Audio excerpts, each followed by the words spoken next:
Well, I was a new mom, and I had no experience taking care of a newborn. There isn't like a book on how to raise a kid. We come from like a lot of family history of, drugs, violence, alcoholism, so we didn't want our daughter to experience any of that.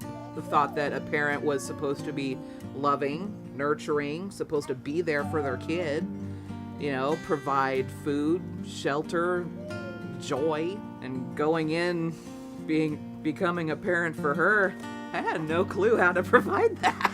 Cómo pensar educarla, cómo educar a un hijo, porque pues nosotros nunca, es la primera vez que íbamos a ser padres.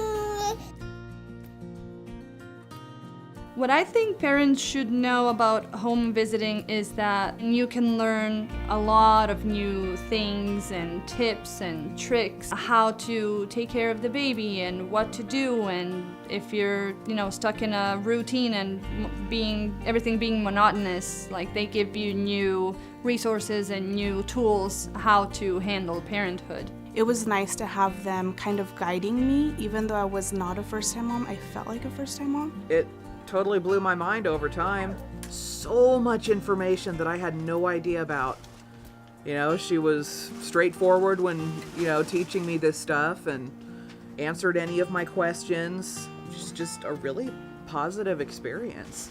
What I think that parents could benefit with the program is just having someone here for you, especially for first-time parents. It can be very isolating and it can be very lonely, and having the home visitor changes that, and it feels very good.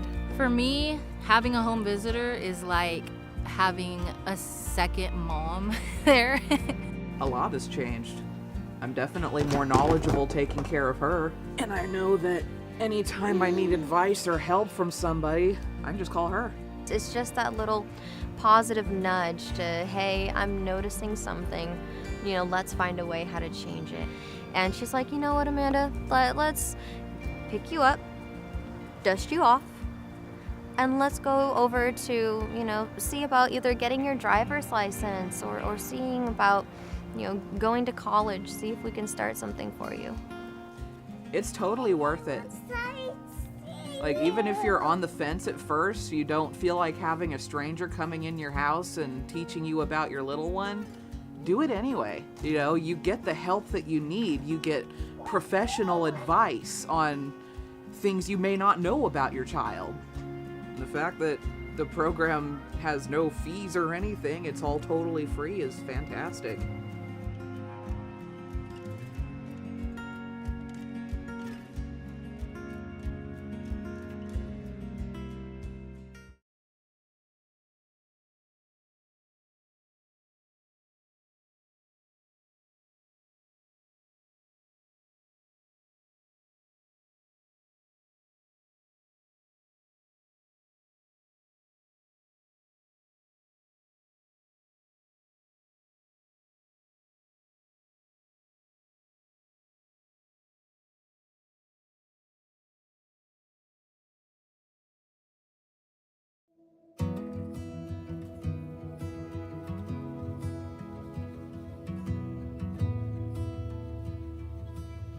Yo creo que si conozco a alguien que está próxima a ser mamá, lo primero que haría sería recomendarle el programa, porque te entrega mucho apoyo, mucha información y más que nada como apoyo emocional, una guía, te da una visión diferente de cómo es ser papá aquí, quizás en este país. Sí, pues es un bonito programa, porque pues es buena persona la señora y los ha atendido muy bien.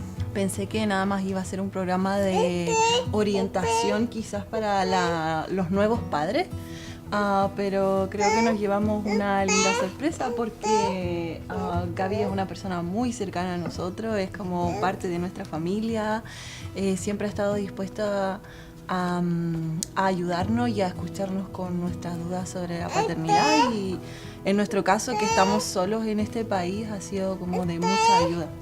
Es un gran apoyo para nuevos padres y Más aún si están en nuestra situación, que somos extranjeros, que nuestra familia y amigos, como dice Carla, están en otro país, lejos. Entonces sí, viene muy bien el programa para apoyarse tanto emocional y como anímicamente y bueno, en varios aspectos del programa que nos ayuda a seguir adelante con esta nueva aventura.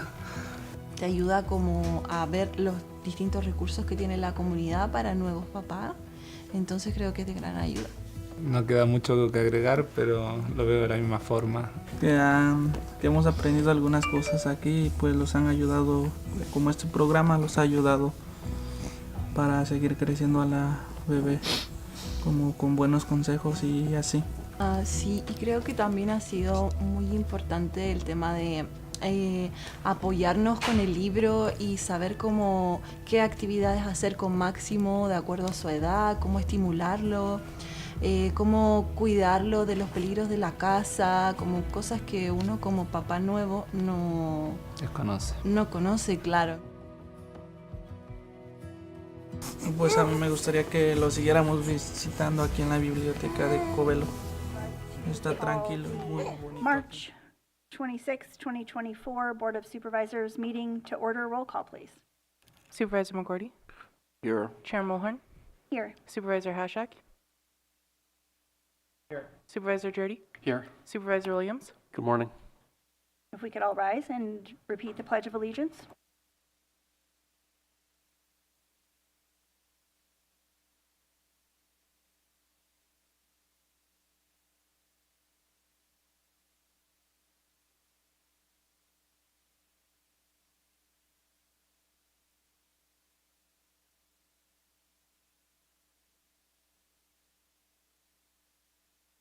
At this time, I would like to open public expression, which is item 2 on the agenda. Public expression is the portion of the agenda that allows the public to speak for 2 to 3 minutes on any item of interest, so long as that it is within the subject matter jurisdiction.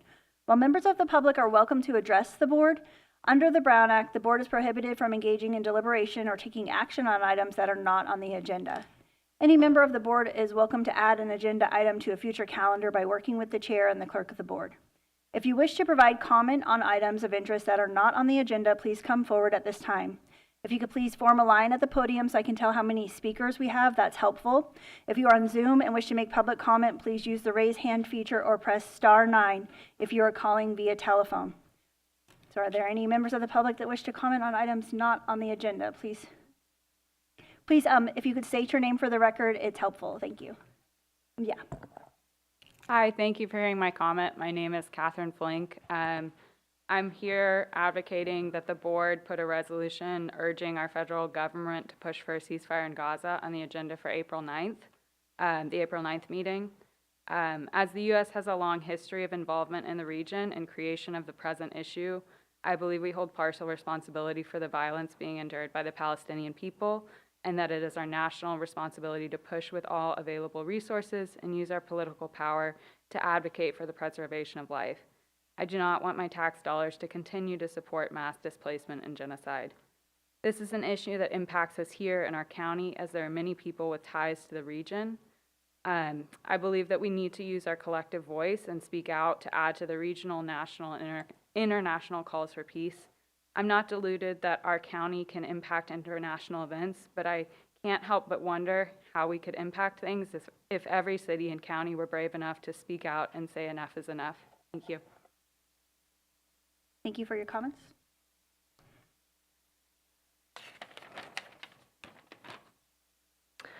My name is Megan Wolf. I'm a Mendocino County resident and a local organizer with Surge, showing up for racial justice Mendo Coast. I am also Jewish. I am here before you today asking you to add a ceasefire resolution to your next Board of Supervisors agenda. There have been 2 grassroots movements in Mendocino County, one inland and one on the coast, over the past few months, pushing for a ceasefire in Gaza and calling for an end to the genocide of the Palestinian people. The folks on the coast were able to get the Fort Bragg City Council to unanimously pass a ceasefire resolution. The group in Ukiah mobilized the community in support of a ceasefire resolution last week. with 27 people making public comments at the Ukiah City Council. But the council decided to ignore their constituents and voted to table the resolution. Collectively, over 1,200 signatures for a petition for ceasefire resolution have been collected here in Mendocino County, inland and on the coast. We hope that you will listen to the community and join Fort Bragg and the dozen other cities and municipalities that have passed ceasefire resolutions.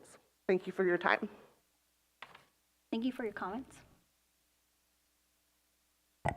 Good morning, Mark Donegan, self-healing practitioner and educator, ordained minister, aka Goldilocks. Gratitude and appreciation. It's the only reason I came down here today. I don't really have any gripes to throw in at the end. But it dawned on me as I was sitting back there, a lot of times people come up here and they think they're not being heard by the board. What I realize now after speaking so often is, and I want to give this to the board as gratitude right now, after last session was very reactive. I thought the board was very reactive to the public. And that never gets out. So it's the public that's not hearing me. So I might as well be talking to myself in here. I mean, I hear the echo and it's like really appropriate. My big gratitude and appreciation was what you pulled off the calendar off of last session. I don't know if anybody noticed that, but that's what I call reactive. I don't know why it was pulled. I don't even know why it was put on. I mean, that's like all above my pay grade. But I did notice that, and the public didn't. It was a big deal. It was about one of our third arms of public government here. We have our board. We have the person we relieved who's being charged with a felony right now. She's our second arm. And I asked for that not to happen, and it happened, so it is what it is. And then the third arm is CEO Antle. And she was up for a raise, and yeah, it wasn't an appropriate time, but my gosh, what graciousness.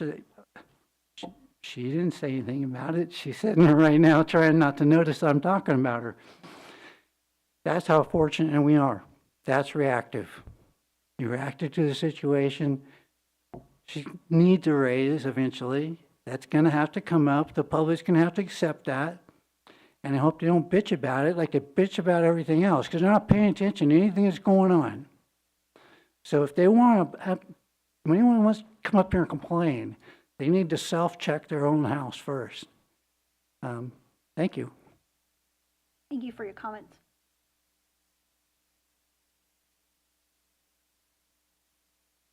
Good morning, Chair Mulheron, Supervisors, CEO Antle. My name is Catherine Reel, and I'm a supervising public health nurse with the County of Mendocino's Public Health Department. I'm here today to reflect on changes in our public health department. Thanks to recent changes in our leadership, we're experiencing a wave of positive transformation. Under the guidance of our new leadership, public health is entering a new era of efficiency, morale building, and program quality improvement. Our director's vision and dedication have sparked a renewed sense of purpose among our team members, leading to a surge in morale and productivity. Once neglected programs are finally receiving the attention they deserve, whether it's combating chronic diseases, preventing adverse childhood experiences, or enhancing access to healthcare services. These essential programs are being revitalized and strengthened to better serve our community. Furthermore, collaboration among departments within public health is at an all-time high. By fostering teamwork and breaking down silos, we're navigating complex challenges with greater synergy and effectiveness. As residents of Mendocino County, you can take pride in the positive changes taking place within our public health department. Our new leadership is driving us toward a brighter future, one focused on improving the health and well-being of every member of our community. So lastly, in closing, I'd just like to thank all of you for your continued support of the Public Health Department. And we're looking forward to seeing even more positive changes and developments in the future. Thank you all. Thank you for your comments. Good morning, Chair Mulhern, Supervisors, and CEO Antle. I am Martha Moreno Sanchez, the Ethnic Service Coordinator for Public Health. Today I'm here to acknowledge March 31st as World Transgender Day of Visibility. On this day, we celebrate the lives and contributions of transgendered people while also drawing attention to the poverty, discrimination, and the violence they face. In April, we celebrate Diversity Month. During the month of April, we honor diversity of the world around us. We recognize and acknowledge our differences, be it gender, race, ethnicity, faith, sexual orientation, and other factors, while honoring common essence of humanity. Lastly, I would like to thank our current management and leadership of public health for all their dedication and support. Over the last year, I have seen a positive change in culture, morale, focus on diversity, equity and inclusion, and accountability in public health. As an employee that has worked for the county for the past 4 years, I finally feel valued, supported, safe to share my concerns and ask for help without fear of judgment or criticism. Thank you very much for your time. Thank you for your comments.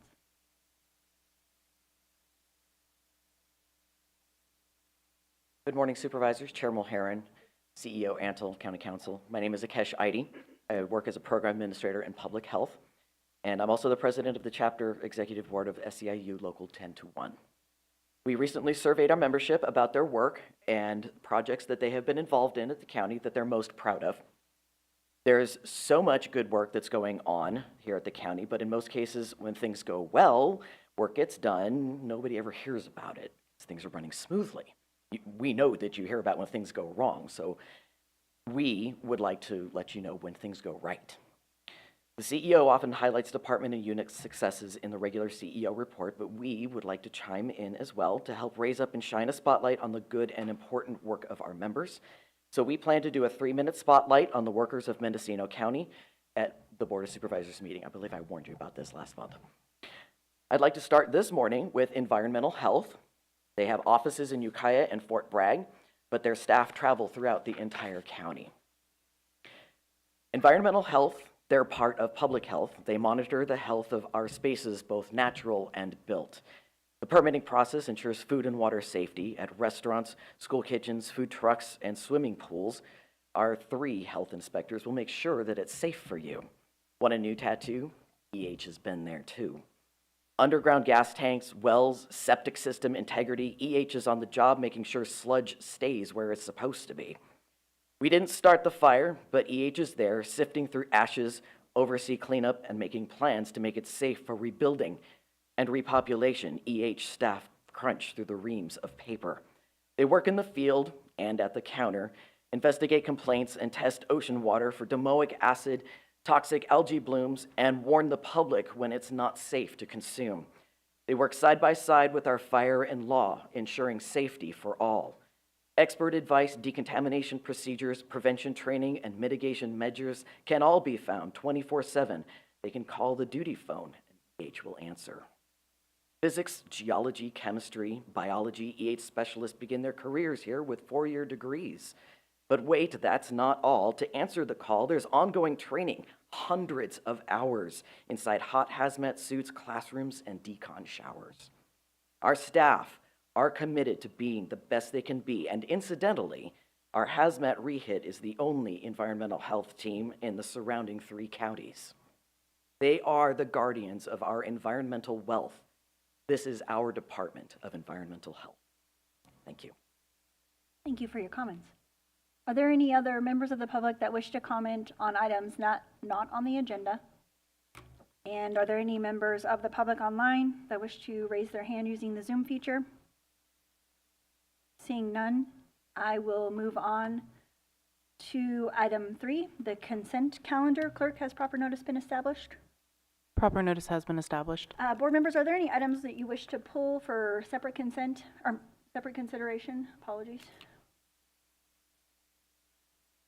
Seeing no pens, I'd like to call now for public. Supervisor Hashak, did you have an item? Well, I'll move approval. Okay. Second. Thank you. I do want to call for public comment on any items that are on the consent calendar. First in the room, and then online. And seeing no one come forward, I believe we can vote by the button.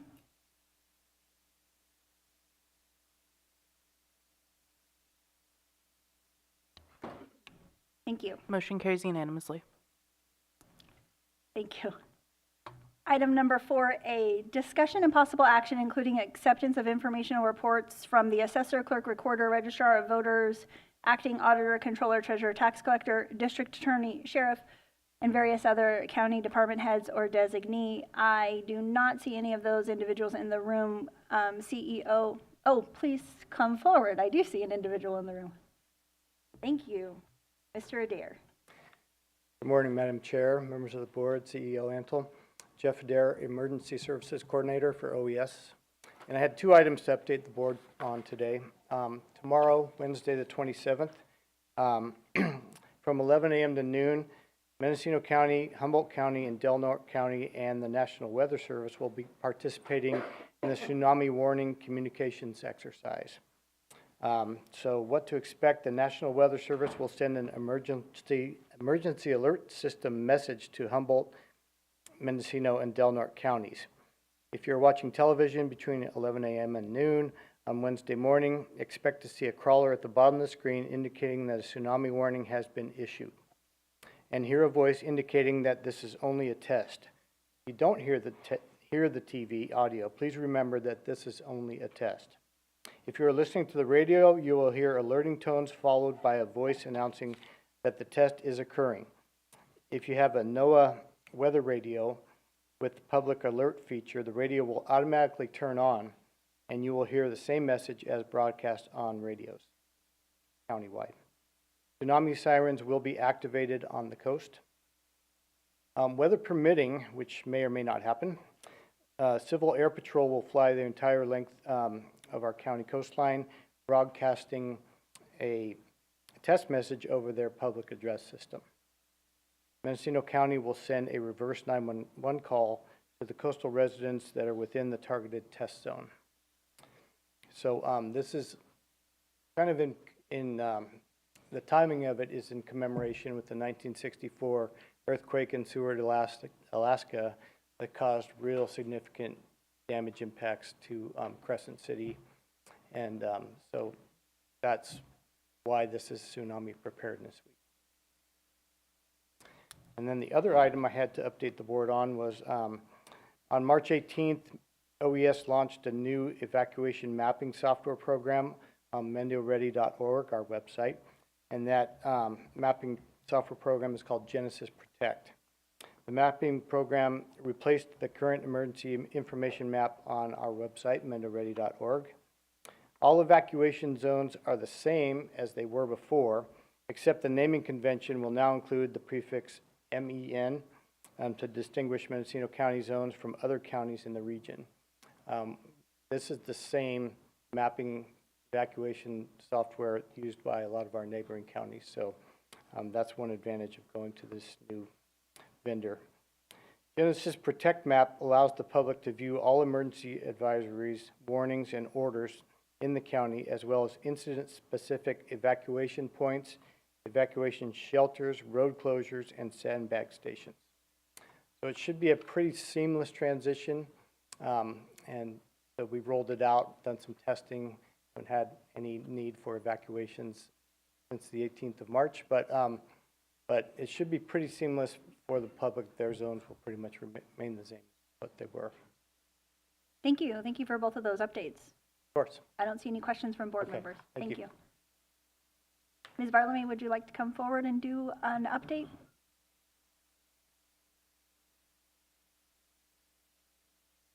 Hi, Katrina Bartlemy, Assessor, Clerk Recorder, Registrar of Voters. We sent out, to give you a little update on our assessor side, we sent out on March 14th another 305 supplemental notices for a total of about $38 million. So, you know, of course, my spiel is this is not the prorated, this is what the total was, and it'll hit whatever years it needs to hit. So that's on that. So I'm sure that you guys all want to know how we're doing with elections, although I have seen very few of you in my office asking how things are. And I welcome you all in there anytime. We are almost done. We should be certified by the end of the week, which is a good thing. We've put extra security measures in to make sure that, of course, that the incorrect ballot did not get counted and the correct ballot did. We've sorted through those. Out of just under 1,000, we had about 450 ballots that had not been revoted with the replacement ballot. So we remade those to the proper precinct and the proper party. So those are taken care of. Those are being scanned in now along with the provisional ballots that we had, about 580 of those. So those are being processed now, and that's like the end of our processes. I just got off the phone with the printer, and I asked them what they had in store and what we should be looking for so this never happens again. So they have gotten more QC, you know, quality control things in place now to where they don't just send the ballots out. So, which is, I think, what happened before. They didn't check to make sure that it wasn't the test ballot that was sent out, which it was, and that the actual ballot order is done. So they have new procedures from, we send them the ballot order, they send us a proof to let us know what the ballot's gonna look like, and then they print the ballot. So that happened, but there was a step between, which was that the third-party vendor had to put the image to make sure the image and the ballot was going to print correctly. And what happened was he had sent the test ballot rather than the regular ballot order to them. So now they have in place to where once we've approved it, and whether or not they do it within their own jurisdiction, their own business, or they send it to a third-party vendor, it will be checked. It will be checked throughout the time it's being printed to make sure that the precinct's correct and that everything else is correct too. So they are, you know, they do have other security measures in line for that. So I know I'm forgetting something, so maybe you guys have questions. Thank you. I think Supervisor Hashak has a question. Well, thank you for that. So, you know, people want to know that the ballots are secure and get right and correctly done. So it sounds like after the proof comes back to your office, then we don't see it again? No. So it goes back to the printer, and then it could go to the third party, which is what happened, and then back to the printer to be printed, and there was no check between that third party and when they were actually printing. Right. So are you confident that when do we have any say over the third party? I didn't even know there was a third party, so that answers, I don't know. And do you have confidence in the vendor themselves that they're Well, doing whether or not proper it's this vendor or it's another vendor, I know that we will be asking for spot checks as well, you know, so we can make sure that our product is going to be as correct as when it left our office. Okay. Does that make sense? Yeah. And another issue was the redistricting, and that there was 177 ballots that were not sent to the proper district or redistricted properly. Mm-hmm. So is there notification that's given to people when they get redistricted? Yes, we send out a postcard Okay, so to everyone who's affected. So every 10 years, if you're in a situation that's getting, area that's getting redistricted, then you receive a postcard saying you're now in the 3rd district or 4th or whatever. Yes. All right, so people should take heed of those cards and not just throw them away, right? Well, you know, they kind of look like junk mail, so. Okay, and so with the issue of those 177, has that issue been taken care of so it doesn't happen again? It has. And so we called in Lee Farr, who is our GIS coordinator for the county, and he helped us make sure everything was correct and that we had everyone where they were. And then we also called in Sue Ranachek, who was our previous assessor, and she double-checked it, and we double-checked it together to make sure everything was fine. Okay, so you're feeling like the procedures that we have in place are appropriate and... Yes, you know, we had a very short turnaround, and that's no excuse for a mistake, but it was a mistake and it happened, and we got the ballots out as soon as within 48 hours, we got the new ballots out with letters, with, Darcy helped us with a press release, but with a press release that went on social media and everything else. We sent out letters, we sent out the correct ballots with a notification in there. So, you know, we took care of it as quickly and as best as we could. Okay, thank you. Supervisor Williams, you have a question? Yeah, a question I get from the public. You may know the answer. Do we know of any districting problems in the 2022 election? In other words, is this the first time we had a redistricting problem, or could that similar problem have existed in 2022? It was all the same. You know, we only did the redistricting one time. So, yes, there was the 140 down from the Hopland area that should have been in the first district. But when we looked at that, because we went back and looked at that, you had won by such a landslide that 140 votes was not going to matter one way or the other. And John had won by such a landline that the 40 votes that were there were not going to matter. So we did look at that. And I want to thank you for helping us with our notification for the updates. So, you know, everything, you know, you've been in our office. Most of you have been in our office. Everything is so chaotic. I want to thank you, so we got that right. Thank you. Thank you. There is, I don't see any other department heads in the room or elected officials, but if there are members of the public that wish to comment on either of those updates, they can come forward and comment for the record. Please come forward and state your name. Yeah, my name is Sally Webster. I'm from Ukiah, and I have been a temporary worker in the elections office, opening ballots. It's my last hour. This is my last part of helping out in the elections office itself. And I felt it was very important, and I feel very strongly about what I'm going to tell you today. I witnessed it from the first ballot, the first phone call that we got about the misprinted ballot, all the way through to the final end of what we're doing with our processes. The first ballot, someone called from Fort Bragg saying, I'm a Democrat and I received a Republican ballot. We first thought, why, this must be a mistake.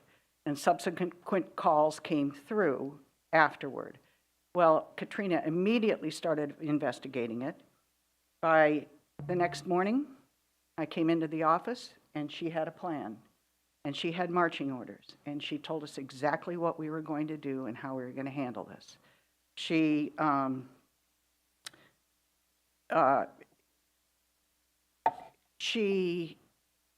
was I going to say here? Just a second. The plan included every ballot, how it was going to be handled, how the public was going to be informed. She put protocols in place to see that a free and fair election took place. Number one, the misprinted ballots were not her fault. It was a third-party vendor. But the press knew this, and they treated it as though it was her fault.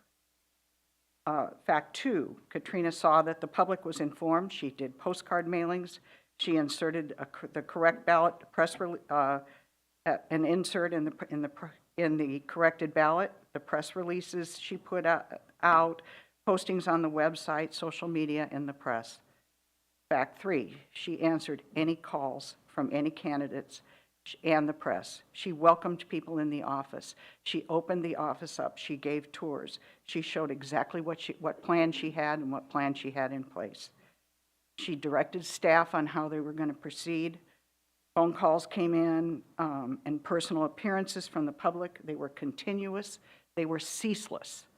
They could not put the phone down, that they didn't have to pick it up and answer again.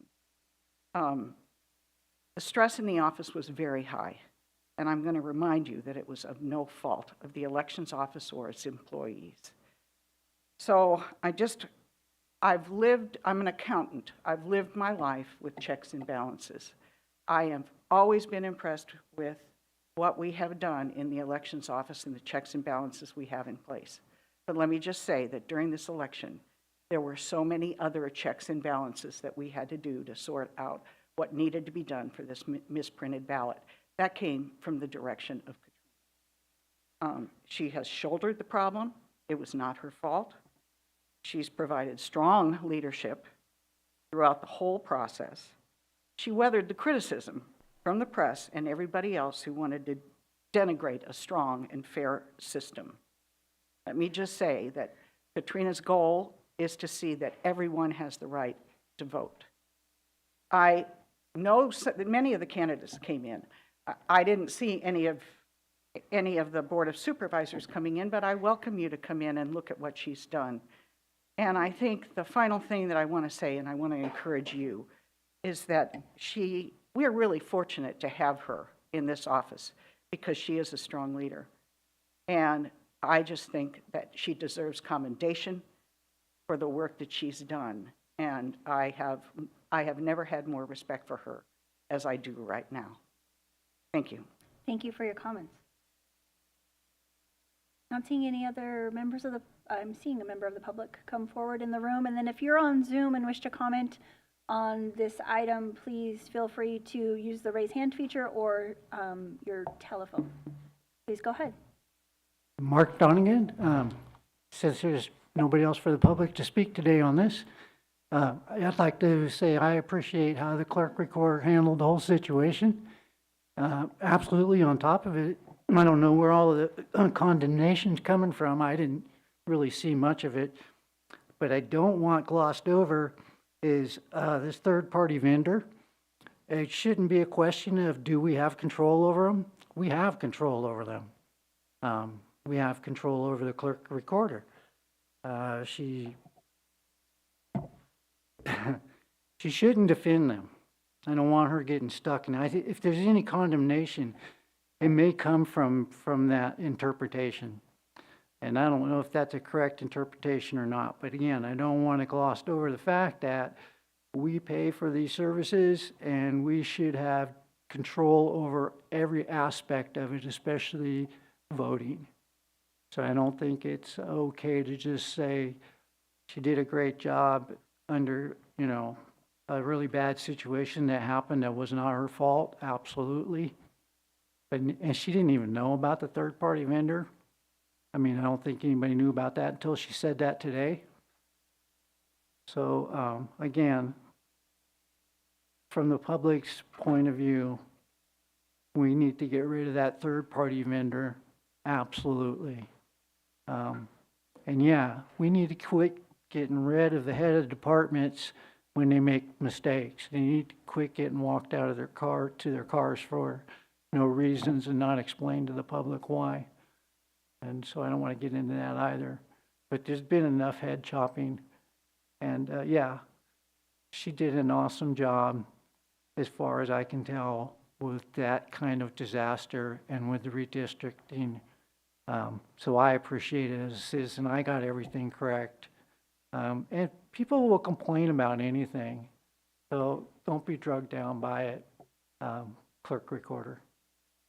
Thank you for your comments.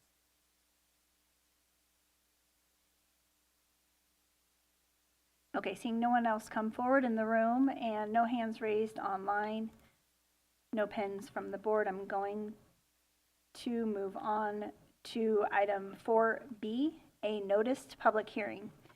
Discussion and possible action to consider an appeal of the Planning Commission's denial of minor use permit and variance U 2021-16 and V 2021-5 to establish and operate a gas station with 10 gas pumps, 2 separate illuminated canopies, 28 new parking spaces, landscaping, conversion of part of an existing structure to a convenience store, and concurrent variance for a 65-foot tall business identification sign.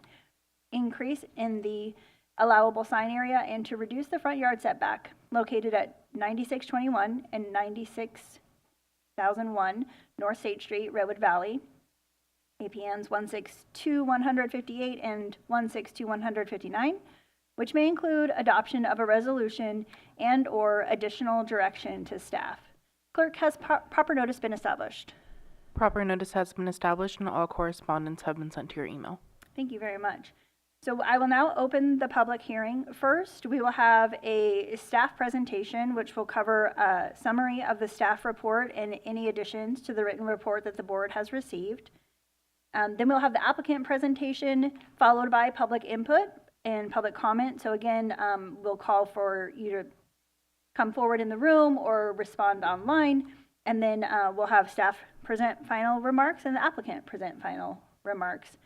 And the Board of Supervisors will present questions to staff or the public.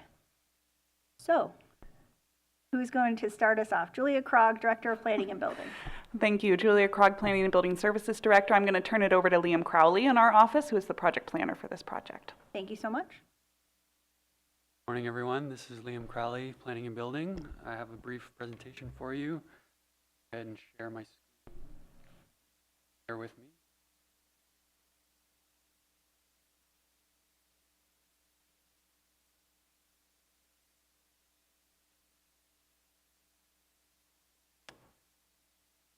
So as was stated, this is an appeal of the Planning Commission's denial of minor use permit 16, variance V25.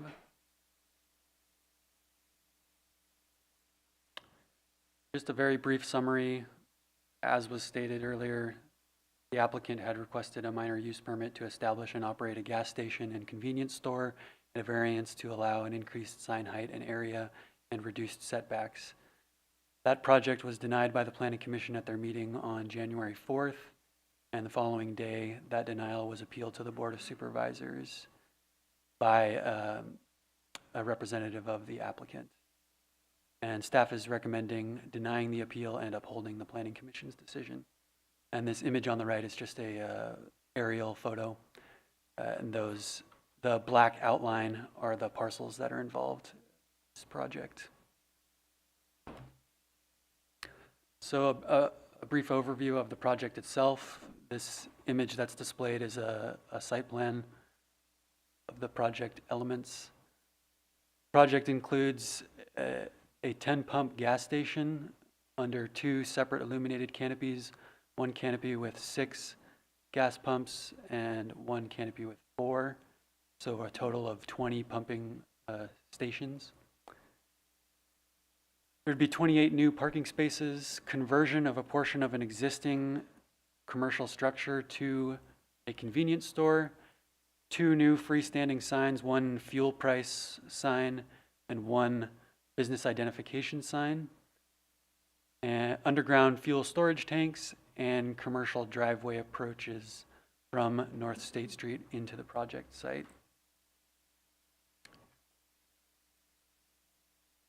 And a response to the appeal. So I'd just like to briefly go over the reasons for the Planning Commission's denial of the project at that meeting.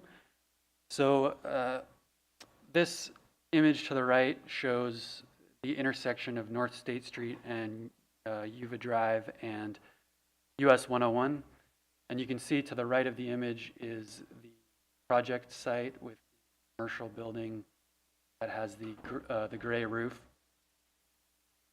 And so the Planning Commission found as part of the meeting and due to staff's report at the meeting that there were necessary mitigation measures that would need to be included to mitigate transportation impacts that were a result of the project. And this included a recommendation that the median where North State Street and Yuva Drive intersect with US 101 be closed to prevent left turns from US 101 onto either county road. And due to this necessary mitigation, the circulation options within the surrounding community would be limited. So if we were to assume that the median of US 101 would be closed, I wonder if you can see, yeah, I think you can see my cursor here, right around here where it would be closed. This would limit people from traveling southbound on US 101 from making a left turn into the project site onto North State Street. It would also prevent people going northbound on US 101 from taking a left turn onto Yuva Drive. And it would also prevent motorists from traveling directly across the highway from Yuva Drive to North State Street or vice versa. And it was found at the meeting that these limited options as a result of this closure of the median would be a detriment to the welfare of the surrounding community because it would limit those circulation options. And because of this, the Planning Commission failed to make one of the required findings for use permits that's contained in the county code. So there are 4 necessary findings that must be made to approve a use permit. Those findings are contained within the county code, and one of those has to do with the general welfare of the surrounding community. And the Planning Commission failed to make that finding due to these circumstances. And there were 4 main issues that were raised in the appeal that was submitted right after the decision. And those are just paraphrased here, but they're described and responded to in greater depth in the memo that's attached to this item. So if you'd like me to go over that later on, I'd be happy to do so, but I've just paraphrased those here. So just some issues for the board to consider when deliberating on this. The first has to do with the use permit findings themselves. So if the board, if there is any consideration that the decision be reversed and the use permit be approved, I think the board should consider the 4 necessary findings that have to be made to approve a use permit in their deliberations. And beyond that there should be substantial evidence to support those findings. And then I would recommend that if the board believes that any additional review should be completed by staff, either as it relates to the California Environmental Quality Act or the use permit findings themselves, or any sort of additional modifications or review of the project, that staff would recommend that the board either continue the item to a later date or remand the item back to the Planning Commission to allow staff to analyze whatever direction is received from the board. And so with that, as I mentioned earlier, planning staff is recommending that the board adopt a resolution denying the appeal and upholding the Planning Commission's decision, and authorize the chair to sign that resolution. So with that, I'm available for any questions, and I think Julia has something she'd like to say. Yeah, I'll just add, Julia Krog, Planning and Building Services Director. We received yesterday afternoon an updated addendum to the traffic impact study for this project, which staff has not had the opportunity to analyze, nor with our agencies such as the County Department of Transportation nor Caltrans. So based upon that information, we'll obviously go through the discussion here today, but staff would be suggesting that this project be remanded back to the Planning Commission and really back to staff for us to conduct that further analysis related to the transportation addendum that was presented by the applicant late yesterday afternoon. Okay, thank you. And Supervisor Hashak, questions for staff? Well, I just wanted to go back where we're supposed to note correspondence and telephone calls received. And I have received some phone calls and communications, both pro and con, on this issue. So I wanted to make that noted. Okay, thank you. Supervisor Jurdy. I just want to follow up the last comments you just made. So am I hearing that staff is saying, given the correspondence received yesterday from the applicant's engineering firm W-Trans, that's saying they now believe there is a reduced number of vehicles entering and exiting the gas station, that regardless of what's said today, staff is suggesting this go back for further analysis, further correspondence and conversations with county transportation, state of California Department of Transportation. So I guess I'm going to cut to the short. If this information is thought by staff to be significant enough that it needs further analysis, what is the purpose of today's hearing? I would look to either Mr. Kudrowski or Director Krog. So Deputy County Counsel Matthew Kudrowski, today was notice public hearing on the appeal. So everyone in the audience has had the opportunity to show up and be here to make their comments known. It was yesterday afternoon this additional information was submitted, and based on the fact that it does it is specifically about traffic counts and potential traffic at this are caused by the project, that's at the heart of what we're talking about today on the appeal. The appeal and the decision by the Planning Commission was based on the fact that mitigation of the traffic impacts were necessary, but that mitigating those impacts as recommended would cause, it would be to the detriment of the general welfare. So with that, based on this happening, getting information less than a day ago, our main recommendation is to remand this to the commission and to staff, because going forward, we'll have to analyze this information and see how it impacts the existing analysis in the record.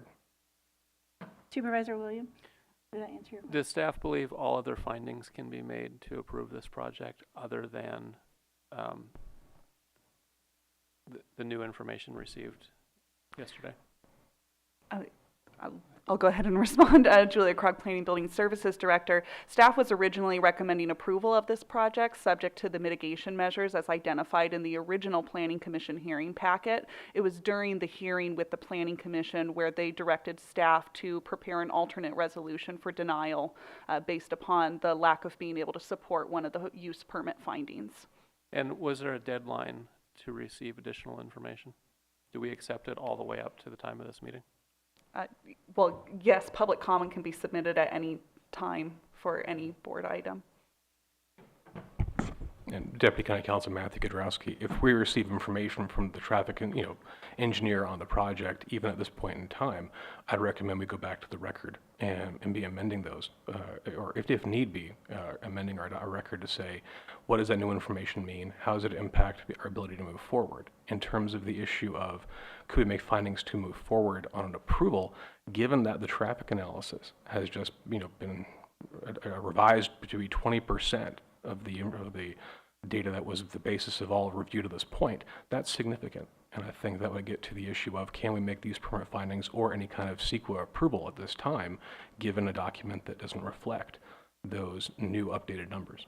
But it means procedurally, any applicant that's facing a potential denial can bring new information to a public hearing and have it continued. Deputy County Counsel Matthew Kudrowski, I think we're remiss if we want to avoid doing that. I mean, here, I can't speak to the entire spectrum of information that could be brought, but here we're talking about information that is at the crux of the county's actions so far. Thank you. Thank you. Supervisor McGordy.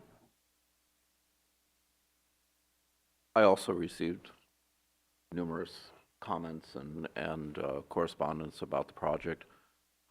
It's important to note that the Redwood Valley Municipal Advisory Commission is against this project. I just wanted to say that.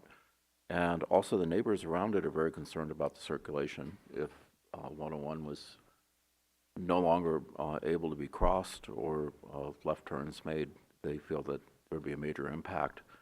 There also seems to be some ambiguity about the easement that one of the neighbors has, and that concerns me, and I feel we need to find out more and have that resolved. So those are some points that I found from people who were immediately affected by the project. Thank you for those comments. I'm not sure if I saw Supervisor Jurdy first. Okay, please go ahead. So I just think it's probably important for us to underline, we've got a public hearing scheduled for today. People have come here for today, so let's definitely hear what they have to say. But if staff feels strongly that the information from W-Trans, the transportation consultant hired by the applicant, introduces potentially significant information, we don't know if it is significant or not, because no consultation has yet occurred between County Department of Transportation and Planning Department, or Caltrans and Planning Department. They may or may not change their position based on this new information from W-Trans. But given that, I just think that we should be clear to the audience here that we're going to take public comment because they've shown up today. But it sounds like no matter what, staff is recommending that staff has a chance to reconsult with Caltrans, which is responsible for maintaining the safety of Highway 101, and County Department of Transportation, which is also responsible for the interaction of county roads that interact with State Highway 101. So kind of regardless of what gets said here today, it's going to get referred back to those agencies. So as long as we're all clear on what's happening here today, I'm ready to proceed. Thank you for managing expectations. I was also going to attempt to do that. So Supervisor Hashik, did you have a question for staff? Well, I think that Supervisor Jordy laid out the process really well. You know, and I concur with Supervisor McGordy that, you know, the traffic issues are a concern. You know, this new information certainly needs to be investigated, and we need to look at how that's going to impact the traffic flow in that area. And also, you know, just driving up today from Willits to Ukiah, you know, the road on that side, northbound, was closed off, or one lane has been closed off, and it's pretty much a perpetual problem that there's always construction going on. There's that one lane more or less closed off all the time, and so that has to be taken into consideration too. I'm just worried about that traffic flow. I also have heard about the easement issues. I hope that we can get some clarification on that, if you have any. And then the light pollution from the variance for the signage that's going on, or that's being requested from the applicant. So with that, I would certainly look for answers right now, look for public comment, and probably have this remanded to the Planning Commission. Supervisor McGordy? Yeah, I'd be remiss if I also didn't mention that there was a lot of supportive communications as well, primarily from realtors and people who own gas stations, reminding us about the need for tax base and economic development in Mendocino County, that it would create jobs. And it is something to weigh as we discuss this. Thank you. Mr. Kudrowski, would you like to address the, because we have a public hearing, so we're going to invite the applicant up to do their presentation before we hear public comment, but can you address Supervisor Hashek's questions regarding the easement in particular? Deputy County Counsel Matthew Kudrowski, regarding the easement, and those are really private concerns as between the property owner and the easement holder. The county doesn't adjudicate easement boundaries or the terms of those easements. That's something that if the holder of the easement believes that this project would interfere with that easement, I think that's between that easement holder and the property owner. To the extent that they want to discuss whether or not this would fit, or if passage is still permitted under the terms of the easement. That's something that would be a civil matter for the court as opposed to the county to adjudicate. Okay, thank you. At this time, I'd like to invite the applicant up. You have 20 minutes to make a presentation.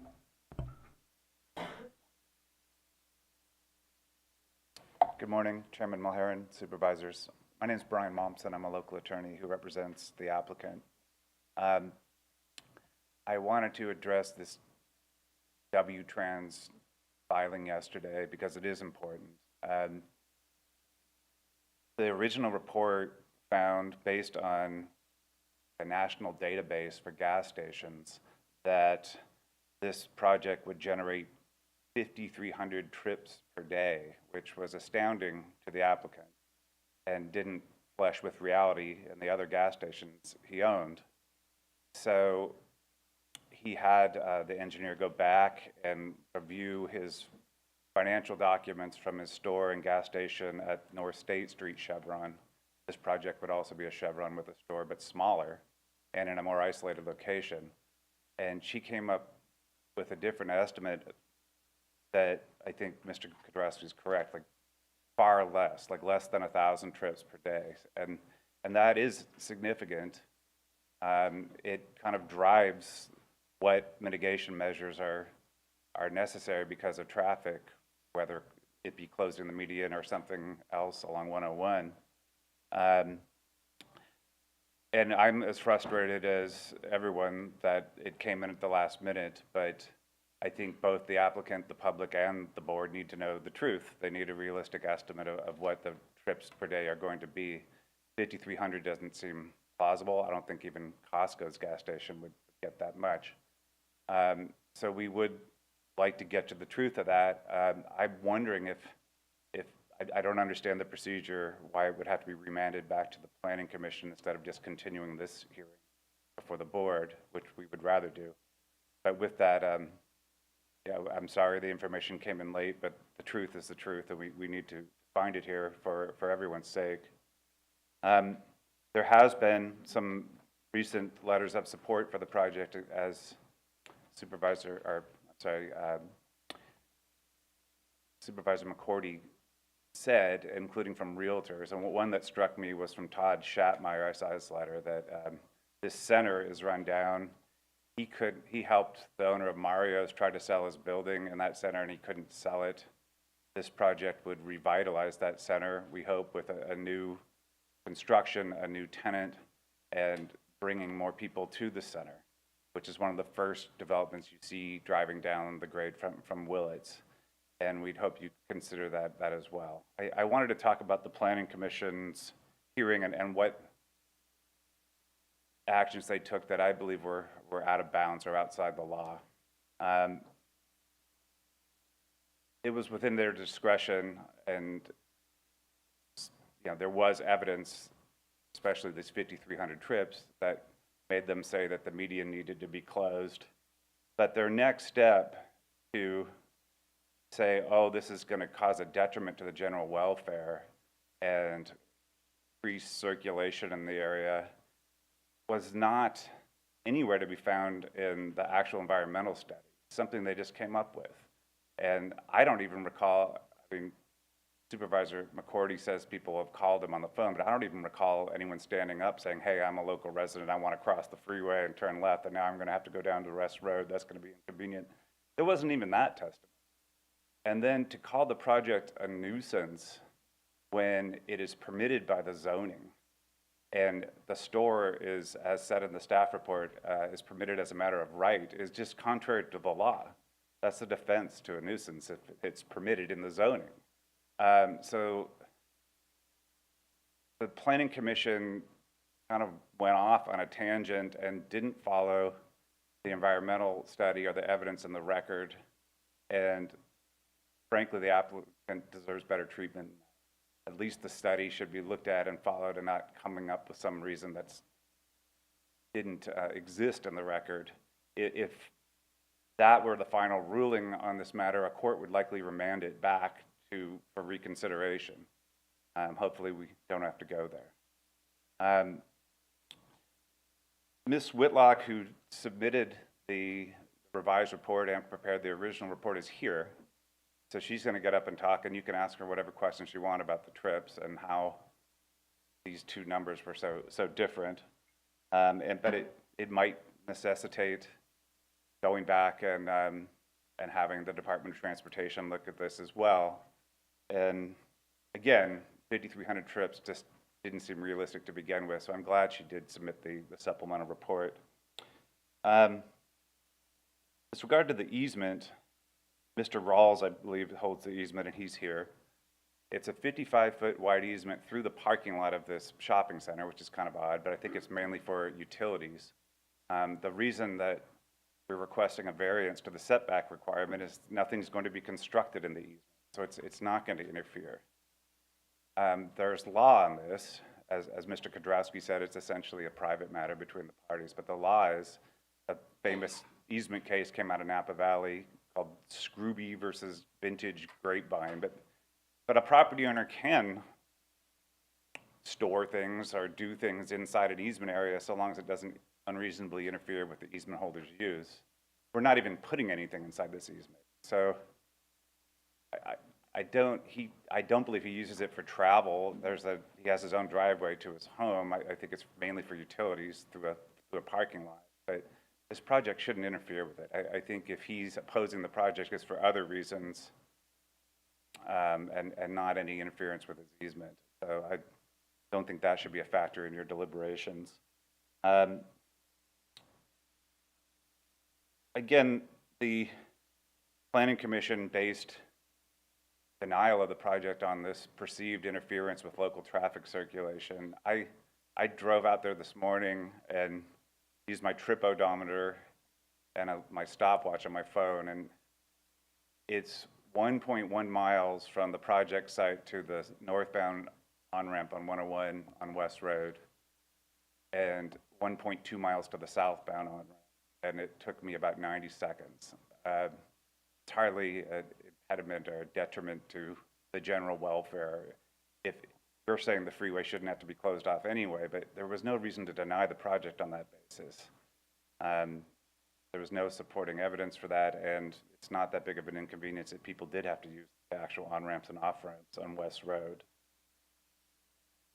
I wanted to introduce the applicant, Mr. Alam, who's here. Also, he brought a expert in underground storage tanks who's going to speak about what type of tanks would be at this station, Jonathan Ramos. And then Ms. Whitlock is also here from W-Trans. I think, and Mr. Lum is also available. There are some members of the public raised some concerns about violations that his other gas stations have had in the past. And I addressed that in my letter, which I hope you had a chance to read.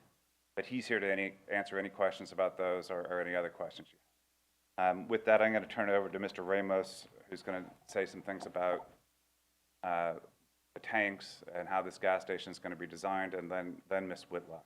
Thank you. Unless you had any questions. I'd like to finish the presentation, and then we'll be able to ask any questions. Thank you.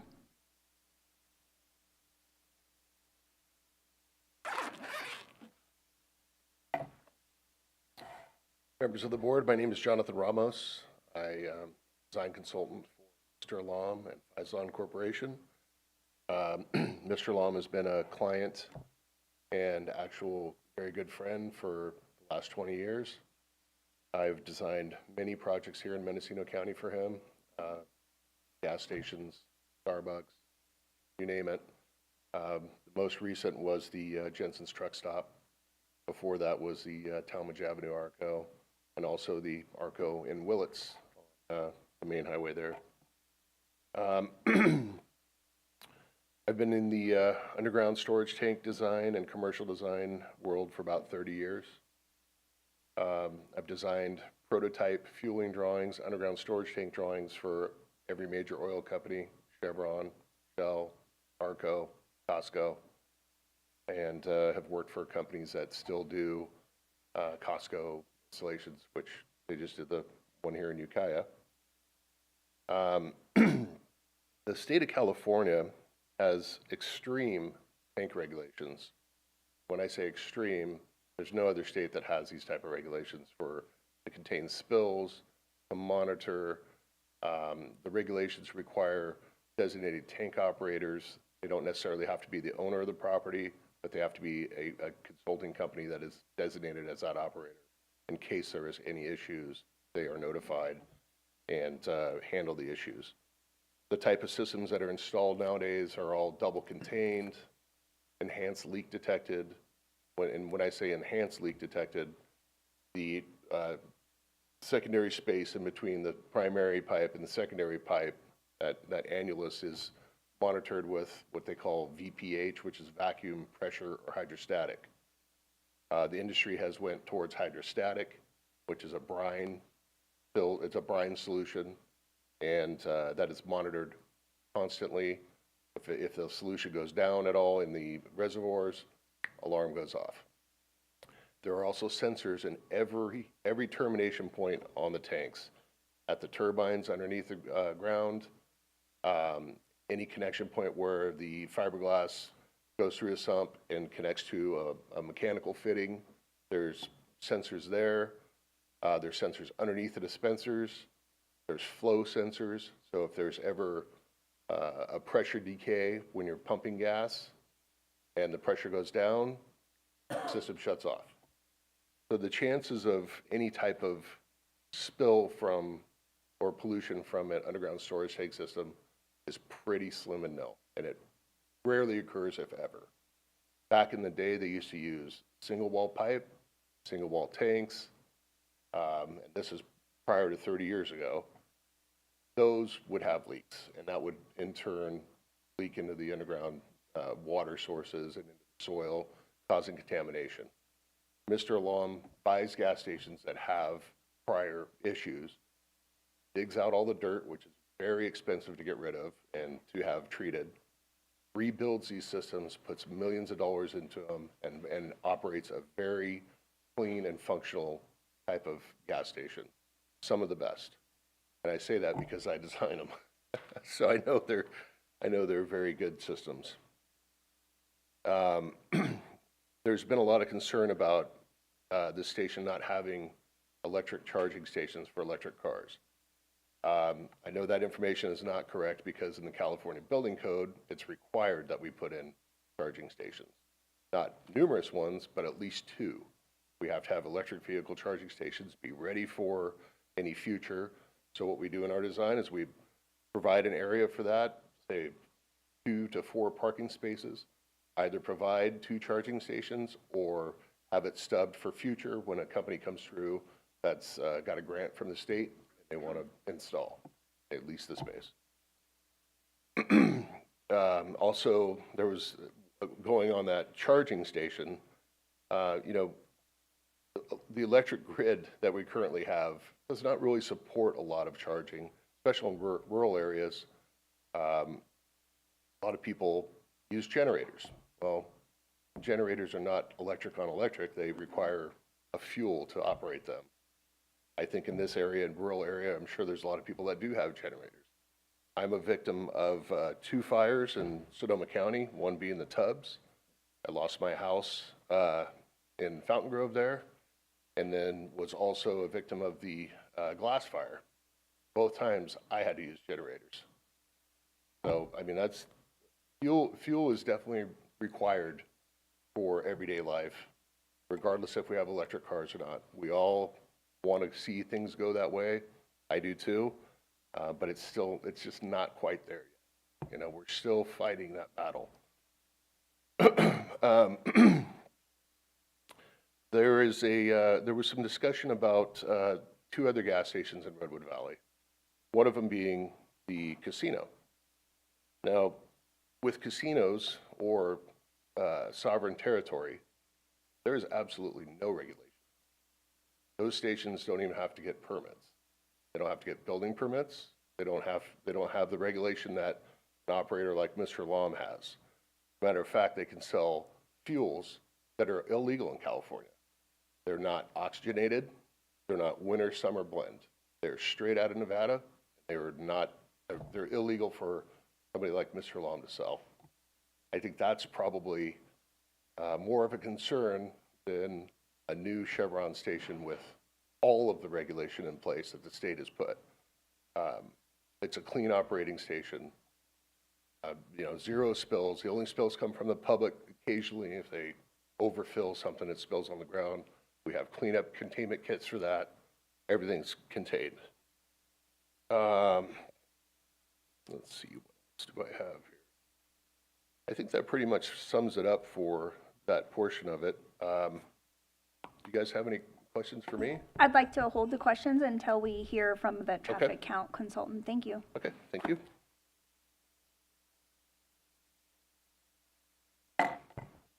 Good morning. My name is Daleen Whitlock. I'm a principal with W-Trans in Santa Rosa. And I do apologize for the late submittal of information. It was only after Mr. Alam started preparing for this appeal hearing that someone else looking at this material said, really, 5,000 trips a day? we base our trip generation on standard rates. I have no idea, not operating a service station myself, whether 5,000 trips a day makes sense or not. And so it was at that point that we started looking at whether or not the standard trip generation rate really did make sense or not. And looking at Mr. Alam's other stations on how many transactions they have a day. We unfortunately didn't have time to go out and do counts, which is what we would normally like to do, but given the limited amount of time, we were only able to use transaction data, which doesn't reflect 100% of the trips to a service station or a convenience market, but it does get the bulk of them. And what we found from that transaction data and basing it on, like, we looked at several different months of the year and every day of the week and took the absolute highest count that we got out of the, I don't know, 20 or 30 different data points that he gave us. And for that date, the number of transactions, if we translate that to a trip generation rate, it's about 14% of what the standard rate would be. And when I looked then at how much traffic would have to be drawn off of 101 based on the standard rate, 10% of all the trips going on 101, and that's in both directions, would be pulled into this site based on the standard trip generation. I'm sure most of you recognize that you don't get gas, that 10% of the traffic going by there is not going to pull in and get gas at that one station. So all of that led us to really believe that the trip generation rate doesn't really reflect current conditions. And as I noted in the letter, these rates go back to the 80s when people had gas guzzling cars. There were no electric vehicles. There were no hybrid vehicles. We've changed our car manufacturing such that now things are much more fuel efficient, so we don't go to the gas station as often. I used to go once a week. I go once a month now. In hybrid working, I only work in the office 2 days a week. So there are a lot of things like that that have really contributed to the fact that people don't drive as much, they don't use as much gas, they don't go to the gas station as often. So if we look at a much lower trip generation, which is what we really anticipate at this point, that changes our analysis substantially. If there's not as many vehicles pulling off, then there's not the need for the improvements that were previously recommended even by us. We had recommended a right turn lane, but the right turn lane, it would take about twice as many vehicles as we expect to be turning right before that would be warranted. So at this point, there are, if we base it on a trip generation that is more reflective of conditions in Mendocino County, near Ukiah, in the current environment and the way people drive and behave, then our recommendation would be that no improvements are necessary. So if there are any questions, I'd be happy to answer them after. I don't know that Mr. Alam is going to speak or not, but I'm trying to make sure we have respected your time. Thank you. Either Mr. Alam or Mr. Mumson, did you want to add anything else before we have board questions? Very quickly, the minute I have, Mr. Alam wanted me to point out that several gas stations have closed the last 20 years in the county, and only a couple new ones have opened. I think I put that in my letter. But a lot of the smaller ones can't comply with the new regulations for the tanks and so forth, and probably will be closing. I mentioned that the Valero on North State Street across from Raley's may be closing. So not everyone likes gas stations, but as Mr. Ramos said, they are necessary. And as I pointed out in my letter with the study I enclosed, the more stations there are, it creates competition and lowers the price. Mr. Alam will be available to answer any questions regarding anything you want, as will I, or Ms. Whitlock, or Mr. Ramos. Thank you. Thank you. I'm going to start with Supervisor Jurdy. And if you could just let them know who you direct your questions to. Yeah, so just a clarifying question to Ms. Whitlock. Can you clarify, it sounded like you said that the revised figures in your memo that came in yesterday are based on receipts from similar stores, similar gas stations, convenience stores. So is that what your new number is based on? Yes, it was based on the number of customer transactions at a Chevron with a larger convenience market and more pumps. So it would typically be expected to generate more traffic than the proposed project, but we just based it on that straight across. And also assuming that every purchase in the convenience market and every purchase of gas were separate customers, which is also probably not true. So there's a little conservatism in there, but then that kind of helps us account for employee trips or any other non-customer trips.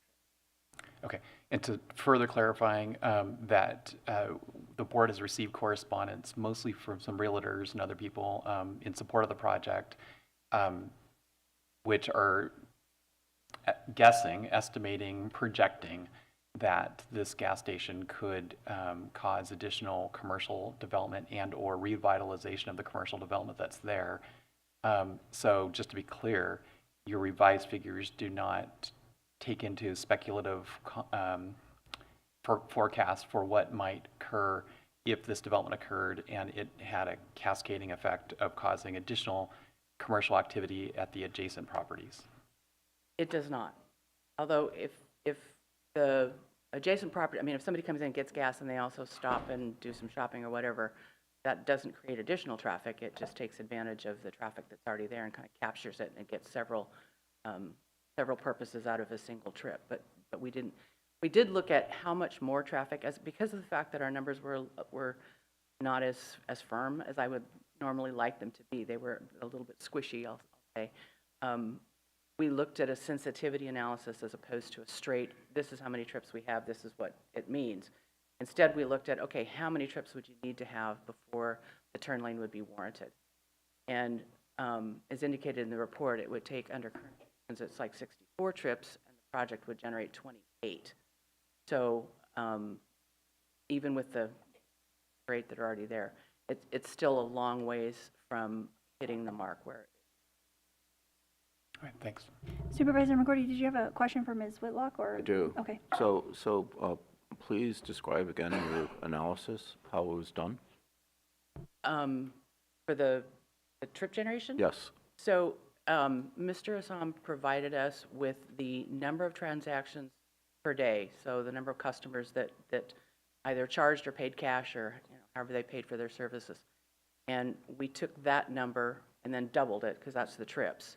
Mm-hmm. So again, we were assuming that every customer purchase was a discrete trip into the site, as opposed to any combined, both C-store and gas station, and assumed that would be the number of trips per day. And that was based on 24 hours. And like I said, we looked at February, November, and August, and we looked at Monday through Friday. So we were looking at a variety of days and months and then use the day with the highest number of transactions out of all the days. And how many sites? Just the one. Just one. So it's a pretty small sample size. It is a small sample size. And it also doesn't, it's not a direct. It would be a small sample size if we hadn't looked at 20-some days. Normally, we only look at like 1 to 3 days. Mm-hmm. So we looked at a lot of different days, but we also looked at a site that is more intensely developed than the proposed project and still used that number. No, I understand, but I'm just, since I drive by that place every day on the way to work practically, so it's not quite the same in terms of something that would have access directly off the highway.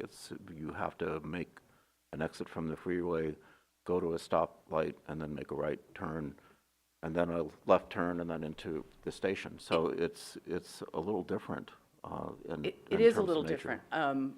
From the southbound direction, though, you're getting off of an interchange as opposed to having to make a left turn across a highway and then back across again, which a lot of people would avoid. And we felt like this was a relatively representative site because of the fact that it is right there next to 101, but it's also in an area that is more heavily populated, so it's not quite as remote. Mm-hmm. All of those things, I mean, I suspect that part of the reason the trip generation rates are so high is that so many of the data points were taken in large cities where you're serving a population of tens or even hundreds of thousands or millions of people, whatever it is for the size of the city, as opposed to a more rural site such as. It seems like the physical location of the ARCO station is more similar, where it's right off the freeway, very short distance, and very short trip in and out. And if we had an opportunity, if we had more time, and I wouldn't want to necessarily do this in the winter, I would want to do it in the summertime when trips are the highest. we normally would go out and take counts. It's difficult to get data other than at the client's sites because the ARCO owner is not going to let me out and park on his site and take counts all day. It's like, go away. I don't want you knowing what I'm doing. So it's a little harder to do trip generation rate counts.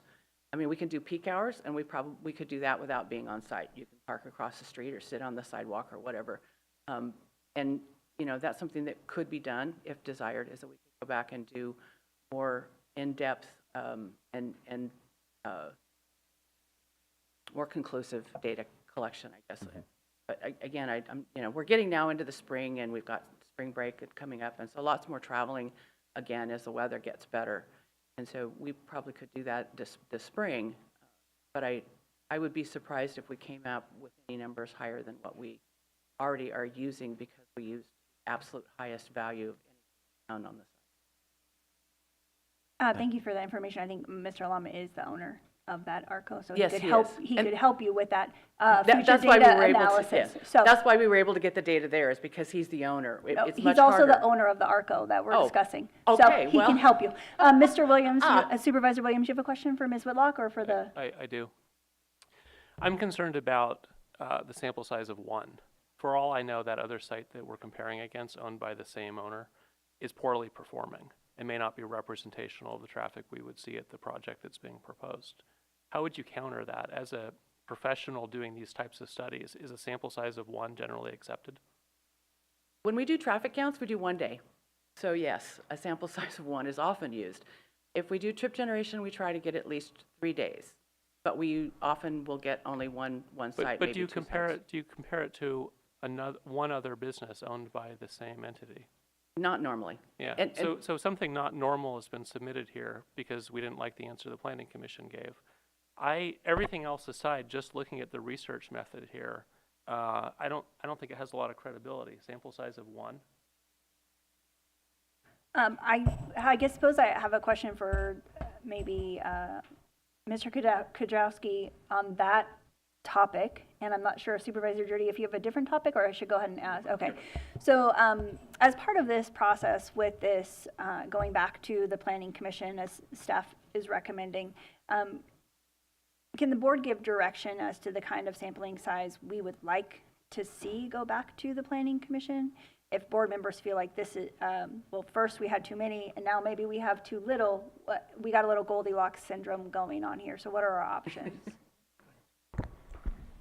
So Deputy County Counsel Matthew Kudrowski, I don't know that I necessarily would recommend giving direction on how to do traffic studies, because I'm not sure the board has any expertise in particular on that point. I think if there's direction that we work with Caltrans and our own county DOT going forward in terms of how to address this new submittal and vet this information. I'm not sure that anyone on the staff table is saying, we're saying this is 100% correct. I think we're saying this has been information submitted by the traffic engineer who's done an initial and revised study, if I'm correct, for the same location, that we think that this needs to be, incorporated into the analysis. So, so I don't think this is just the end-all be-all. We're saying we're accepting this after less than a day of having it, and we'll start revising documents right away. I think we'll be analyzing this if remanded back to the Planning Commission and seeing what that does to our analysis. Thank you. Supervisor Judy, another question for Ms. Whitlock or for? I don't think it's for Ms. Whitlock, it's Okay, for the applicant. thank you. Thank you for your time. Mr. Mumson or the applicant? I'm not sure who can answer, but it's for the applicant. And maybe it was in the staff report, maybe I didn't see it, but I wasn't clear, what's the brand of the gas station? And I have no opinions about the quality of the gas in any of the brands. I've generically been told that oftentimes you have the same gas getting hauled in different branded stations, so it doesn't almost matter. It's going to be a Chevron, so it is a 1 sample size, Supervisor Williams, but it's the same gas under the same management, and the Chevron on North State Street has more pumps and a bigger store. Okay, but I guess the question is because gas prices can vary sometimes by the brand, even if the refinery sometimes is actually the same that's filling the different gas pumps, is my understanding. So I guess what I was going to bring up was, and I assume this is accurate, I just did a Google search for today, and it says it was updated an hour ago. The Chevron station that was used for the sample has a listed price of $5.60 for regular gas. The most a customer can get a discount is a 20 cent a gallon discount if they were an avid Safeway shopper, so $5.40. And you could say just down the street at a couple different locations in Ukiah, there is gas in town in Ukiah for $4.77. So it's about a 15% premium at this one station that was used for the sample size. So who's to say that this station on Redwood Valley would always be 15% more expensive than other gas in Ukiah? I might have Mr. Alam address that, but I assume that price would be the same as the North State Street. Yeah. Good morning. As far the prices goes, it's the same policy. Ukiah price is going to be higher pricing. Chevron station, North State Street, there's Jensen truck stop, the price will be met. Okay, so is it fair to say that it's generally about 15%, even It with is. even with the Safeway discounts, about 15% more expensive? Chevron intending to have higher tiers gas charging more across the board. About 10 to 15%. Right now, the gas getting rid of. These differences between 30 to 40. 10% normal. 8 to 10% is normal. Just due to, I think, the refineries, they're not producing enough gas or something, but they always have something. Usually difference 8 to 10%. Okay, thanks. Thank you. I'm not seeing any additional questions for the applicant at this time. Thank you. So now I would like to have public comment. So those of you that wish to make public comment, if you could please form a line. I do have some hands raised on Zoom. If you're using Zoom today, please use the raise hand feature or press *9 on your phone, and I will get to Zoom after a few in the room folks. So please just remember to keep your comments concise, and also noting it does appear as though this project is going to be headed back to Planning Commission, so you'll have additional time to make comments there. Thank you. And if you could state your name for the record, it's appreciated. Good morning, Supervisors, Chair Mulhern, County Council, CEO, Building and Planning Director. My name is Dolly Riley. I don't know if you can hear me, this is kind of far from, I'm tall. I am the chair of the Redwood Valley Municipal Advisory Council. I want to say this new Redwood Valley project was unanimously rejected on the merits by the County Planning Commission at its January 4th meeting, as you know. And the public in Redwood Valley and the MAC strongly encourage the Board of Supervisors to uphold the final determination of the Planning Commission. Today we have an appeal to consider. Faison Corporation's paid traffic consultant has found a qualitative rather than a quantitative study based on purchases and making comparisons with the Costco gas station, as Attorney Momsen stated, and the North State Starbucks gas station across from Rayleigh's. These are not on 101. And I'm going to say that Caltrans did an extensive study, which is part of the almost 200-page original permit request filed prior to November. If you build it, they will come. 101 is going to have a lot more potential for subscribing to a gas station on the side of the road than in town off of the road, as these other two comparison gas stations are. So I don't think it's a good comparison. Caltrans made their recommendation that a center median was needed based on extensive study by Caltrans, not one sample, quite a bit more. As you know, that was one of the items that the Planning Commission used to deny the permit, which was a center median was needed, which Faison Corporation didn't want to pay for, and a variance that would cut off the neighbors' access to their property. You know, I can say a lot more has been said. I just want to say that postponing this decision due to an appeal, we've all seen that in our national politics. It's a really good ploy to use to postpone this. And, you know, there may be a lot of money behind this gas station, but there's a lot of passion among the people in Redwood Valley. I just want to say one more thing. Supervisor candidate Madeline Klein yesterday morning put a question on the Redwood Valley Awareness Facebook page saying, how do you feel about this proposed gas station?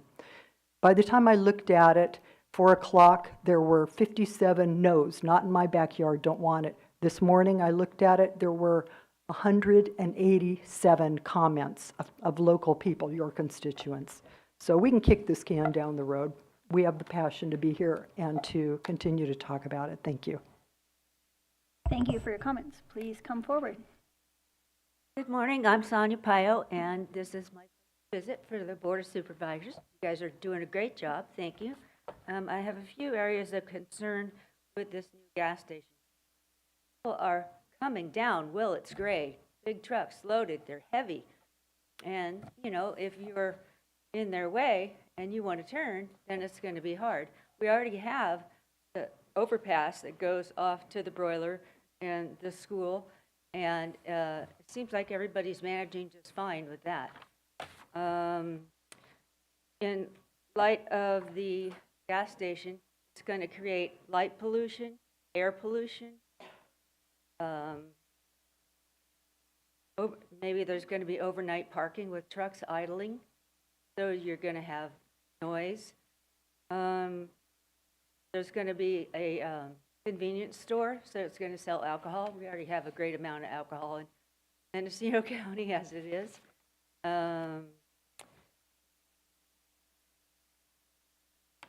I would just like to say, from everyone I spoke to in our local rural community, they do not want this.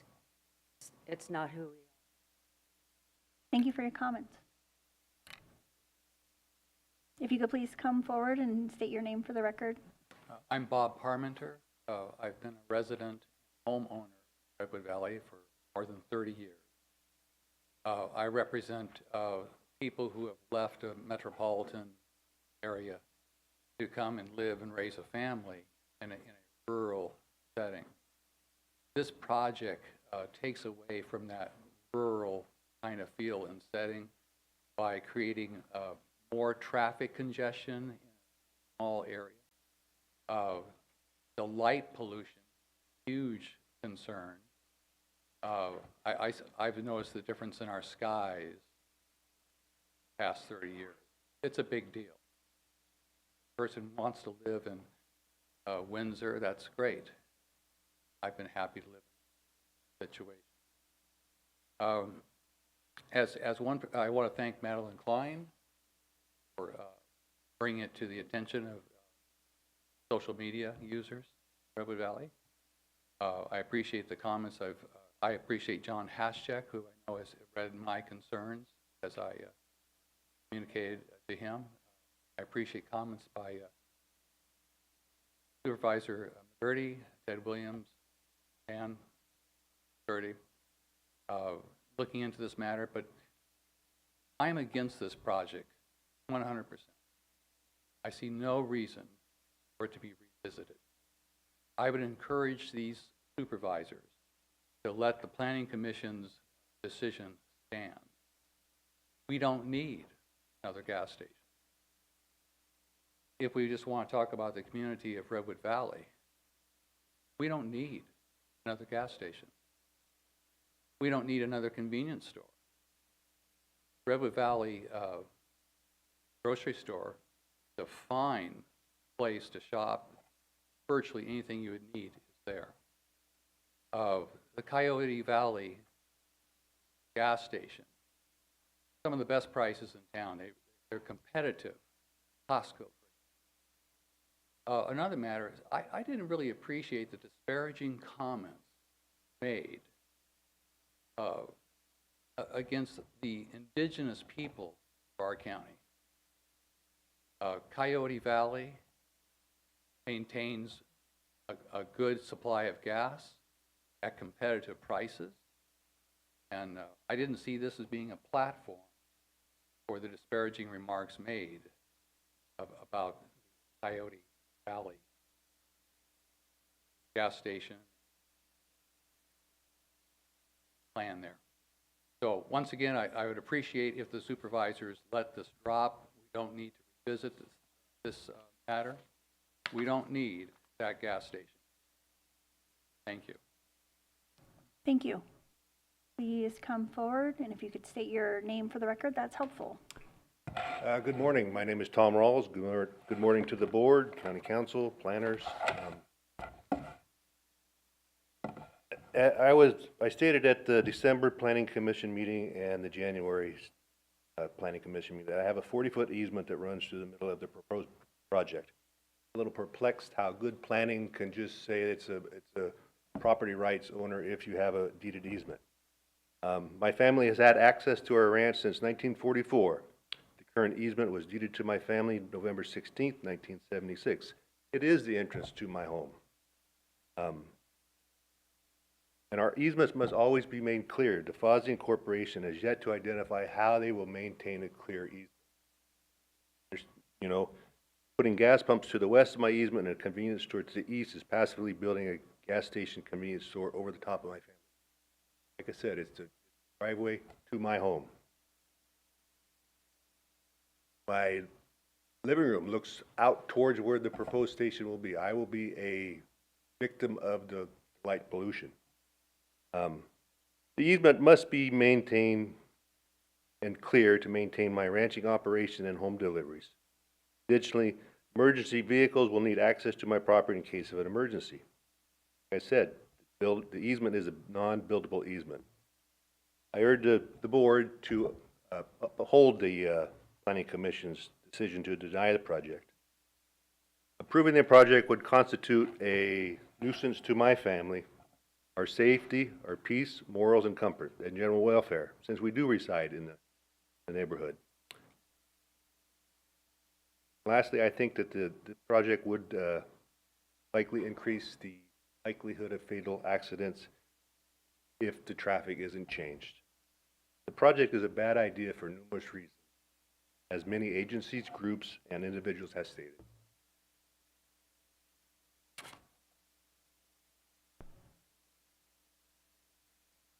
Good morning, all. My name is Deborah Heckert. I came to Ukiah in 1999. My late husband and I developed and built the Hampton Inn. And at that time, I'm just going to mention this because we fought Hilton. They wanted the big box, the ugly prototype hotel. And we really felt that this fantastic area, which we ended up moving to, deserved better. We wanted to be the kind of developers that build projects that, you know, it's not just about the bottom dollar. They're good for the community.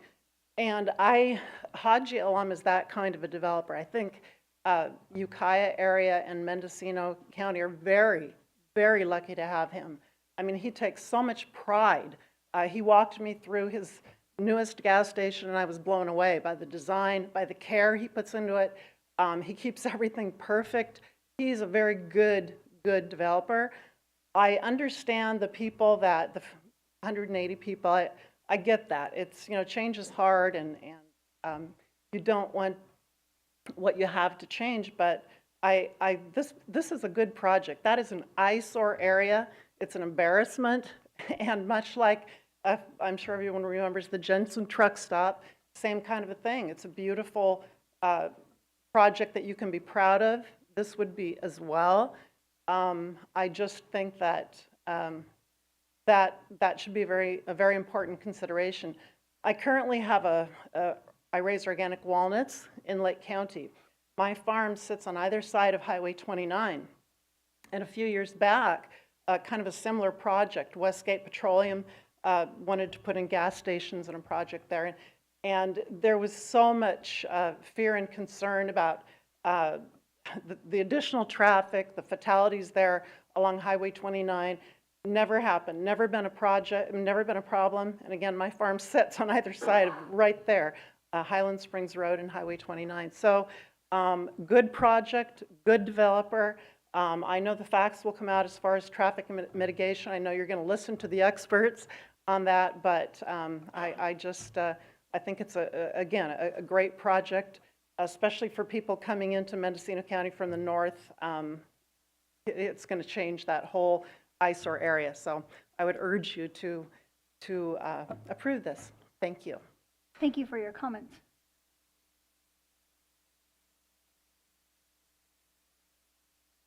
Hi, my name is Maria Fierro. I'm here to support Mr. Allen's project. I'm one of his tenants in Willits by the Arco gas station. I've been commuting from Ukiah to Willits for more than 10 years now. And for me, when he gave me his idea of building a gas station at that area, passing the Redwood Valley Coyote gas station, I thought it was great. You know, I've heard from a lot of people that commute every single day like me. You know, whenever they stop at the Coyote gas station, it's always packed. The line is long. I know the prices are good, but not everyone's just gonna look at the prices. You know, it's the time. I don't have time for this, and not everyone stops every single day for the gas station because I know the concern of the traffic and stuff. Probably something would help the signage. You know, when we're coming down from Willits, you know, start putting signs that there's a gas station so people can come kind of slow down. You know, there's going to be people turning. But yeah, otherwise, I don't see why not this project. That area has been lonely for many years. I mean, it never catches my attention to even turn. I had a bad experience once when I tried to stop by the restaurant that is there. I don't even remember the name. But I kind of saw weird people. I don't know. I'm not against nobody, not against homeless. Maybe they were homeless. But I was like, if this is going to continue being like this, I don't even want to stop by here. And, you know, by maybe lighting up that place with a gas station, or I don't know if he's planning to still rent for somebody else. You know, it's just, for me, it's great. And from a lot of people that I know that commute every single day, you know, it's just another option besides the Coyote gas station. Thank you. I'm in support. Thank you. Thank you. If you could please come forward and state your name for the record. Hello, my name is Robert Clifton. I'm a Class A engineer. I worked for Haji for many years on many projects. Done some good work in this county. He's got more than this one project on the table. Has apartment buildings, rebuilding old gas stations here, there, even in other counties. A mover and a shaker. He's one of those guys who he talks about things, and sometimes it takes a year or two to get done. But if he's talking about it, he's going to do it. I've seen Mendocino County for many years, and that one spot has been there as long as I remember. There is no need to change any traffic, or it's just another gas station. It's just another gas station. Since the cookie factory, there hasn't really been nothing there. There's maybe those guys who put in gates, but they don't create any traffic. Restaurants that are there don't create a lot of traffic. As a habit, I think if I got gas, I would get gas going north if I commuted constantly, and then I would forget about it coming south. Even then, I haven't heard of a lot of accidents in the area. There's a lot of police that hang out because when people coming down that hill, they need to let the brakes off. So I think it's a good thing to slow people down. I think it's a property owner's issue that he's not asking for any changes in the zoning, just asking to put a gas station on property that's zoned for gas station. Why should we deny a property owner an opportunity to build what is legally possible to build on that land? There's no changing of, it's just building a gas station. In the end, I think what you'll get is more business along that corridor. If it becomes a problem, they can go to west and then move them 1 mile back, just the same way they go to the Indian Casino. I don't see any need to change it or increase traffic. See it, just another. Thanks for your time. I think that Haji is a good developer, and I think he's got many projects in mind for Ukiah.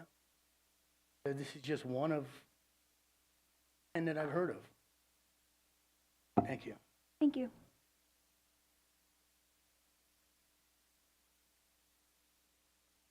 Good morning, board members and staff. My name is Christine Boyd. I live in Redwood Valley. As a founding member of the Redwood Valley Municipal Advisory Council, I've been following the Faison Corporation's plan to build a gas station at this site since 2016. There are many reasons why this project and its proposed permit variances should be denied. First, the immediate neighbors of this proposed gas station and all testimony shared at the Redwood Valley MAC meetings numerous times and at the Planning Commission meeting where the permit was denied, all the statements from the local residents have opposed this project. That's an important factor.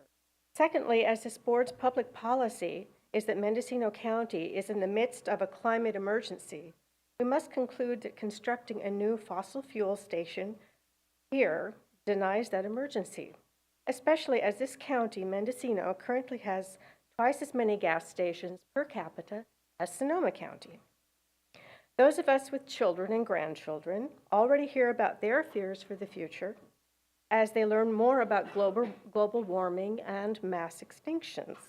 If the world is to stop heating our home planet, millions of small changes need to be made. Those changes must start with each of us and with local government, or the job isn't going to get done. For me, as a former environmental regulator for a large public organization, the Faison's record of ongoing violations of laws in their operation of other gas stations is egregious. Mr. Brian Momsen, Faison's lawyer representing them at the Planning Commission hearing, stated that 64 documented violations cited by 7 Northern California district attorneys were, in his words, only insignificant paper violations.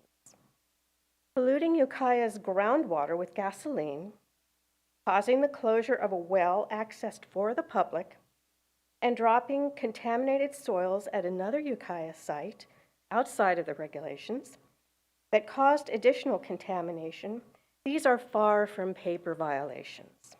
In fact, the violations were so significant that the State Water Resources Control Board levied fines of $500,000 on Faison.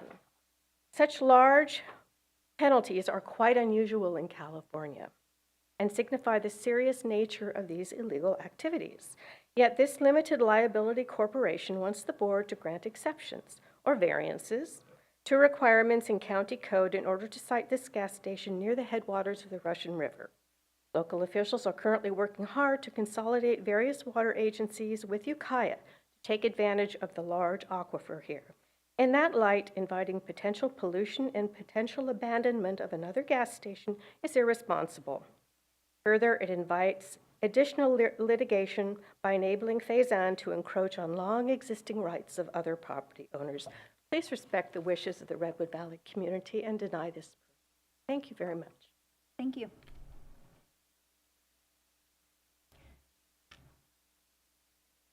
Hi, my name is Nikesh Basta, and I think I am for this project. I think this project will create new jobs.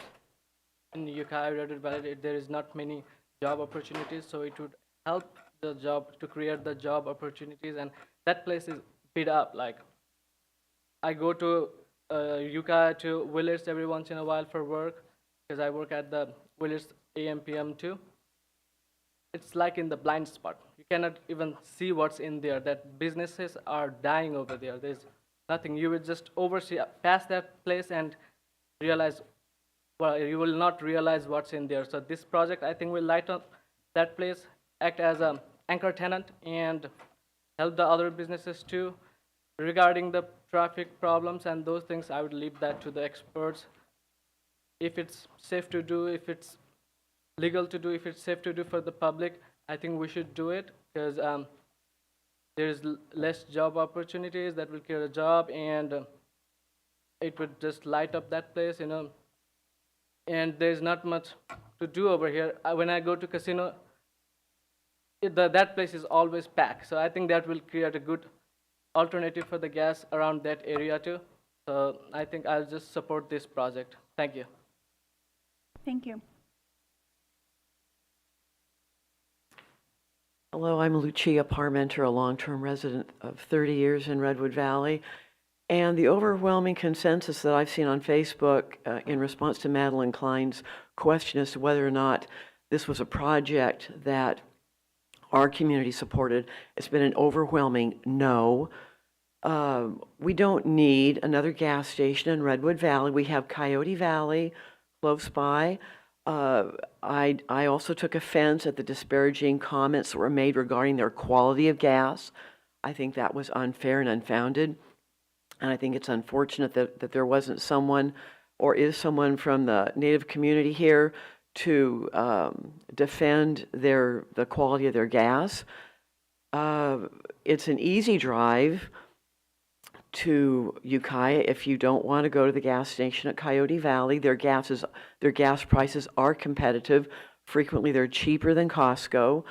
I also think that the access road from Laughlin Way that gives an additional egress out of Redwood Valley in case of fire, that needs to be recognized. Otherwise, we only have one way out of Redwood Valley, and that's at the overpass area.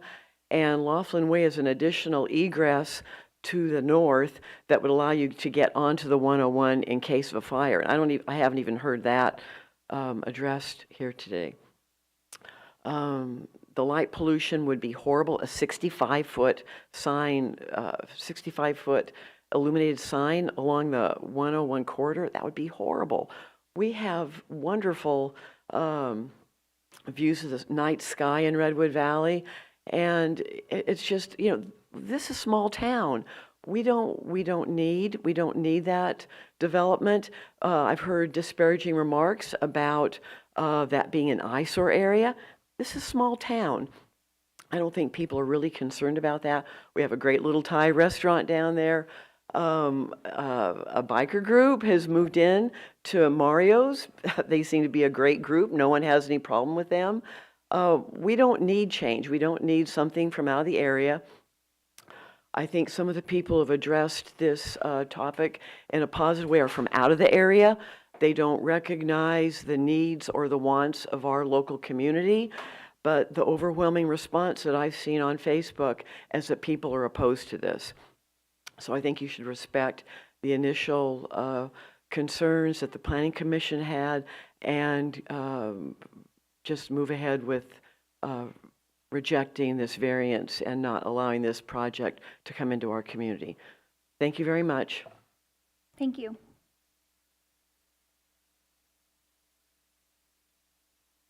Hello, my name is Judy Linney, and I've been living in Redwood Valley for over 20 years. I moved there from Santa Rosa because I wanted to live in the country, and it has a nice feel. I think the casino, the Coyote Valley gas station serves the community well, and it's just not necessary. I also, before the unconstitutional shutdowns in 2020, I was part of a small business in Ukiah, and it was very important to have out-of-towners come to Ukiah to spend money. You're going to put a gas station there. I mean, if I was traveling through, might get gas there, and then I just go past Ukiah. And then all the small businesses are losing out. I mean, you've already heard us with 2020 shutdowns. And now the roads are a mess in Ukiah. I mean, to put a gas station in Redwood Valley is just more saying, just pass up Ukiah. It's not necessary. Nothing good there. So you're taking away from business opportunities in Ukiah to do that. Thank you. Thank you.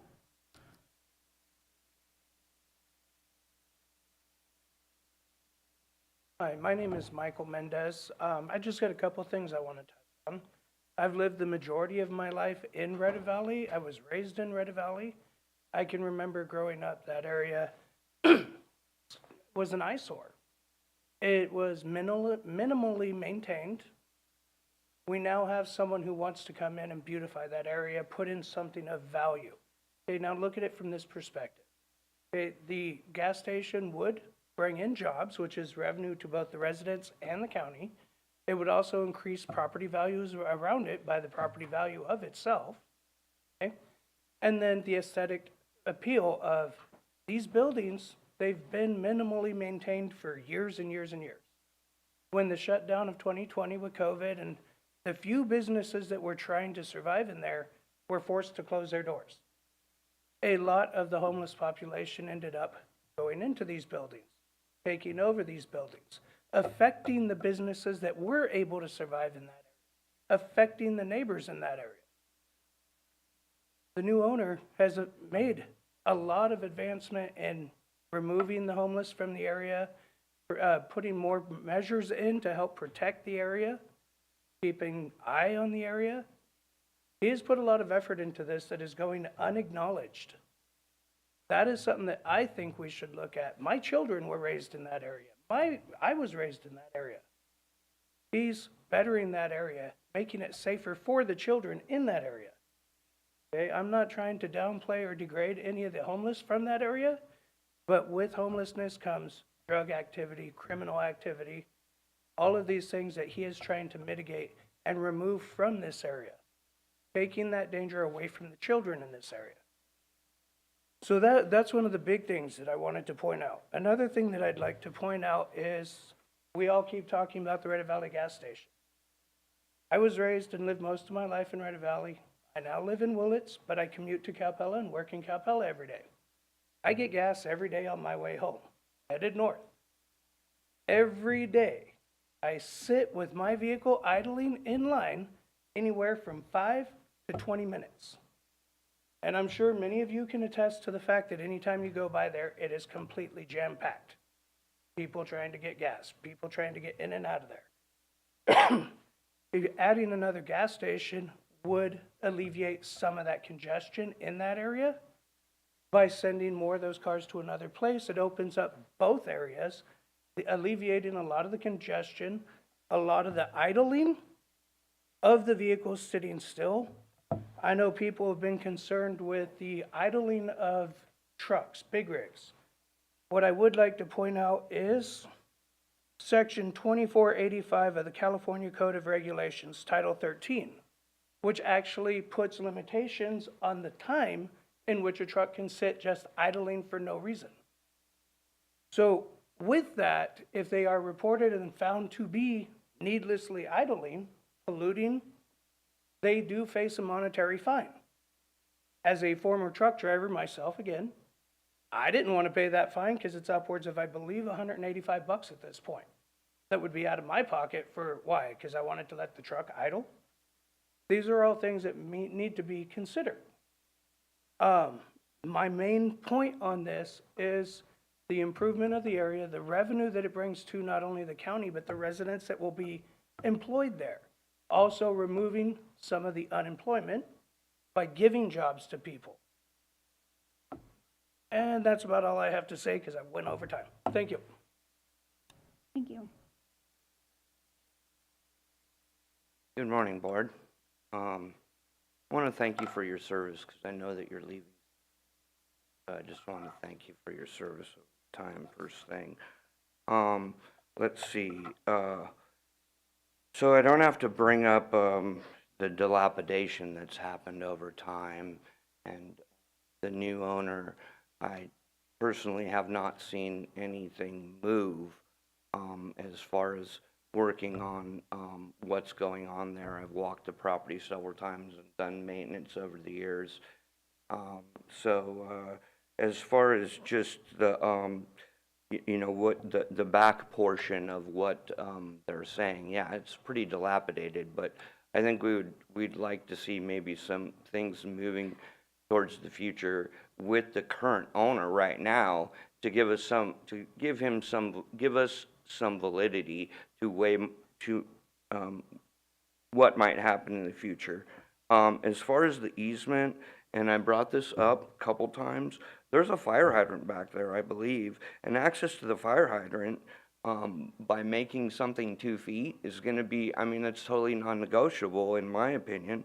There's going to be no 100-foot clearance from a slope that has vegetation on it. I mean, we're all supposed to have 100 foot of clearance. You're going to put a gas station less than 100 feet from a 45-degree slope with manzanita bushes and vegetation on it? I mean, is this the reality of where we're doing today? There's no real water insurance downstream. There's a continuous spring that flows out onto the 101 northbound entrance at Redwood Valley that, you know, there's always water there. There's tulies there all the time. So we really, and as far as the tanks go, I mean, with all this stuff that the expert told us, and we're still having leaks, and we still have to have the weights and measures folks go out and determine whether they put cell phone safety stickers on their gas pumps. I mean, come on, is this the reality that we're looking at right now? And as far as a generator goes, I think you choose to use a generator in the summertime because of a fire. That's a choice that you make. And so you don't have to choose a generator. Personally, I put up some solar panels and got a battery and was able to charge most of my home without burning fossil fuels. And I know a lot of folks were able to do that. So you choose to use a generator. 5,900 people going in now. I never caught the number, the new number that would be, but I want to thank you for recognizing, yeah, it seems to be convenient when there's a lot of people, but when there's less people, when you have to put up a median, then all of a sudden there's less people going. And yeah, I just wanted to bring up those points. Thank you.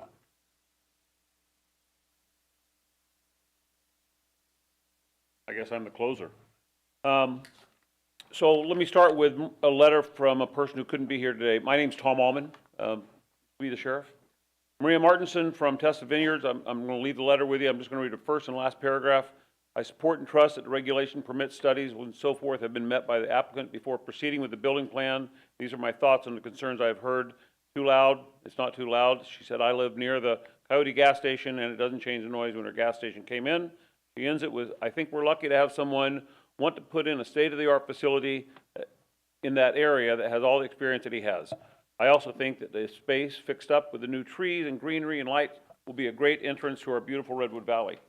I've focused my career on public safety, and I remember, and I hope that you remember, when we've had emergencies in this county and we've run out of fuel. We've absolutely run out of fuel. I was worried when I was sheriff that we were parking patrol cars in 2017.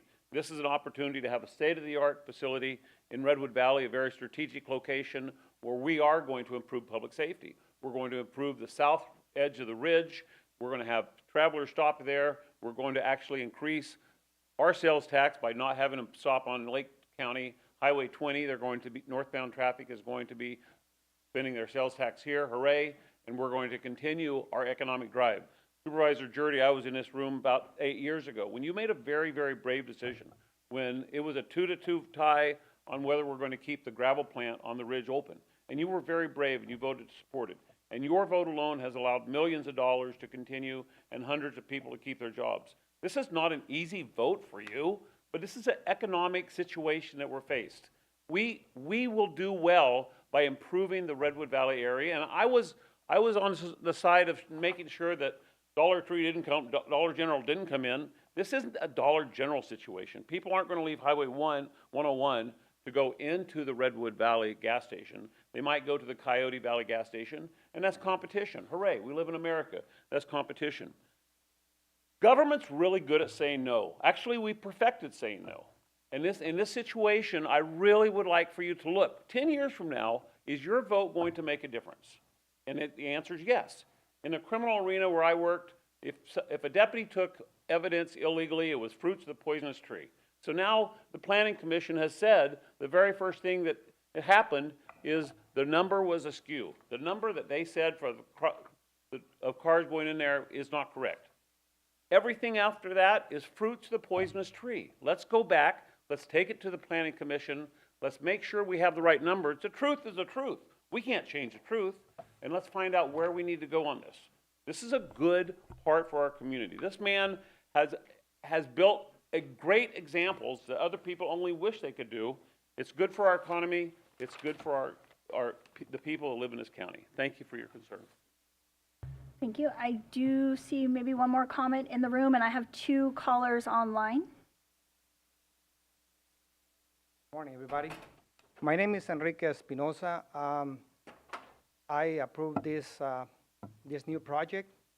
I have a project myself here in Ukiah, city of Ukiah. I think it's always good for new projects to bring new business, to bring jobs. I fought for like 4 years for my project that I'm building in the south side of Ukiah.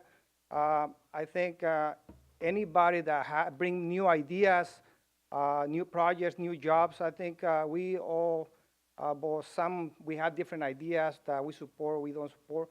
But I think always if I live in Redwood Valley since 1996, and when it comes, if you walk in city of Ukiah and you see a lot of businesses closing down, it's really sad.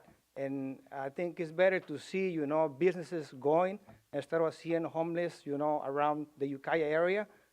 That's one of the reasons I think why my project was approved, the south side. And like I said, I live in Redwood Valley since 1996, and it's good, I'm pretty sure. I don't know this guy that much, but I see that he owns projects here in Ukiah, businesses, and they look beautiful, make the city look beautiful. He brings revenue to the county and to the city, and I think instead of not supporting this project, I think if we bring revenue and jobs, I think it's a good idea. So I support the project. Thank you. Thank you.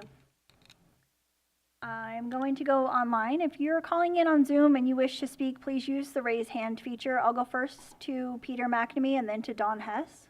If you could please unmute, Peter. Thank you. I'm calling today to follow up on testimony that I provided to the Planning Commission in January when they made their decision to deny this permit, and for the same reasons. Really nothing has changed. I think if the board has to send this back to the Planning Commission, rather than what makes more sense to me, which is just to deny it, the applicant certainly can reconfigure the project and come back with a new project. It seems to me ludicrous and absurd to make the argument that gas stations are closing throughout our county, but that we need a new 20 pump mega station. It just doesn't make any sense.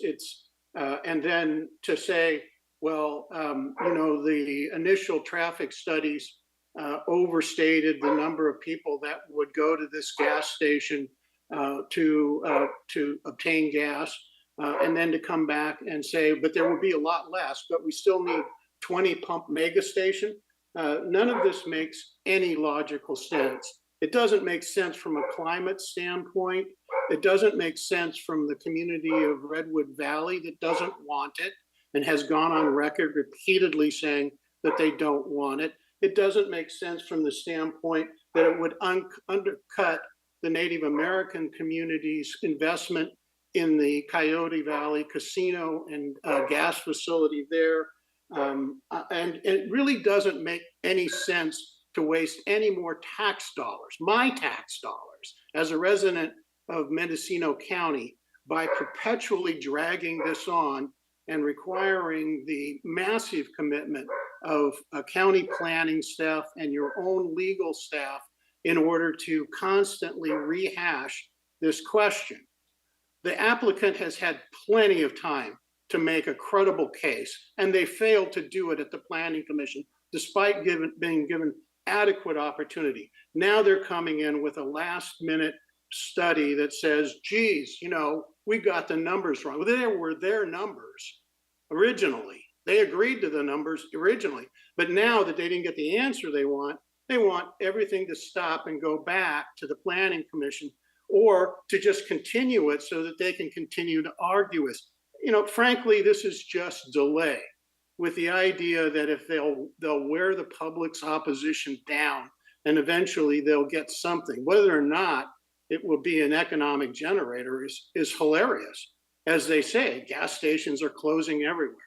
So this is just ridiculous, and I hope that you'll put an end to wasting our taxpayers' dollars on consideration of this project. Thank you. Thank you. Don Hess, I believe if you could unmute. Thank you. Yes, Chair Mulheron, members of the board, CEO Antel, and county staff, good morning. This is Don Hess from the Grassroots Institute in Gualala. This morning, I asked the board's indulgence for these few minutes.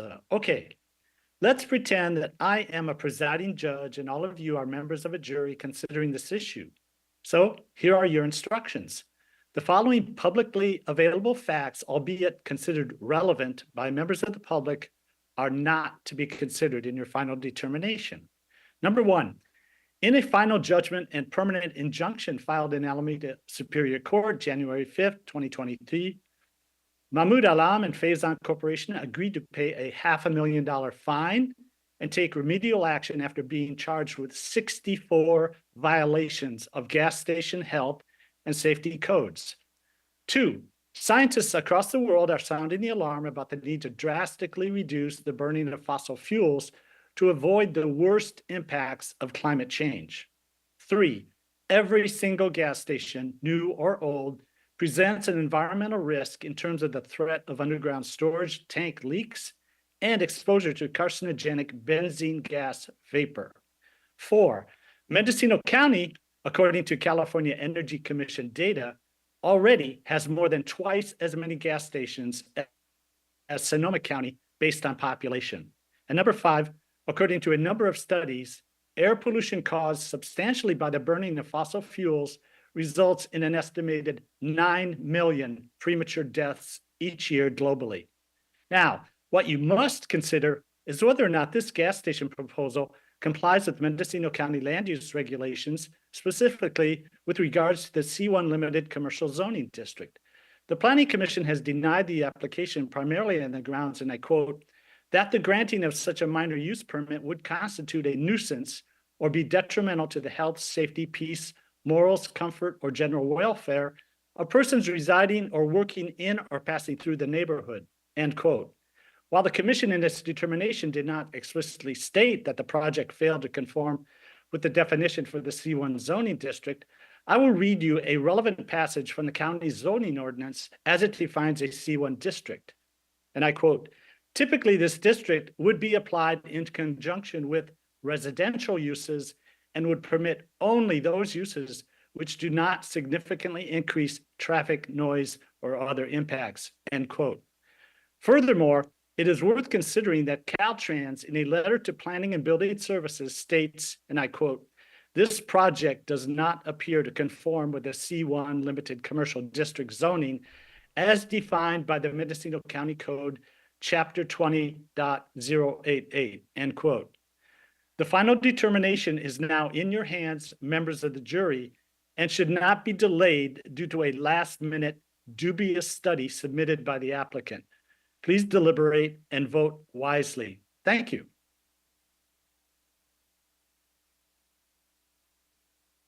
Thank you. If there are additional members on Zoom that wish to speak, please use the raise hand feature or press *9.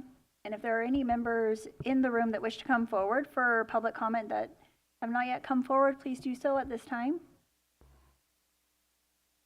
Seeing no one come forward, I'm going to look towards staff for any final remarks. Supervisor Jordy, did you have a question, or would you like to hear the remarks first? Hear the remarks first, but I do have a question for staff. Okay, thank you. Okay, this is Liam Crowley, Planning and Building. I just wanted to make one small clarification. There was a couple comments about permitted uses in the C1 zoning district.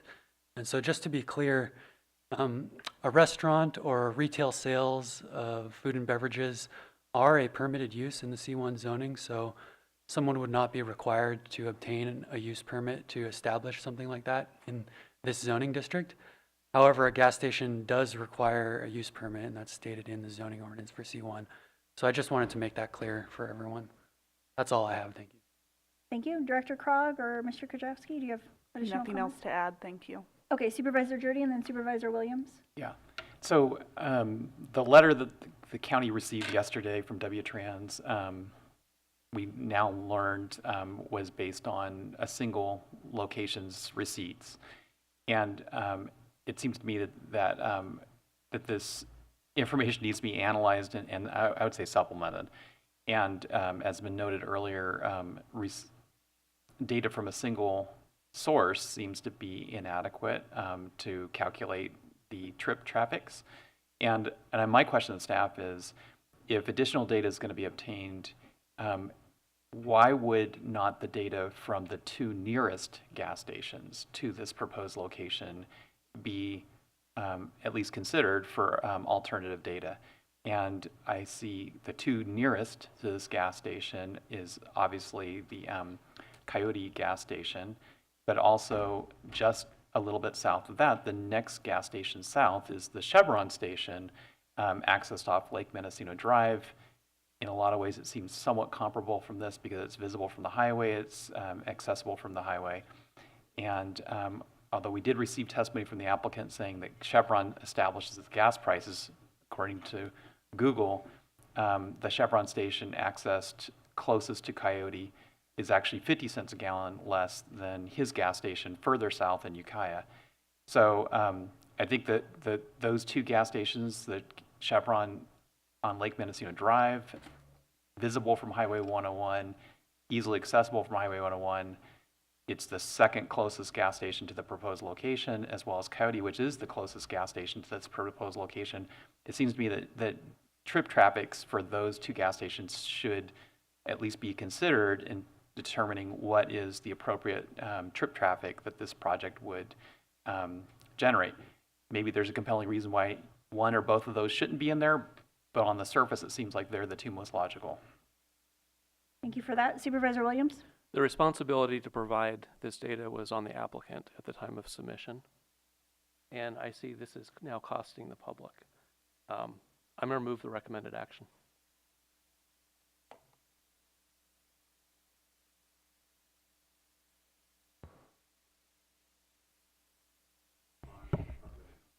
Thank you. Part of the public hearing is that we will hear more from the applicant. So just a moment, please. Supervisor McGordy?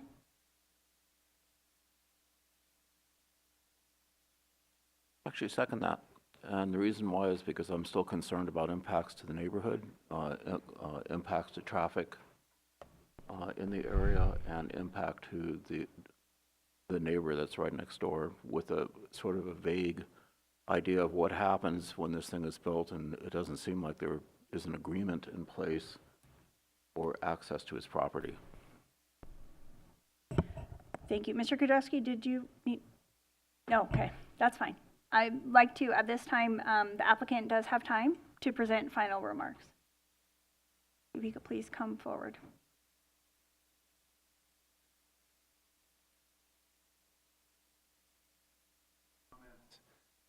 One member of the public mentioned that there was a traffic study by Caltrans. That isn't accurate. The only traffic study was by W-Trans, so maybe she was confused with the trans part. And again, that study is the only one that looked at local circulation across the freeway. I put that in my letter. It's not a great amount of people that use that. So the Planning Commission basing its denial on an impediment to that local traffic was not supported by the record. The canopy for the proposed gas station is going to be too low to support big rig trucks. There will not be big rig trucks served by this gas station. So to the extent there was concern about that, it was unwarranted. Trucks will not be able to use this gas station. As far as Mr. Rawls' easement goes, I reached out to him by email. He didn't get back to me, so I'm not quite sure where his home is, but the easement's through a parking lot of a shopping center. It's 50 feet wide, and the setback we have is going to be not to construct anything within the easement area. Possibly if there's more cars coming, there might be more congestion in the parking lot, but they would use the parking spaces. It's not going to unreasonably interfere with his use, which is the legal standard. The law isn't that you can't do anything within an easement. We're not building within the easement anyway. It seems to me the real reason he was opposing this is because he can see the project from his house and not anything to do with the easement area. I appreciated some of the comments supporting the project. It's not as one-sided as some of the public would lead the board to believe. And the landscaping, I forgot to mention, will also provide nice aesthetics for the area. Mr. Alum has over 100 signatures, either on a petition supporting the project or short letters that I'd like to submit as part of the public record. And all these, I believe, are from local residents. Thank you. You can leave it on the counter for the clerk, and it will be scanned in and recorded for the record.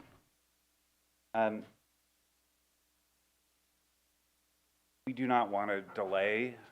The last thing a business owner wants is delay. He's been trying to get this project approved for years. It was approved in 2016 without any of these conditions, with 4 less pumps. That should not be forgotten. And 4 more pumps caused all of these hearings. I'd like him to come up and address the violations. I said that there were paper violations at the Planning Commission hearing, and I said it in my letter I submitted to this board because that's what he told me. I do not believe there was any pollution, or I attached an audit of his stations to my letter, which shows he's in full compliance. But I would like him to come address the violations, show that they weren't as serious as some of the members of the public. Hello, once again. Yeah, as for those violations goes, I think the Environmental Health Department is right next door. You guys most welcome to them to attend this meeting and ask them what violations was occurred on those. This started from one of my station, which is I was the landlord and my tenant was there. It's a 99.9%, not even 100% are housekeeping stuff, such as performing the test, delaying the test, or for example, surge report, not submitting on the time. All those 64 violations. For example, let's say we have a testing need to be done every year, and one of the sensor is bad. That is a violation. Within 10 days, you don't change the sensor. And even you do change the sensors, and whoever the third party is, this one who's changing the sensor, don't report to the environmental health, that is a violation. And I learned the hard way, paying such as heavy fine to mitigate these things. And now, part of my agreement is this one, I have to have a third party auditors who is whatever the operation we operate the stations, we have to send the report to that person's, and he or she send the report to the district attorneys. And that was a part of this thing. So there is no violations, any contaminations. We drop single drop of gasoline or any hydrocarbon in the ground. Rather, I spend millions dollars to transporting the hazardous materials, such as from the Jensen's up in Willett, when we replaced the new tanks, over 30 truckload of the contamination soils, I took it out from the Willett and transferred it to the landfill. I have reports, I have bills, which is I paid. Truck stop, been there for 1950, single wall tanks, leaking every single day.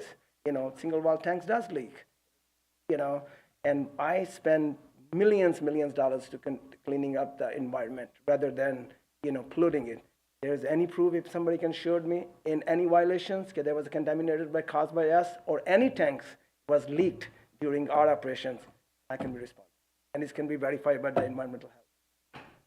Mr. Lump, Yes, I have a question for you, and I think we could take the timer off. What happened in 2019 at Gobi Street? The Gobi Street, what happened, we was replacing the tank, 2019. And you want to put the initials or how you started?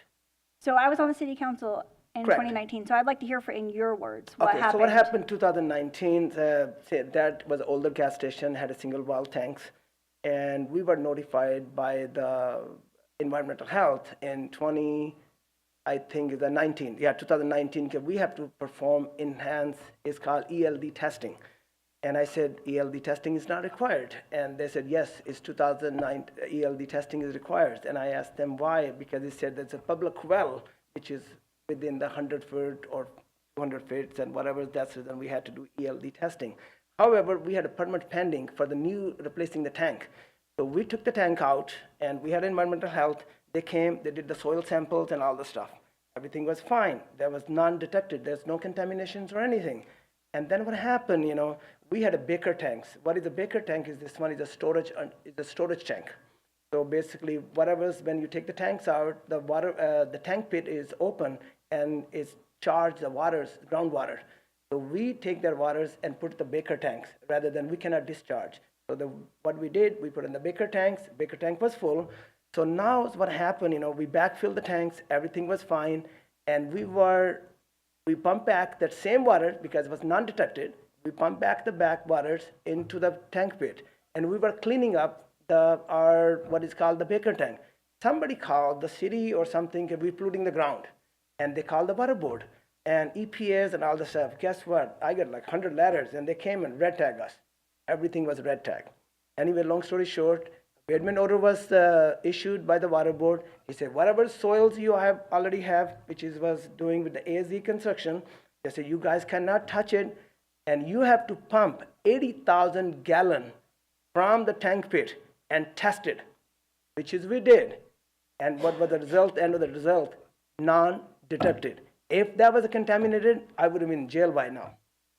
So that was the good part, okay, there was no contamination, zero contamination, water was drinkable. So somebody had a misunderstanding, whatever that happened. They thought we were polluting or anything, and all the records is in the SEER report or water board.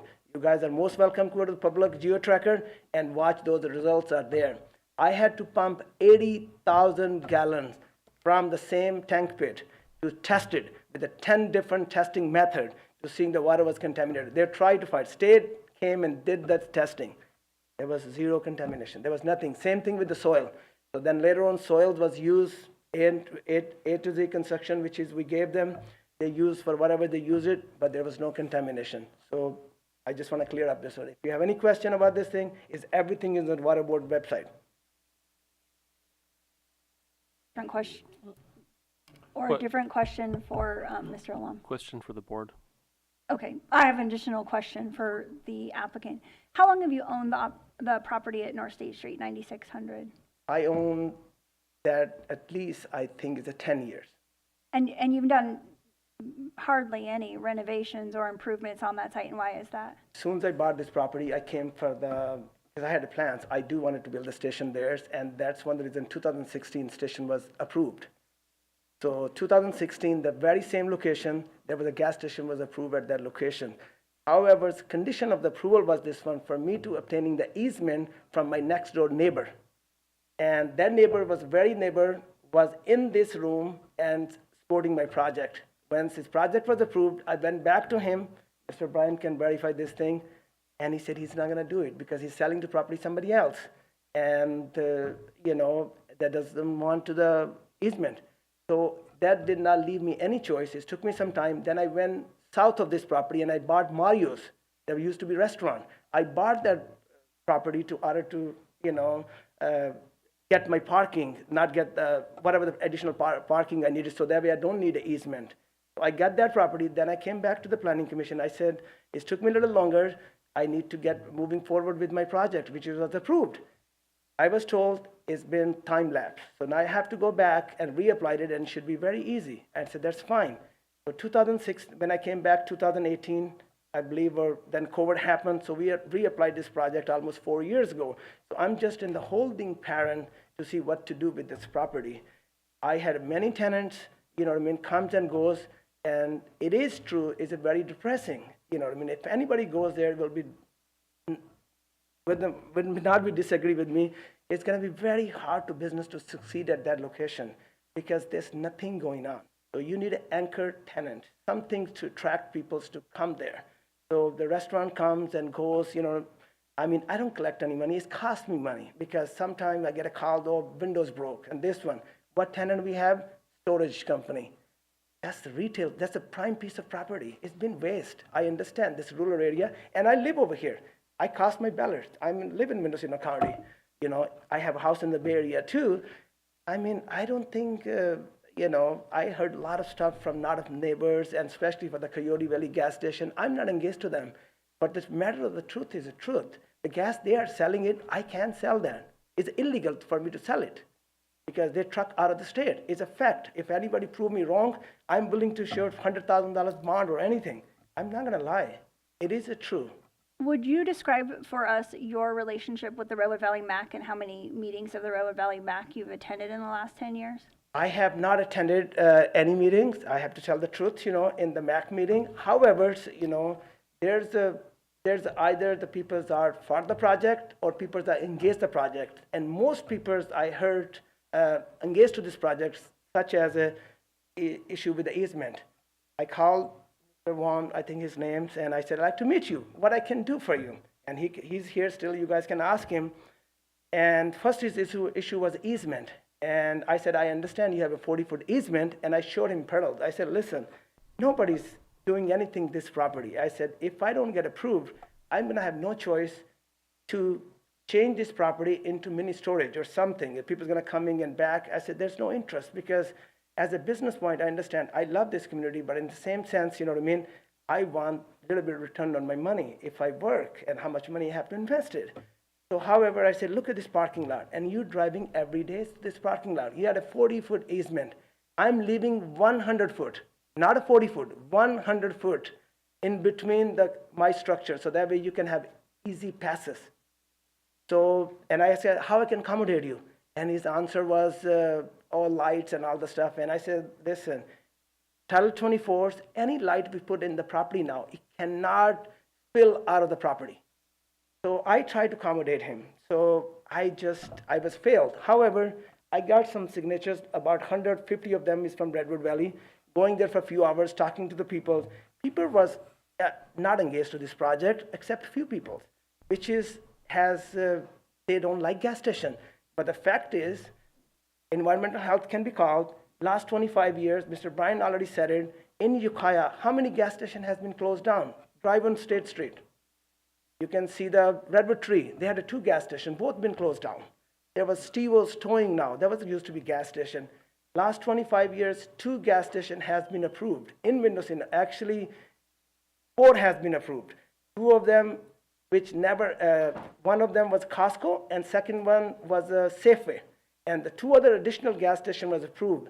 2016, one was my approved, and other one was approved in Laytonville. Both of them never happened. You guys can check the record. 2016, the day my hearing was this one, there was the other gas station was approved in Laytonville. Never took off the ground. Because now it's a cost efficient. It does cost money. And I want to clear one more thing for the Redwood Valley gas station. I'm not engaged to them. However, his name is Indian or Red Indian people. The gas station is run by third party, and they're the one who make money. It's not controlled by Indians. And I understand it's their own problem, whatever they're suing in. They are the ones benefiting. They are benefiting from this thing, but much more other management companies are benefiting from that gas station, trucking the gas from out of the state, bringing it to California. Whoever pumped the gas there, they're the one who's the real polluter, because that gas is not legal to sell in California. Supervisor Hashak, did you have a question for the applicant? Yeah. Well, thank you. Let's see, with the variance yes, sir. issue. Yes. And my understanding is that the variance might go through the driveway or whatever of the gas station. But to make that happen, you have to have the variance of the frontage moving from 20 feet to 2 feet. Is that correct? Yes, sir. In order to, have the clear easement for there's the utility easement, which is, and then Mr. Rawls has a 40-foot easement, but we're intending to leave it 100 foot to make access to the people, and especially, we knew this one, Mr. Ralph has the easement, so we want to make sure the easement is clear all the time, much better than is today. If he goes there today, there's a U-Haul truck being parked and all the stuff, the easement is not being maintained. So yes, the order for us to we need that variance, and was recommended for approval by Planning Commission, our previous meeting. And then, okay, so if you don't get the variance, Yes, then that would infringe on the easement. correct, yes, Okay. yes. The other variance is about the signage. And you wanted to increase from 60 feet to 65 feet, and also the square footage of the sign is outside of the normal code. Absolutely. My intention was this one, especially when the people drive from Willard, the side is too low and is over the ridge, and it's a very hard for them to see. And I want the sign to be seen way far when the people are approaching the southbound. But however, if the board feel like the sign is the issue, I will take that back. We do not need that sign, nor the square footage. Okay, the variance on the signage isn't a deal breaker. It's not the deal breaker, absolutely. Okay. And then the last thing is this whole traffic issue. Sure. Okay, and, we get at the very last minute, last night, this new report. Correct. Of the traffic flows and everything. A real concern that I have is the traffic flow and safety. Sure, mine too. And if this is remanded back to the Planning Commission and a new report is done about the traffic flow. Correct. And it comes back saying, well, it's not 5,000, but it's not 1,000, it's somewhere in between.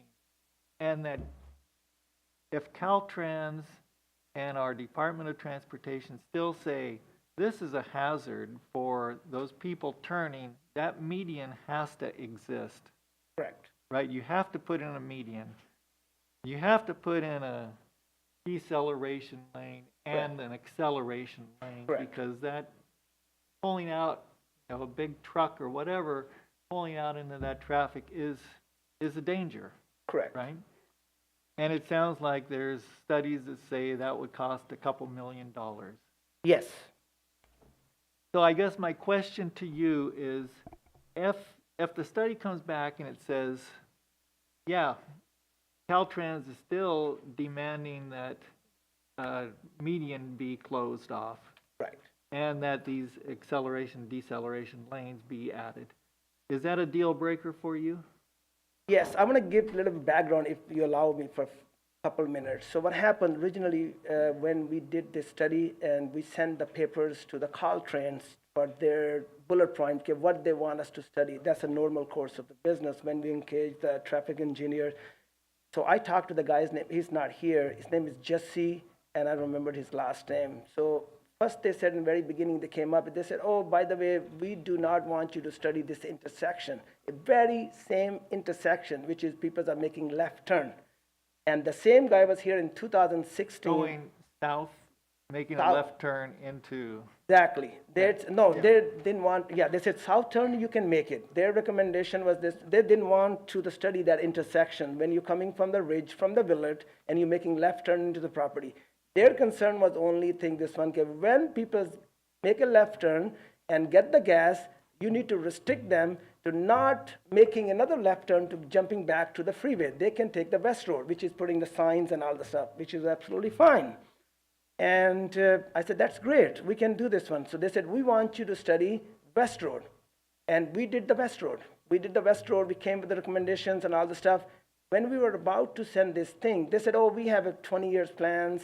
We may close the intersections and we're gonna put the Caltrans gonna do it. And I said, that's fine, that's great. So what happened, we did the study, we submitted the study, and then they came with additional stuff. They said, oh, by the way, now we want you to study this intersection too. I said, okay. Then we studied that intersection and we resubmitted the report, you know what I mean? And then they came up with the idea, they said, now we want you to close the intermedium before they were planning to do themselves, whenever they needed. And I told him, I said, Jesse, this is not fair because you said something else and now you're saying totally different. And he said, oh, I'm sorry. That's exactly what he said. I'm sorry, my boss changed his position. And I said, this is not fair. However, the traffic, as I said, this is a significant $2 million charge or possibly can be more. I think it has to be reason. If there is a reason, then I think I have to do it. And then I have to understand, if that's going to be viable project or not to do the $2 million improvement. However, just like Planning Commission said, C1 allows the retail use or anything. So in other words, any big box stores can come there and they don't need to come to the Planning Commission. They can just get a business license and they can open their business. There will be no traffic study required. There will be no any jurisdictions or anything except getting the business license and the fire department. So I believe still, you know what I mean, the intersection is safe. However, my traffic engineer, which is very first when she brought a 5,300 numbers, I told her you are wrong. And she was here, Brian Momson's here, I said, you cannot be comparison. I said, you are way off. And anyway, she said she took the numbers. However, I heard previously, okay, study can be done from the casino and the Chevron. So we want to understand there is a Walmart and there's a Neiman Marcus. So I consider Chevron as a Neiman Marcus or Nordstrom. So Nordstrom customers not going to go to Walmart, or neither the Walmart customer is going to go to Nordstrom. So with the respect, I consider the casino is a Walmart. That's generic gas and all the stuff. So there will be no comparison. So with the traffic study, that you submitted it. Correct. To Caltrans. Correct. So those numbers at that time, someone had said that you had approved those numbers. No. I told her, I said, no, they're wrong. Yeah. But those got submitted on behalf exactly. of you. Absolutely. Absolutely. Yeah. I did not read it. I read the days when they're coming with the trip, and that's how I was shocked. I learned, I said 5,300. I said, Ukiah population is 13,000. So you meant to say that half the population is going to come to my gas station? That's unrealistic. That's my understanding. Okay. Thank you. You're welcome. Okay, are there any other questions for the applicant? Seeing none, thank you for your time, Mr. Supervisor Williams, and then Supervisor Hashak. This is a discretionary permit from the county.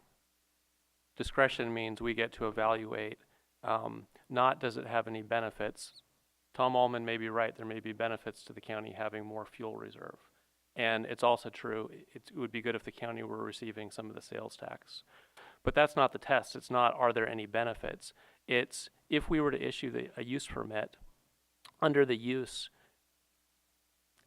would there be any, could we say there would be no detrimental impact on health, safety, peace, morals, comfort, or general welfare of persons residing or working in or passing through the neighborhoods? And Redwood Valley has shown up to tell us that this project would impact their health, safety, peace, and morals and comfort. And I don't think any further traffic study will convince the people of Redwood Valley that this is a project they want in their neighborhood. It's not right for me, I don't live in Redwood Valley. It's not right for me to say, we're going to stick you with this project because the applicant needs a return on investment. That's exploiting the people of Redwood Valley. They've, through the MAC process, they've discussed this time and time again. Their community is not in favor of it. It doesn't matter if anyone else thinks it's a good idea, they don't want it. And I would feel outraged if the county were pushing a project in my district, if it were going, a gas station of this scale going in Compshe or Mendocino or Wallala or Point Arena or Boonville. I would feel the same thing, that we're exploiting those communities, having an outside influence, and the county condone exploiting a community. And so I'm going to stick with the motion because I think no matter what findings come back, it will not change the stance the people in that community have that their health, safety, peace, morals, and comfort would be negatively impacted by this project. Supervisor Hashak and Supervisor Jordy. Well, my question is for staff, is that if this is remanded back to the Planning Commission, it's going to cost staff time, all that, right, extra. Is that recovered in the permit application or the denial, the application fee? Thank you. So staff has up to this point expended the fees that were paid for the original application. As part of the fee schedule that's adopted by the Board of Supervisors for our department for these types of projects, it would be a billable rate of $90 an hour going forward for staff time. So we would have cost recovery provided the applicant pays for that additional time. Okay, thank you. Point of clarification, does that also include county council's time? I do not believe that it extends to county council's time, but I might defer to their office. Deputy County Counsel Matthew Kudrowski. I don't know how our billing works between departments on these issues. I think we're here to provide the cleanest recommendation we can to the board. Thank you. Supervisor Dirty. Yeah. So it's not that I want to remand this to the Planning Commission or that I want to postpone an action. What I heard at the very outset of today's meeting is that county staff felt that the last minute information from W-Trans was significant enough that they were concerned with an action taken by the board today, and that without having additional time to consult the Department of Transportation and at the county and California Department of Transportation, Caltrans, to see if the new information was of significance to their earlier comments and requirements for the project, which would, to me, significant change is the closure of the turn pocket on Highway 101, and that impacts the greater public who may or may not be going to this business. So if after today's testimony, if staff feels that additional consultation is not required, I'd like to hear it. But I heard at the outset that they felt that additional consultation was necessary to, I don't know, ensure that there was adequate information prior to a decision by the board. The kind of the fundamental underlying principles of the California Environmental Quality Act is that the people making decisions have as much information as is reasonable to obtain prior to the decision. And, I don't appreciate getting, information from professionals the day before the hearing. It seems to me that there was ample opportunity for the applicant to have a W-Trans letter submitted to county staff and to Caltrans, a few months ago, certainly since the Planning Commission meeting, since this became a very prominent issue in this permit. However, again, what we heard at the outset was that this was significant enough.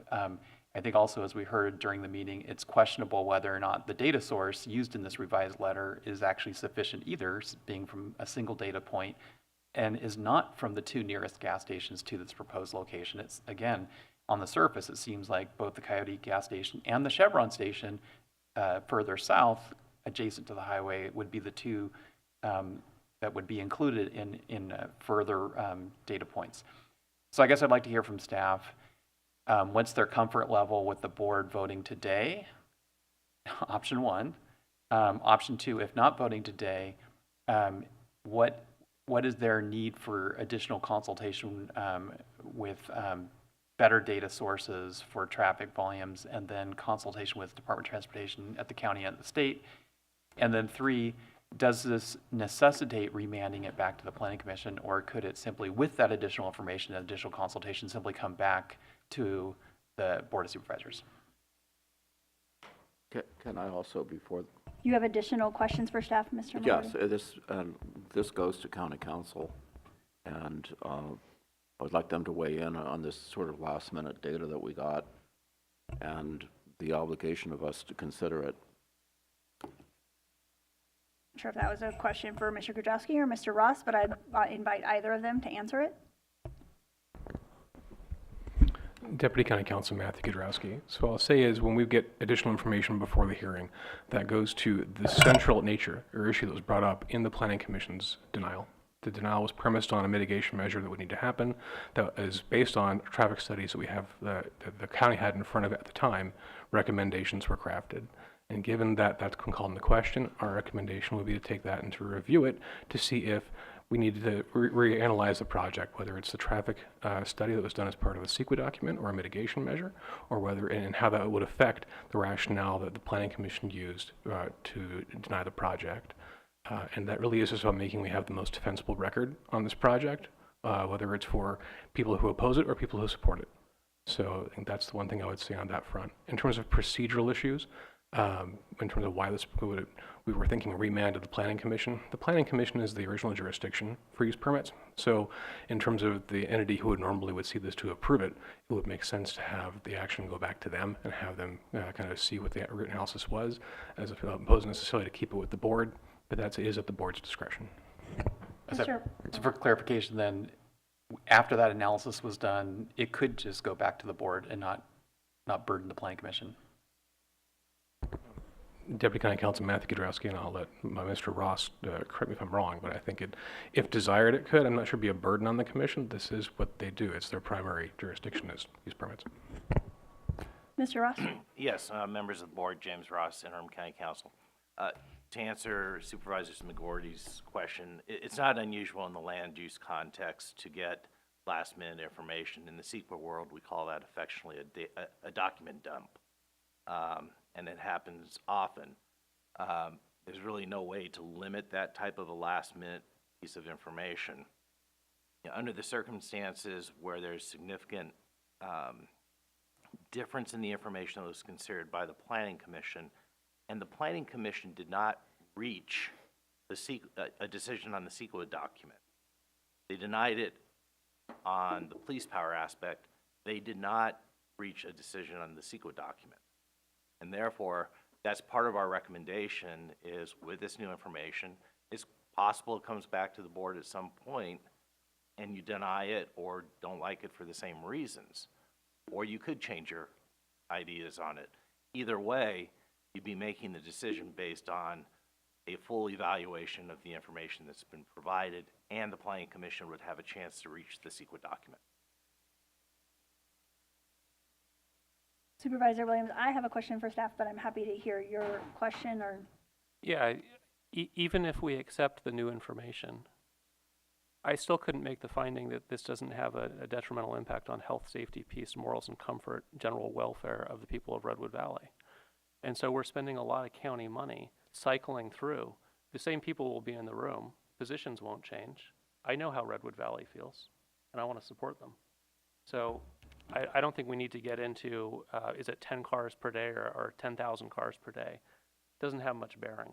It adds an additional safety concern, but separate from that, there's grounds to not approve this permit. That was my question for staff. Irregardless of the traffic study and the denial from Planning Commission based on creating the median, what thresholds or what determinations could the board use for determining health, safety, peace, morals, comfort, and general welfare beyond traffic study? That's a difficult question for me to answer because I think it's really based upon what is the evidence that the board sees in the testimony that's either been provided today or evidence in the record that supports making those findings. I'm not sure I've heard it quite clearly articulated yet how those findings are substantiated at this point. But I think if the board were seeking to make findings underneath the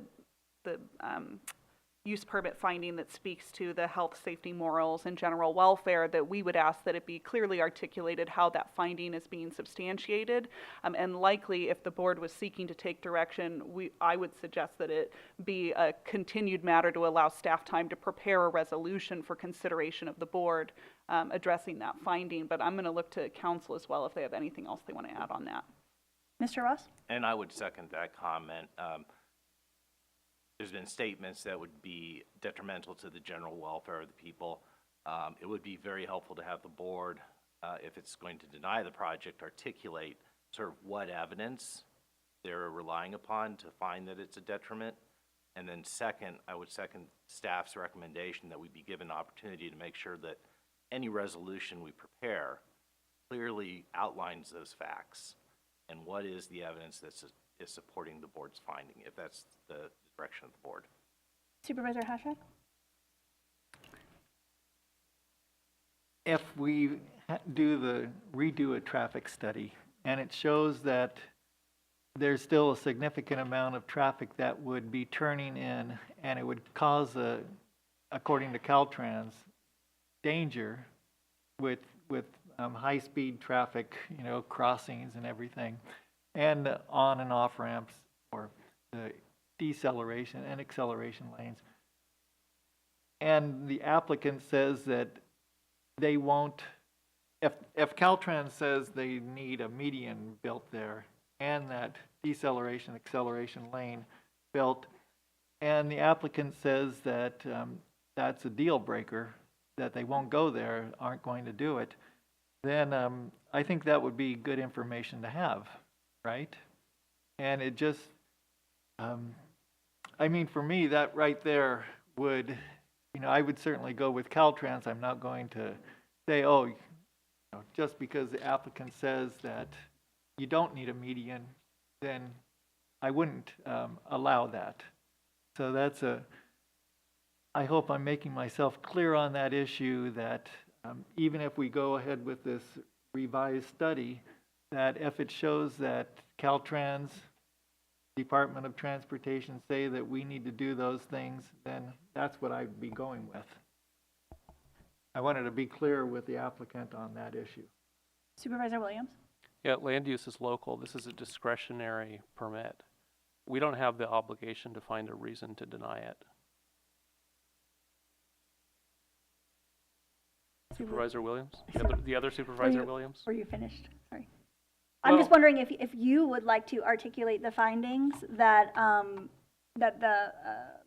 would have to go back and read, the moral and general welfare of Redwood Valley would be affected, so that staff could write a new resolution. I think it can be found in the Planning Commission hearing. There's plenty of public comment that touches on these points. There's a letter from the MAC that touches on these points. I mean, if somebody could cobble it together, I could do that. But the bottom line is, I'm not going to approve this. My vote is not to issue a use permit.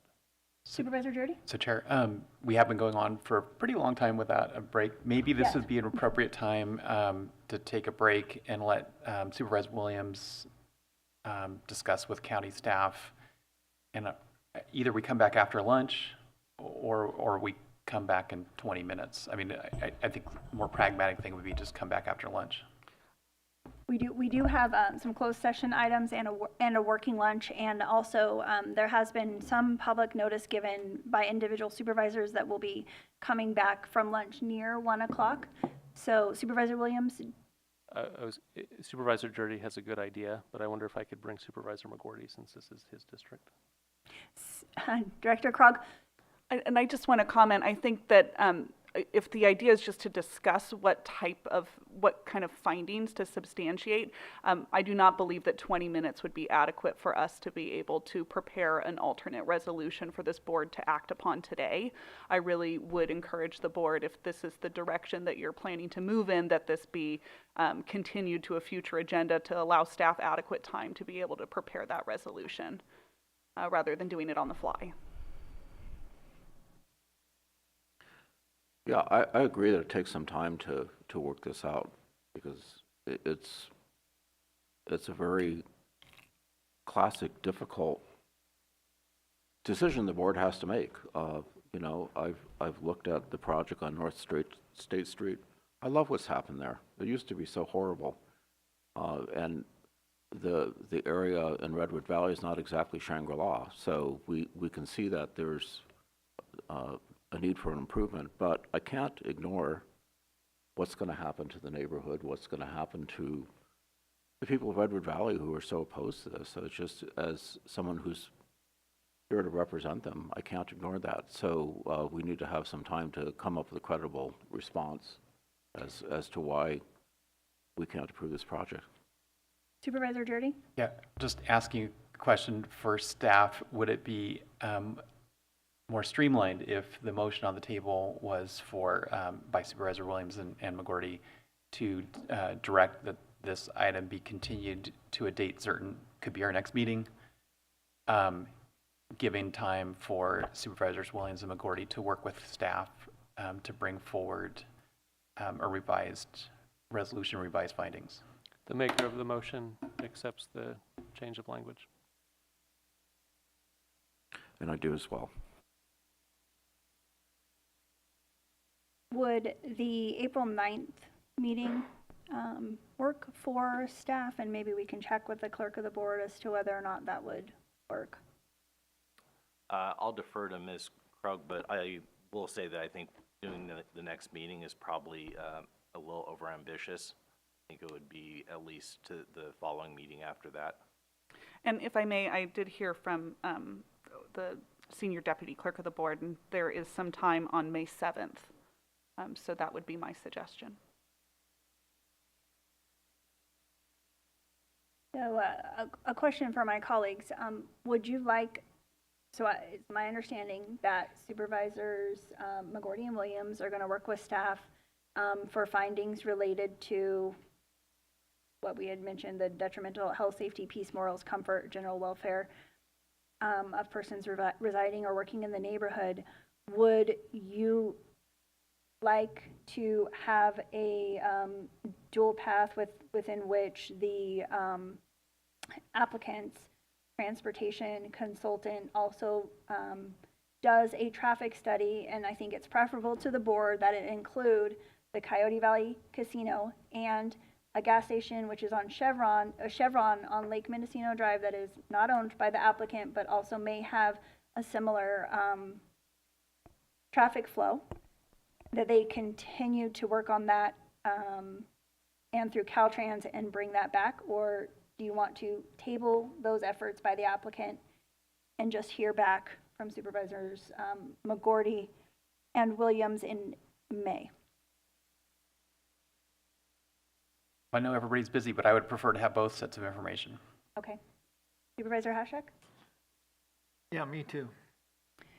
I will just say for the record that I just think it's prudent to have both sets of information come back, and if it's not available at the same time, then I think any updates that the chair and clerk of the board can have, and the CEO, of course, can have to just try to figure out how to streamline this. I think that the people of Redwood Valley, as well as the applicant, would like to have an answer so that they can all move forward onto other things that they're interested in doing. So that would be my recommendation from staff. So hopefully we could accomplish that, and hopefully the applicant understands the path forward.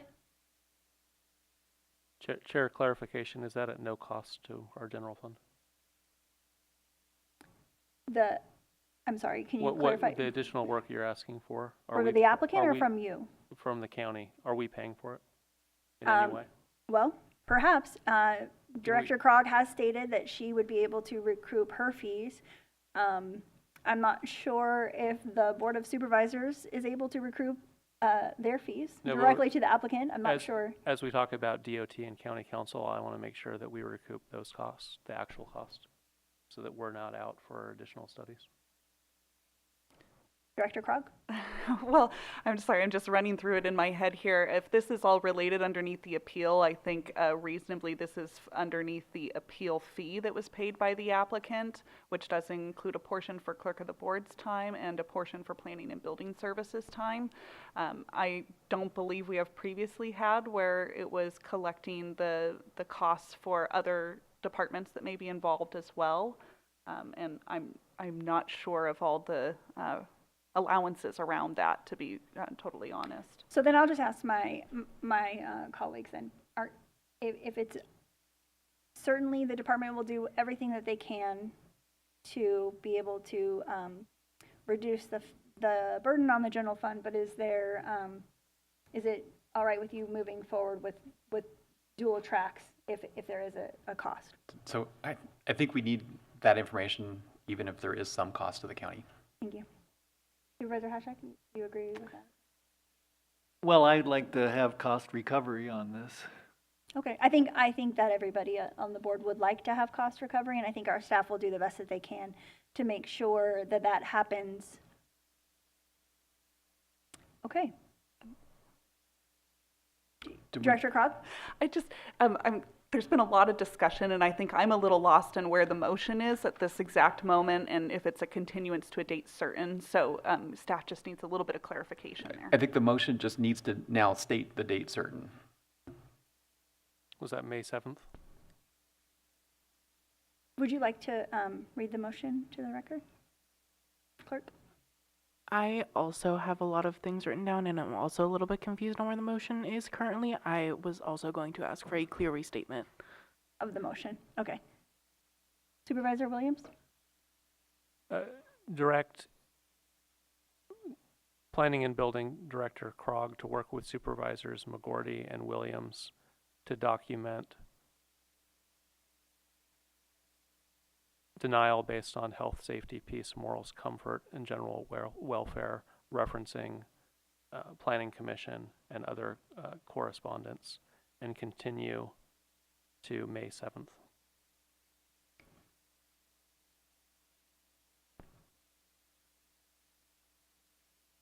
And for the applicant, I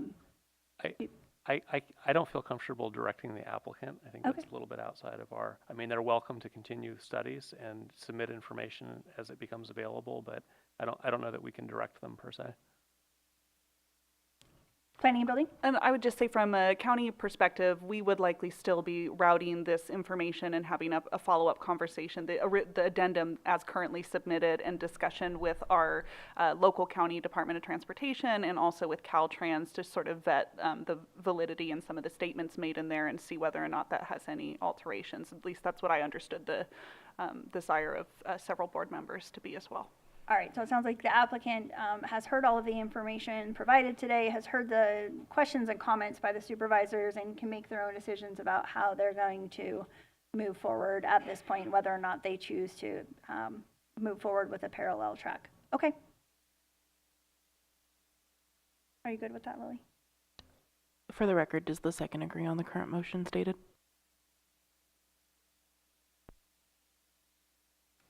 We vote by the button.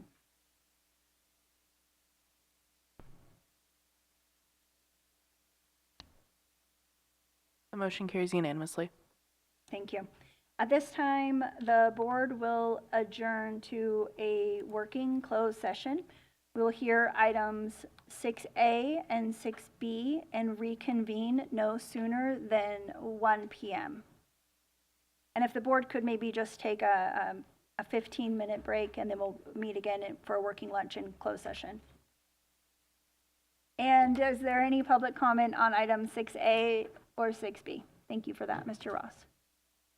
Okay, seeing none, we're adjourned to closed session. Thank you for your time.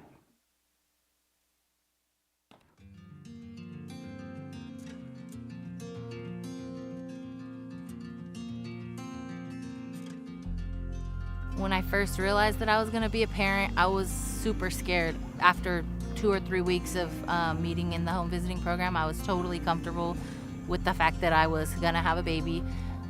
Yes, I was still scared, but at the same time, I felt like I had some sense of strength behind me. If I didn't have those resources that Jeanette provided me, I think it would be harder now. I got into the program and I realized, like, oh, this is nice. And now look at me, I work at a family resource center with parents and families, all this stuff. I'm so grateful that I got the opportunity to meet my home visitor, because without her, I think that I would be 10 steps behind from where I'm at right now. Pero pues aquí pues ya los enseñan un poquito más cosas que uno no sabía. Como cómo cuidarla, cómo desarrollarla, cómo educarla, y pues es algo bien, porque pues cosas que yo no sabía, pues ya usted nos las dijo y todo como consejos, y pues muchas cosas que se aprendieron. I don't know what's normal for a 22-month-old baby or an 18-month-old baby, you know. When we get together, we usually discuss and get some progress made with the baby. It makes me feel comfortable, and I associate my parenting with her, my home visitor, telling me, yeah, this is going great. So it's nice to know where they're at, what stage they're at for every parent, and also to give, again, your children that head start in education. If I had any questions with her, just call her up on the phone. You know, it was very relatable, very personal. And, you know, with her getting to know my kids, you know, she got to kind of help guide me along the way. I mean, there were so many cool things that I've learned. I went from a very rough type of life. I was homeless, and she was able to help me get into school, and I actually have enough credits to graduate with a business degree right now. The thing I really want to mention, just that I'm grateful that I took advantage, because it's something that has put me in touch with my child, or closer to my child and her development. I want other people and parents to know that the home visiting is not something that you should be afraid of. It's actually something that is needed. You know, because she's not just here for her, she's here to help with all of it. She helped me create a safe space where I feel comfortable enough to ask for help. Don't be afraid to take that step. Like, don't be afraid to get help. It's always okay to have extra support. I would say, give it a try. You got nothing to lose. It's free. There's some perks, you know. They got great resources. Personally, I think everybody could benefit from the home visiting programs.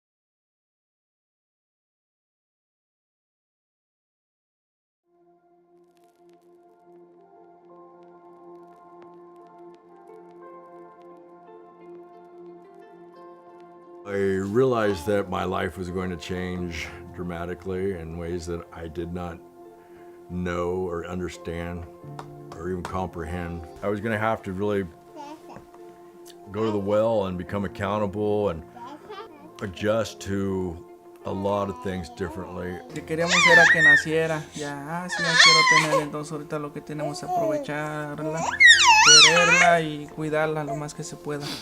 Creo que a todos nos preocupa la primera vez que nos dicen que vamos a ser padres. When we started the program, my daughter was about 3 months, and my daughter's 22 months now. Something I love about my child, that she's healthy, she's happy, she knows that she's cared for and loved. Those are some of the things that I wanted to make sure that she had, and she has them. I'm happy today with my daughter. She's the greatest thing in my life, and I'm glad to wake up and see her, and everything I do it for her. Sí, bueno, yo también vengo de una familia separada. Creo que por eso también me motiva a estar más presente con él, de quizás también estar de la forma quizás que yo no la tuve para Máximo. Y también comprender que el padre no solo es el que pone los límites y las reglas, sino que también está ahí para hablar, acompañar, regalonear, jugar, cosas lindas también, no solo ser el guía para el niño, sino que también un compañero de vida. I was more of a elated and thankful because for 3 months I was in baby land, and when you're in baby world, you're just kind of flying by the seat of your pants and hoping you know that you're just supportive in the ways that you can be supportive.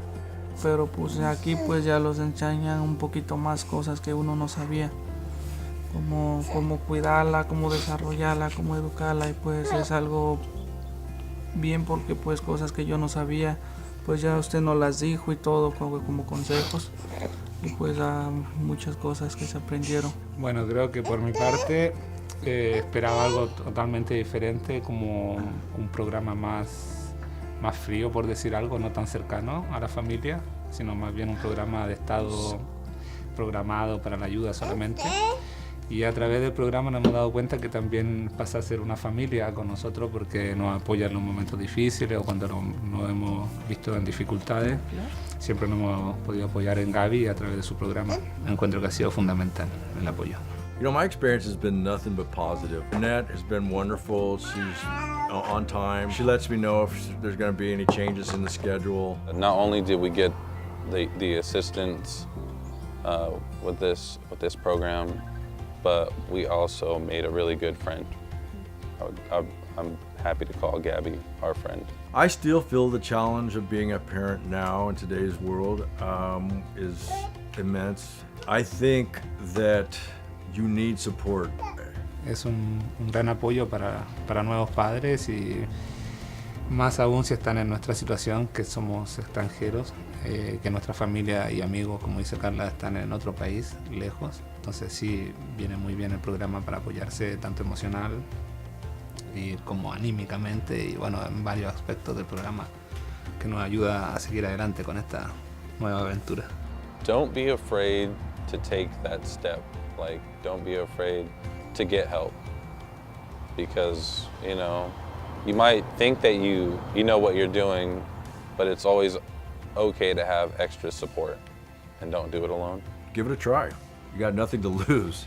It's free. I'm grateful that I took advantage because it's something that has put me in touch with my child, or closer to my child and her development.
Are you prepared? We're the Office of Emergency Services, and we're committed to providing the most up-to-date and accurate information so that you and your family can stay safe during an emergency. Part of being prepared is knowing your hazards and taking proper precautions. Visit mendoready.org. On the Know Your Hazards page, you can find hazards for where you work, where you live, and where your kids go to school. On the Plan and Prepare page, you'll find a plan template. It's important to know what you're going to do, what you're going to take with you, how you're going to communicate, where you're going to go, and how to get there. One great way to prepare is to pack a go bag. Each member of your family should have their own go bag. Visit our website, mendoready.org, to get a list of items that should be in your go bag. Gathering and organizing important documents before an emergency is an important part of preparedness. So visit mendoready.org today, where you can find a list of important documents that you should have ready near your go bag in case you have to evacuate. Not every emergency requires people to evacuate. An emergency kit will have supplies for you to remain self-sufficient for 72 hours. Find a list of supplies for disaster kits on our website, mendoready.org. A prepared community is a resilient community that will recover faster from disasters. So take some time today, visit our website, get yourself prepared so you can be Mendo ready.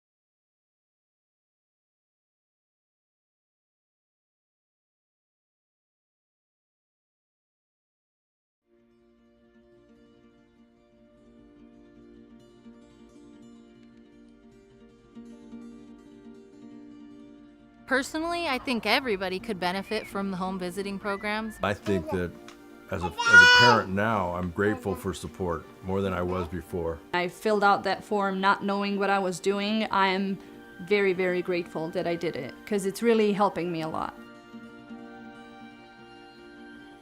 Bueno, creo que por mi parte esperaba algo totalmente diferente, como un programa más frío, por decir algo, no tan cercano a la familia.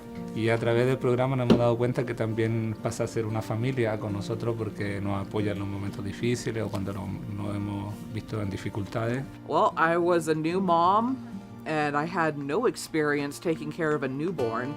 There isn't like a book on how to raise a kid. We come from like a lot of family history of, drugs, violence, alcoholism, so we didn't want our daughter to experience any of that. The thought that a parent was supposed to be loving, nurturing, supposed to be there for their kid, provide food, shelter, joy, and going in, becoming a parent for her, I had no clue how to provide that. ¿Cómo pensar educarla? Ajá. ¿Cómo educar a un hijo? Porque pues nosotros nunca, es la primera vez que íbamos a ser padres. What I think parents should know about home visiting is that you can learn a lot of new things and tips and tricks, how to take care of the baby and what to do, and if you're, stuck in a routine and everything being monotonous, like they give you new resources and new tools how to handle parenthood. It was nice to have them kind of guiding me, even though I was not a first-time mom. I felt like a first-time mom. It totally blew my mind over time. So much information that I had no idea about. She was straightforward when, teaching me this stuff and answered any of my questions. It's just a really positive experience. What I think that parents could benefit with the program is just having someone here for you, especially for first-time parents. It can be very isolating and it can be very lonely, and having the home visitor changes that, and it feels very good. For me, having a home visitor is like having a second mom there. A lot has changed. I'm definitely more knowledgeable taking care of her, and I know that anytime I need advice or help from somebody, I can just call her. It's just that little positive nudge to, hey, I'm noticing something. Let's find a way how to change it. And she's like, you know what, Amanda? Let's pick you up, dust you off, and let's go over to, see about either getting your driver's license or seeing about, going to college, see if we can start something for you. It's totally worth it. Like, even if you're on the fence at first, you don't feel like having a stranger coming in your house and teaching you about your little one, do it anyway. You get the help that you need. You get professional advice on things you may not know about your child. The fact that the program has no fees or anything, it's all totally free, is fantastic.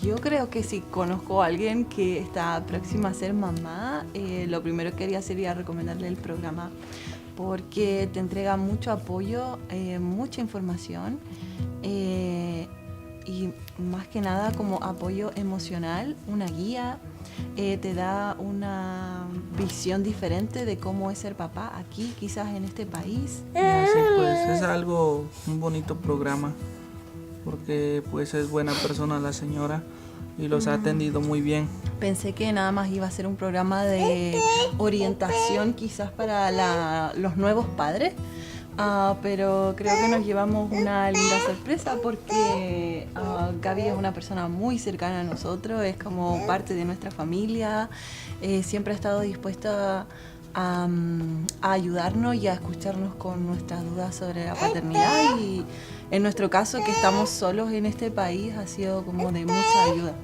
Es un gran apoyo para nuevos padres, y más aún si están en nuestra situación, que somos extranjeros, que nuestra familia y amigos, como dice Carla, están en otro país, lejos. Entonces sí, viene muy bien el programa para apoyarse tanto emocional y como anímicamente y bueno, en varios aspectos del programa que nos ayuda a seguir adelante con esta nueva aventura.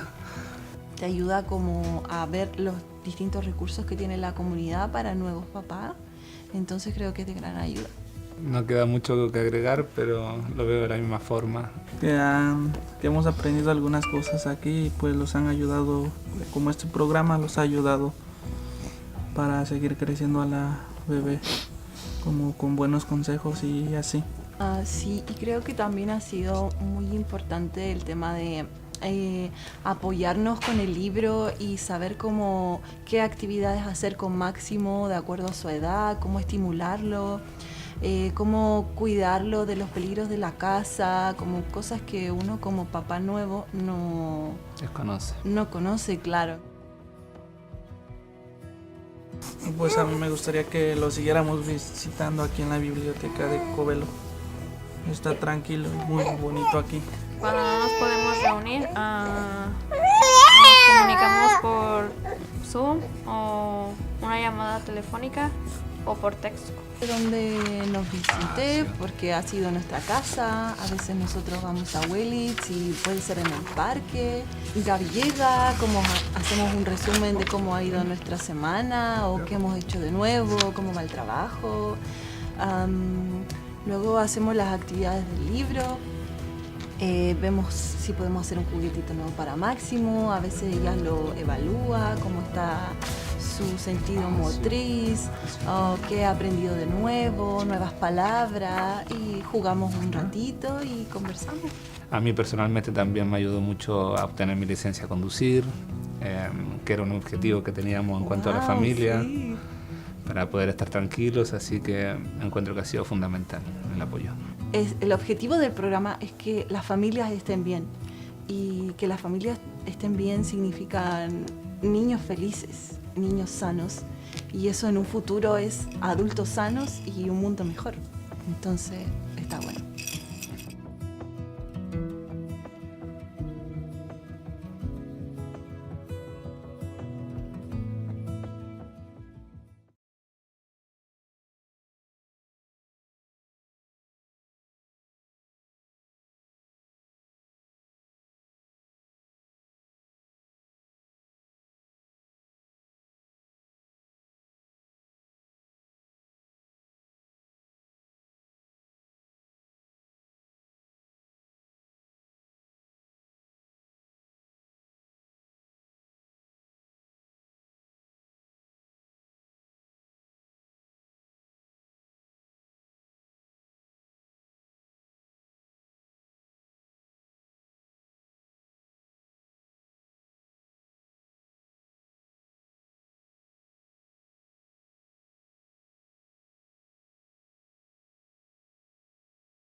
She has made me feel like I'm important and I can go at my own pace, and that's all you need sometimes when you're feeling like you got nobody. It was helpful to have somebody there kind of holding my hand and guiding me and letting me know this is kind of the normal. It felt like I was becoming a new mom, so it was very interesting and helpful, very, very helpful. You know, there was that self-conscious part of me, like, will I be accepted even though I'm not perfect? What I like the most is that she really listens. The support that she gives me is special because she does it with love, and it's just natural, you know? That's all I could say. It just feels like somebody that I've known since I was little. You know, I said to Jeanette, Jeanette, you're supposed to be with me for 5 years. Jeanette said, yeah, I know, I'm going to be with you guys for 5 years. That's when I said, well, I guess I can trust her. She's going to be with us for 5 years. Yo creo que quizás pasó como a la segunda visita o algo así, como que ya nos presentamos formalmente. Y luego ya creo que en la segunda visita estaba como todo más tranquilo, como muy, como que el ambiente era muy familiar. Entonces yo me sentí muy cómoda. Felt like she cared for Sparrow too, and Sparrow really enjoyed it. Yeah, she knew when Gabby came we were going to be making something or learning something, and she'd instantly start digging through Gabby's bags to find out what activity we were going to do. Not only did we get the assistance with this program, but we also made a really good friend. I'm happy to call Gabby our friend. I think the relationship that we've built has been just, she's a part of the family.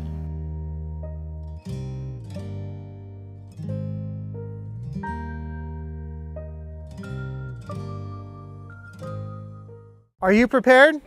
We're the Office of Emergency Services, and we're committed to providing the most up-to-date and accurate information so that you and your family can stay safe during an emergency. Visit mendoready.org. It's our one-stop shop for emergency information. You can sign up for emergency alerts, find your pre-established evacuation zone on our current emergencies map, and find hazard and preparedness information.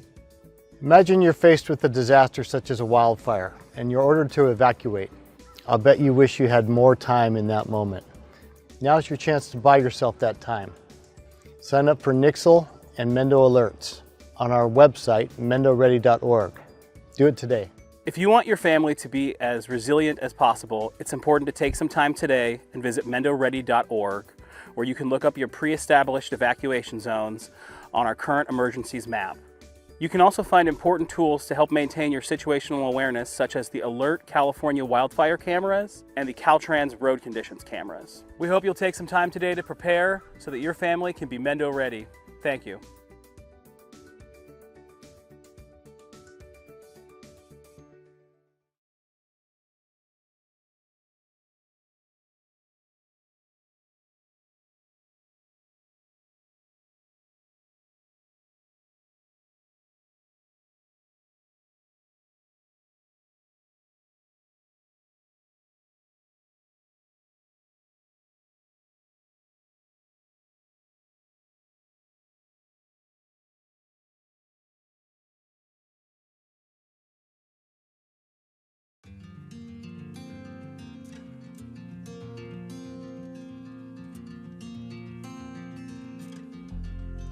When I first realized that I was going to be a parent, I was super scared. After 2 or 3 weeks of meeting in the home visiting program, I was totally comfortable with the fact that I was going to have a baby. Yes, I was still scared, but at the same time, I felt like I had some sense of strength behind me. If I didn't have those resources that Jeanette provided me, I think it would be harder now. I got into the program and I realized, like, oh, this is nice. And now look at me, I work at a family resource center with parents and families, all this stuff. I'm so grateful that I got the opportunity to meet my home visitor, because without her, I think that I would be 10 steps behind from where I'm at right now. Pero pues aquí pues ya los enseñan un poquito más cosas que uno no sabía. Cómo cuidarla, cómo desarrollarla, cómo educarla, y pues es algo bien, porque pues cosas que yo no sabía, pues ya usted nos las dijo y todo como consejos, y pues muchas cosas que se aprendieron. I don't know what's normal for a 22-month-old baby or an 18-month-old baby, you know. When we get together, we usually discuss and get some progress made with the baby. It makes me feel comfortable, and I associate my parenting with her, my home visitor, telling me, yeah, this is going great. So it's nice to know where they're at, what stage they're at for every parent, and also to give, again, your children that head start in education. If I had any questions with her, just call her up on the phone. You know, it was very relatable, very personal. And, you know, with her getting to know my kids, she got to kind of help guide me along the way. I mean, there were so many cool things that I've learned. I went from a very rough type of life. I was homeless, and she was able to help me get into school, and I actually have enough credits to graduate with the business degree right now. I think I really want to mention just that I'm grateful that I took advantage, because it's something that has put me in touch with my child, or closer to my child and her development. I want other people and parents to know that the home visiting is not something that you should be afraid of. It's actually something that is needed. Because she's not just here for her, she's here to help with all of it. She helped me create a safe space where I feel comfortable enough to ask for help. Don't be afraid to take that step. Don't be afraid to get help. It's always okay to have extra support. I would say, give it a try. You got nothing to lose. It's free. There's some perks, They got some great resources. Personally, I think everybody could benefit from the home visiting programs.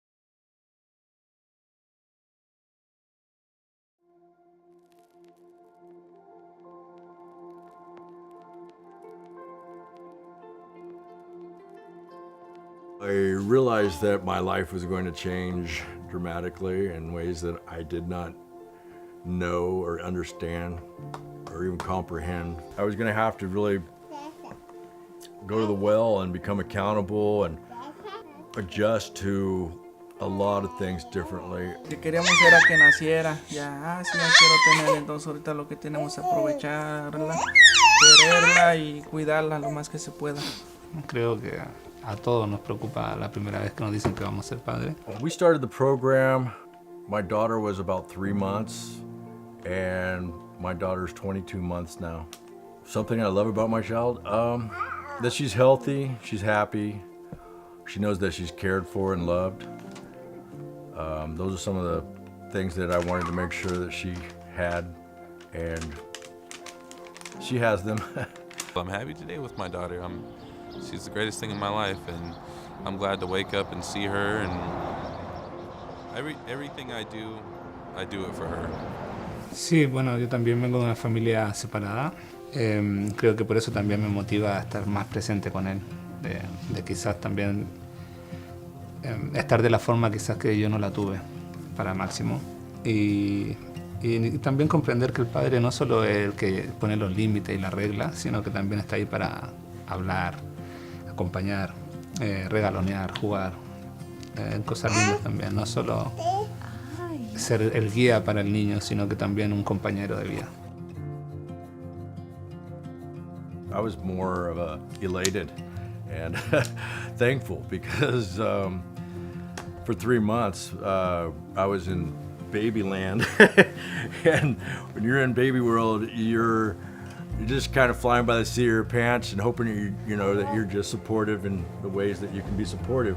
Pero pues aquí pues ya los enseñan un poquito más cosas que uno no sabía, como cuidarla, cómo desarrollarla, cómo educarla, y pues es algo bien porque pues cosas que yo no sabía, pues ya usted nos las dijo y todo como consejos, y pues muchas cosas que se aprendieron. Bueno, creo que por mi parte esperaba algo totalmente diferente, como un programa más frío, por decir algo, no tan cercano a la familia, sino más bien un programa de estado programado para la ayuda solamente. Y a través del programa nos hemos dado cuenta que también pasa a ser una familia con nosotros porque nos apoya en los momentos difíciles o cuando nos hemos visto en dificultades. Siempre nos hemos podido apoyar en Gaby a través de su programa. Encuentro que ha sido fundamental el apoyo. You know, my experience has been nothing but positive. Annette has been wonderful. She's on time. She lets me know if there's going to be any changes in the schedule. Not only did we get the assistance with this program, but we also made a really good friend. I'm happy to call Gabby our friend. I still feel the challenge of being a parent now in today's world is immense. I think that you need support. Es un gran apoyo para nuevos padres y más aún si están en nuestra situación, que somos extranjeros, que nuestra familia y amigos, como dice Carla, están en otro país, lejos. Entonces sí, viene muy bien el programa para apoyarse tanto emocional y como anímicamente y bueno, en varios aspectos del programa que nos ayuda a seguir adelante con esta nueva aventura. Don't be afraid to take that step. Like, don't be afraid to get help. Because, you know, you might think that you know what you're doing, but it's always okay to have extra support, and don't do it alone. Give it a try. You got nothing to lose. It's free. I'm grateful that I took advantage because it's something that has put me in touch with my child or closer to my child and her development.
Are you prepared? We're the Office of Emergency Services, and we're committed to providing the most up-to-date and accurate information so that you and your family can stay safe during an emergency. Part of being prepared is knowing your hazards and taking proper precautions. Visit mendoready.org. On the Know Your Hazards page, you can find hazards for where you work, where you live, and where your kids go to school. On the Plan and Prepare page, you'll find a plan template. It's important to know what you're going to do, what you're going to take with you, how you're going to communicate, where you're going to go, and how to get there. One great way to prepare is to pack a go bag. Each member of your family should have their own go bag. Visit our website, mendoready.org, to get a list of items that should be in your go bag. Gathering and organizing important documents before an emergency is an important part of preparedness. So visit mendoready.org today, where you can find a list of important documents that you should have ready near your go bag in case you have to evacuate. Not every emergency requires people to evacuate. An emergency kit will have supplies for you to remain self-sufficient for 72 hours. Find a list of supplies for disaster kits on our website, mendoready.org. A prepared community is a resilient community that will recover faster from disasters. So take some time today, visit our website, get yourself prepared so you can be Mendo ready.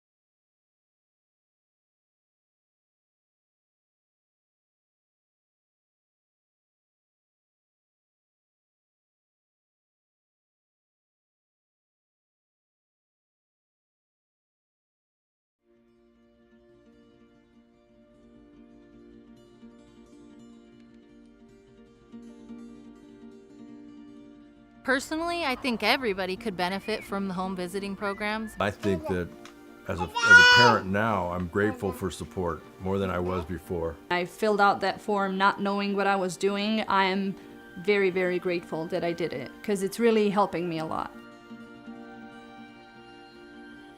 Bueno, creo que por mi parte esperaba algo totalmente diferente, como un programa más frío, por decir algo, no tan cercano a la familia.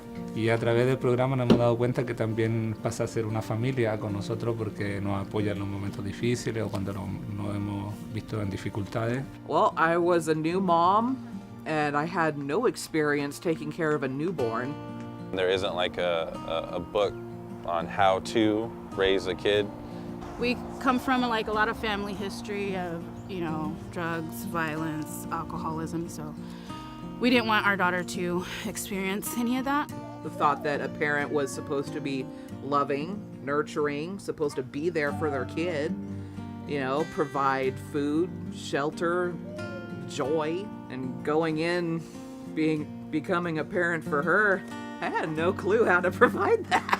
Cómo pensar educarla, cómo educar a un hijo porque pues nosotros nunca, es la primera vez que íbamos a ser padres.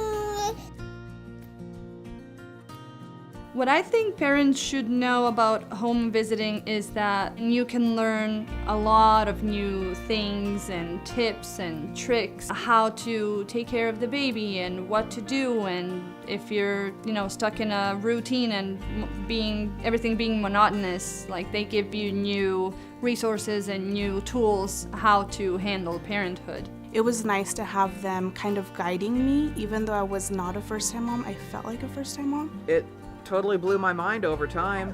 So much information that I had no idea about. She was straightforward when, teaching me this stuff and answered any of my questions. It's just a really positive experience. What I think that parents could benefit with the program is just having someone here for you, especially for first-time parents. It can be very isolating and it can be very lonely, and having the home visitor changes that and it feels very good. For me, having a home visitor is like having a second mom there. A lot has changed. I'm definitely more knowledgeable taking care of her, and I know that anytime I need advice or help from somebody, I can just call her. It's just that little positive nudge to, hey, I'm noticing something, let's find a way how to change it. And she's like, you know what, Amanda, let's pick you up, dust you off, and let's go over to, see about either getting your driver's license or seeing about, going to college, see if we can start something for you. It's totally worth it. Like, even if you're on the fence at first, you don't feel like having a stranger coming in your house and teaching you about your little one, do it anyway. You get the help that you need. You get professional advice on things you may not know about your child. The fact that the program has no fees or anything, it's all totally free, is fantastic.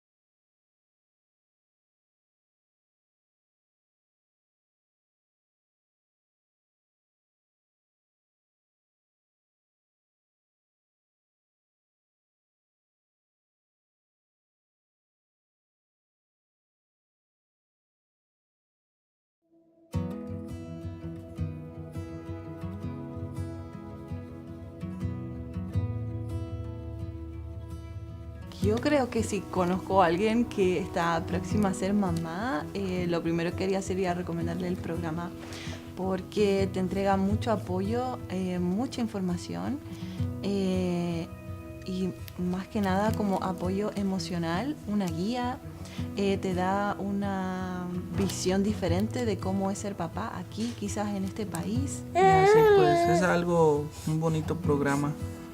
porque pues es buena persona la señora y los ha atendido muy bien. Pensé que nada más iba a ser un programa de orientación quizás para los nuevos padres, pero creo que nos llevamos una linda sorpresa porque Gaby es una persona muy cercana a nosotros, es como parte de nuestra familia, siempre ha estado dispuesta a ayudarnos y a escucharnos con nuestras dudas sobre la paternidad, y en nuestro caso, que estamos solos en este país, ha sido como de mucha ayuda. Es un gran apoyo para nuevos padres, y más aún si están en nuestra situación, que somos extranjeros, que nuestra familia y amigos, como dice Carla, están en otro país, lejos. Entonces sí, viene muy bien el programa para apoyarse tanto emocional y como anímicamente, y bueno, en varios aspectos del programa que nos ayuda a seguir adelante con esta nueva aventura. Te ayuda como a ver los distintos recursos que tiene la comunidad para nuevos papás, entonces creo que es de gran ayuda. No queda mucho que agregar, pero lo veo de la misma forma. Que hemos aprendido algunas cosas aquí y pues los han ayudado, como este programa los ha ayudado para seguir creciendo a la bebé, como con buenos consejos y así. Sí, y creo que también ha sido muy importante el tema de apoyarnos con el libro y saber qué actividades hacer con Máximo de acuerdo a su edad, cómo estimularlo, cómo cuidarlo de los peligros de la casa, como cosas que uno como papá nuevo no conoce, claro. Pues a mí me gustaría que lo siguiéramos visitando aquí en la biblioteca de Covelo. Está tranquilo, muy bonito aquí. Cuando no nos podemos reunir, nos comunicamos por Zoom o una llamada telefónica o por texto. Donde nos visite, porque ha sido nuestra casa, a veces nosotros vamos a Willits y puede ser en el parque. Gaby llega, hacemos un resumen de cómo ha ido nuestra semana o qué hemos hecho de nuevo, cómo va el trabajo. Luego hacemos las actividades del libro, vemos si podemos hacer un juguetito nuevo para Máximo, a veces ella lo evalúa, cómo está su sentido motriz, qué ha aprendido de nuevo, nuevas palabras, y jugamos un ratito y conversamos. A mí personalmente también me ayudó mucho a obtener mi licencia a conducir, que era un objetivo que teníamos en cuanto a la familia, sí, para poder estar tranquilos, así que encuentro que ha sido fundamental el apoyo. El objetivo del programa es que las familias estén bien, y que las familias estén bien significa niños felices, niños sanos, y eso en un futuro es adultos sanos y un mundo mejor. Entonces está bueno.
She has made me feel like I'm important and I can go at my own pace, and that's all you need sometimes when you're feeling like you got nobody. It was helpful to have somebody there kind of holding my hand and guiding me and letting me know this is kind of the normal. It felt like I was becoming a new mom, so it was very interesting and helpful, very, very helpful. You know, there was that self-conscious part of me, like, will I be accepted even though I'm not perfect? What I like the most is that she really listens. The support that she gives me is special because she does it with love, and it's just natural, you know. That's all I could say. It just feels like somebody that I've known since I was little. You know, I said to Jeanette, Jeanette, you're supposed to be with me for 5 years. Jeanette said, yeah, I know, I'm going to be with you guys for 5 years. That's when I said, well, I guess I can trust her. She's going to be with us for 5 years. Yo creo que quizás pasó como a la segunda visita o algo así, como que ya nos presentamos formalmente.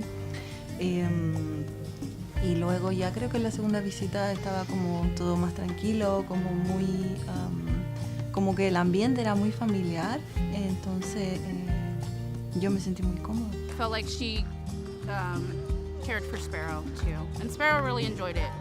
Yeah, she knew when Gabby came we were going to be making something or learning something, and she'd instantly start digging through Gabby's bags to find out what activity we were going to do. Not only did we get the assistance with this program, but we also made a really good friend. I'm happy to call Gabby our friend. I think the relationship that we've built has been just, she's a part of the family.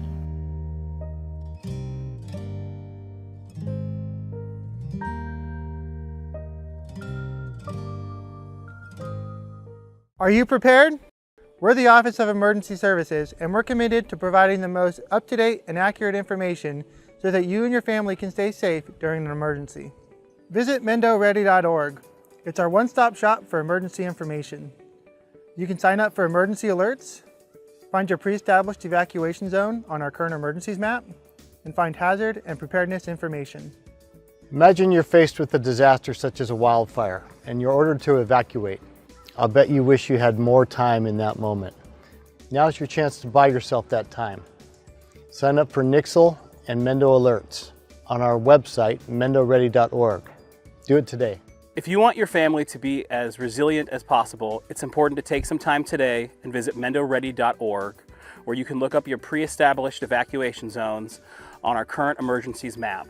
You can also find important tools to help maintain your situational awareness, such as the Alert California wildfire cameras and the Caltrans road conditions cameras. We hope you'll take some time today to prepare so that your family can be Mendo ready. Thank you.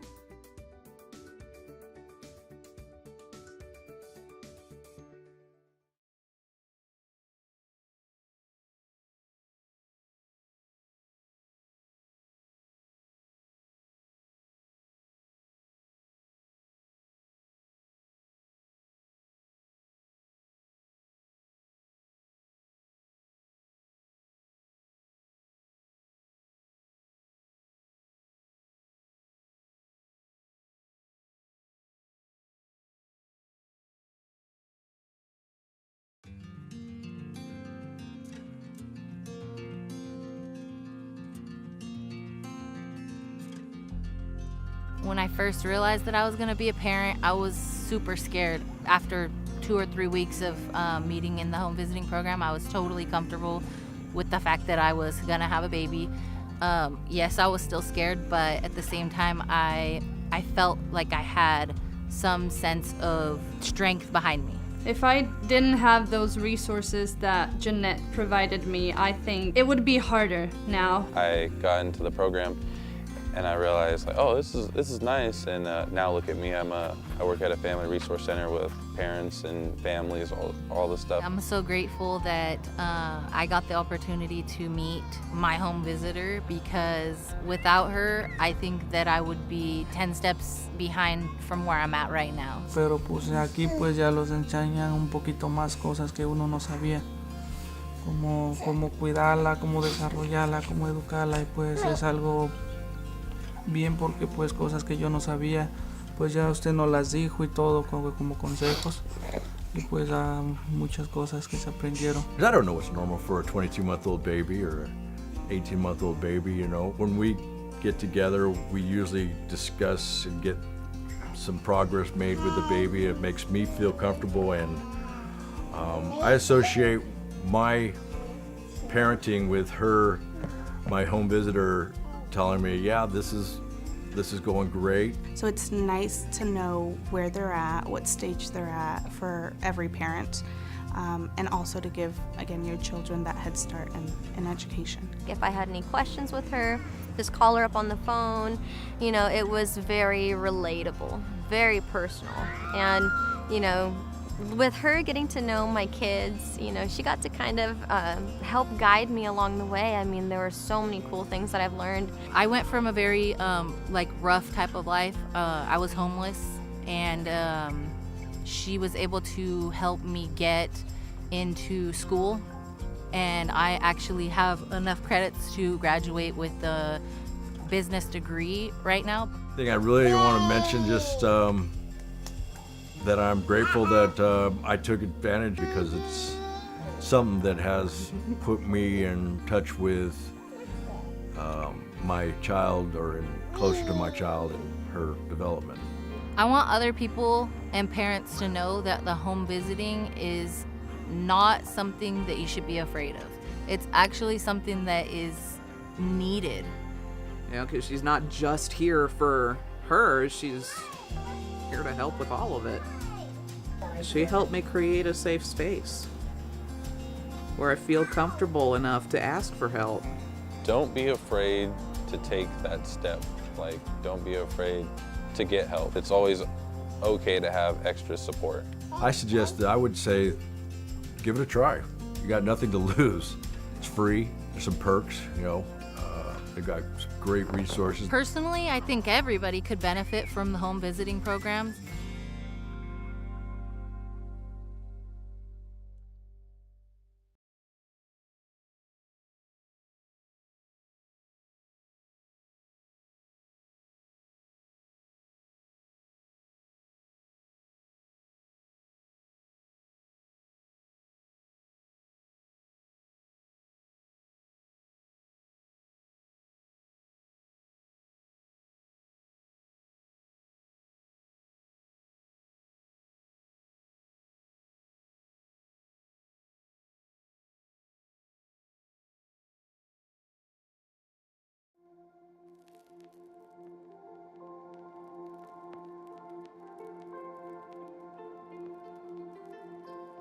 I realized that my life was going to change dramatically in ways that I did not know or understand or even comprehend. I was going to have to really go to the well and become accountable and adjust to a lot of things differently. Que queríamos era que naciera, ya quiero tener, entonces ahorita lo que tenemos es aprovecharla, quererla y cuidarla lo más que se pueda.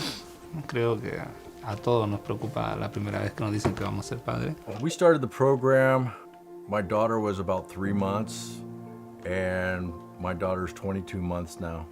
Something I love about my child, that she's healthy, she's happy, she knows that she's cared for and loved.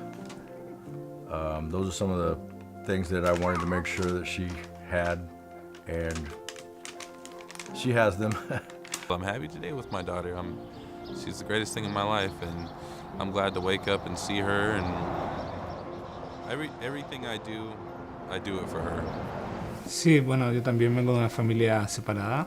Creo que por eso también me motiva a estar más presente con él, de quizás también estar de la forma quizás que yo no la tuve para Máximo, y también comprender que el padre no solo es el que pone los límites y las reglas, sino que también está ahí para hablar, acompañar, regalonear, jugar, cosas lindas también, no solo ser el guía para el niño, sino que también un compañero de vida.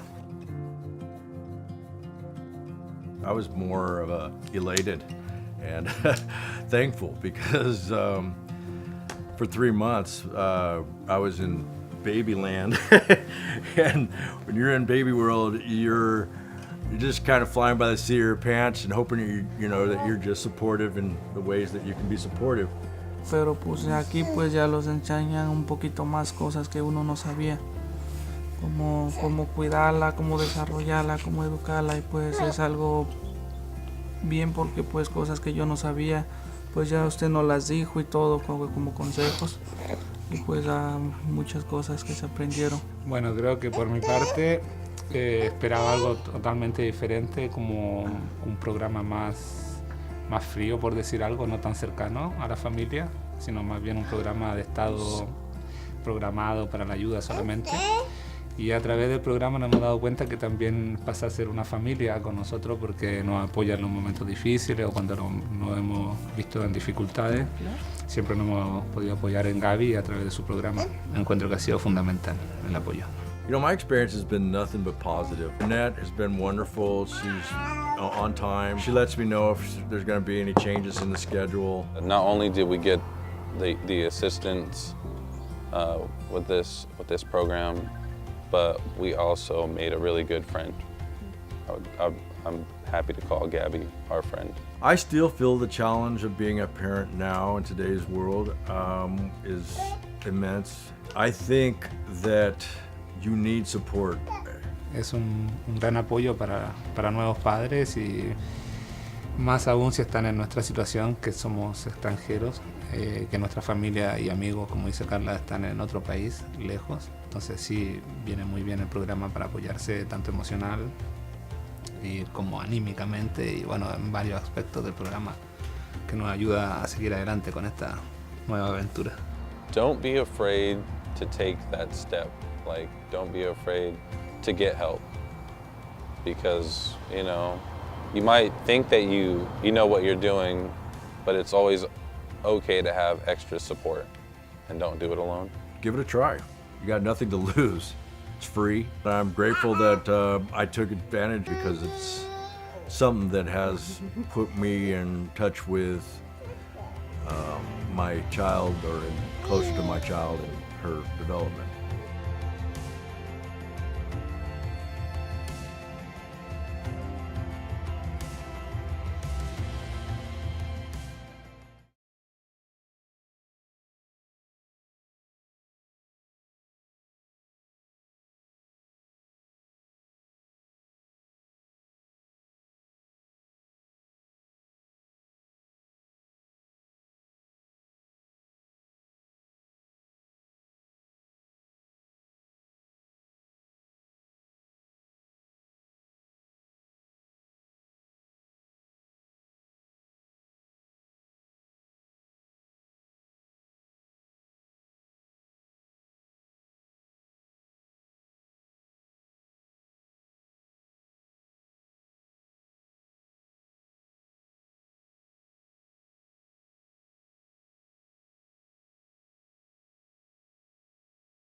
Are you prepared?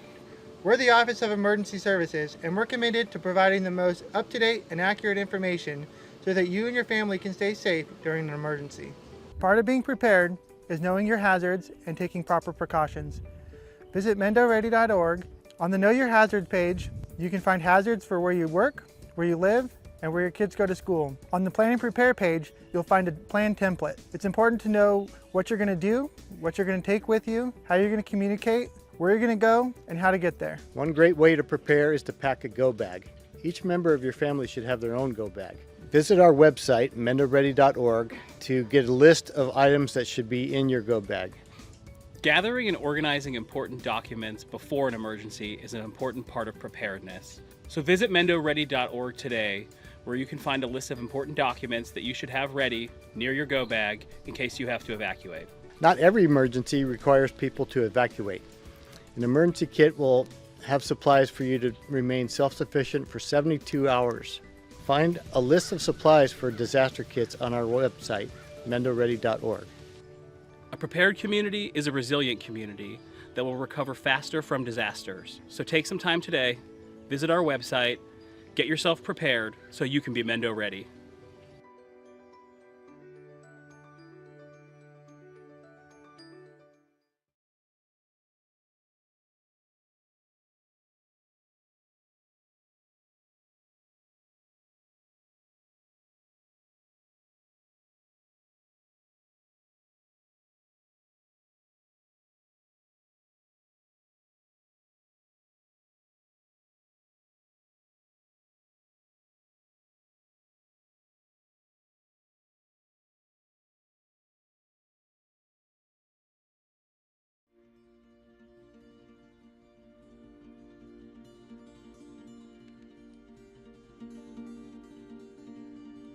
Personally, I think everybody could benefit from the home visiting programs. I think that as a parent now, I'm grateful for support more than I was before. I filled out that form not knowing what I was doing. I am very, very grateful that I did it because it's really helping me a lot. 2024 meeting back to order. We've taken a pause in closed session and we are now going to move on to item 4C. Discussion on possible action including conduction of a public workshop regarding collaboration on identification of potential system improvements within planning and building services and environmental health, and direction to staff as it relates to the workshop. Supervisor Williams, did you want to start this item? I would. So this is a novel experiment in getting all parties together in the room. The applicants, builders, county staff, supervisors. I think all 5 supervisors hear about difficulty working through the building process in our county. And we try to relay it to staff. And of course, staff has questions and we're never in a position to answer because we're not the applicant. We don't know the full history. So there's a lot of back and forth. And so Supervisor McGordy and I envisioned doing this more regularly, not just with this department, but make it a pattern to get the public in the room to give us the stories, the fact patterns where either something went really well and we want to reinforce that the county has a good model, or an area that could be tuned. I think we're going to start with presentations from Planning and Building Services and Environmental Health. And it's worth noting there's some latency in that these departments have already begun improvements that you don't yet see. And so what tends to happen is we get complaints and we know they're working on it. You may not see the improvement for 2 years. There's a lot of latency in the pipeline. And of course, somebody else will get credit for the department's working well, whatever work we all do here today. Comments are going to be at the discretion of the chair, as always. I find stories to be useful. If your story gives the board an opportunity to see through your eyes where the process broke down, by all means, share it with us, but try to keep it as brief as possible. If there's extraneous details that we don't need to hear, leave them out. We don't expect staff will be in a position to solve individual applicants' problems today. They may have an answer. It may be that, and I've talked with Director Krog, it may be that the board wants to flag some of these problems to come back as a written report, perhaps on the consent calendar next meeting. And of course, we're going to be protective of staff. It's not an opportunity to trash our staff. These are public servants that are working hard. If they're not able to accomplish what you want, it's probably because the board gave bad direction, didn't staff adequately, had policy in place that didn't make sense, didn't provide tools and education. The blame belongs here with this Board of Supervisors. So make that clear. If something's not working, we want to get at the system. We don't want to complain about the individual who tried to serve you. And we want our employees to not be sick on days where we have these types of sessions. We want people to show up and feel energized that it's an opportunity for everyone to be in the same room working together. Supervisor McGordy, would you like to add anything? I think you covered it pretty well, just that we're not going to talk about fees either because we have a hearing coming up on that. So any discussions related to fees we're not going to do today. Okay, Supervisor Hashak, did you have a question or did you want to just go first after staff? Well, I do have a couple comments. Okay, please go ahead. When I look at this agenda item, I don't see any supportive material associated with it. And so I'm just left with this public workshop regarding collaboration on identification of potential system improvement. And, that it sounds nice and everything, but it means nothing to me. Let's see, it also says that it's for 3 hours, which is an incredible expense to the county to have a board meeting for 3 hours, one item. And it's just, it blows my mind that we could spend 3 hours on this one issue or dealing with planning and building issues. It says it's supervisorial District 5, which I don't think that's the intent, but it certainly goes to who wrote it. And Supervisor Williams, if you don't mind, when you were chair, you always said You know, I want things that are shovel ready. This is not shovel ready. Hold on. And the costs are going to be tremendous for this workshop. We've had, you know, public or planning and building and environmental health have had a workshop with stakeholders, and it was better attended than this. You know, I saw a lot of people at that meeting. Supervisor Mulherin and I were at it. That was on February 13th. Then Environmental Health also had an extra meeting on March 1st.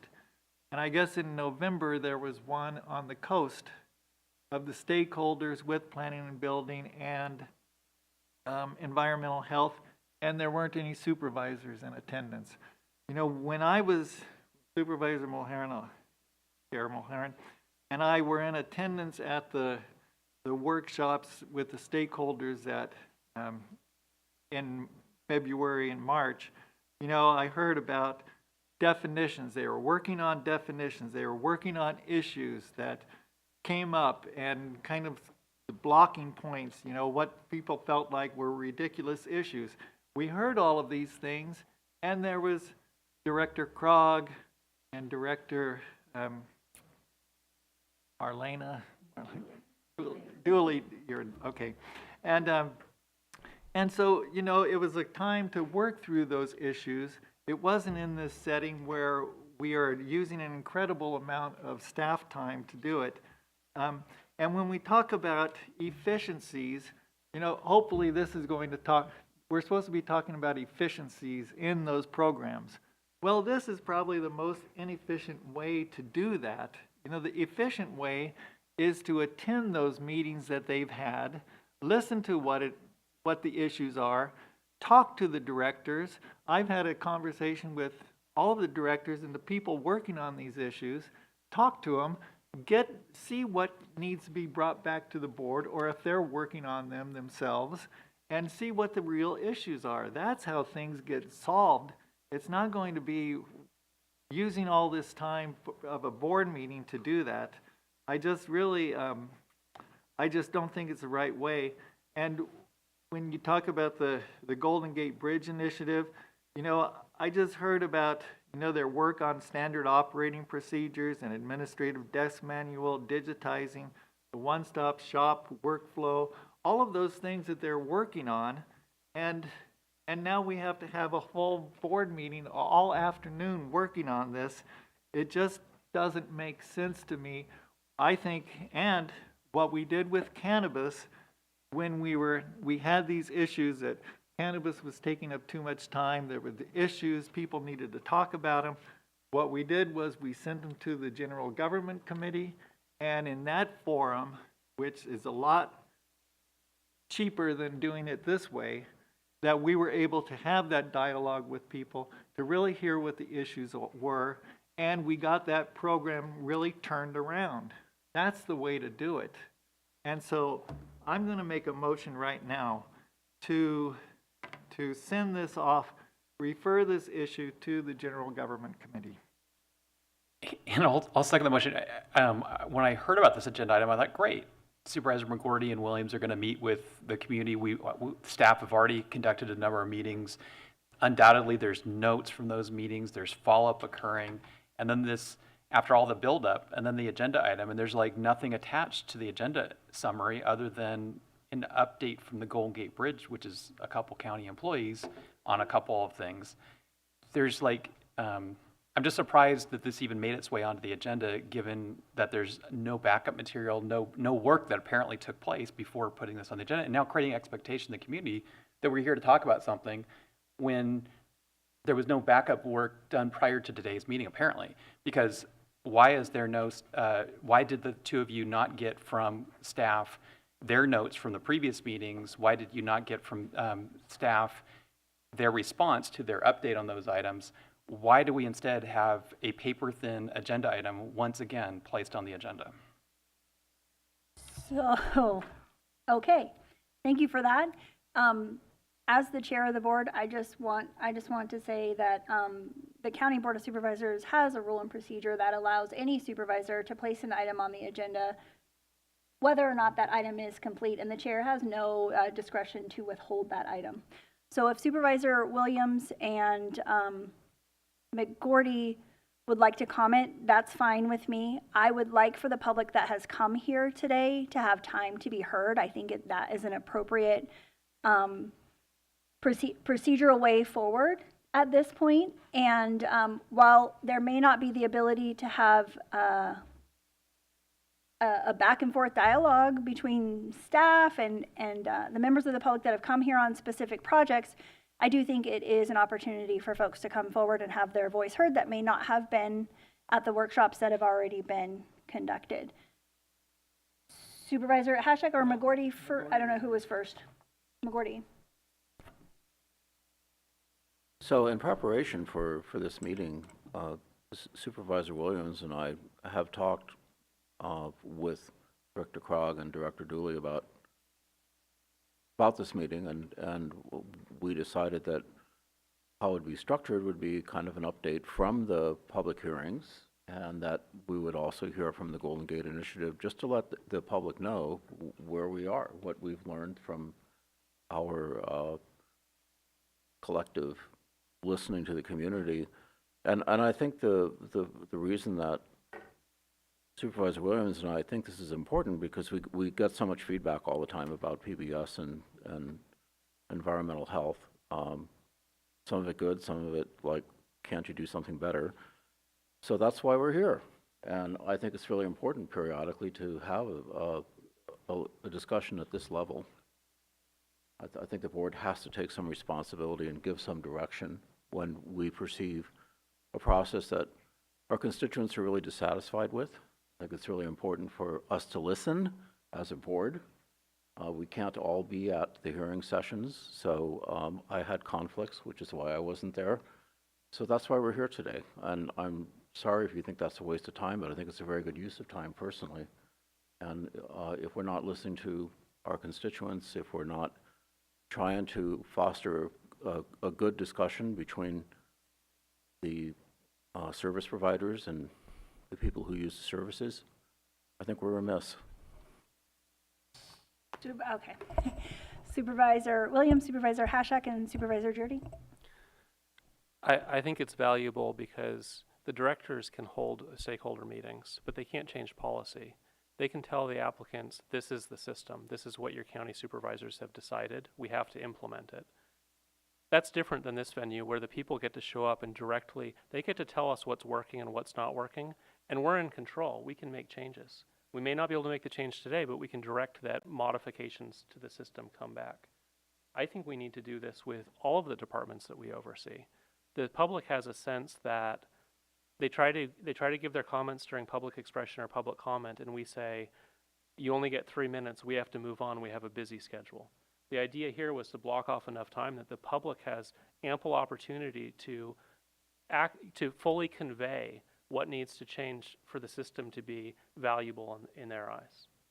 I think this is in fact our job. And for the departments that we directly oversee, it's really our duty to hold listening sessions. Supervisor Hashak. Well, again, this isn't shovel ready, and there's better venues to do this. The General Government Committee is a perfect place to do it. I totally agree with Supervisor Jurdy in saying we don't have anything, and if you would have attended those meetings, you would have heard probably all the issues that we're going to hear today, and we wouldn't have all this expense. You know, this is the most inefficient way to do it. If you want to have this dialogue with the people, do it in the General Government Committee or these other formats that we have in place. Supervisor Jurdy. Yeah, so again, we've got people showing up today. It just seems really inefficient to have these repeated presentations over and over again. You know, it's kind of incumbent upon any supervisor that puts something on the agenda to have proposals. It's one thing to identify a problem, it's totally a different thing to identify a solution. And if supervisors are going to put things on the agenda to just rehash complaints, I think they also have it up, it's on their duty, it's duty for them to also put forward what is their proposed solution. And we have no attachments from the two of you. There is not a single proposal from the two of you. So let's spend 3 hours with county council present, with the CEO present, with department heads present, and just at a cost of, I don't know how many thousands of dollars an hour. Okay. So I think what I'd like to do at this point is go ahead, staff, it sounds as if you've prepared an update based on the workshops that you've hosted. We appreciate receiving the Golden Gate Bridge Initiative document in the packet, so thank you for that. So if you wouldn't mind doing that brief update, it would be appreciated, and then I'll go ahead and open it up for the public to comment on maybe improvements that they could see within the departments. Thank you, Chair Mulheron. So we're going to start off with John Burks is going to speak a little bit about the Golden Gate Bridge Initiative update, which you do have that document within your packet as well. And he's just going to briefly touch on that. And then we'll hear from Marlena with environmental health and then come back to planning and building. Chair, Board, thank you for having me. I'm John Burks. I'm your Assistant Planning and Building Services Director. I think the attachment's fairly self-explanatory, and I'd be happy to take questions on it. But there is an additional update that I'd like to add under our general processes. We've been working weekly with Director Dooley and her staff to make sure that we're merging our efforts together, that we're in harmony moving forward with our shared objectives in mind, and that's been really helpful. So I think to be sensitive to the expense of this, I'll leave it at that unless there's any specific items that I could comment on for the benefit of the board or the community. Thank you. Did any board members have a specific question about the GGBI? Supervisor McGordy?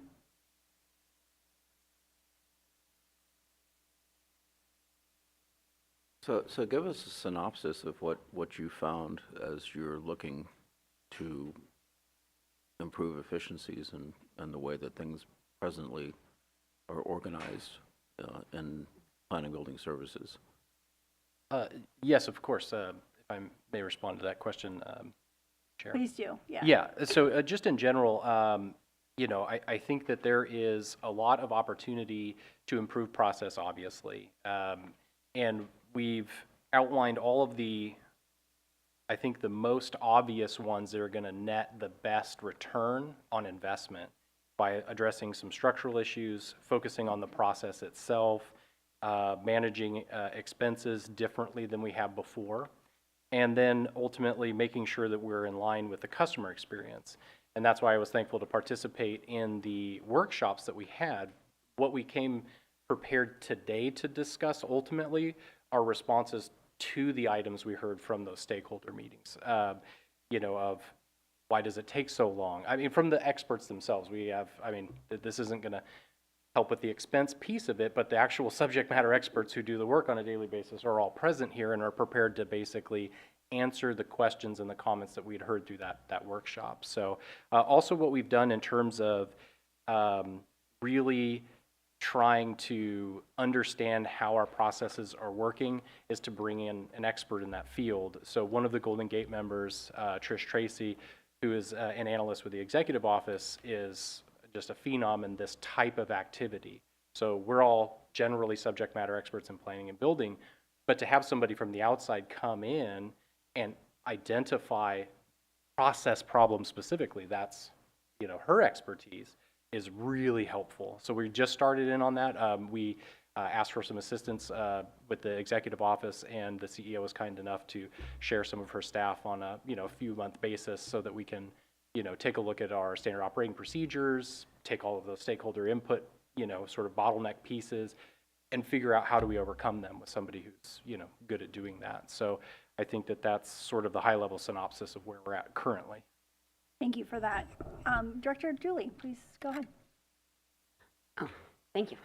Yes. Director Dooley, Environmental Health.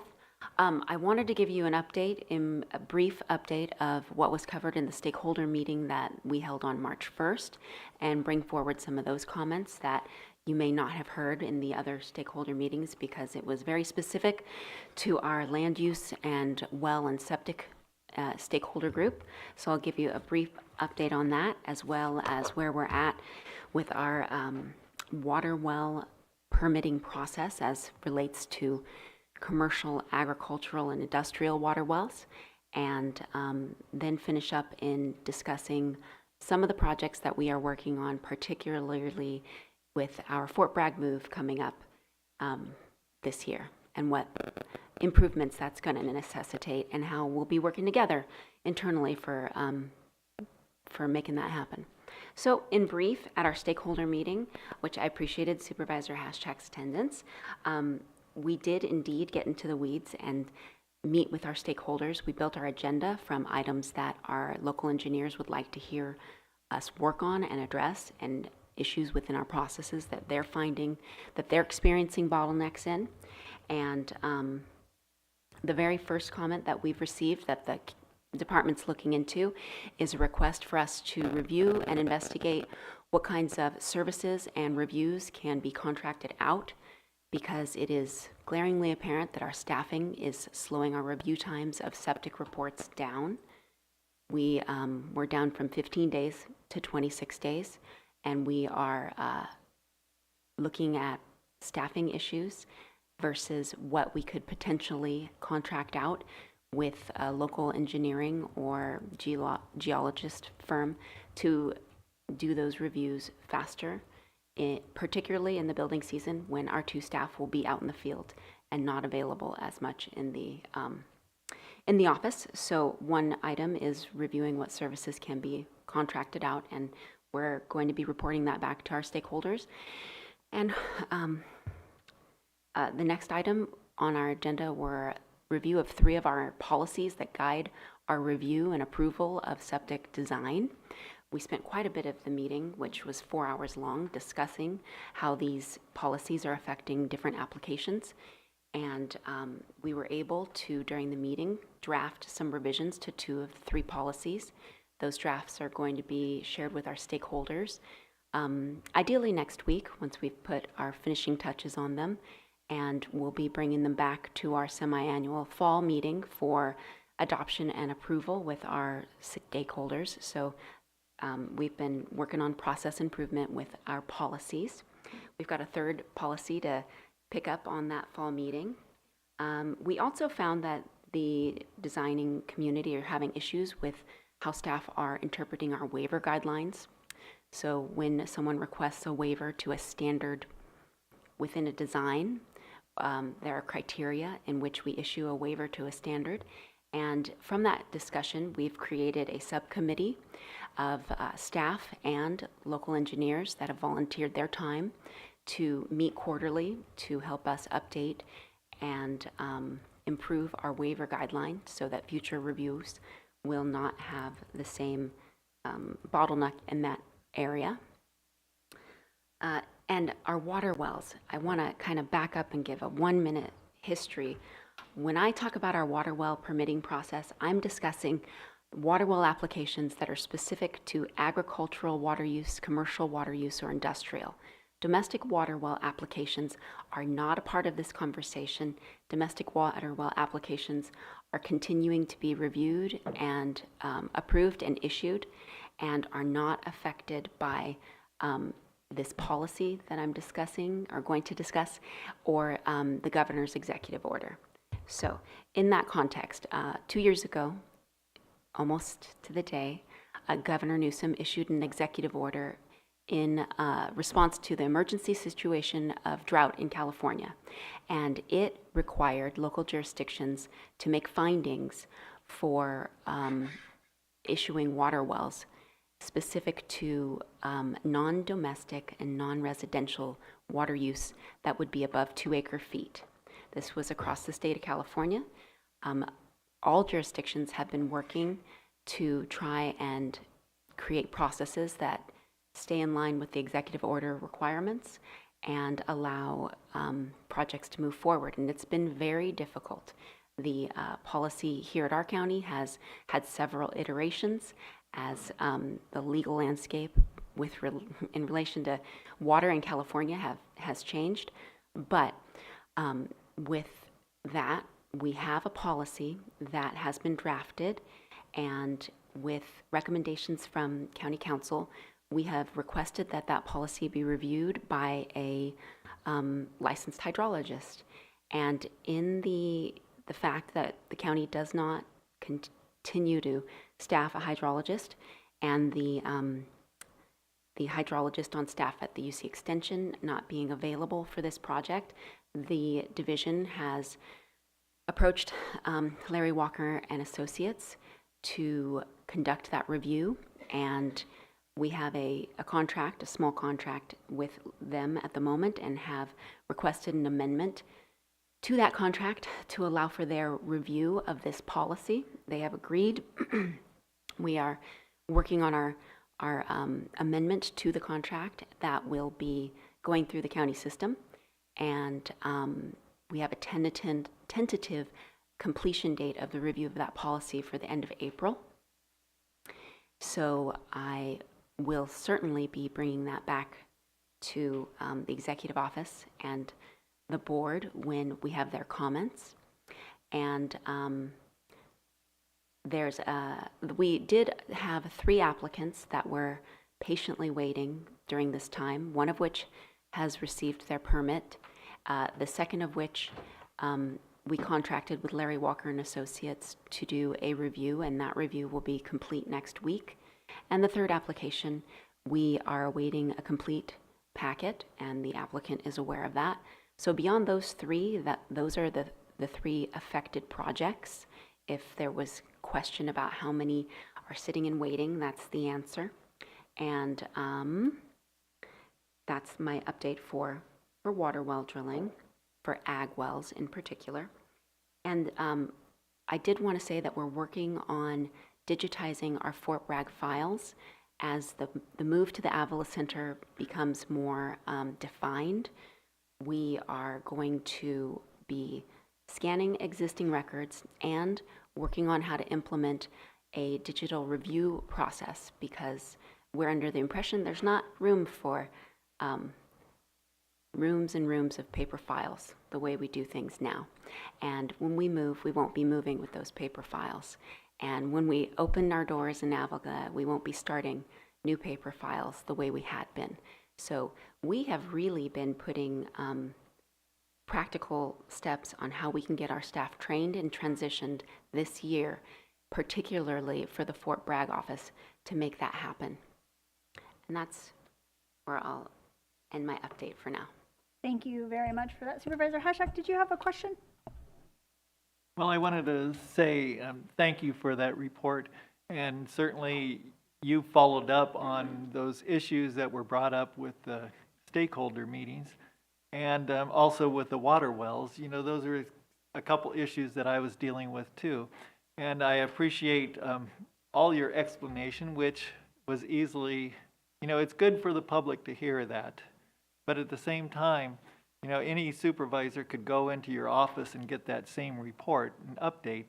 And I appreciate that, you know, whenever I meet with you, I ask what you need, you know, as far as policy or anything from the board, and you're always very straightforward with, you know, what the board needs to make decisions on and what you can do by yourself or your department. So anyway, I appreciate that. Thank you. And I'm so sorry, if I may. One last thing. I Please will go ahead. point out that from the stakeholder meeting, Supervisor Williams has been working with the department in one area in specific. We found that our appeals process was outdated. Excuse me. And we have an appeal that we have received, but it did need new updated forms and making sure our staff were trained in what that process was, and updating that process from what it had been when we were very much more a part of the public health department is something that we are also working on that needed to be improved. Thank you. Supervisor McGordy, did you have a question? A question and a comment. So the first is a question or a comment about how easy it's been. I've found it to work with Marlena. We certainly aren't finished in the area of the interaction between the county and the Ukiah Valley Basin Groundwater Sustainability Agency, because we're kind of updating our sustainability plan, and it will involve discussions about permits and locations of wells, so expect to hear from us on that. And then the other question I have for you is that environmental health is a broad range of topics, but septic tanks and wells seem like they're more aligned with planning and building, and I just wonder, how are you working with our planning building services on this? What's kind of the division of labors? Well, you may be surprised to hear that health inspectors are the primary plan checkers for everything septic. So planning and building, while they require locations on plot plans and reports to be included, environmental health does the plan check for all of those standards. And that's not unusual in Mendocino County. In the State Water Board, in the Basin Plan, our original code, if you will, it's civil engineers, geologists, health inspectors, and soil scientists that do those plans and do the reviews. So at the county, we've always had that in environmental health as your health inspectors. And we do work with planning and building when it comes to building permit plot plans and planning permits for new projects, making sure that they meet those requirements when it comes to water and septic for what's being proposed in, say, a use permit or a building permit. And as part of some of our process improvements, we're sharing our internal policies and making sure that we all understand what we believe each other's expectations and responses will be in each review process, because they're not always as neatly aligned as one would like. So if I come in with a plan for raw land, you know, we've got the septic tank and the well location on it. Maybe we already know where the water is and we have a well, but how does it get referred to you? What's the process? I didn't hear the first part of that. Could you say that again? If you have a what? If I came in with a plan for development for raw property, and my first initial contact is with Planning Building Services, how do things get routed to you? Well, we share a front counter, so they would say, let me get EH to come up and talk to you at the counter. And depending on if we had staff in the office that day from the land use program, whether or not an inspector could speak to you, you would be guided through the process that septic plans have to be submitted for review and approval, and a construction permit issued from environmental health. That when you submitted for your building project, we would do a review to make sure it was consistent with the septic permit that was on record, so that your 3-bedroom septic is going to be in line with your 3-bedroom house that you're potentially building, and you can be going through those processes concurrently. And we would certainly answer what questions you might have for your well, depending on the project and where you're at. But once you make an application to building, it gets routed to EH, and if that project requires a septic, just a septic system at all, we pull our records to make sure what is on file and being proposed to use is adequate. And if not, you'll get a letter from us or an email saying, hey, your project needs X, Y, and Z, and this is how you work with us to get that done. And once you've done it, then we will release your building permit for the environmental health portion of the review. Okay, thank you. And if I may just add to that, just to add that in the coastal zone, there's a heightened level of review as well. So our septic and well permits are routed to the planning division in our Fort Bragg office to determine whether or not a coastal development permit or a categorical exclusion can be issued related to a well or septic proposal.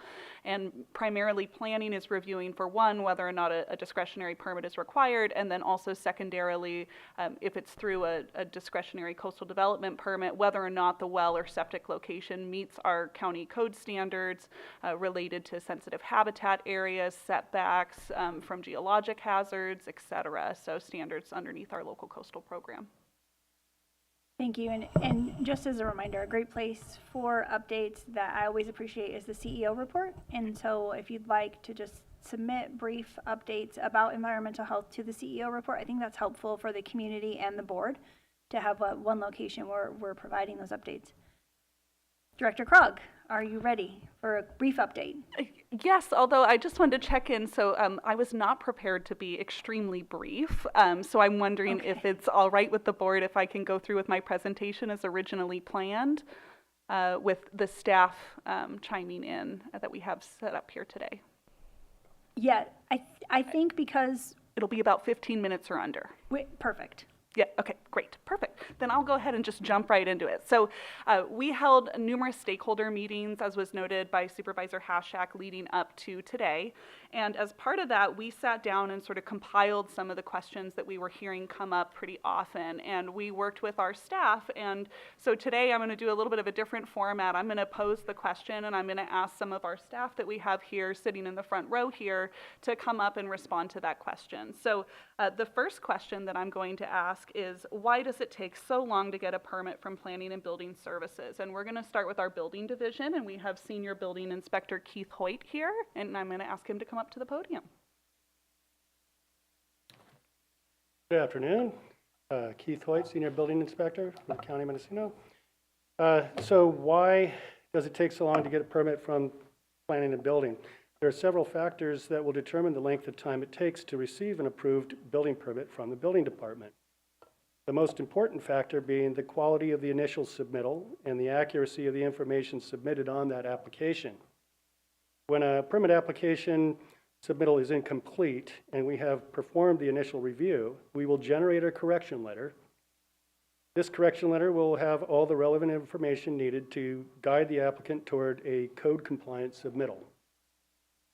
However, due to the lack of information in the original submittal, we may be unable to make a complete determination of the corrections required.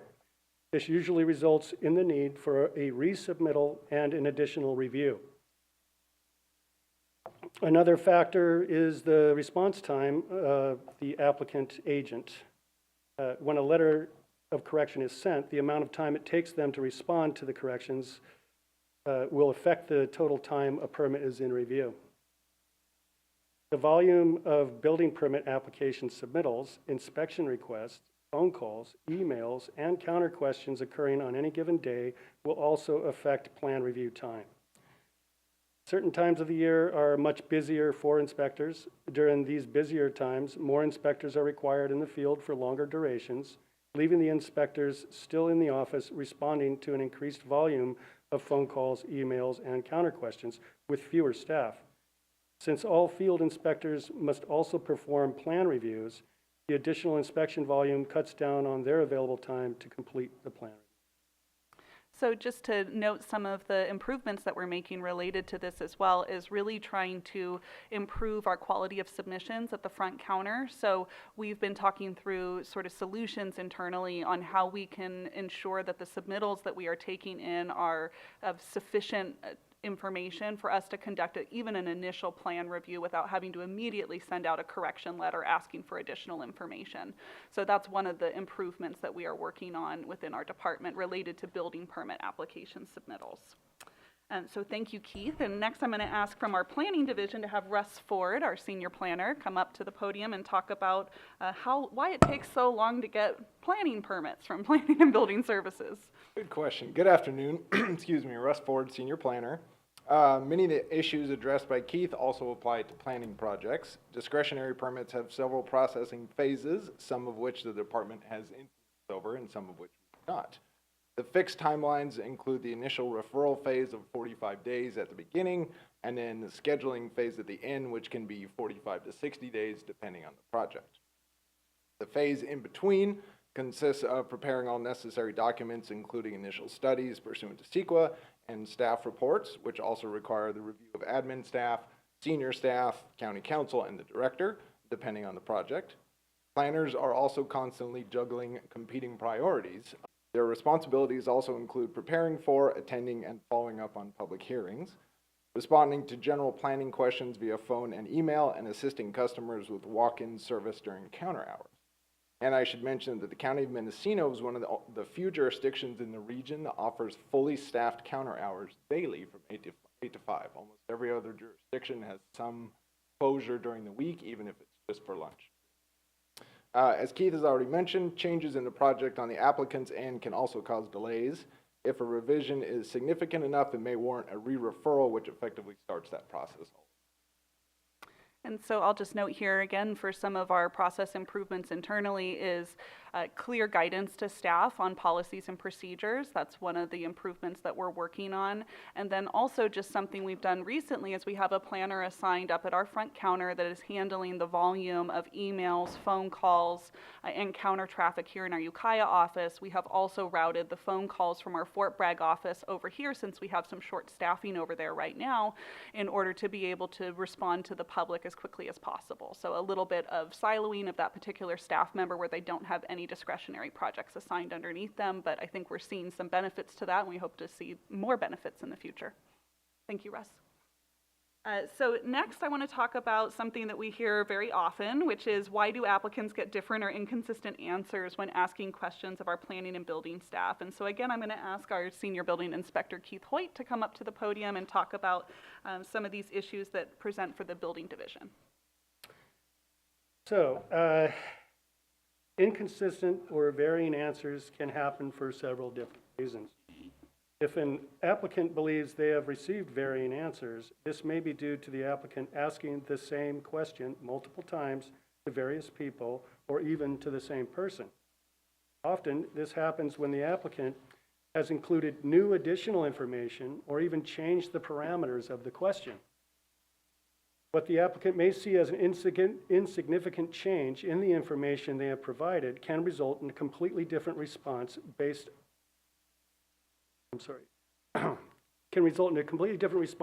on the actual applicable codes and ordinances.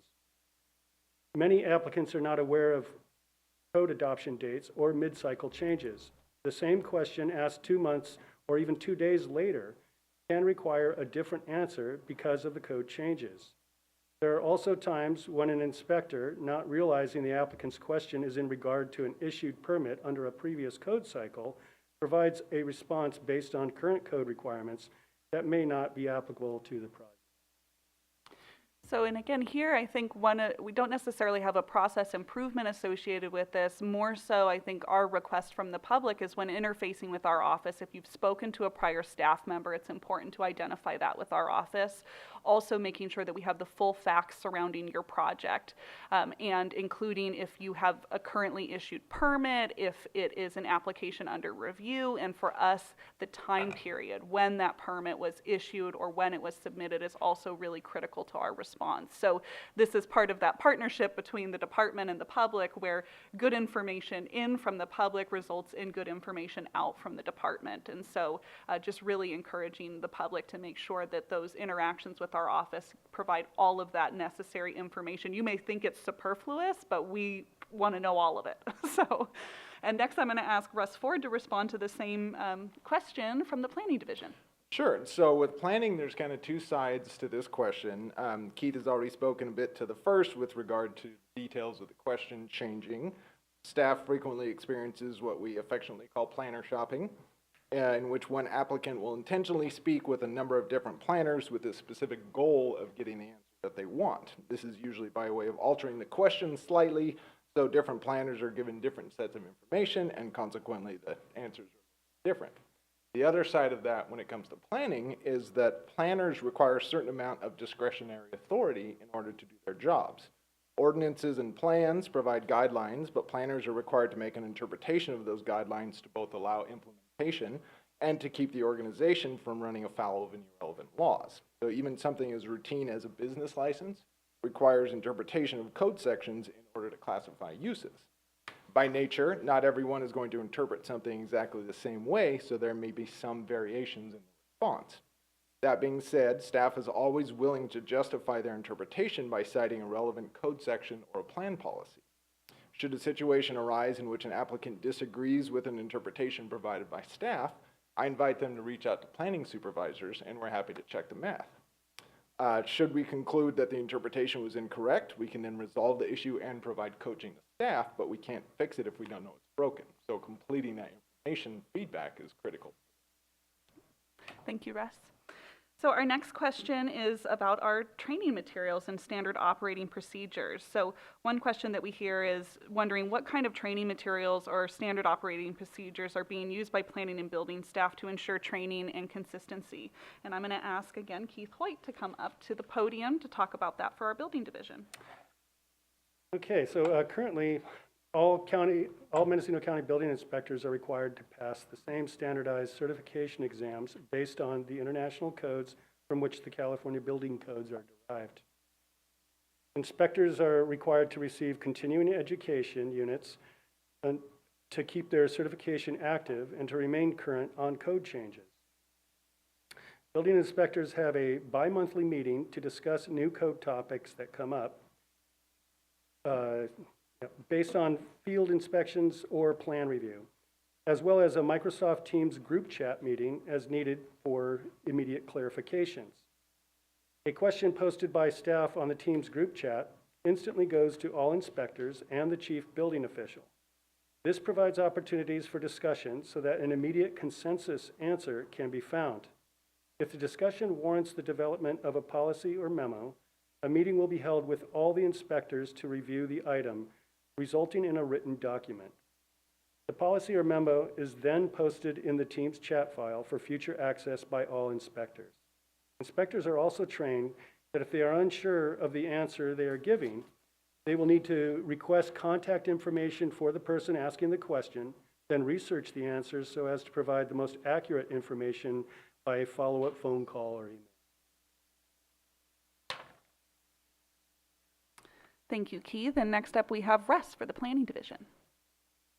All right, so training for planners is accomplished in a variety of ways. So planning currently holds a weekly staff meeting, which allows supervisors to communicate direction to the entire division and provides an opportunity for staff to bring questions to the group for discussion and consensus. Every staff planner also has a bi-monthly meeting with their supervisor to review projects and discuss issues in more depth. The department maintains a subscription to Planetizen, which is an online resource of planning-related courses and training. And staff are encouraged to enroll in work-related courses through organizations like the UC Davis Extension, much of which can be paid for by the department's training budget. The department is in the process of creating desk manuals for each division, as John was discussing, with the goal to provide drop-in guidance to staff about a variety of topics and procedures. Planners also have access to previous planning projects and internal documents that can provide guidance on current topics. And then finally, as opportunities arise, planning staff will also participate in on-site field training with subject matter experts. One example of this came last year when planners were able to have a field training day with staff from the U.S. Fish and Wildlife Service that specialize in the identification and protection of the federally endangered beaver. And if you don't know the Pointerina mountain beaver, it is an endangered species that has a very small geographic area that it occupies on our coast. We happen to have the haven for it. And it prevents a lot of projects from moving forward. So next up, I'm going to ask Keith Hoyt to come up again as well. We're going to talk about why there are not more low-cost permit options for small projects that don't take much review time. This is one that we hear rather often. The building permit is currently looking into ways to lower permit fees for small projects. For example, bathroom and kitchen remodels that do not modify structural framing or a rewire of a residence. We are looking into developing documents that address basic code requirements that can be included with the issued permit, eliminating plan review. This would lower the permit cost and allow applicants to receive their permit more expeditiously. We will be proposing in the April fee hearing, reducing permit fees for items such as electric meter panel replacements and water heaters when replaced like for like, and for other utility permits that can be processed over the counter without the need for plan. Thank you, Keith. And so next up, we're going to talk a little bit about our code enforcement division. And so I'm going to invite our code enforcement manager, Gretchen McLaughlin, to come up. So one question that we heard several times over, and particularly our February stakeholder meeting, was about why code enforcement isn't proactive. And so I'm going to turn it over to Gretchen to respond to that. Good afternoon, Gretchen McLaughlin, Mendocino County Code Enforcement Manager. The Mendocino County Code Enforcement Division currently and historically conducts its investigations and enforcement activities as a reactive, complaint-driven agency and within the Board of Supervisors' direct enforcement priorities, which were recently updated as of 12/19/2023. The division continues to respond reactively to community-generated complaints unless otherwise directed by the Board of Supervisors. In some circumstances, the division may carry out proactive enforcement efforts, such as directed enforcement, when specifically directed to by the board to address an identified community quality of life issue. Examples of board-approved proactivity include direction to the division to conduct directed enforcement to address concerns brought forth during public hearings associated with proposed cannabis prohibition districts within the Redwood Valley and Rock Tree areas that took place in fall of 2023. Additionally, it is also important to consider the division's staffing resources. The division is currently staffed with a total of 5 code enforcement officers, including 3 field officers and 2 supervisors, doubling as enforcement officers, to serve the entire county. Currently, there are 358 active cases amongst the 5 code enforcement officers, which places them at an average of 72 active cases per officer. This is significantly different from the allocated positions that was previously approved by the board in May of 2021 for the proposed enhanced cannabis enforcement plan that would have bolstered the division to a total of 11 field and enforcement staff and 2 supervisor positions. However, this was never funded. The division currently receives more complaints than it can close with their intended resolutions, so proactive enforcement is not feasible at this time based on the current staffing resources available. And I'm going to ask Gretchen to stay up because she's up next as well. One question that we also hear is that code enforcement generates money for the county. So why doesn't code enforcement go after more people? And I'm going to ask Gretchen to respond to that. Yes. The Code Enforcement Division may generate cost recovery funding through investigative fees applied to building permits and certain discretionary permits when a violation has been confirmed and a permit is required to resolve the violation. Not all complaints received by the division require a permit to resolve a violation, to which the time and resources spent to resolve the violation cannot be recovered.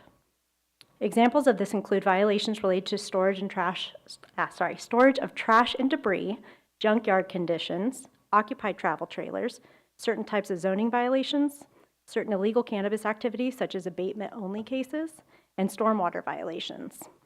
The division consistently averages at a rate of 26 to 30% cost recovery through the permitting process for confirmed violations.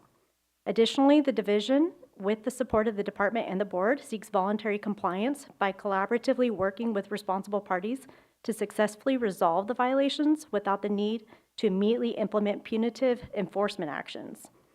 Punitive enforcement actions occur when the responsible party or property owner fails to meet compliance expectations or refuses to comply. If voluntary compliance is not achieved within the reasonable timelines provided, the division can proceed with issuances of notices and subsequent administrative citations, pursue lien recordation of unresolved notices of violation, and/or seek approved litigation, which would be through you guys. However, it is important to note that with the use of administrative enforcement processes, there are cost considerations with each action taken. Furthermore, the division cannot utilize administrative enforcement as a primary mode of funding staffing resources. All civil penalties that are paid go into the Code Enforcement Nuisance Abatement Fund in support of staff development and training needs, as well as performing necessary abatements similar to the Creekside Bridge project. Thank you, Gretchen. And finally, I'm going to ask Mr. Burks, our Assistant Director, to speak briefly to our department metrics that we have launched this last year, really focusing on more accurate reporting from our office. And those are available on the website. I have a question for you, Director Krug. This is related to public comment. Does your department try to get to yes when we have an applicant at the counter? Yes, we do. Sometimes we really try to get to yes. There's some barriers for us around the building code, which I think is one of those codes that we cannot change. That is not a local control type of change. And then for the zoning regulations, we really do work very hard to try to classify uses in as reasonable a capacity as possible, and try to find opportunities to allow for projects to move forward. And just, I think the team for coming forward today, it's been, I think, 17 or 18 years since I applied for a permit at Sonoma County in a previous job that I held, and attended a one-stop shop day where you do the permit all in one day and visit each of the departments. And so can you talk a little bit about future plans or ideas or thoughts around that? Absolutely. So previously our office it was called Quick Check. And so it was where you could come in. There were only certain projects that were eligible for that, which were typically very simple, minor type of development projects. It did require that you had staff from environmental health present, staff from our planning division and our building division present. They were really busy days at our front counter. Those went away. I was just trying to track back the time period actually to when they stopped, and I think it was really right around the Redwood Valley fires is when those came to more of a stop, and then we went into COVID. So now coming out into more regular operations, I think it's something that Marlena and I have touched on briefly, and we are looking at when we may be able to have that come forward. Requires having the staffing to be able to provide for those services, and that affects both of our departments. So, and I don't know if Marlena has anything to add. Yeah, I just want to point out that with one full-time staff in our Fort Bragg office and a part-time staff in Ukiah working Thursdays and Fridays, having that one person dedicated to being available for the quick check hours will restrict them from being available for the field inspections because they're the same person. And I want everyone to be aware of that if that's a choice or direction that we move towards, because it will make inspections in Ukiah and inland Thursdays or Fridays non-optional for the moment. Thank you for that. I think that the public and hopefully the board recognizes that there is a lot of time spent going back and forth with applicants, and that is both a hindrance to development and economic development throughout our community, as well as a barrier for staff to feel satisfied in their jobs for completing their projects. So I definitely think that the board appreciates all of the updates and look forward to seeing future improvements, especially as it relates to giving somebody all of the information at the time so that they can either move on or not. I think, transparency and really just being direct is helpful for people when they are trying to get a project through that maybe isn't going to go through.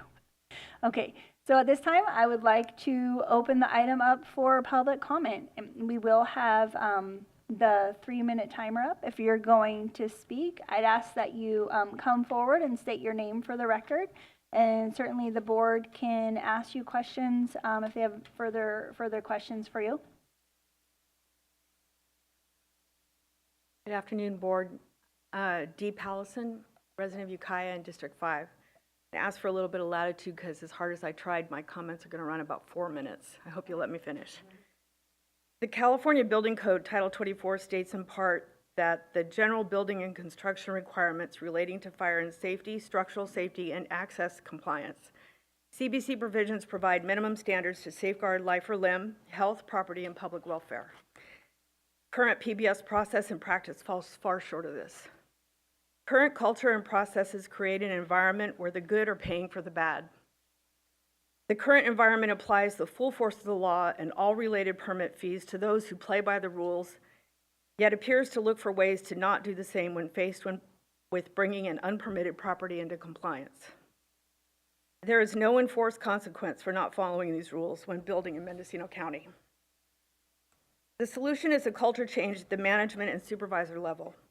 From the very top down, the culture has to be department-wide accountability, department-wide commitment to applying and enforcing existing codes and regulations, and department-wide commitment to applying the intent of the California Building Code, to protect life, property, and the environment, and to levy severe consequence on those who choose to not play by the rules. Much more than just front desk overflow and a QR code to customer survey. This feels like fluff.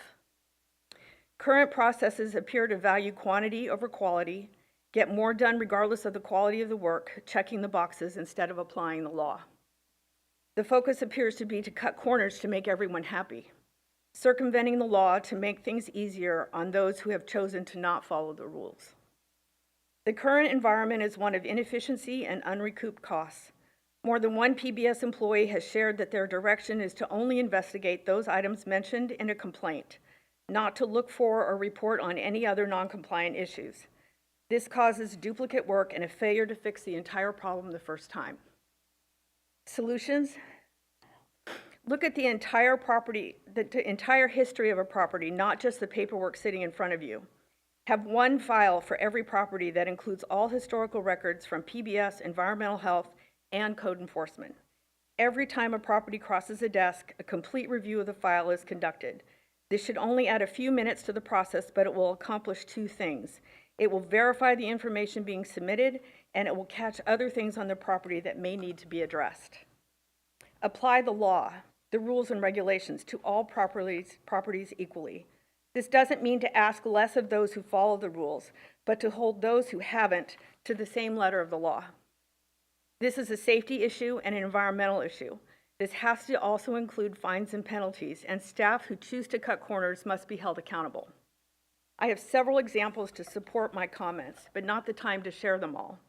But one of the most important is the decision by PBS to waive 4290, fire safe regulations for high fire hazard areas. This code states that, quote, these regulations apply to the perimeters and access to all residential, commercial, and industrial building construction within state responsibility areas approved after January 1st of 1991, end quote. According to staff, PBS has made the decision not to require 4290 compliance when working to bring unpermitted properties up to code. They defined a pre-existing structure as existing prior to permitting, not prior to January of 1991 as stated in the code. This creates a rural environment that cannot be accessed by first responders, both medical and fire, which translates to the inability to provide emergency care or defend against fire, putting both the public and our first responders in jeopardy. An example is the recent structure fire on a property in Redwood Valley, where responding equipment couldn't access the property due to a non-compliant, unsafe bridge. This decision also creates a significant liability for the county. When there is an incident that results in loss, there is a great possibility that the county would be held at fault because they approved it. Did you know that after the 2015 Valley Fire, Lake County made the courageous decision to mandate 4290 compliance when rebuilding? This resulted in a significant number of homeowners not rebuilding in the Cobb Mountain area. Also, did you know that the neighborhoods most affected by wildland fire in both the Valley Fire and the Redwood complex were areas developed prior to 1991, prior to 4290? This is even more significant a problem in our current environment of climate change, firestorms, and insurance companies fleeing California. Additionally, as reported yesterday on the news, this is also placing an unsustainable burden on the California Fair Plan. This means that it is even more likely that responsibility and liability will land on the county. I have other examples that support my comments for your review. I hope this is enough to show you where changes in process and culture needs to be made. And I'd like to leave this with you so you can review the examples. Thank you. The clerk will scan it in, and Supervisor Jordy has a question for you. Yeah, just to follow up, those standards you're referring to that our county, I guess, are not following, does it relate to the structure or the access to the structure? It covers both. We're finding that the access especially is not being followed.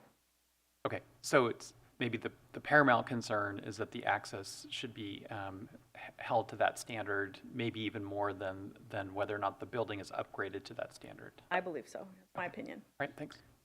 Chair. Supervisor Williams, did you have a question? Yeah, the board might want to flag any concerns that we want brought back at a future time. With an answer, it could just be consent calendar.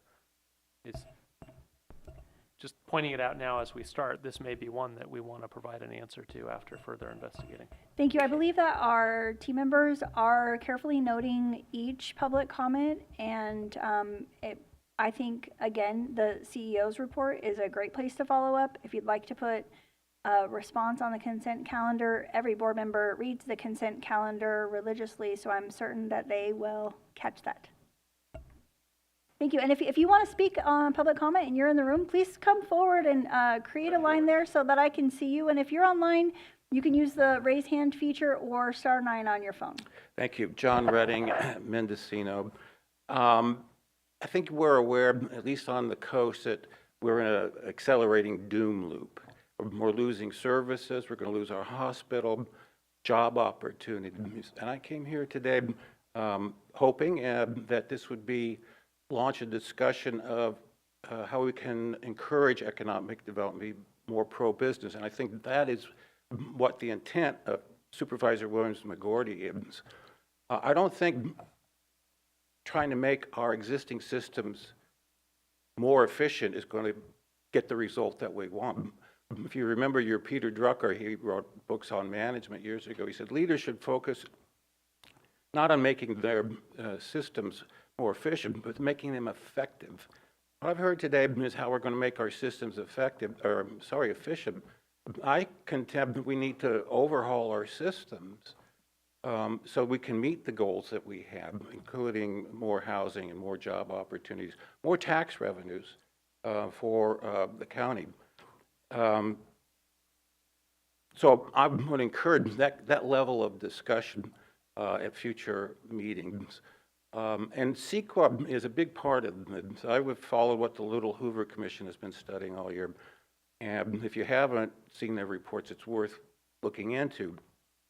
They've concluded that CEQA reforms are needed, that it has been weaponized. It is used to stop development in many cases. And the result is there's a bunch of projects that get exemptions and others that don't. So we have a patchwork of CEQA applicability. For example, Governor Newsom, he wanted to increase water storage at the capacity of one of the water storages. He just suspended the regulations. I don't dispute them. That's an emergency. So is housing, and affordable housing, an emergency. And, we should treat it as such. Just one last thing. There's a court case that was decided yesterday. I don't know if you're familiar with it. A developer sued the county of San Diego and won a case because the Board of Supervisors required an additional EIR, and they sued, and the judge said it was improper because it lacked evidence, but relied mostly on public opinion and hearsay. And we had an example of that with the skunk train. The people over there are objecting to the loan, and this Coastal Commission stepped in largely on the basis of personal and perhaps anecdotal testimony. So I would say in conclusion, let's take a look at the system and try to reform those. Thank you. Thank you.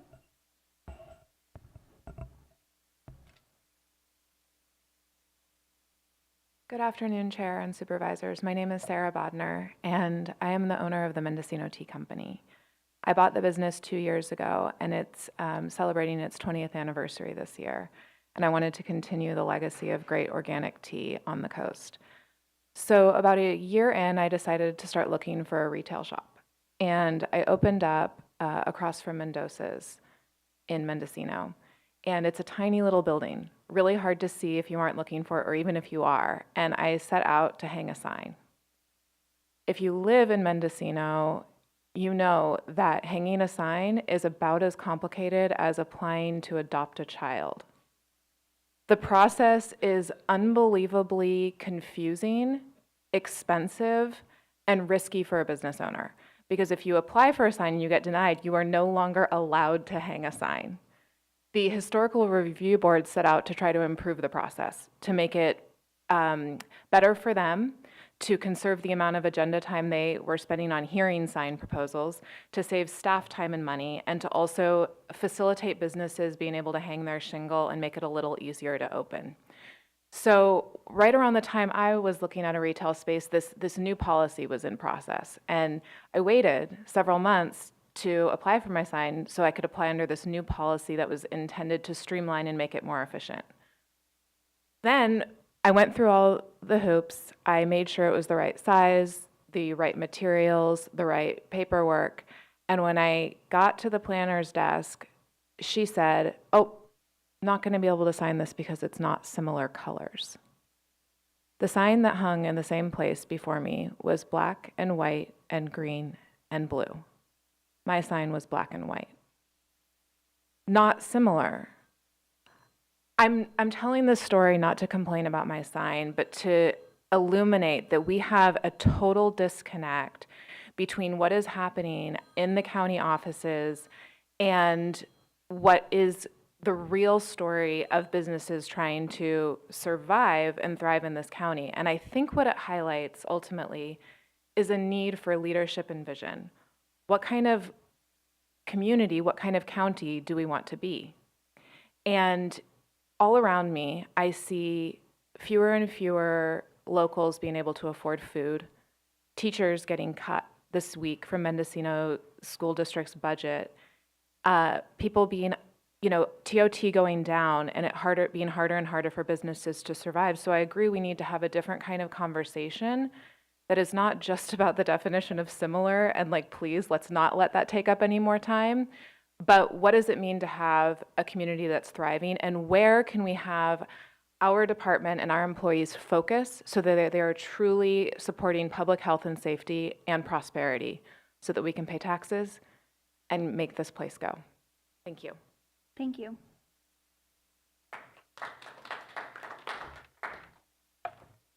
Hi, my name is Megan Durbin. I'm a senior planner with Wind Coastal Planning and Biology.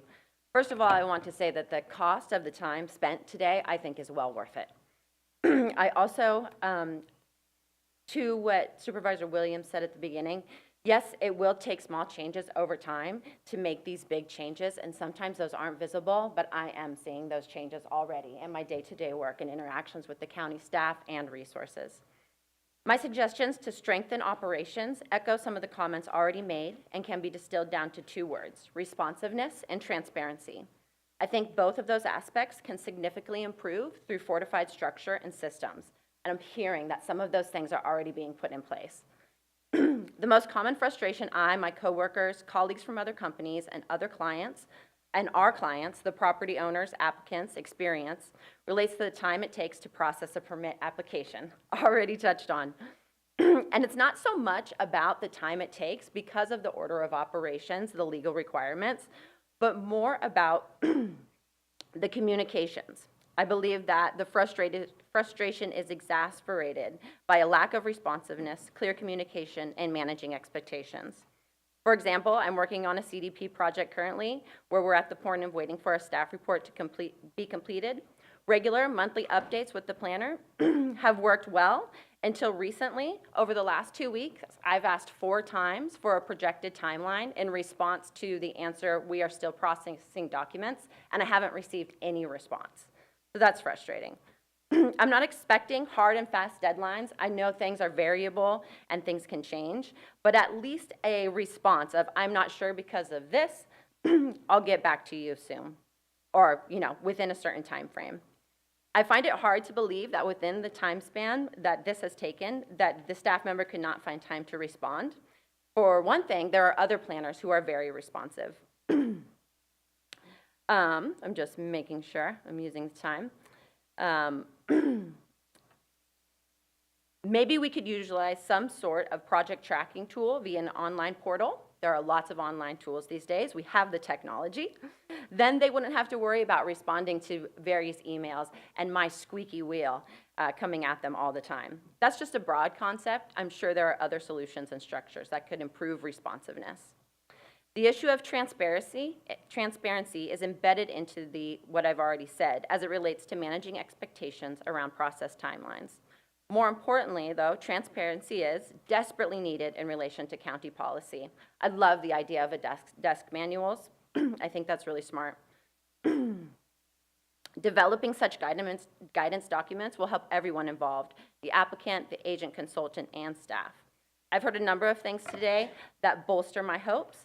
desk manuals, as well as I think it's really smart to have a limited amount of time for counter hours, because that compartmentalizes and focuses time for staff to work on their projects and other time for staff to work with the public. And with that, I'm out of time. Thank you very much. Thank you. I have 3 callers online. So I'm going to go first to Devin Boer from the Mendocino County Farm Bureau, and then a caller identified as Deborah. Yes, hi, good afternoon. Devin Boer with Mendocino County Farm Bureau. We did submit comments back for the earlier workshop as part of the Mendocino County Ag and Business Coalition. And so a lot of those questions were discussed this morning, and we appreciate the follow through. I still think that there's several points in those comments that are worth continuing to look at in relation to customer service and how do we streamline some of this permitting and processing. The point I wanted to talk about today was specific to Mendocino County Farm Bureau, is related to the well ordinance, and we do appreciate the update this morning from Ms. Dooley. I guess the concern that we've had is that it has taken 2 years to get to this point, and understanding that this was a mandate coming down from the state and the governor's office, it just seems like there could have been maybe a little bit more a process in place to streamline how constituents could have worked with environmental health and perhaps county council. I know we've been engaged with Marlena, and she's been great. We don't really know where the holdup has been specifically. The fact that there's only 3 projects in the queue, I think is reduced from some of the numbers we'd heard early on. But I think part of that's because individuals have been discouraged from even coming into the process because there hasn't been something clear and concise in terms of what's going to be required. So I am encouraged today that we are going to be seeing some review by Larry Walker and Associates. I do believe that consulting firm is familiar with a lot of the groundwater in the county, specifically the Ukiah Valley area basin that they've been working with this Sigma process on. So I'm hoping that we can see something towards the end of April. I think that will be a step forward, and I hope that there will be adequate time for that draft to come out for the public to submit comment and to work with environmental health, Ms. Dooley, and the Board of Supervisors. So thank you again for the opportunity to comment today. Thank you. Did you have a question or? Well, just a quick comment on the process. So I just, in defense of environmental health, I tried to also help some of the applicants who were claiming that they weren't getting their permits processed, and there certainly was a lot of confusion because of the executive order, but there was also a lot of miscommunication sometimes between the well companies and the people who wanted things drilled, where they would say, please take care of this for me, and they thought that their well drillers were going to put in applications, and they didn't. So people were waiting, thinking that the county was holding them up, and that wasn't really the case. There was some miscommunication with the well drillers themselves, who often take care of the applications, but they didn't. So I just want to clarify that, because I've been following this closely because of my involvement with the Ukiah Valley Basin GSA, and we've had lots of talks, and there's lots of confusion that goes all the way to the top. So not just here at Mendocino County, but also the state itself. Okay, thank you. We will go now to caller Deborah and then Ishvi. And if you could state your full name for the record, that's helpful. Hi, my name is Deborah Gumlush, and we own a piece of property in Wallala. We applied for a building permit almost 2 years ago, and I'm going to just keep this brief and tell you a little bit about my backstory. I want to thank you first for the opportunity to tell my story, and also to thank you for all of your building department people who have been absolutely wonderful. So you won't hear any complaints about that, but the procedures that we have had to go through in order to get a permit are frustrating, to say the least. And we've been dealing with Caltrans for a year, and I'm not sure that you're aware, but in 2017, they changed their procedures regarding sightlines for driveways. And here we are in 2024, and somehow it's just now trickling down to the various departments, and nobody has any solutions or suggestions.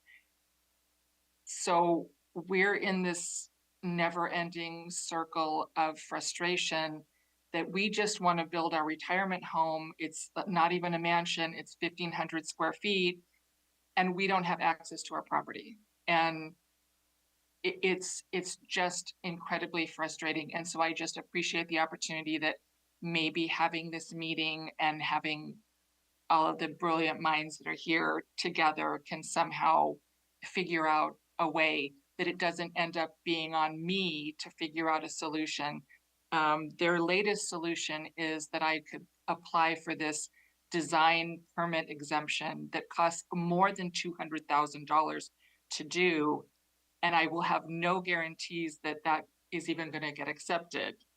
And the average person cannot afford to do that. So thank you for your time. Thank you for the possibility of coming up with some solutions. And thank you for everything that you do. Thank you for your comments. Caller labeled Ishvi.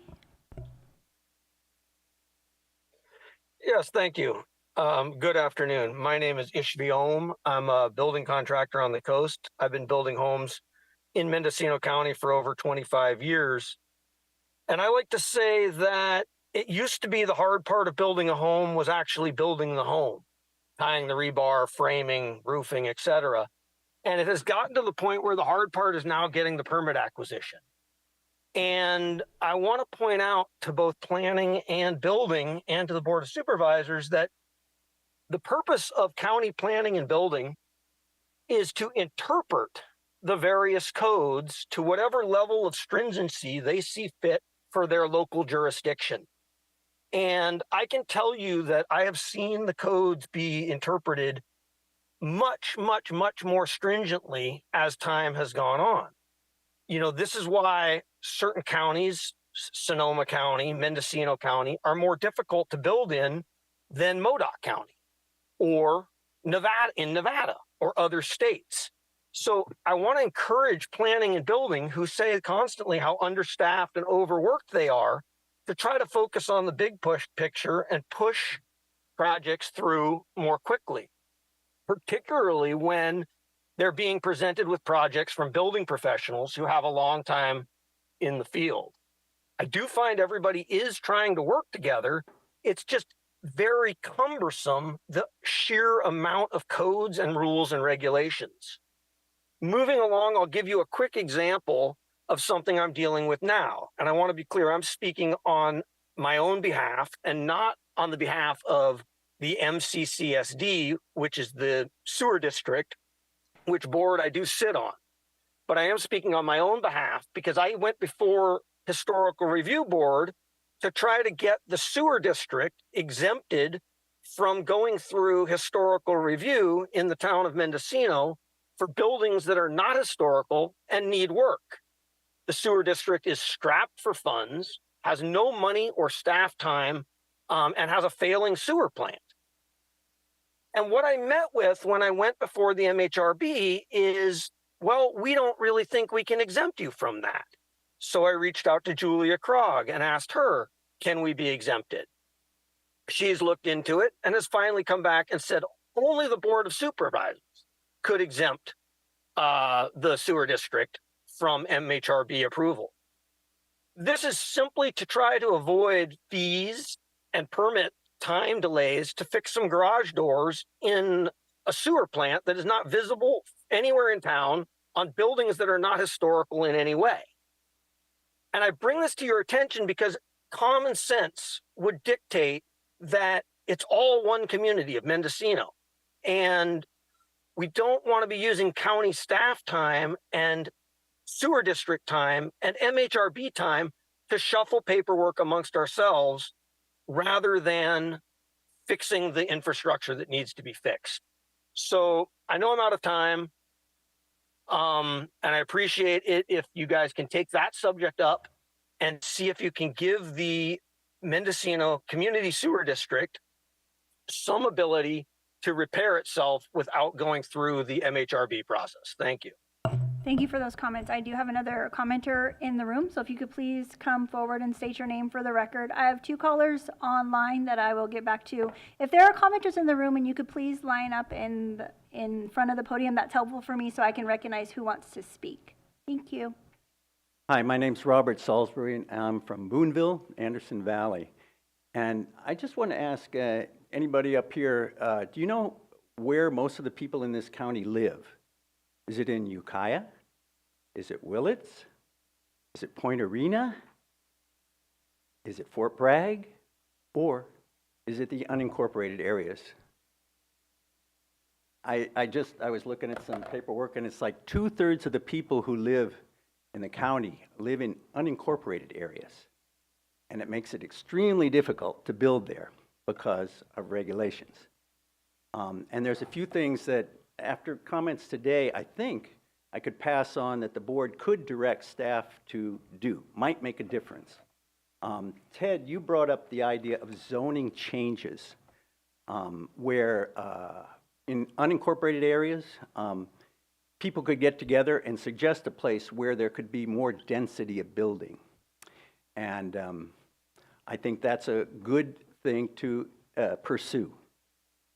Where it's appropriate, right? And where there is, ability for septic and water.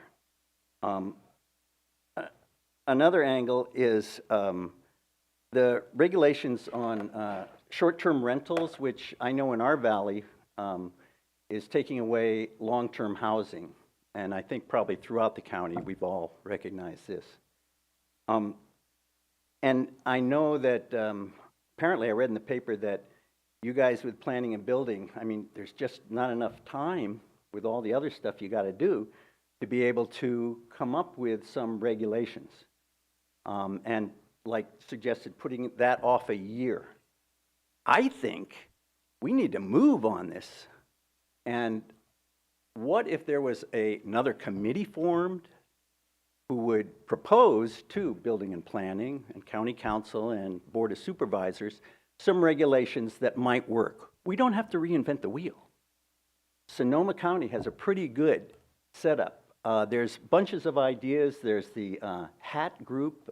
You guys have probably gotten stuff from them, the inland people on regulations for housing, for short-term housing. You guys don't have to do it all. If there was a group formed to give a proposal, and then you guys could vet it and go, well, this sounds pretty good, or make changes, you wouldn't have to spend all your time doing it. Probably a volunteer group would be willing to do it. That's another suggestion. Another one would be what Ishby brought up about building regulations being so cumbersome. Well, guys, anybody remember Class K? Hello? We still have class.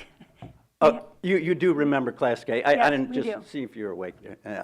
Yeah, I mean, if you all saw it as a tool, and I mean, I can quote from Title 25.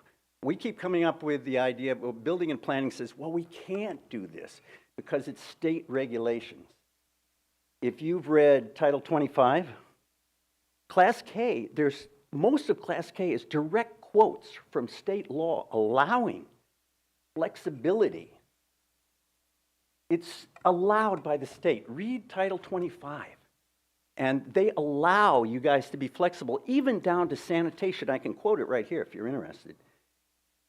That local authorities, health authorities, can make their own decisions about water and sewage regulations. You guys can do it if you chose to utilize Class K. See it as a tool. We need more housing. We need more flexibility. And we feel constrained by the state and all these regulations. Class K could be a really good tool to allow people, 2/3 of the people who live here are in unincorporated areas. It's for limited density areas, rural areas that Class K comes into effect. 2/3 of your people live there. And you could be more flexible than, saying, nope, can't do it, can't do it, can't do it. The one other thing I would like to say, and I didn't even know about the government committee, what did you call it? The You General guys- Government Committee. Sorry? The General Government Committee. I didn't even know about this. And I was hoping that there's somebody in the county or this organization where people like me, just people, could come and have an advocate. People who would say, no, no, no, no, not that. But people would say, hey, maybe we can make this work. Let's try to work to make it happen. And I really respect you guys because I know you guys are snowed under by all kinds of things. But if there's other ways where there could be an advocate in the county who would work towards working with just common people who don't know all this stuff and go, let's see if we can make this work rather than, nope, those are the rules, can't do it. Just a suggestion. I don't know if the board can direct anybody on that. But some of those other things, maybe the board can do something and direct folks to make things so we can have some more housing, affordable housing in the Supervisor county. Jordy, did you have a question for the? Actually, a question for staff, just to follow. So we have Class K in California and in Mendocino County. Can you clarify, there are limitations because it's by state law, it's supposed to be for rural areas. And so I believe it's up to each county to come up with its own definition within the state confines of what is or isn't rural, and therefore Class K can apply. Can you tell us what is our current standard on where Class K applies, and does the county have discretion in applying it to other areas that aren't currently, where Class K is not currently applied to? Currently, Class K applies to all properties that are zoned and exist at 1 acre or larger in size. That is what we consider as rural. And outside the unincorporated areas. In the unincorporated area. Yeah, Yeah, right. in the unincorporated areas. We have no authority over the incorporated areas. Right. Thank you. And Supervisor Williams, did you have a question? Yeah, are we being as loose as states Class K will allow the Title 25? Or is there any room for the board to give direction to further loosen regulations? I believe we are as loose as state law would allow, particularly with some of our recent changes, no longer having a square footage cap and allowing fire sprinklers to be essentially optional. And where could the public go to get a solid understanding of what's allowed under Class K and the process? Well, you can always come by our office and ask us questions. Also, we have some handouts on our website. Could I comment on that? Read Title 25. Class K is taken word for word in many of the paragraphs, just what it says, and it allows more discretion, and especially after the changes in 2018 to Class K, which essentially gutted a lot of the things which were legal, were allowed. The state said, yes, you could do it. So I'm not sure that, in my opinion, I think you could be very flexible with it if you read Title 25 in the state law. Thank you so much for that. We do have other folks that are waiting behind you there, and I have people online as well. So if there's anybody else in the room that would like to speak, if you'd like to line up, that's helpful so that I can tell who needs to speak. And then to the 2 folks that have raised their hand, thank you for your patience. And if anybody else online would like to speak, please use the raise hand feature or press *9 on your phone. Thank you so much, and please, if you could state your name for the record, that's helpful. My name is Ann Zollinger. I live in Albion, and I have been a licensed architect for almost 40 years. And I'm going to beg your patience because I have an issue that I'd have to come back on appeal with, so I need 2 extra minutes. First, Supervisor Jordy is a client of mine. The California Building Code is very black and white, but clients have a tendency to go on the internet and they either find things that are in what I call the building code of good ideas or the building code of bad ideas. And I have no hesitancy as a design professional in telling my clients yes or no when they go down those rabbit holes. I'm currently working with 13 different building jurisdictions, and I find Mendocino County is one of the fastest, fairest, and most professional. And this is having worked with about 25 different jurisdictions.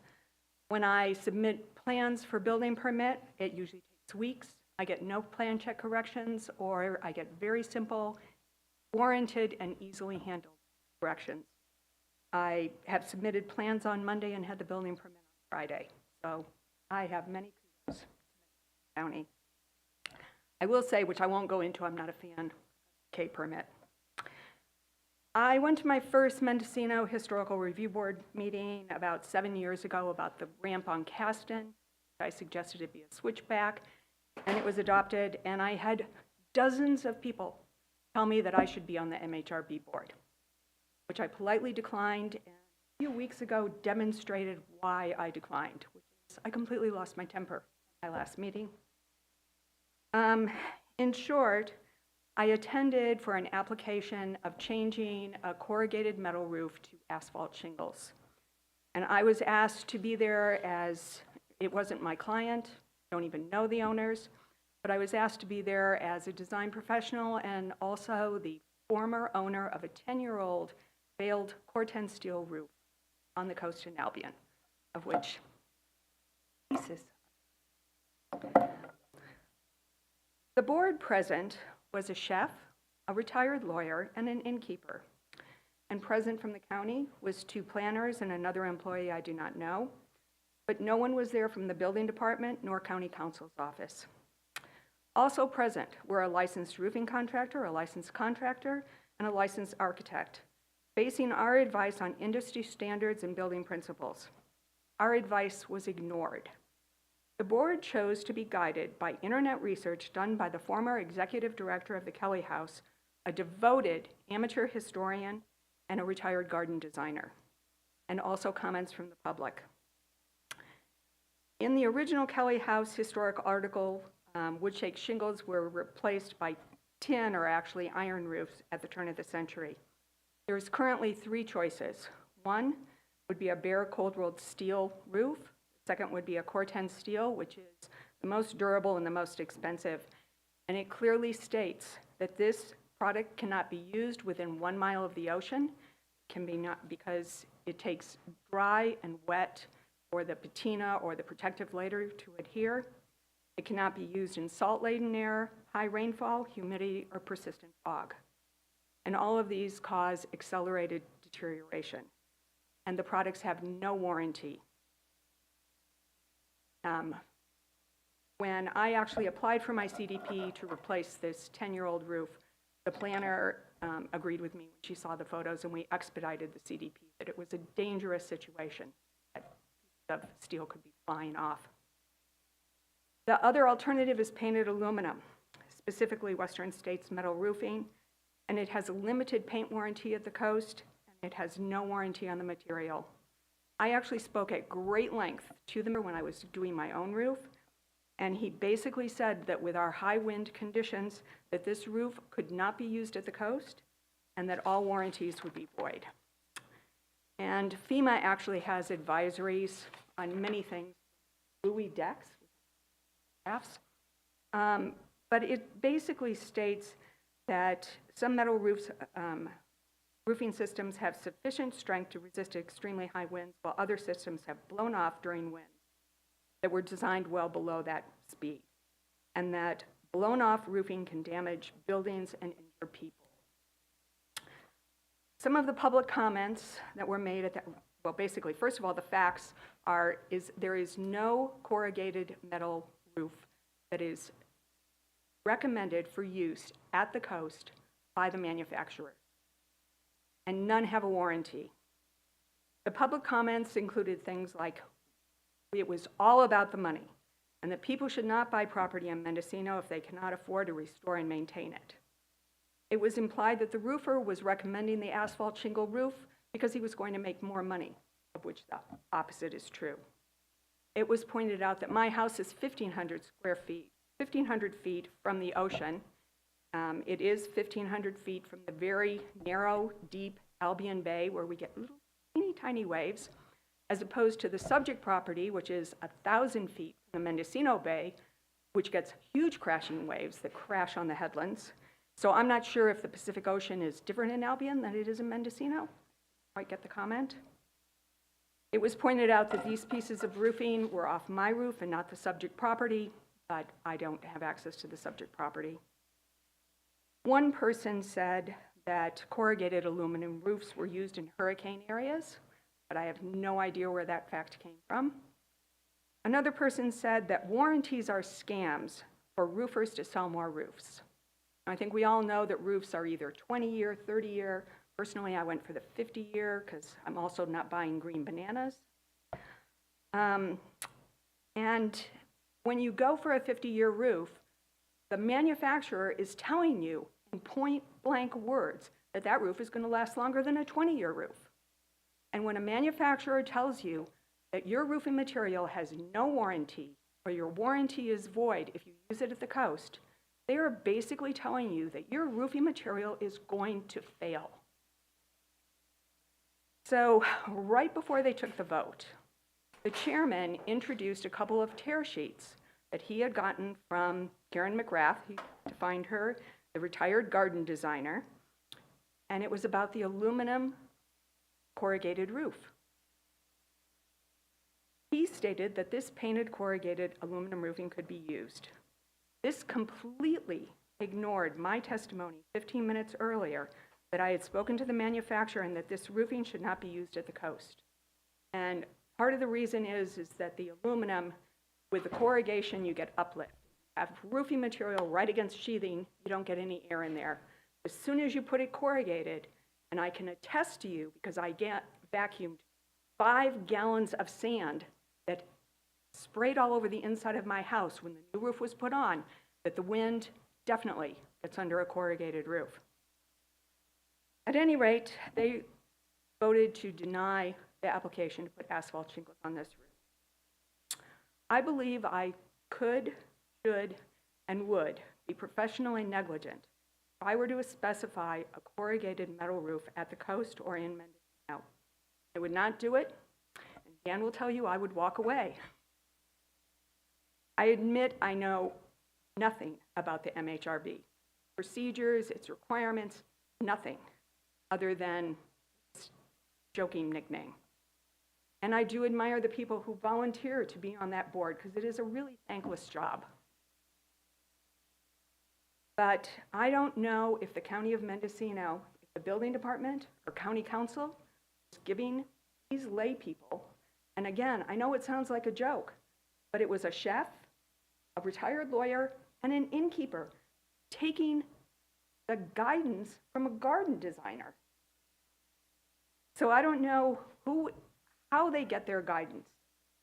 But now, in order to reverse this, it has to come up to the Board of Supervisors, I've been told, by an appeal, which is expensive. And it's because the MHRB made a bad decision. They had 3 licensed professionals, of which Ishvi just said he has 25 years. I've got 40. The other person, so we were probably close to 100 years of construction experience, giving them guidance, and we were completely ignored. So when I got my license, I had to attest that I would protect the health, safety, and welfare of the public, and if you don't say that at your oral exam. And this was not an aesthetic decision. We were all there making a structural comment that this particular material should not be used at the coast. And now, I don't even know who they would get to put the material on if it doesn't get reversed by the board. That's the real reason I'm here, besides. Thank you. Supervisor Williams, did you have a question for the speaker? I have 2 for staff. One is, should we be involving a building official in these types of approvals, the roof situation, so that we don't get in a situation of having an appeal, which is costly for us and the applicant? Is that the takeaway? I will also say this board has also asked that I streamline the amount of staff time that goes towards Mendocino Historical Review Board. So it seems a little counter for me to pull another employee into the mix. Beyond that they would review a building permit that would come in based upon the MHRB's decision. I'm thinking maybe they don't need to be at the meeting, but maybe they could be somewhere in the chain so that an option isn't to approve something that's not feasible in terms of available products. Well, and if I may, a building inspector will speak to whether or not it meets code standards, not necessarily whether or not a specific design feature should or could be installed. So maybe we won't solve it here, but is this one we could jot down to fix the abstract problem, just so that we don't get more of this fact pattern? I don't want to see appeals here because MHRB has dictated a product that doesn't make any sense in the environment. This is a real tough one because using a corrugated metal roof at the coast is not part of the CBC. So this just comes under the building code of really bad ideas, which makes it very tough for the building, for the planning and safety.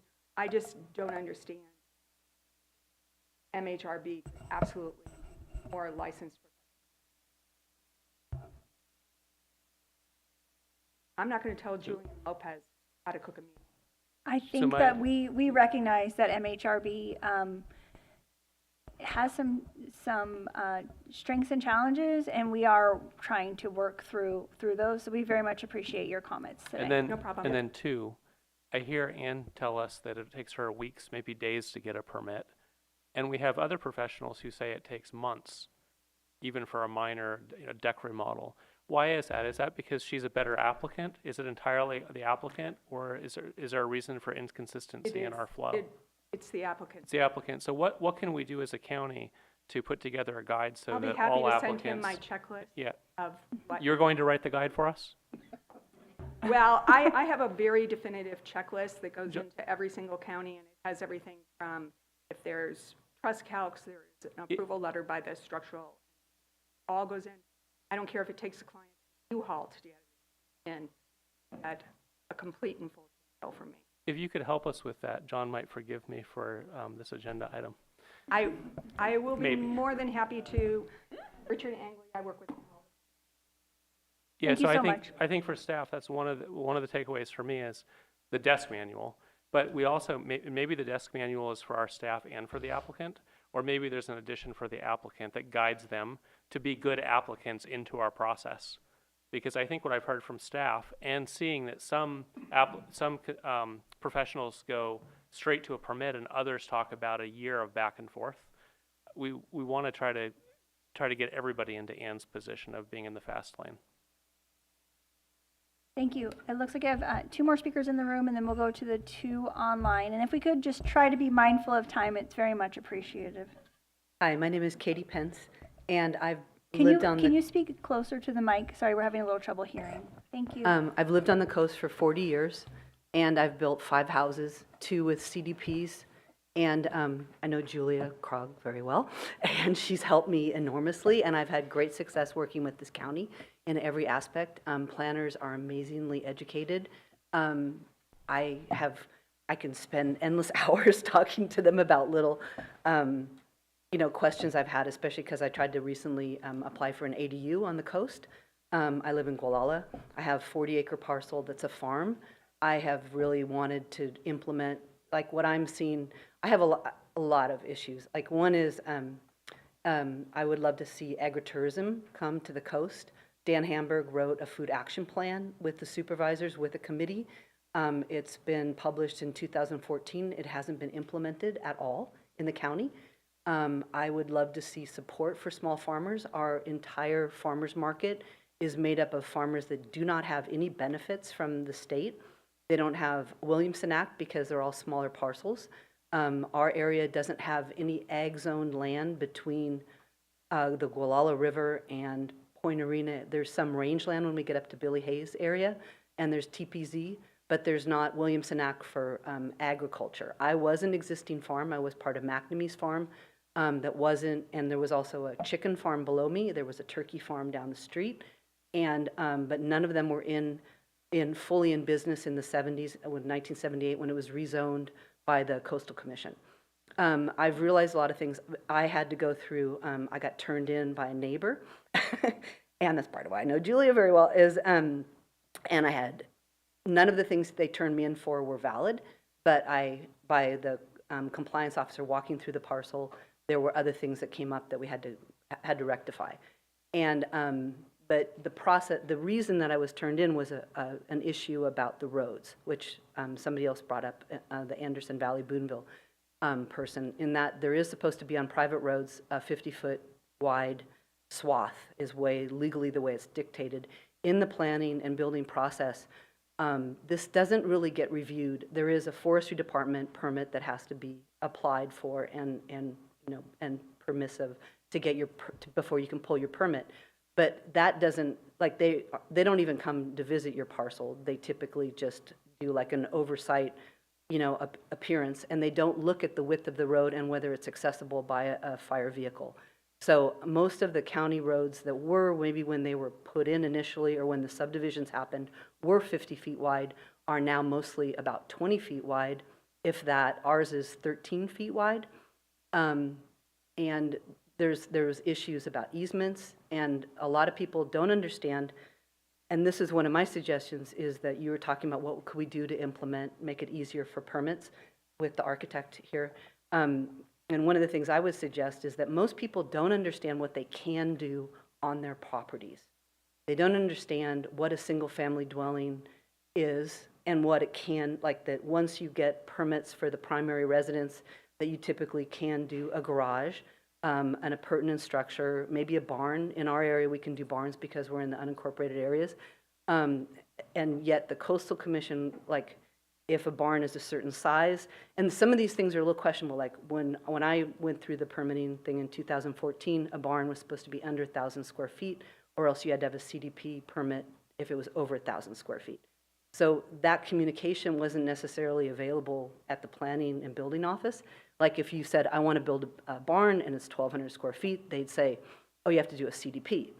But they didn't say, if it's 1,000 square feet, if you just make it smaller, you don't have to do a CDP. You know, and so there's things like that, like what you can do within a CDP, or like, and I know a lot of, I'm now consulting with quite a few people about what they can do on their parcels, just because I've gone through it now, and I want to help people because I think it's a very complex process, and most people don't understand when they buy bare land. And one of the things I've tried to educate all the local real estate agents about the exclusion areas and the Mendocino County zoning map, which shows the zoning, you know, is now, all this stuff is online, which is wonderful. And the zoning map shows the exclusion areas specifically, and that when you're buying a parcel, and if you have an exclusion area on it, you basically can bypass for a single family dwelling, including the well and the septic, you know, the CDP, which is huge. It expedites it very quickly. One of the things that happened on my parcel was about 80% of my parcel is excluded, but I never was notified of this until 3 years into my planning and building process.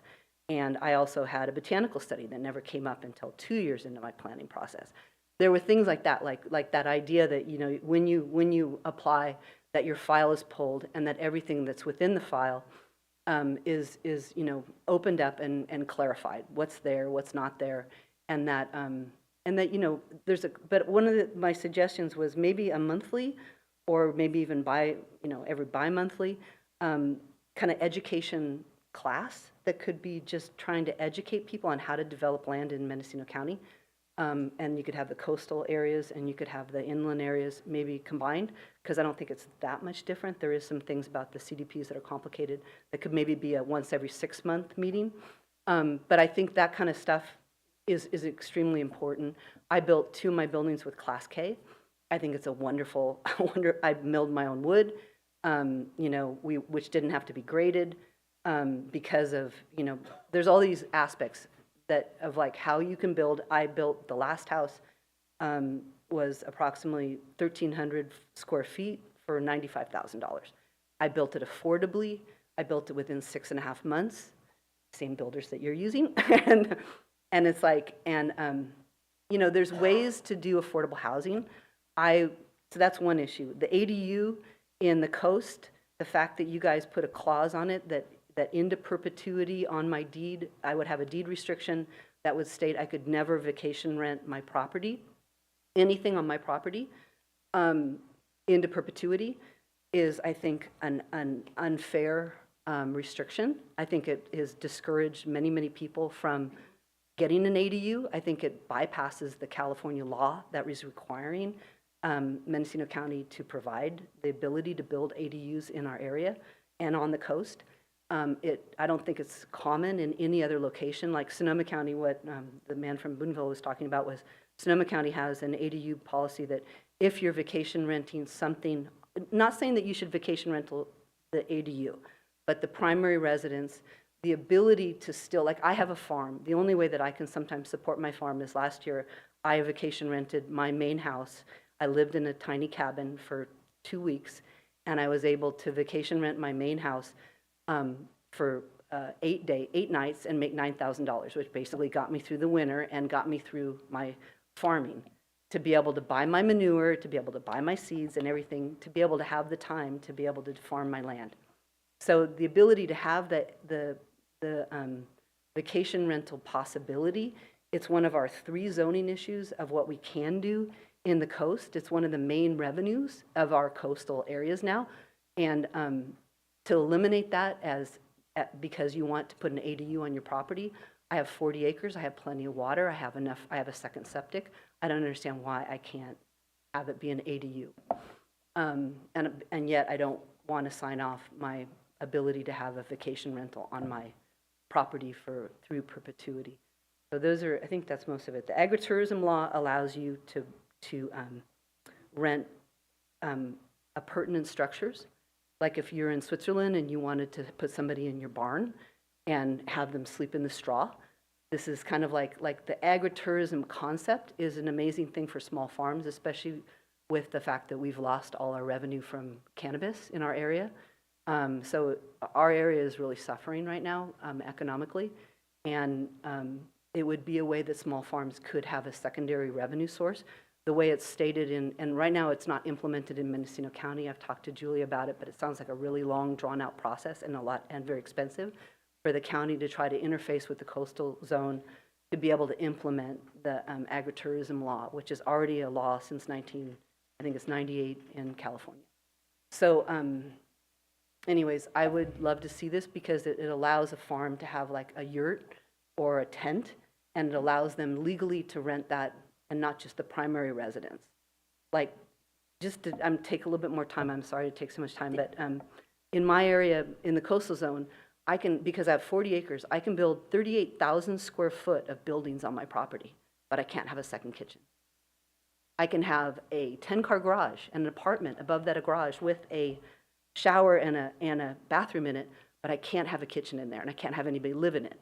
I can have a guest house, and I can have a guest house with a studio and a garage, but I can't have anybody live in that, and I can't have a kitchen in that. The only way to have an ADU in the coastal zone is to have a legal second kitchen, is to be able to sign off that you will never vacation rent anything in the perpetuity. I think that these laws are very elitist. I think that they don't really serve the common people, and I think that they ought to be looked at. But I also understand that all these unincorporated areas of like basically north of Point Reyes have to be interfaced to be able to change any of the Coastal Act laws by the county. And so the county itself has this onerous duty to try to change any of these coastal laws. And it's where if you're in San Diego or you're in Costa Mesa or you're in any of the areas, Newport, it's like, you have a city that has a lot of revenue that can interface with the coastal zone and be able to update and make more current applicable situations for people. Like, you can sell in, in those areas you can sell a second unit off your property. You can not only, you can subdivide it and sell it. And so it's like, so there's like things that, because of this, all these unincorporated areas, basically north of Point Reyes, the whole way that the Coastal Commission interfaces with the counties become almost impossible for the counties to change any of the just the laws and the things for what the people actually need to update. We agree with you very much, and we are always working to improve our relationship with the Coastal Commission and try to meet the needs of our constituents. Thank you very much for your comments. And Okay. the Food Policy Council does meet, and they meet virtually so that you can join them. And I would encourage you to do so. You can Google, they have I think it's a free website. It's Mendocino Food Policy Council.weebly.com. So, But the policies themselves that they've recommended, that from all the meetings that they had, none of those have been implemented in terms well, of they trying to need your help. support. So thank you very much. Okay.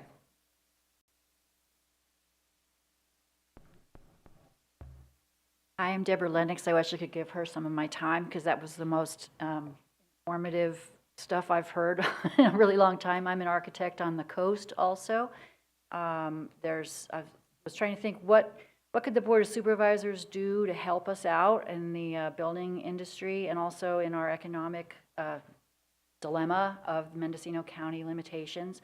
I want to thank Julia, and I want to thank the Building and Planning Department. I've been doing this for 40 years, and it's actually the best that it's been as far as transparency and getting back to me about questions.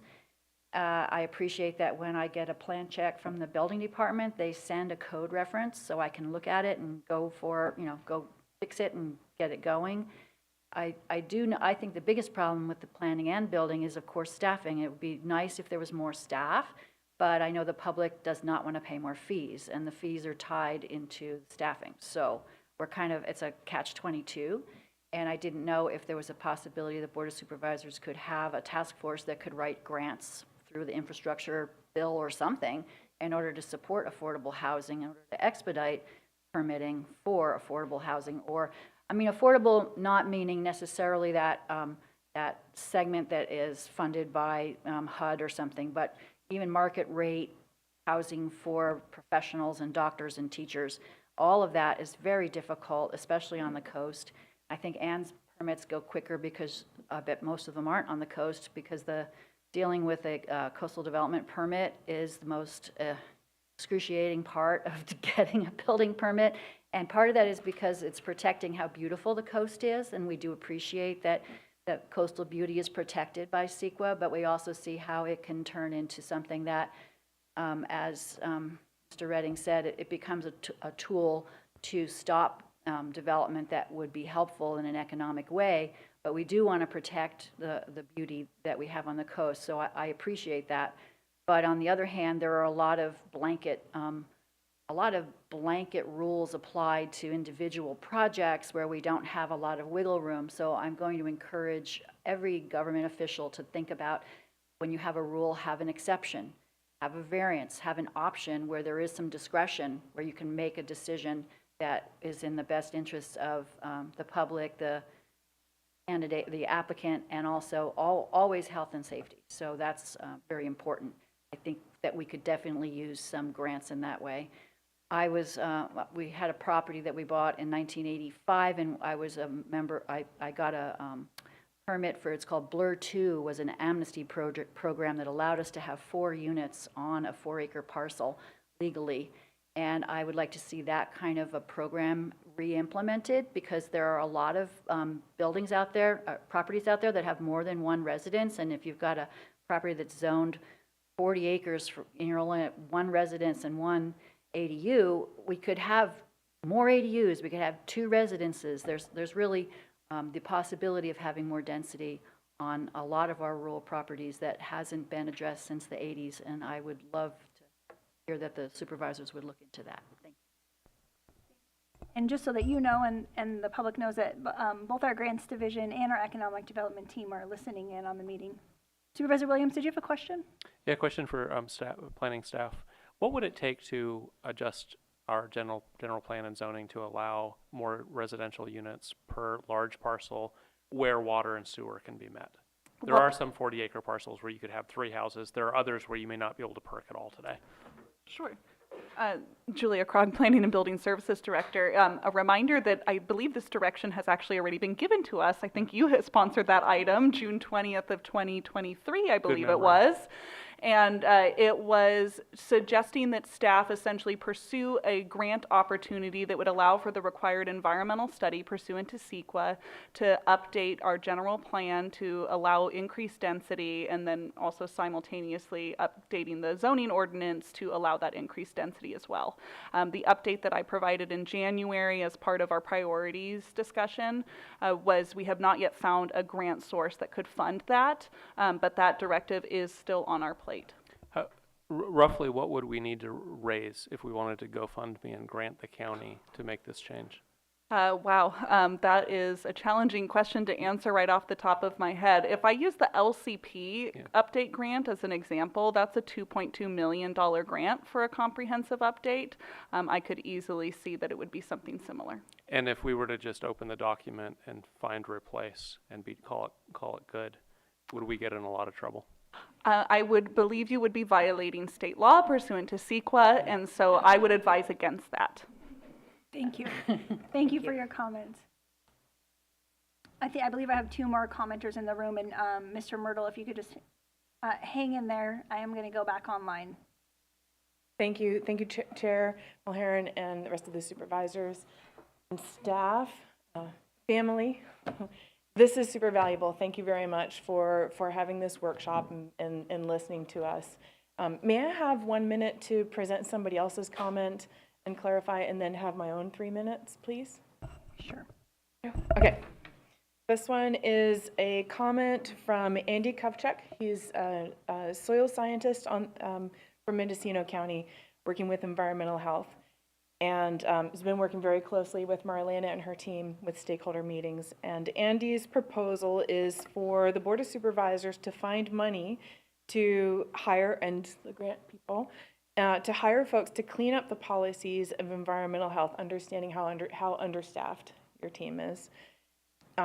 Thinking that it would be best to hire folks who are part of the departmental history and have that institutional knowledge, and have been present through policy refinement and creation, and especially while these folks are still around. Of course, we know, some of these folks: Scott Miller, Dave Jensen, Carl Ritteman. So grant folks find some money to clean up the policies of environmental health so that there's less room for interpretation. That may be a relatively concise task. Don't know. That's not my realm. Thank the you. Clarification, actually, I'm going to try to go, these are my own comments now. Okay, thank you. I wanted to go late because my comments tend to be relatively dense conceptually. I was hoping that some of my stuff would be raised by other folks, and they haven't been. So I apologize. I'm going to try to go slowly, but bullet point, not going to get into anecdotes. Desk manual is fantastic. Please hot link that. Please hot link that to the online regulations. So not only staff can see it, but also the public can find interpretations for what's black and white. Deed restrictions. For generic deed restrictions such as bluff top deed restrictions, please come up with a form as opposed to a template, a form that is simply filled out by the applicant. What that gives county council time to, if they want to change the language of the template, they have time to do that, but it doesn't slow up any individual process. When the county, planning department, Amy Wynn Coastal Planning and Biology. I don't know if I said that. I apologize. Thank you. When the county planning department makes a site visit for a planning permit process, please don't ever make that site visit without the applicant or an agent present, because mistakes can be made. I've had several projects in the 18 years I've been doing this where staff have been on the wrong property altogether, and then written conclusions. Projects have been appealed by the Coastal Commission when they were on the wrong property. So it's really important for a representative from the project to be on the property, ideally also for a biologist to be on the property when Fish and Wildlife is there. It's a massive time saver. It almost should be a requirement. Coastal Permit Administrator hearings. It is the culmination of 2 to 5 years of blood, sweat, and tears, and a lot of money, a lot of anxiety. Going through a coastal development permit process is one of the single most stressful things that a property owner can go through in their lives.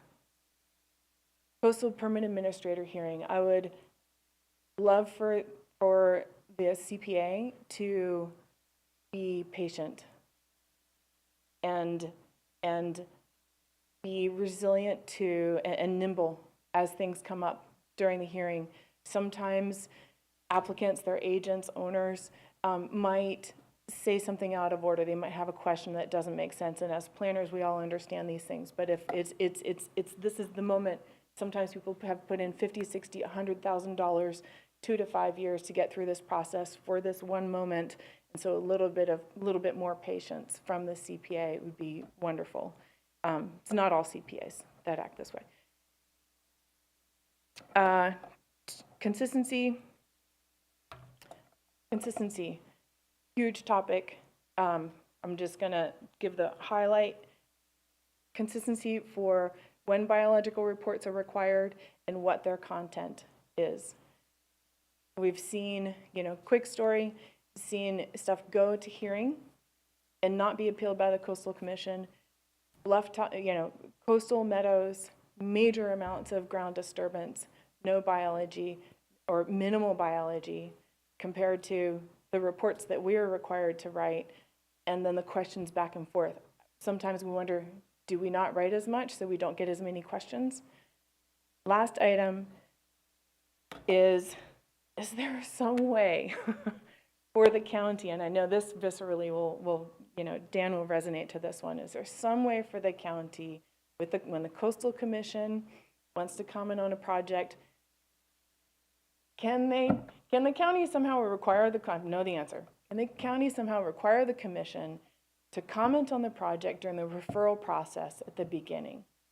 Not in the last 10 days before a hearing, give a 10-page letter. And our coastal analyst is back commenting. I thought she was banished. Sometimes these letters, as this one, I apologize, I know I'm going over. Sometimes these letters, which is one that we got last week, on one of the best staff reports that we've seen. The staff that you guys have are phenomenal. You really have great staff working here. It's one of the best staff reports we've seen. Coastal Commission wrote, I don't know, a 3 or a 5-page letter. It was basically Planning 101 from their perspective, trying to make sure that this staff report that was incredibly thorough, very, very thoughtful, very concise, thorough, wanted to make sure that it could withstand any statewide lawsuit, basically. It's like, and recommending that a project that has no option but to develop in an environmentally sensitive habitat area must be addressed as an EIR.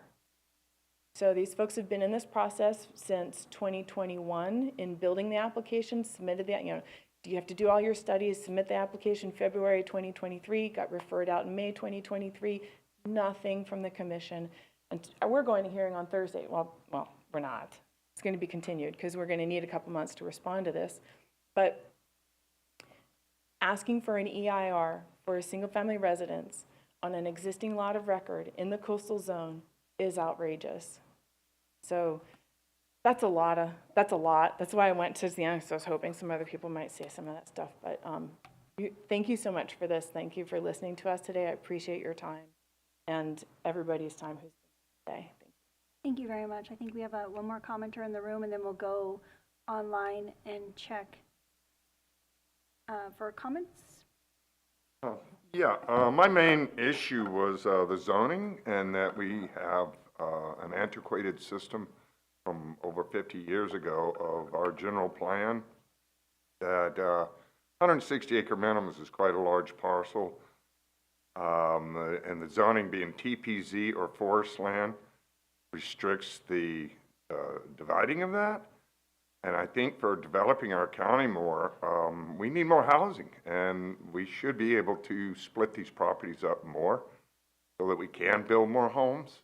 And I know originally the plan was to keep it more forested in our county, but at today's cost for logging, even a 160 acre parcel is difficult to make it worth it. So there's not going to be a lot of that being harvested anyway, and especially you get down to a 40 acre parcel, the harvest plan, the cost of the logging, it just doesn't make it viable. So you're not going to lose all those trees, and most people buying a smaller parcel want to keep them anyway. I'm in a position right now, I have a piece of property that's actually 3 parcel numbers, but because of the forest land and TPZ zoning, I can't split it off so that each partners that we have on it can subdivide the property. That was my main issue here. I was told on the radio to come down and talk about it. I've been a builder my whole life all over the world. These guys under a lot of constraints, but that happens everywhere. It's time. Just going on comments from what has been said. You were talking about outsourcing engineering to other people, and I've done it before. The client has to pay for it to go because you guys are overwhelmed. So yeah, go to an engineer that you guys approve and inform them of that. I didn't find out on one project that I could even do that for almost a year later. And then it happened within a week. He just gave them the money. They're like, okay, no problem, got it done. So that's a good suggestion. The thing I'm finding about in the county right now that most of our citizens here are really concerned about the upping of all the costs and the time it takes to do building permits. It's just gotten, everyone is really concerned over it. Yeah, and then one last thing, about, going in, and you're saying you were talking about how does one person get in their permit like that and the other one not? I found this out all over. Get a consultant, and they know how to streamline it, and when they go in, they give them what they need.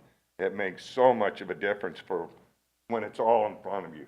It really helps. So anyway, those weren't my original things, but just listening to other comments, I experienced. Could I please get your name for the record? Gary Matlock. Thank you so much for your comments. And Mr. Myrtle, online, you can unmute and be heard. And if there are any other members of the public online that wish to speak, please use the raise hand feature on Zoom or press *9 on your telephone. Hello, can you hear me? We can hear you. Great.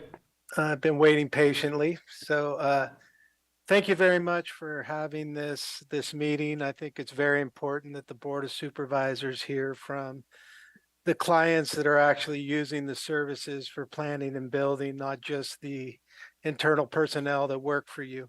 So I think that's very important, and thank you for making the time and effort to listen to us. I'd like to just talk about improvements that I have a coastal development permit story, but I don't want to waste people's time, and I just want to get to things that I think can help the county in improving the delivery of service and processes. System overall improvements. I come from a private sector standpoint, so I know you probably can't do these things as easily as a private company can, but consolidate job descriptions, add job descriptions to different workers so overlap can happen, and help people that have bottlenecks or loaded up areas within the process. People can help them move those things through the process. Look at reviewing steps that cause bottlenecks within the process. You are definitely doing that. I've heard that. I think we need to start looking at, they've mentioned, hey, these applicants are coming in with incomplete permit applications. Well, I think you should look at reviewing those permit applications before you accept them. So if they are going to be deficient, you should just hand them back so it doesn't waste time. That could make a lot more efficient use of everyone's time without back and forth letters. Make online submissions for permits. I think this is the time and age that we must start to move towards this, especially for the permits that we do. Again, my name is Mark Myrtle. I'm with Fort Bragg Electric, a frequent user of the building services. Permits for panel changes and re-roofs and like-for-like changes. I think those things could be easily done online and without an in-person visit. I think being accountability for permit applications. When a permit application is placed in there, what is the timeline it's going to take to get a permit submitted? Give that timeline and be accountable for it. Finally, and most importantly, create required checklists for everything required when submitting a permit. And then review that permit checklist with the client and make sure that it meets it. If it doesn't, hand the permit application back and say, please submit this. For planning, these are just general comments. Repairs, replacements, and improvements. Try to fast track things that are exact replacements, no matter if they're in the coastal zone or not. I've had a panel change where a person with a partial power that was in the coastal zone, they had to wait 3 months. That should never happen. That person had a panel, we're replacing it with a like panel. That needs to be fast tracked somehow. Create time slots for review and quick turnaround projects. So I don't know if a planner can dedicate half a day, a full day, say, these are quick reviews that we can get off of our table and out of our system. Let's try to move these out of the desk and get a permit out, or get it to the next person that's in charge. Bi-monthly meetings with internal staff to review open projects and discuss what is open and what is holding the project up so we can get things moving forward.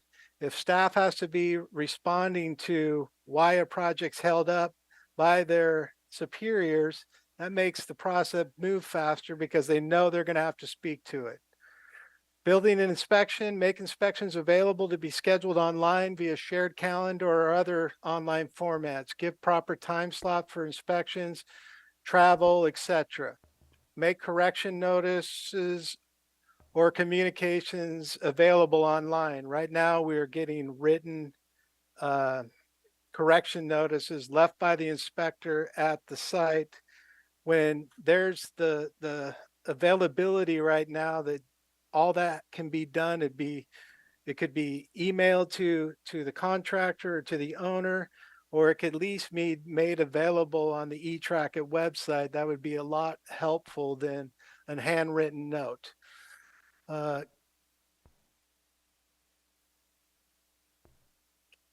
Give inspectors the latitude to inspect correction notices remotely, so we don't have to have inspectors drive an hour and a half to review something that they've already inspected. If we could give pictures and submit those online, so those could be finalized remotely.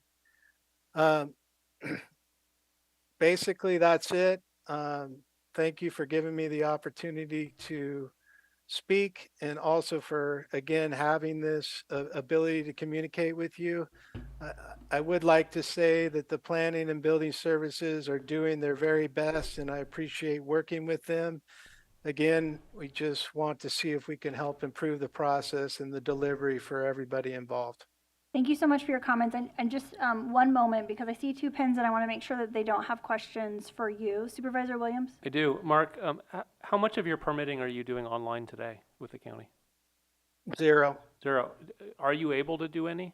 I thought we had some of the permit types online. All of our permit types are online, but it just the issuance portion, you do still have to visit the office right now in order to pick up the actual permit, but you can do the submittal online. But we're looking at ways of how we could actually do an issuance electronically as well. Could we, until then, could we just mail it and charge the applicant a fee for our time? I believe we have done that in the past for certain projects, but there are signatures that are required. So usually we want to make sure that we're going to get back those signatures before any work actually commences. Thank you. Could it be sent via DocuSign? DocuSign is also a platform that we are looking into. Thank you. Okay. Supervisor Jordy, did you have a question for Mr. Myrtle? Just as a follow-up for staff, he listed off a number of things that were to improve efficiency or just sort of flexibility within the staffing. Did you hear some suggestions that are already being implemented, or that you were, I mean, I know you're taking notes to get back to us, but just off the cuff, were there a few items in there that is already being in progress? I think certainly what we're trying to do is with the consolidating job descriptions is one that I heard, and I think that kind of relates for us, at least with the reorganization that we did, putting our administrative staff underneath our building official to really ensure that we had this sort of complete oversight over that entire permitting process underneath one reporting structure. So I think that's been beneficial. We are also looking at those timelines for permit applications. I would love it if somebody walks in the door and we can say your permit will be reviewed in this amount of time. And accountability is certainly a piece that we have addressed underneath the Golden Gate Bridge Initiative items, and then also is the performance management enhancement that we've been working on department-wide. So there are items in there that we are already working on, and then some that I think talking about some of the screening intake as well is another area where we were just talking earlier today about how we really want to improve the quality of submissions that are coming in, because what we're finding is that an application that's incomplete and immediately generates an incomplete letter, it's an inefficient use of staff time, both ours and then also the applicant's time. So improving that quality submittal at the front counter. So there are many items that we are already working on, and we'll certainly be reviewing his, there were also written comments, I believe, that were submitted that reflected those same comments. Thank you. Okay. Well, thank you very much. We do not have any additional hands raised online, so I do want to make sure that everybody that came today in the room has been heard. So if you would like to be heard, please come forward to the microphone. Otherwise, I'm going to turn it back to the board and staff. And seeing no one come forward, Supervisor Hashak. Well, I certainly appreciate people coming forward with these ideas. I appreciate staff being here, but I do think that the best venue for this is, in the stakeholder meetings that Planning and Building does, the Environmental Health has, and also, the General Government Committee, if there's something that we need to flesh out and bring it back as a agenda item, something that's shovel ready for the board. Okay, thank you for that. I just wanted to additionally add, I appreciate everybody that came to comment today, and I appreciate all of the work that Director Krog and Director Dooley and Assistant Director Burks are doing within their departments to improve and streamline and hear the communication from the community. And even though we may not respond to every email that comes in about improvements, they are read, and we do take into account, anything that we can improve or update. I just wanted to encourage, when the Veteran Services Office move came up, I scheduled a town hall, which I've done on my own for cannabis and homelessness and a variety of other topics, and any supervisor at any time can receive constituent comments and then relay that to staff as well. I am very proud of our suggestion box portal on our website, which I've heard is very minimally used. So I'm going to take this opportunity to highlight that if members of the public or constituents of the board have comments that they wish to send to any department, including our staff can submit through there, it can be received anonymously. If folks are concerned about that, that is an opportunity, again, to submit comments to the county to either be incorporated or maybe not. But I think, again, appreciate everything the department has done to improve transparency. And I think, sometimes clear is kind, and not everybody wants to hear no, but sometimes if we're direct about what our abilities are, that's really important as well. Did you have any? May I just tag on to what you said about the suggestion box briefly?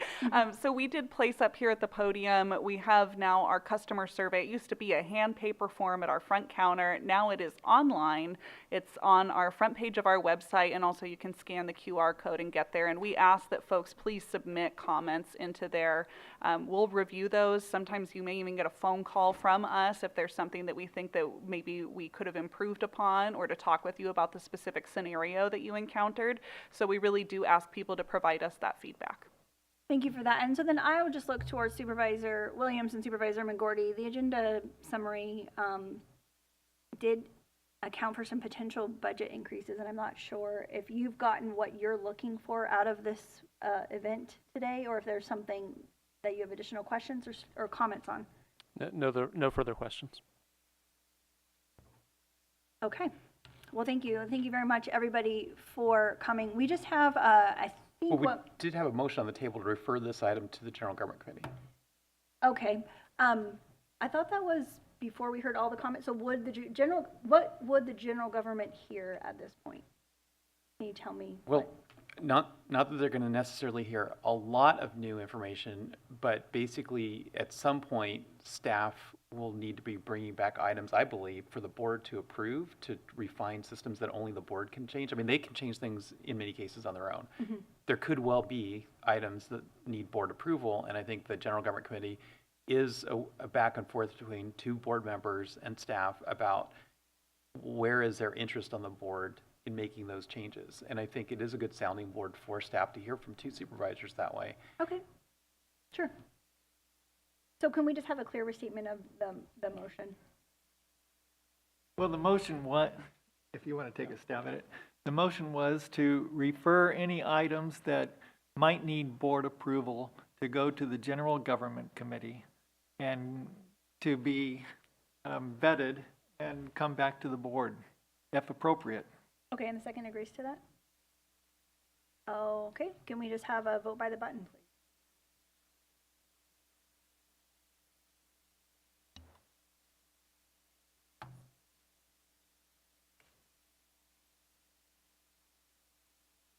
Motion carries unanimously.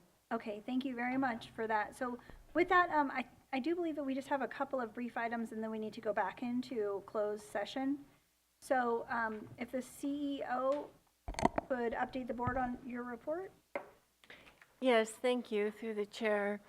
I wanted to start that we have a new department that reported, and that's probation. So thank you as the departments continue to build capacity to be able to report in their data, and also air quality management district. I would like to report out that the executive office is working with air quality district to identify an office space to relocate the district office out of 405 Observatory, and we hope to have that move completed mid-April. For air quality, the movement of the Veteran Services relocation will take a bit longer than that, but we are working to move them out. Child support reports. Child Support Services is currently serving 2,815 families with financial and medical support. The Executive Office Grants Division has implemented a new web-based grant management software called Amplifund, which aims to simplify grant administration and ensure tasks are completed timely. Leadership initiatives that are being led out of human resources. There are a number of programs currently underway in which many employees are participating in the activities. Air quality is proud to report the residents within the districts were able to enjoy 100% of days this quarter as good quality air days for ozone and PM10. BHRS is processing and implementing behavioral health bridge housing grant funds. These resources will increase behavioral health outreach to individuals who are homeless or at risk of homelessness with behavioral health conditions and connect to short-term housing solutions. The jail project, yay, is underway. It's mobilized this month. And they are on site. That project is currently projected to be completed in October of 25. The Willits Library is celebrating Women's History Month, and probation are one of our new reports. For calendar year of 2023, juvenile referrals for both criminal and traffic, 582. Bookings at Juvenile Hall, 169. Pretrial release assessments, 1,149. Pretrial cases open for monitoring, 230. Adult cases open for supervision, 386. Adult and juvenile reports submitted to the courts, 753. You'll also note under this section is the 2023 Annual Day Reporting Center Program Outreach and Education. Social Services, the Adult Protective Services is rolling out an online public intake portal for Adult Protective Services reports. Air Quality also has distributed over 92,000 of funds for the local economy to change out dozens of wood stoves. The Economic Development Division, they are doing internship program, collaborating with HR, Mendocino College Workforce Alliance for the North Bay to develop a list of departments that will be hosting these interns. We're kind of excited about that to get people engaged into government work. Technical assistance programs, many of those were conducted during January and February. And then again, Grants Management Division continues to work. In February, they worked on 2 grants, $717,000. GSA, General Service Agency, put up some items for surplus, which you can be found at purchasing requests at mendocinocounty.gov, and by what is surplus. And in February, as of February 29th, over $75,000 has been sold in items. Planning and building, to the comments mentioned earlier, their metrics are here for you to see on their website. The amnesty program, the one-year amnesty program began on November 1st of 23 and will end November 1st of 24. As of March 6th, Planning and Building has received 40 building permit applications under the amnesty program. Behavioral health and recovery services are recognizing March as Self-Harm and Awareness Month. Disaster recovery preparedness, the facility staff have prioritized remote communications, repeater site maintenance, repair, refueling to ensure that power is available in the county in case of vital services are needing during a disaster. I want to thank all the staff, the Sheriff's Office, the OES staff, Cal OES, National Weather Service, and all our operational area partners, which include local law, fire agencies, school districts, and PG&E to prepare for the rain and snow hail storms that occurred at the end of February and early March. With that, I hope you'll take a look at the entire report, which is online. Thank you. Thank you. I think Supervisor Williams has a question, and I also have a question. Yeah, under the telematics in the CEO report, I think last meeting we talked about 55% of our county vehicle fleet being parked all month. Does that, I don't see any charts or numbers related to that. Does that hold true on the?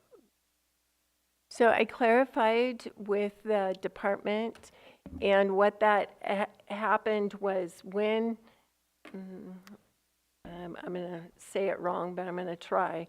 So when it rolls back and looked at the month of February, those that did not have telematics that got installed after the date I reported were included in that report. So there is some confusion on that number, and they're vetting it. And the report also stated that in April there will be an update, so we'll be able to see that probably corrected by then. Yep. Okay. I have the question I love to ask about fuel consumption and why our distance, our mileage isn't going down. I mean, I understand the prices of fuel change, but have we gotten any closer to determining which departments are not following the board initiative to decrease the fuel usage and mileage?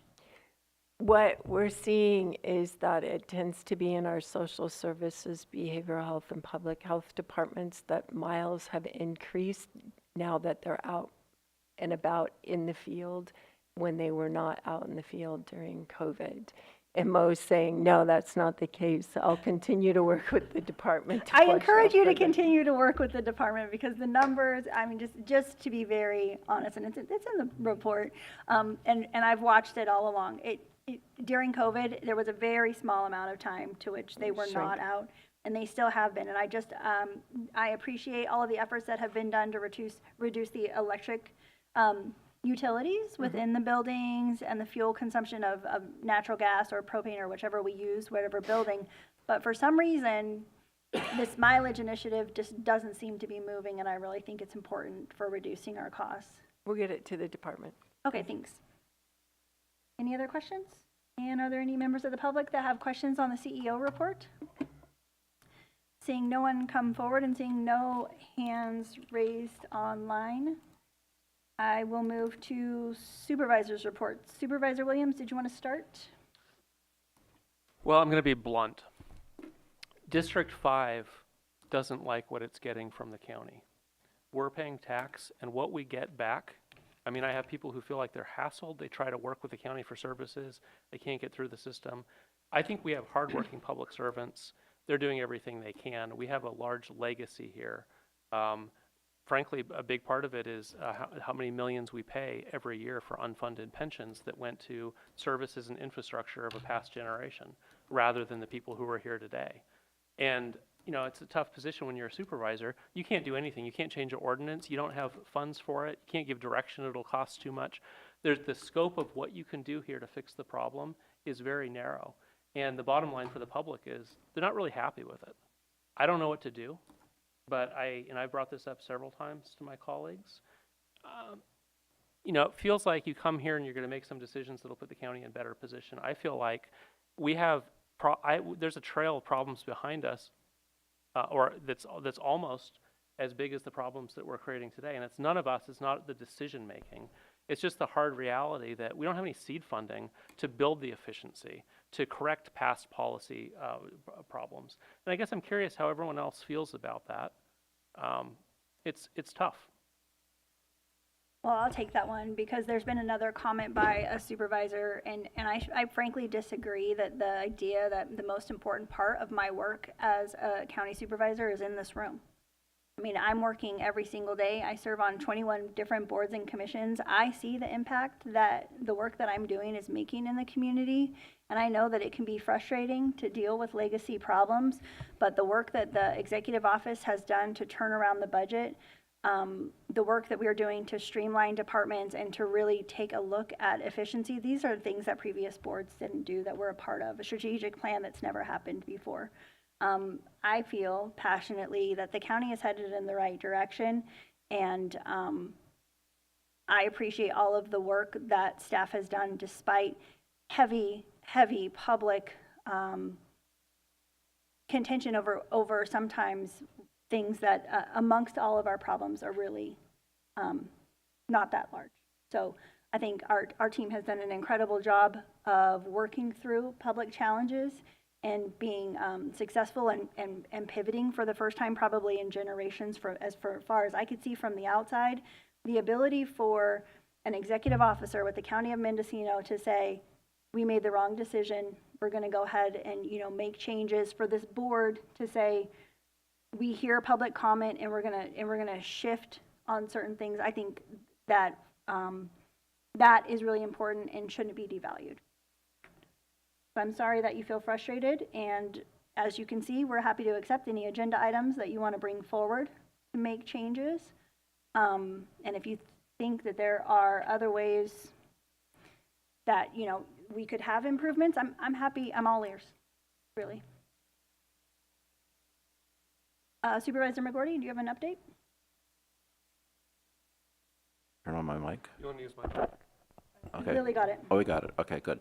So first of all, it was interesting today, Supervisor Williams, because so many people in the audience were from the coast. And I think they have really different experiences maybe than some of the other applicants do, and they are trying to get permits for things. I think that because of the whole issue of being under the Coastal Commission rules, makes it very, very difficult for them to do things. So I'm inclined to agree with the Supervisor Mulhern that I've seen a lot of things change for the better during the term of this board, and even though everything's not perfect, the things that she outlined I think are right, spot on. So and we all do a lot of work that is outside of the boardroom. We all participate in different committees and that are impactful, so working on things like our water issues, that's 100-year legacy stuff, and it's really important that we stay engaged with it, and I feel supported from this board and also from the CEO's offices with our limited resources that we're able to do good things. So that's just all my comments. Thank you, Supervisor Hashak. Yeah, the ad hoc committee working on the library has a plan to move it forward. Looking at a consolidated position of county librarian and branch manager, and so that will save over $100,000 a year. I appreciate Supervisor Jurdy's work on it and staff. I attended the Eel River, what do you call it? The ERP, Project Authority, PA. Yeah, and that was very interesting. Big decisions have to be made on that, and I appreciate Supervisor McGordy's work on that committee. and certainly representing Mendocino County very well. And it's just interesting. I invite anyone who wanted to see what happened, you know, to look at the Zoom or if it's on YouTube, you know, to watch that meeting because it's interesting work. Sarah, I attended that meeting the other week too. And, you know, I guess coming from the public education sector, I see pensions as part of the job of, you know, compensation that people have. And so I don't want to see anyone just dissing it just for the point, because we have that obligation for people. You know, they worked here for 20, 30 years and they've earned that pension. So again, I appreciate Supervisor Jurdy's work on that committee, and certainly he's throwing out ideas and he's working, he's going beyond the board work and doing his homework and trying to come up with a better solution. But I do think that that pension fund is on track, and good work there. The cannabis taxes, you know, we cut it down last year by 50%, working with the General Government Committee. And so that goes through 2024, and I think the General Government Committee is going to have to look at it again to analyze how it's going, what the income is, and how do we move it forward. And because the industry still is suffering, but county's suffering too, right? Okay, you know, one of the things I got from that workshop was that the Mendocino Historical Review Board, and that issue was brought up in August, and we said that we were going to make changes because it's a $155,000 cost annually, and you know, that was in August. It was going to be brought back to the board in 90 days. Now we're about 200 days out, and I still don't understand what's going on. And John Burke said the other day that the costs were still the same, which was about $12,000 a month. And so I'm frustrated that, you know, we can't make that simple change, or it seems like it would be a simple change. And so I'm willing to work on it with anyone who wants to work on it. If Supervisor Williams needs some help on it, you know, it needs to be changed. If it's costing $155,000 a year, that's unacceptable, because we have these max that are, you know, the threat was to cut the max because they cost $3,000 a year. So anyway, and then as far as progress, you know, started the jail, and then the PUF is on track, and so we are making those kind of big changes. And I appreciate the work that staff is doing. That's it. Thank you very much. Supervisor Jurdy. Yeah, a couple other changes.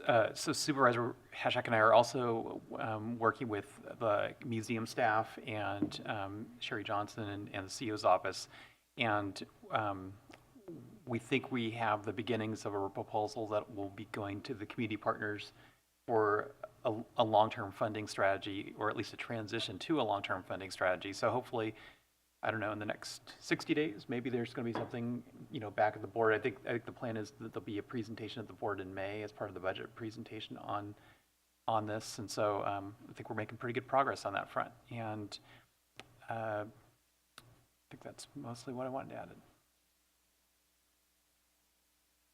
Okay, I would say that my supervisor's report is a little bit late, but I did post the January supervisor's report, and in that I included information. This board heard public comment early in January from a group of citizens that had experienced an event in downtown Ukiah, and they had a lot of concerns. So myself, Sheriff Kendall, Dr. Miller, and Megan Van Sant met with a group of folks at a local business in town to hear their concerns and also to provide them information. So I've provided for you the information that I gave to them, which includes the homeless strategic plan update in written form as well as the presentation. the Marbit report analysis that the COCs and the city and the Board of Supervisors all approved, and some links that are helpful to me when I'm trying to share information with folks about the programs that we have related to homelessness, and also a report that recently came out that shows that because Mendocino County has had a 23% reduction in homelessness, we're losing about $200,000 in funds from the state of California. So I wanted to make sure that you all have the data that I share with people. At this point, that group seems to be interested in creating a community organization. And so I don't know if you all had an expectation of follow-up from me. I just felt like this was the most efficient way to get you that information. And if you need additional information from me, I'm happy to bring forward an official agenda item for further discussion, or answer any questions during my next supervisor's report if you haven't had time to read that yet. Okay, seeing no questions, I think that we can go ahead and adjourn back to closed session. Oh, I'm sorry, public comment on supervisors' reports. Thank you. Good afternoon, Carrie Shattuck. I can relate to Ted and his frustration, which I believe was just lost on this board. The snail pace that happens in our county. I kind of laugh every time I see the deteriorated roof structure of the ag building on the agenda over and over and over. When is it just going to be done? It's been like over a year, I think, it's been on the agenda. It's today again, I'm going, really? It's still on there. This is the frustration with big government, is things take so long to get anything done. It's a freaking roof. I know there was some more deterioration in the front of the building, but it's not that complicated. I mean, we put so much red tape in front of everything. Well, so Carrie, there's no need to be frustrated. It's because it's been raining, and so they can't finish the roof because of all the rain. They need a dry stretch. So I understand that it's on the agenda over and over again, but there is a reason, and Mother Nature has created it. And as soon as they're able to finish the project, it'll be off the agenda. Gotcha. Please go ahead. So I do appreciate in your supervisor's report, Mo, about your flyer that you put that has all of the homeless resources and illegal camping hotline, crisis hotline. I think that this as a flyer would be helpful for businesses and for local residents to have something that we can hand out so that they have the numbers. Recently, I saw a gentleman being erratic somewhere, and I didn't know what the number was for the non-emergency number. So I've written all this down now, but it would be helpful if we gave this flyer out maybe to local businesses, maybe did it as a sticker or a magnet so that people have these resources handy, because obviously a lot of these people are falling through the cracks. On a not so positive note, the fact that you just stated that there was a budget turnaround, you just had raises for higher ups on the last agenda, even though they were withdrawn. I don't feel that the board has gotten a grasp on the budget at all. We don't even know what the final number is going to be for how much we have a deficit this year. So, it's not that happy, and I don't feel like we've had a budget turnaround at all. Thank you. Thank you. Are there any other members? County Council Jim Ross, wow, interim County Council Ross. If I may, through the chair, regarding the Mendocino Historical Review Board, I was recently reviewing some of the directives by the board, and it was my understanding that that decision had been reversed to disband that board. If I'm incorrect, please let me know. Supervisor Williams. So I think the direction wasn't to disband, it was to reduce the overall cost. And I know Director Krog and Assistant Director Burke have a plan. I haven't seen it, but we've talked about it on the phone. It's like the roof. It's working through the process, and it takes way longer than anyone would like. I don't have a sense whether it's just stuck somewhere and there's no effort, or if it's actively being worked on. But Supervisor Haschek, you're welcome to contact them and get an update on it.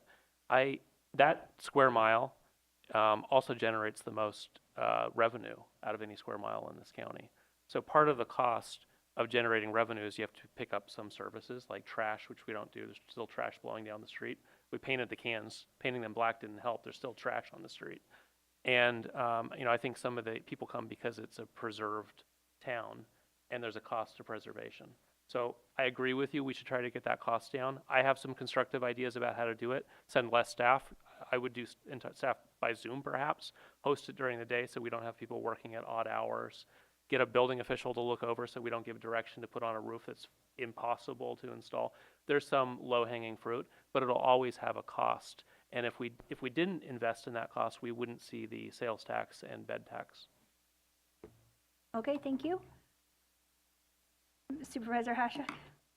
Yeah, certainly. We want to be as efficient as possible.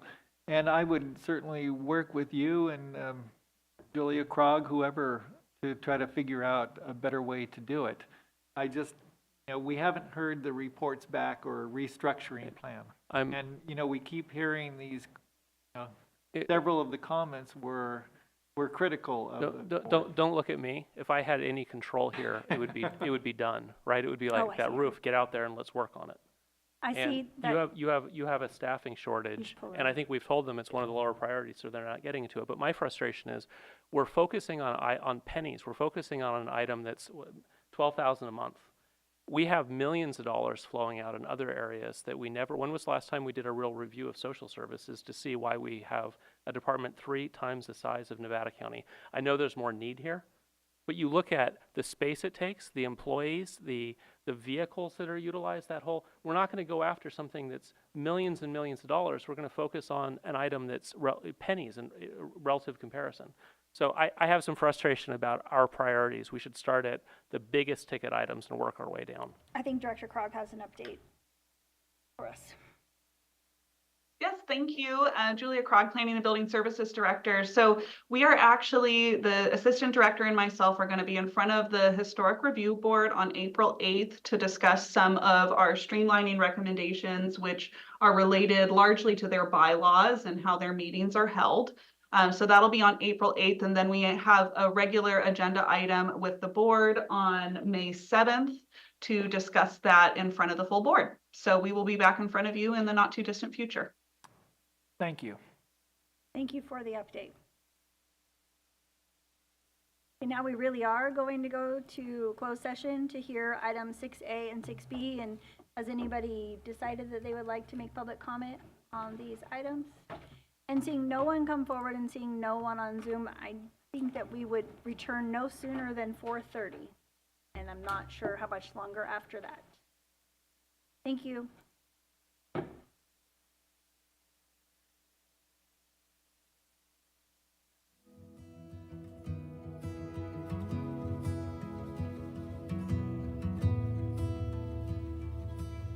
Yo creo que si conozco a alguien que está próxima a ser mamá, lo primero que haría sería recomendarle el programa porque te entrega mucho apoyo, mucha información y más que nada como apoyo emocional, una guía, te da una visión diferente de cómo es ser papá aquí, quizás en este país. Y así pues es algo, un bonito programa porque pues es buena persona la señora y los ha atendido muy bien.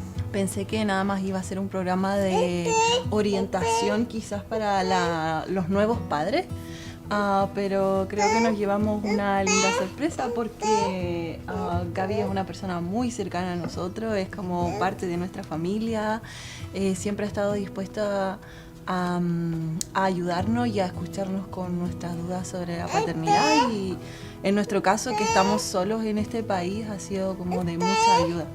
Es un gran apoyo para nuevos padres y más aún si están en nuestra situación que somos extranjeros, que nuestra familia y amigos, como dice Carla, están en otro país, lejos. Entonces sí viene muy bien el programa para apoyarse tanto emocional y como anímicamente y bueno, en varios aspectos del programa que nos ayuda a seguir adelante con esta nueva aventura.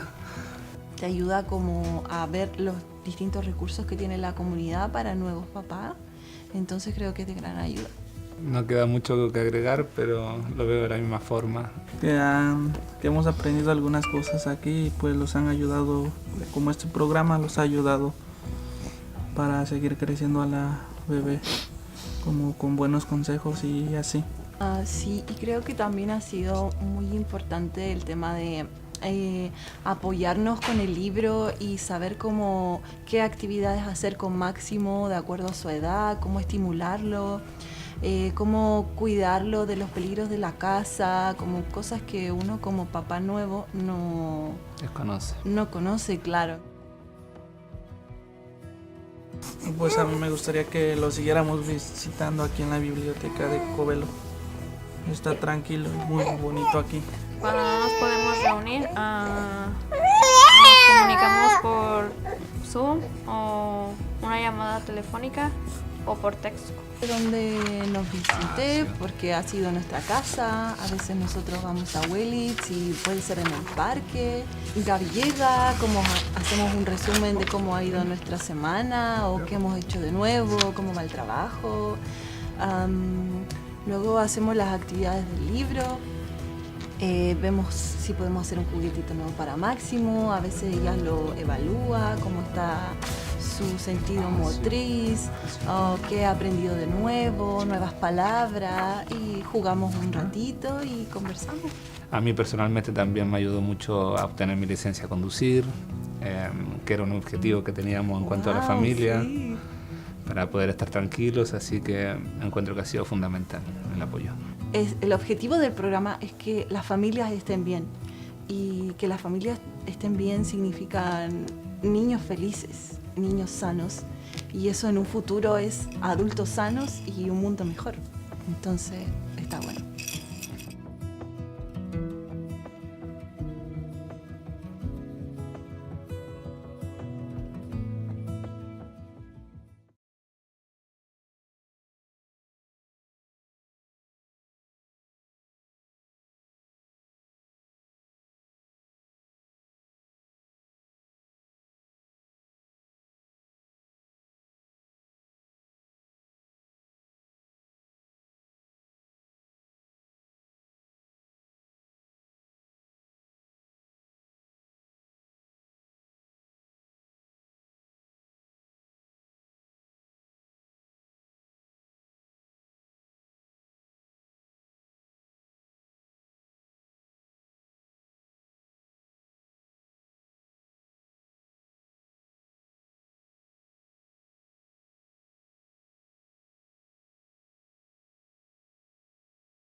She has made me feel like I'm important and I can go at my own pace, and that's all you need sometimes when you're feeling like you got nobody.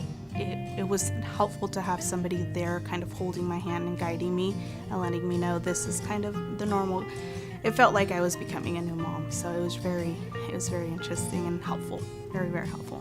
You know, there was that self-conscious part of me, like, will I be accepted even though I'm not perfect? What I like the most is that she really listens. The support that she gives me is special because she does it with love, and it's just natural, you know. That's all I could say. It just feels like somebody that I've known since I was little. You know, I said to Jeanette, Jeanette, you're supposed to be with me for 5 years. Jeanette said, yeah, I know, I'm going to be with you guys for 5 years. That's when I said, well, I guess I can trust her. She's going to be with us for 5 years. Yo creo que quizás pasó como a la segunda visita o algo así, como que ya nos presentamos formalmente.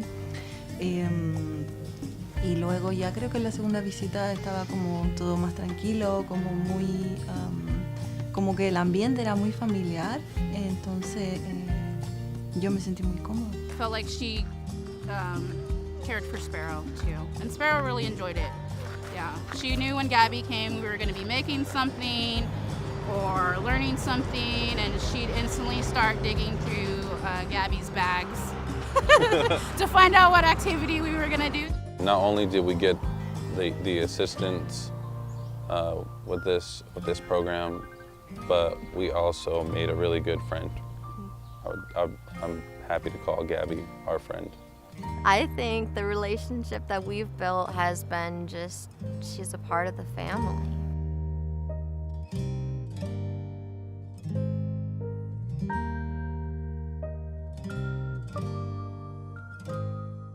Are you prepared?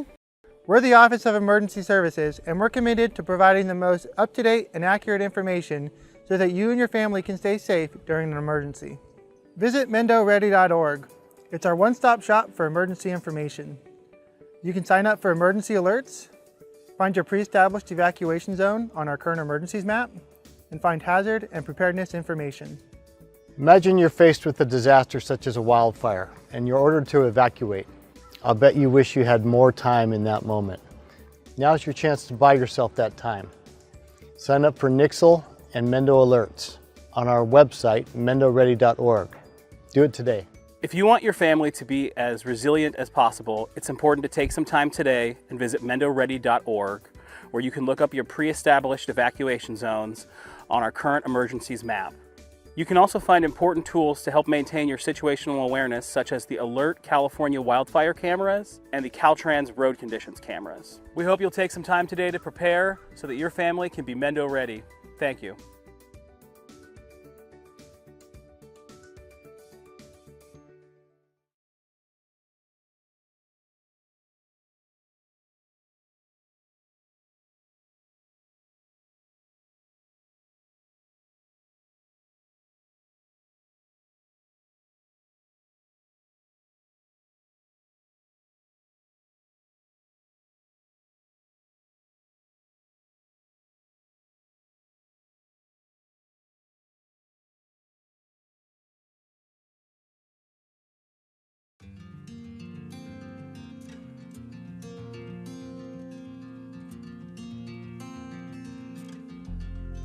When I first realized that I was going to be a parent, I was super scared. After 2 or 3 weeks of meeting in the home visiting program, I was totally comfortable with the fact that I was going to have a baby.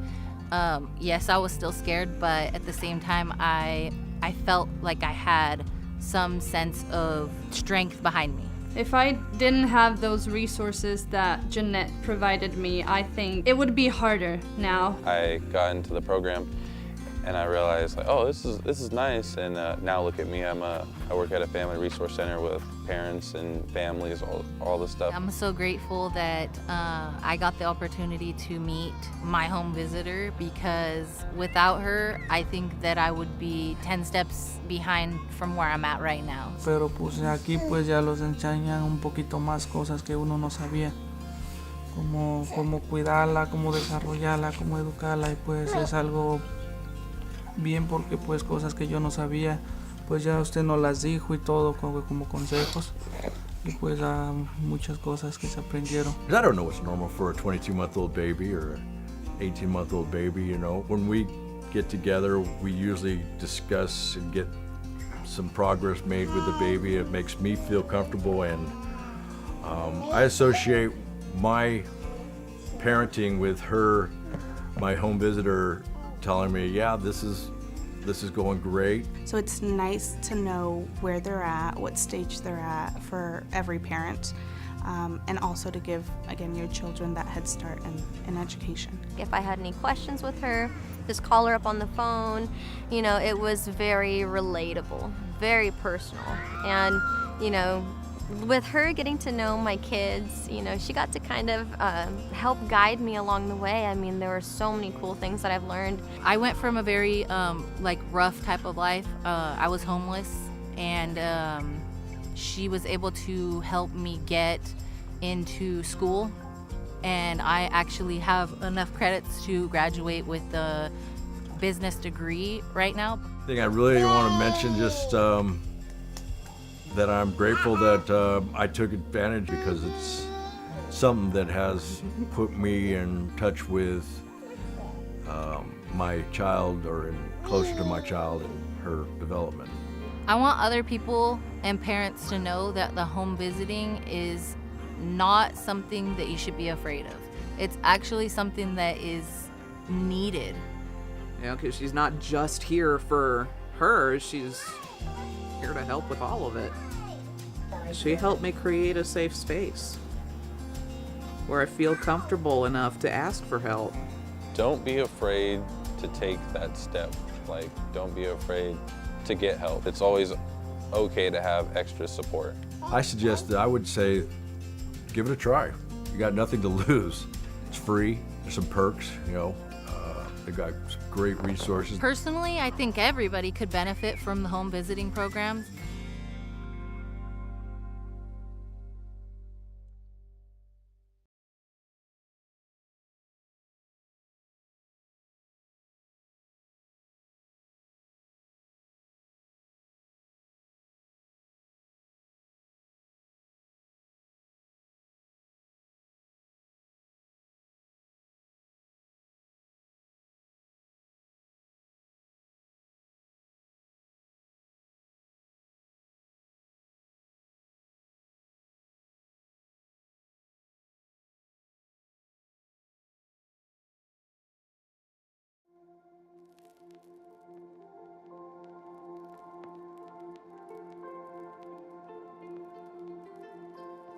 I realized that my life was going to change dramatically in ways that I did not know or understand or even comprehend. I was going to have to really go to the well and become accountable and adjust to a lot of things differently. Que queríamos era que naciera, ya, sí, ya quiero tener, entonces ahorita lo que tenemos es aprovecharla, quererla y cuidarla lo más que se pueda. Creo que a todos nos preocupa la primera vez que nos dicen que vamos a ser padres. When we started the program, my daughter was about 3 months, and my daughter's 22 months now. Something I love about my child, that she's healthy, she's happy, she knows that she's cared for and loved. Those are some of the things that I wanted to make sure that she had, and she has them. I'm happy today with my daughter. She's the greatest thing in my life, and I'm glad to wake up and see her, and everything I do it for her. Sí, bueno, yo también vengo de una familia separada. Creo que por eso también me motiva a estar más presente con él, de quizás también estar de la forma quizás que yo no la tuve para Máximo, y también comprender que el padre no solo es el que pone los límites y las reglas, sino que también está ahí para hablar, acompañar, regalonear, jugar, cosas lindas también, no solo ser el guía para el niño, sino que también un compañero de vida. I was more of a elated and thankful because for 3 months I was in baby land, and when you're in baby world, you're just kind of flying by the seat of your pants and hoping you know that you're just supportive in the ways that you can be supportive. Pero pues aquí pues ya los enseñan un poquito más cosas que uno no sabía, cómo cuidarla, cómo desarrollarla, cómo educarla, y pues es algo bien porque pues cosas que yo no sabía, pues ya usted nos las dijo y todo como consejos, y pues muchas cosas que se aprendieron. Bueno, creo que por mi parte esperaba algo totalmente diferente, como un programa más frío, por decir algo, no tan cercano a la familia, sino más bien un programa de estado programado para la ayuda solamente. Y a través del programa nos hemos dado cuenta que también pasa a ser una familia con nosotros, porque nos apoya en los momentos difíciles o cuando nos hemos visto en dificultades. Siempre nos hemos podido apoyar en Gaby a través de su programa. Encuentro que ha sido fundamental el apoyo. You know, my experience has been nothing but positive. Annette has been wonderful. She's on time. She lets me know if there's going to be any changes in the schedule. Not only did we get the assistance with this program, but we also made a really good friend. I'm happy to call Gabby our friend. I still feel the challenge of being a parent now in today's world is immense. I think that you need support. Es un gran apoyo para nuevos padres y más aún si están en nuestra situación, que somos extranjeros, que nuestra familia y amigos, como dice Carla, están en otro país, lejos. Entonces sí, viene muy bien el programa para apoyarse tanto emocional y como anímicamente y bueno, en varios aspectos del programa que nos ayuda a seguir adelante con esta nueva aventura. Don't be afraid to take that step. Like, don't be afraid to get help. Because, you know, you might think that you know what you're doing, but it's always okay to have extra support, and don't do it alone. Give it a try. You got nothing to lose. It's free. I'm grateful that I took advantage because it's something that has put me in touch with my child or closer to my child and her development.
Are you prepared? We're the Office of Emergency Services, and we're committed to providing the most up-to-date and accurate information so that you and your family can stay safe during an emergency. Part of being prepared is knowing your hazards and taking proper precautions. Visit mendoready.org. On the Know Your Hazards page, you can find hazards for where you work, where you live, and where your kids go to school. On the Plan and Prepare page, you'll find a plan template. It's important to know what you're going to do, what you're going to take with you, how you're going to communicate, where you're going to go, and how to get there. One great way to prepare is to pack a go bag. Each member of your family should have their own go bag. Visit our website, mendoready.org, to get a list of items that should be in your go bag. Gathering and organizing important documents before an emergency is an important part of preparedness. So visit mendoready.org today, where you can find a list of important documents that you should have ready near your go bag in case you have to evacuate. Not every emergency requires people to evacuate. An emergency kit will have supplies for you to remain self-sufficient for 72 hours. Find a list of supplies for disaster kits on our website, mendoready.org. A prepared community is a resilient community that will recover faster from disasters. So take some time today, visit our website, get yourself prepared so you can be Mendo ready.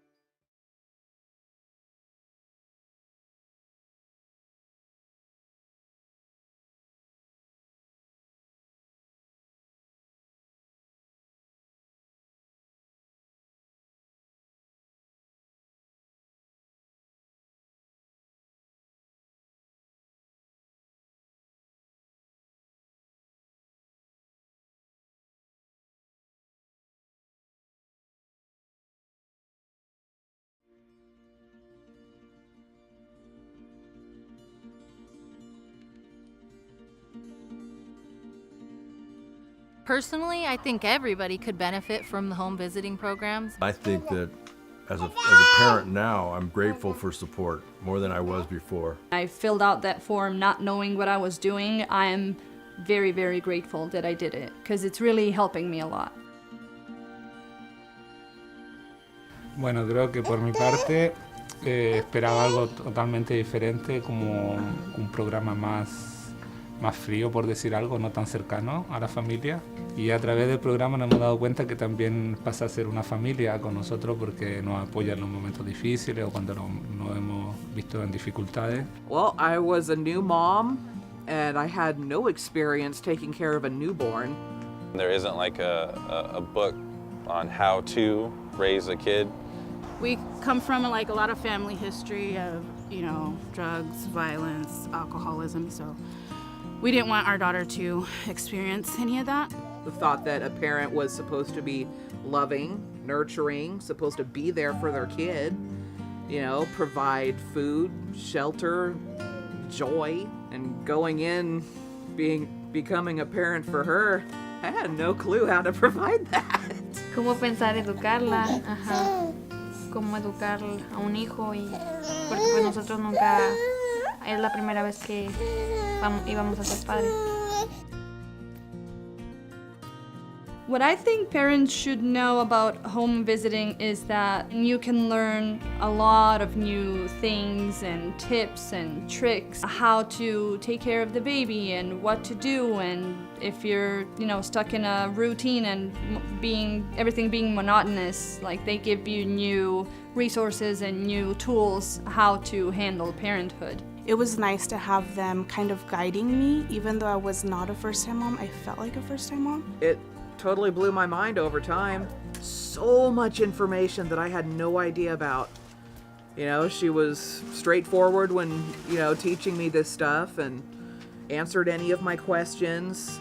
Just a really positive experience. What I think that parents could benefit with the program is just having someone here for you, especially for first-time parents. It can be very isolating and it can be very lonely, and having the home visitor changes that and it feels very good. For me, having a home visitor is like having a second mom there. A lot has changed. I'm definitely more knowledgeable taking care of her. And I know that anytime I need advice or help from somebody, I can just call her. It's just that little positive nudge to, hey, I'm noticing something, you know, let's find a way how to change it. And she's like, you know what, Amanda, let's pick you up, dust you off, and let's go over to, you know, see about either getting your driver's license or seeing about, you know, going to college, see if we can start something for you. It's totally worth it. Like, even if you're on the fence at first, you don't feel like having a stranger coming in your house and teaching you about your little one, do it anyway. You know, you get the help that you need. You get professional advice on things you may not know about your child. And the fact that the program has no fees or anything, it's all totally free, is fantastic.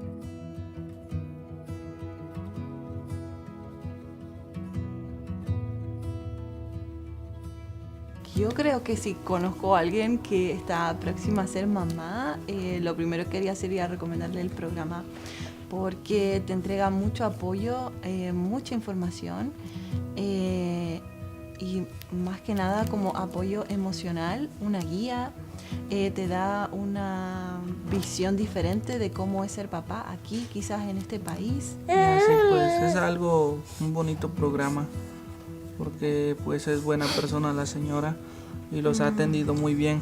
Pensé que nada más iba a ser un programa de orientación quizás para los nuevos padres, pero creo que nos llevamos una linda sorpresa porque Gaby es una persona muy cercana a nosotros, es como parte de nuestra familia, siempre ha estado dispuesta a ayudarnos y a escucharnos con nuestras dudas sobre la paternidad, y en nuestro caso, que estamos solos en este país, ha sido como de mucha ayuda.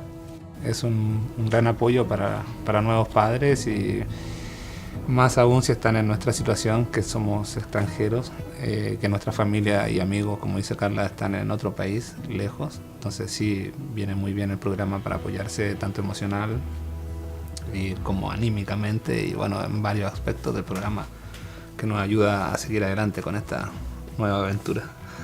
Te ayuda como a ver los distintos recursos que tiene la comunidad para nuevos papás, entonces creo que es de gran ayuda. No queda mucho que agregar, pero lo veo de la misma forma. Que hemos aprendido algunas cosas aquí y pues los han ayudado, como este programa los ha ayudado para seguir creciendo a la bebé, como con buenos consejos y así. Sí, y creo que también ha sido muy importante el tema de apoyarnos con el libro y saber qué actividades hacer con Máximo de acuerdo a su edad, cómo estimularlo, cómo cuidarlo de los peligros de la casa, como cosas que uno como papá nuevo no conoce, claro. Pues a mí me gustaría que lo siguiéramos visitando aquí en la biblioteca de Covelo. Está tranquilo y muy bonito aquí. Cuando no nos podemos reunir, nos comunicamos por Zoom o una llamada telefónica o por texto. Donde nos visite, porque ha sido nuestra casa, a veces nosotros vamos a Wellits y puede ser en el parque. Gaby llega, hacemos un resumen de cómo ha ido nuestra semana o qué hemos hecho de nuevo, cómo va el trabajo. Luego hacemos las actividades del libro, vemos si podemos hacer un juguetito nuevo para Máximo, a veces ella lo evalúa, cómo está su sentido motriz, qué ha aprendido de nuevo, nuevas palabras, y jugamos un ratito y conversamos. A mí personalmente también me ayudó mucho a obtener mi licencia a conducir, que era un objetivo que teníamos en cuanto a la familia, sí, para poder estar tranquilos, así que encuentro que ha sido fundamental el apoyo. El objetivo del programa es que las familias estén bien, y que las familias estén bien significa niños felices, niños sanos, y eso en un futuro es adultos sanos y un mundo mejor. Entonces está bueno.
She has made me feel like I'm important and I can go at my own pace, and that's all you need sometimes when you're feeling like you got nobody.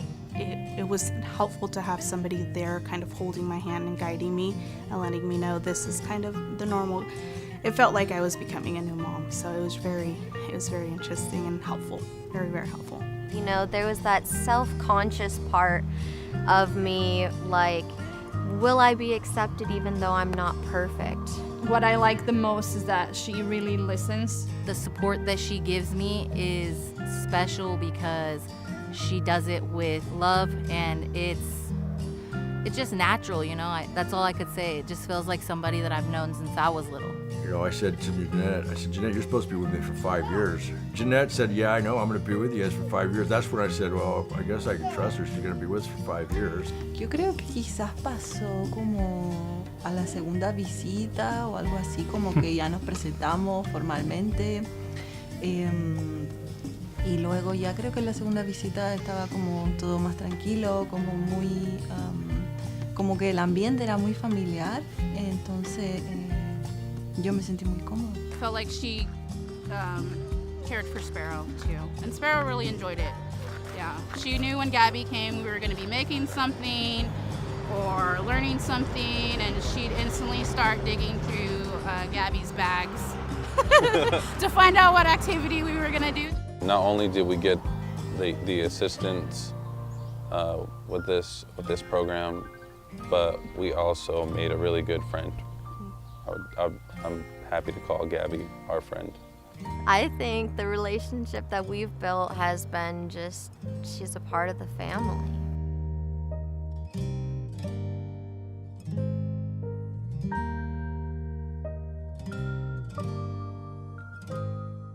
Are you prepared?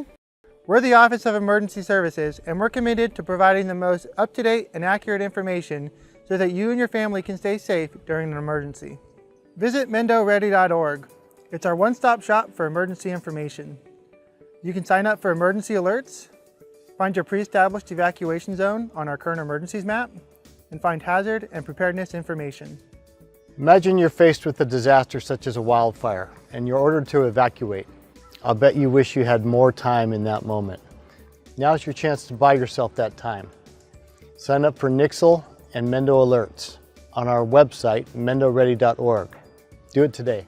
If you want your family to be as resilient as possible, it's important to take some time today and visit mendoready.org, where you can look up your pre-established evacuation zones on our current emergencies map. You can also find important tools to help maintain your situational awareness, such as the Alert California wildfire cameras and the Caltrans road conditions cameras. We hope you'll take some time today to prepare so that your family can be Mendo ready. Thank you.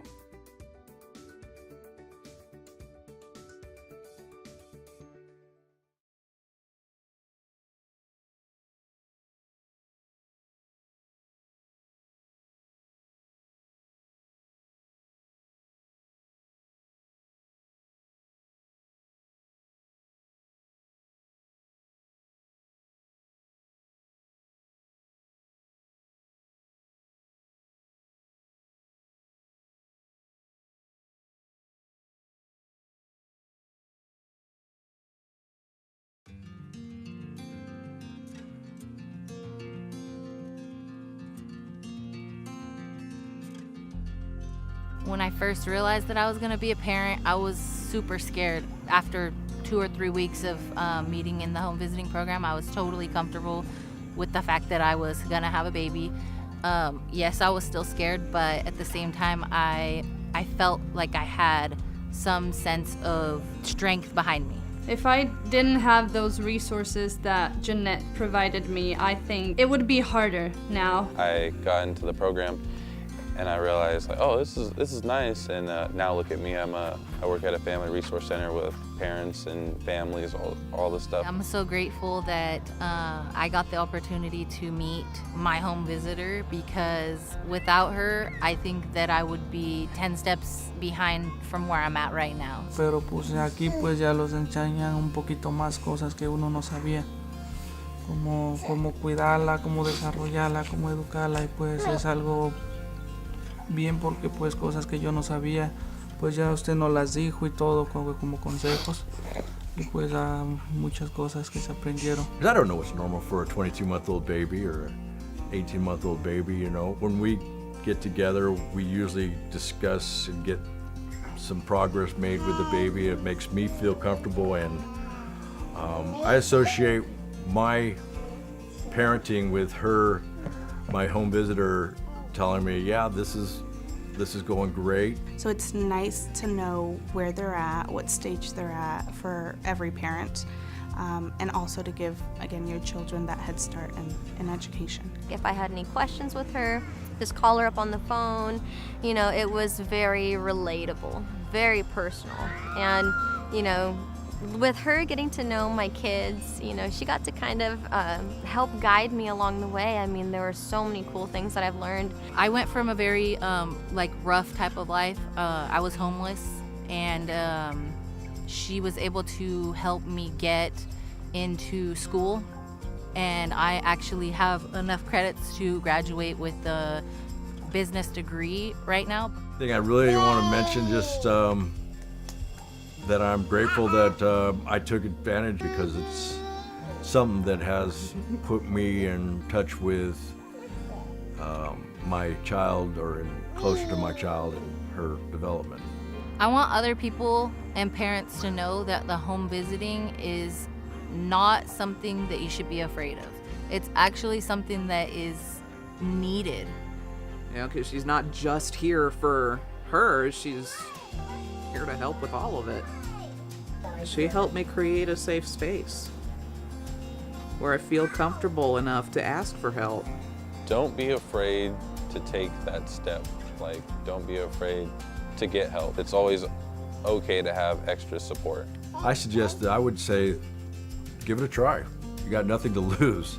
It's free. There's some perks, you know. They got great resources. Personally, I think everybody could benefit from the home visiting programs.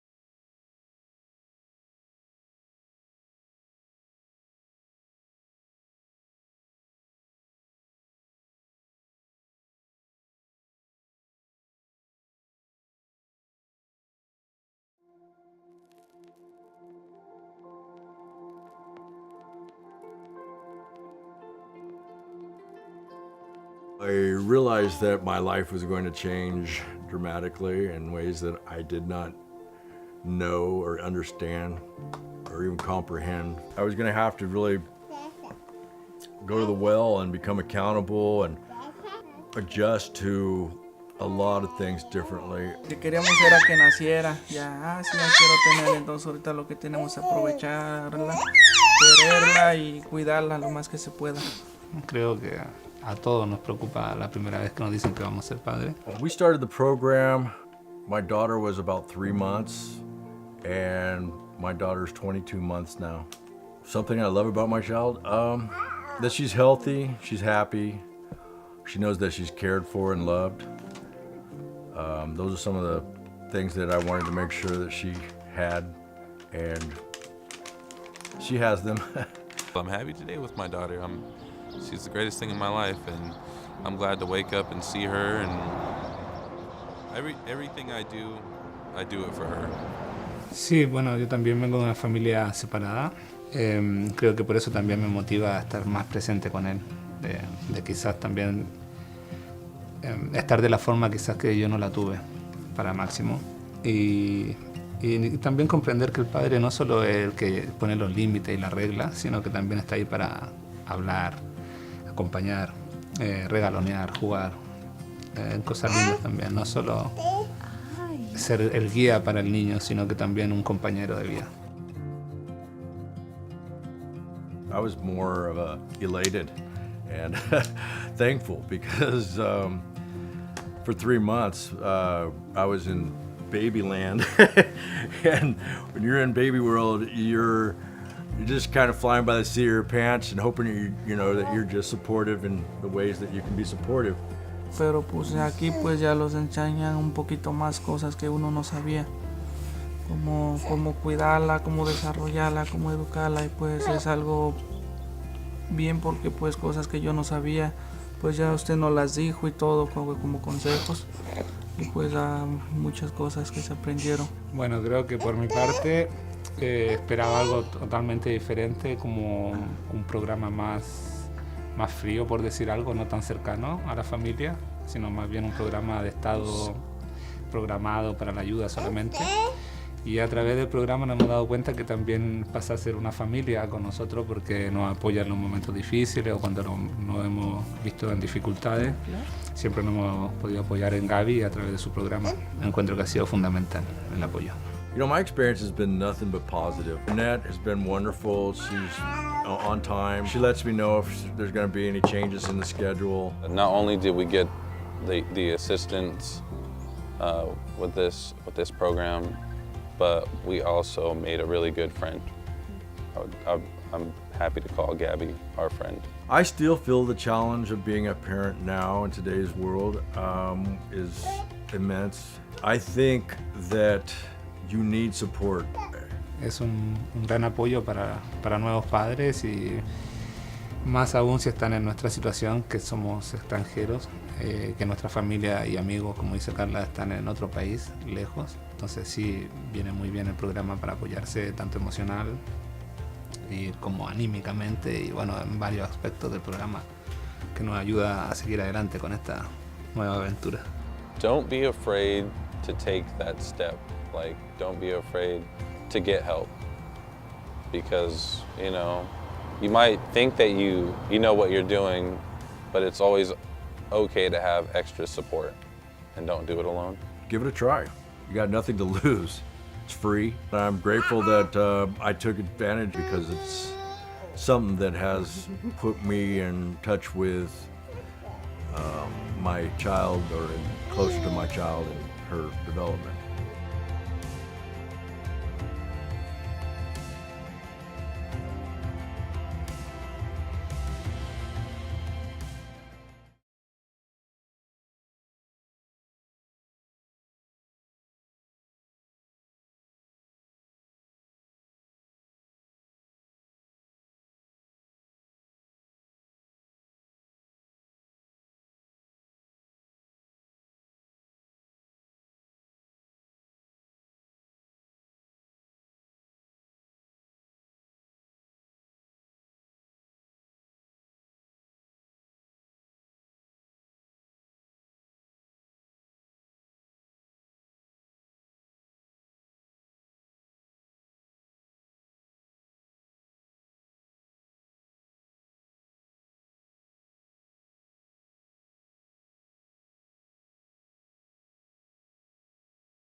Are you prepared?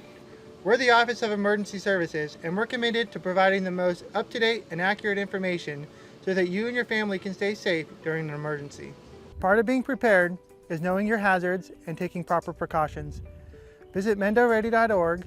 On the Know Your Hazards page, you can find hazards for where you work, where you live, and where your kids go to school. On the Plan and Prepare page, you'll find a plan template. It's important to know what you're going to do, what you're going to take with you, how you're going to communicate, where you're going to go, and how to get there. One great way to prepare is to pack a go bag. Each member of your family should have their own go bag. Visit our website, mendoready.org, to get a list of items that should be in your go bag.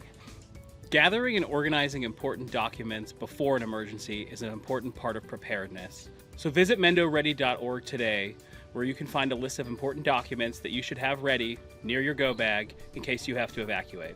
Not every emergency requires people to evacuate. An emergency kit will have supplies for you to remain self-sufficient for 72 hours. Find a list of supplies for disaster kits on our website, mendoready.org. A prepared community is a resilient community that will recover faster from disasters. So take some time today, visit our website, get yourself prepared so you can be Mendo ready.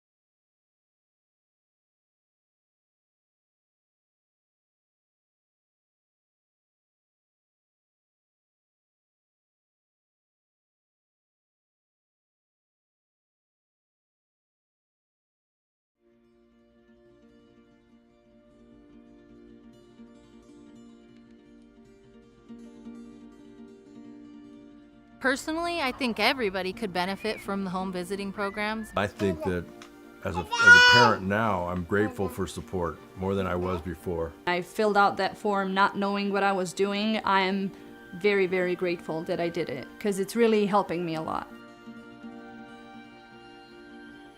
Bueno, creo que por mi parte esperaba algo totalmente diferente, como un programa más frío, por decir algo, no tan cercano a la familia.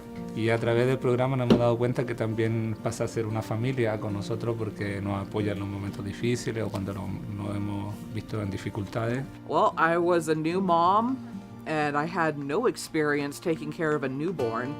There isn't like a book on how to raise a kid. We come from like a lot of family history of, you know, drugs, violence, alcoholism, so we didn't want our daughter to experience any of that. The thought that a parent was supposed to be loving, nurturing, supposed to be there for their kid, you know, provide food, shelter, joy, and going in, becoming a parent for her, I had no clue how to provide that. ¿Cómo pensar educarla? Ajá. Cómo educar a un hijo y porque pues nosotros nunca es la primera vez que íbamos a ser padres.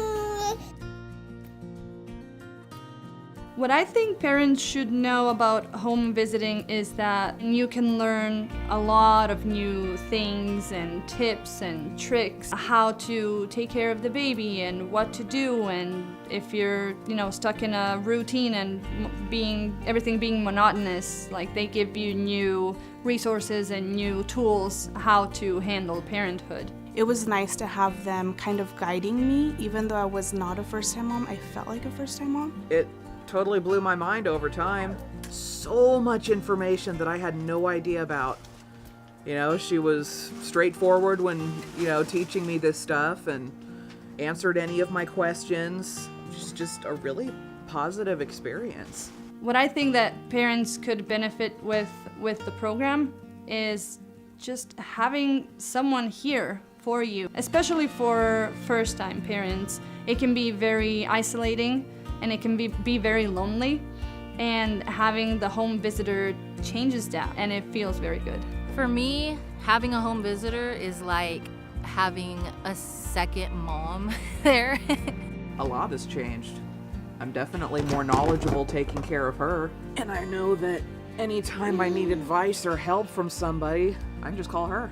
It's just that little positive nudge to, hey, I'm noticing something, you know, let's find a way how to change it. And she's like, you know what, Amanda, let's pick you up, dust you off, and let's go over to, you know, see about either getting your driver's license or seeing about, you know, going to college, see if we can start something for you. It's totally worth it. Like, even if you're on the fence at first, you don't feel like having a stranger coming in your house and teaching you about your little one, do it anyway. You know, you get the help that you need. You get professional advice on things you may not know about your child. And the fact that the program has no fees or anything, it's all totally free, is fantastic.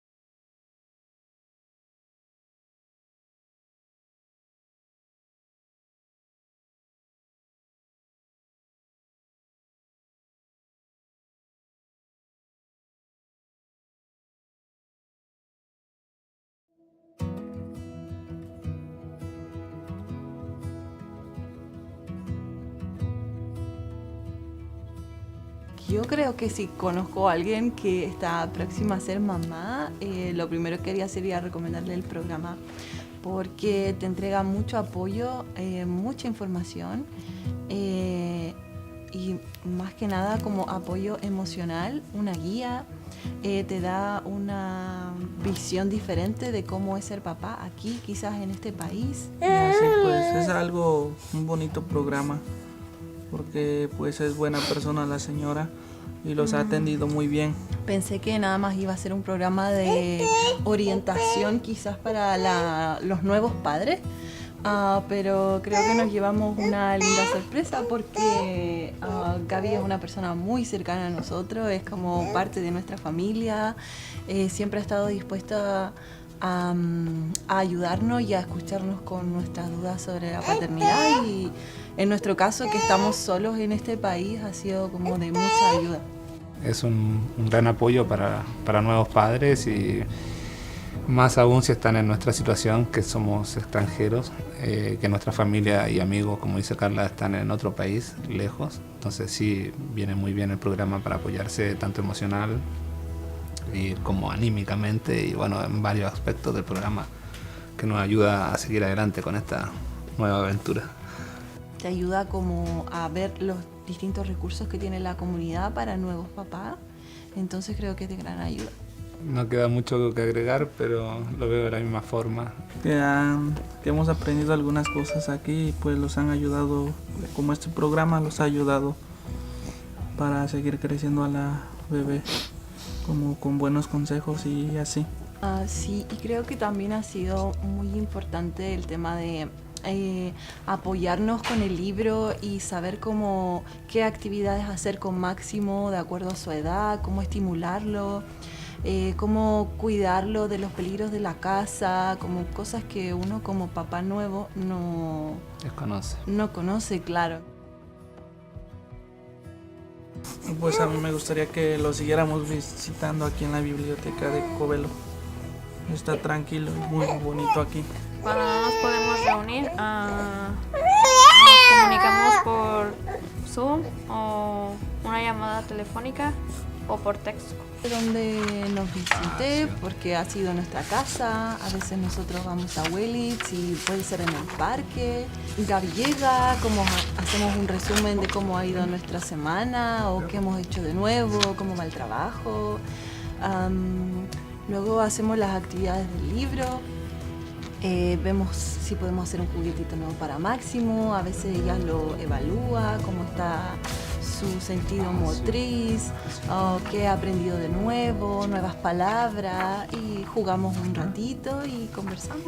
A mí personalmente también me ayudó mucho a obtener mi licencia a conducir, que era un objetivo que teníamos en cuanto a la familia, sí, para poder estar tranquilos, así que encuentro que ha sido fundamental el apoyo.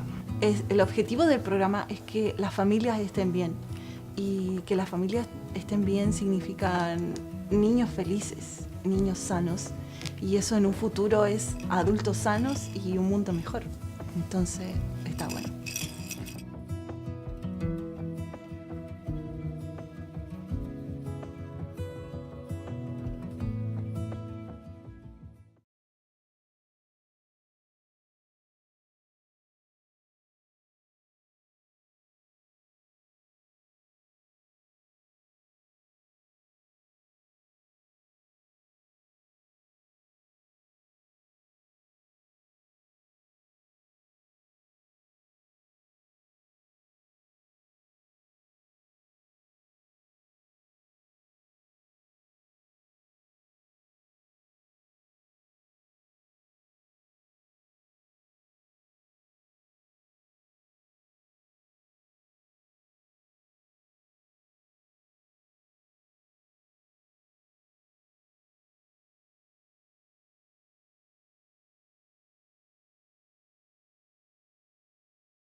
She has made me feel like I'm important and I can go at my own pace, and that's all you need sometimes when you're feeling like you got nobody.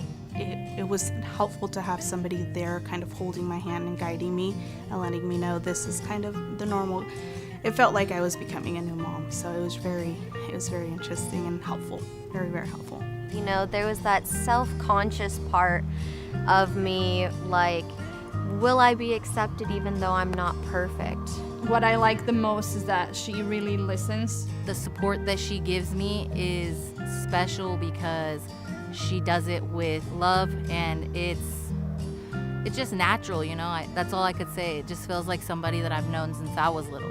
You know, I said to Jeanette, Jeanette, you're supposed to be with me for 5 years. Jeanette said, yeah, I know, I'm going to be with you guys for 5 years. That's when I said, well, I guess I can trust her. She's going to be with us for 5 years. Yo creo que quizás pasó como a la segunda visita o algo así, como que ya nos presentamos formalmente.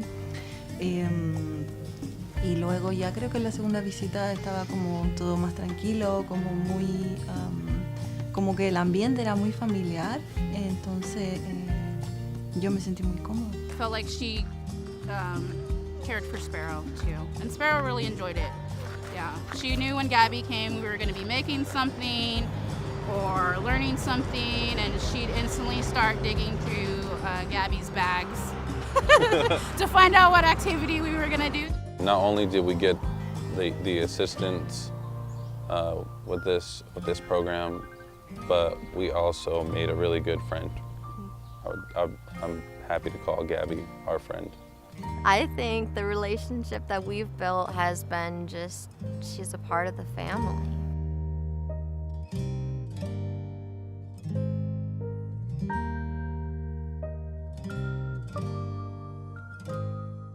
Are you prepared? We're the Office of Emergency Services, and we're committed to providing the most up-to-date and accurate information so that you and your family can stay safe during an emergency. Visit mendoready.org. It's our one-stop shop for emergency information. You can sign up for emergency alerts, find your pre-established evacuation zone on our current emergencies map, and find hazard and preparedness information. Imagine you're faced with a disaster such as a wildfire, and you're ordered to evacuate. I'll bet you wish you had more time in that moment. Now's your chance to buy yourself that time. Sign up for Nixle and Mendo Alerts on our website, mendoready.org. Do it today. If you want your family to be as resilient as possible, it's important to take some time today and visit mendoready.org, where you can look up your pre-established evacuation zones on our current emergencies map. You can also find important tools to help maintain your situational awareness, such as the Alert California wildfire cameras and the Caltrans road conditions cameras. We hope you'll take some time today to prepare so that your family can be Mendo ready. Thank you.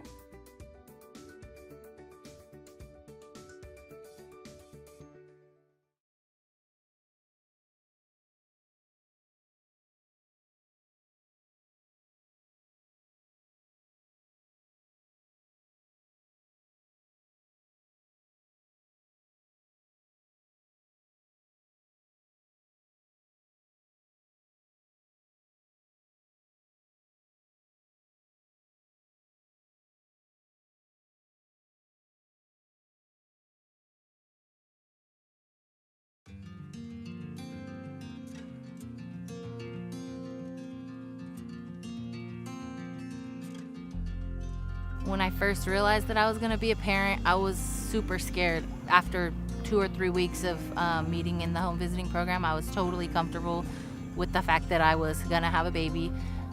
Yes, I was still scared, but at the same time, I felt like I had some sense of strength behind me. If I didn't have those resources that Jeanette provided me, I think it would be harder now. I got into the program and I realized, like, oh, this is nice. And now look at me, I work at a family resource center with parents and families, all this stuff. I'm so grateful that I got the opportunity to meet my home visitor, because without her, I think that I would be 10 steps behind from where I'm at right now. Pero pues aquí pues ya los enseñan un poquito más cosas que uno no sabía.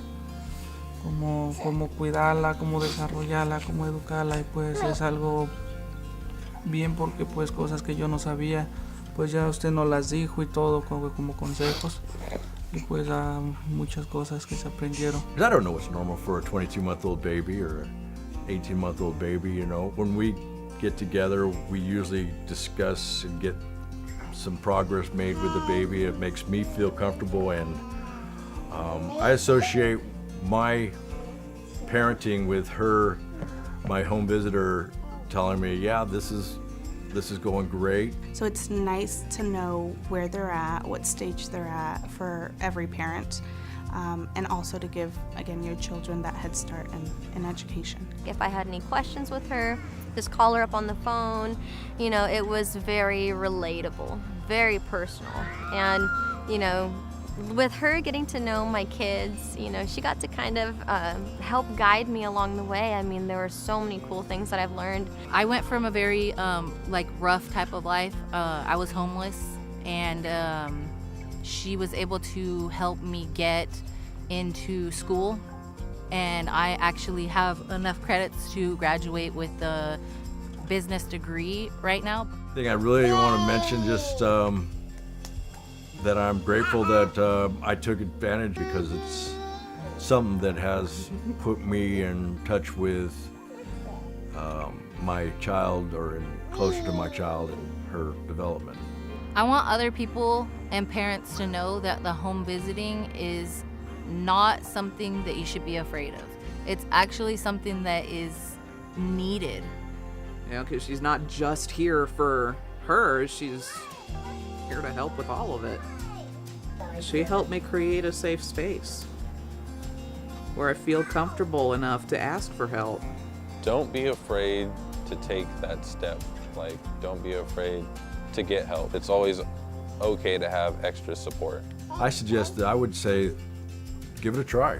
You got nothing to lose. It's free. There's some perks, you know. They got some great resources. Personally, I think everybody could benefit from the home visiting programs.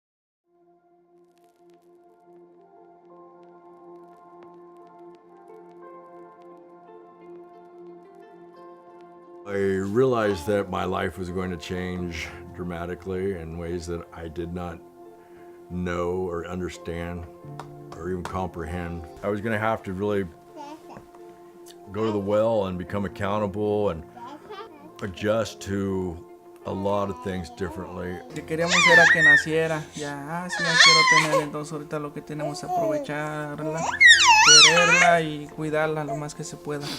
Creo que a todos nos preocupa la primera vez que nos dicen que vamos a ser padres. When we started the program, my daughter was about 3 months, and my daughter's 22 months now. Something I love about my child, that she's healthy, she's happy, she knows that she's cared for and loved. Those are some of the things that I wanted to make sure that she had, and she has them. I'm happy today with my daughter. She's the greatest thing in my life, and I'm glad to wake up and see her, and everything I do it for her. Sí, bueno, yo también vengo de una familia separada. Creo que por eso también me motiva a estar más presente con él, de quizás también estar de la forma quizás que yo no la tuve para Máximo, y también comprender que el padre no solo es el que pone los límites y las reglas, sino que también está ahí para hablar, acompañar, regalonear, jugar, cosas lindas también, no solo ser el guía para el niño, sino que también un compañero de vida. I was more of a elated and thankful, because for 3 months I was in baby land. And when you're in baby world, you're you're just kind of flying by the seat of your pants and hoping that you're just supportive in the ways that you can be supportive. Pero pues aquí pues ya los enseñan un poquito más cosas que uno no sabía. Cómo cuidarla, cómo desarrollarla, cómo educarla, y pues es algo bien porque pues cosas que yo no sabía, pues ya usted nos las dijo y todo como consejos, y pues muchas cosas que se aprendieron. Bueno, creo que por mi parte esperaba algo totalmente diferente, como un programa más frío, por decir algo, no tan cercano a la familia, sino más bien un programa de estado programado para la ayuda solamente. Y a través del programa nos hemos dado cuenta que también pasa a ser una familia con nosotros, porque nos apoya en los momentos difíciles o cuando nos hemos visto en dificultades. Siempre nos hemos podido apoyar en Gaby a través de su programa. Encuentro que ha sido fundamental el apoyo. My experience has been nothing but positive. Annette has been wonderful. She's on time. She lets me know if there's going to be any changes in the schedule. Not only did we get the assistance with this program, but we also made a really good friend. I'm happy to call Gabby our friend. I still feel the challenge of being a parent now in today's world is immense. I think that you need support. Es un gran apoyo para nuevos padres, y más aún si están en nuestra situación, que somos extranjeros, que nuestra familia y amigos, como dice Carla, están en otro país, lejos. Entonces sí, viene muy bien el programa para apoyarse tanto emocional y como anímicamente, y bueno, en varios aspectos del programa, que nos ayuda a seguir adelante con esta nueva aventura. Don't be afraid to take that step. Like, don't be afraid to get help, because you might think that you know what you're doing, but it's always okay to have extra support, and don't do it alone. Give it a try. You got nothing to lose. It's free. I'm grateful that I took advantage, because it's something that has put me in touch with my child, or closer to my child and her development.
Are you prepared?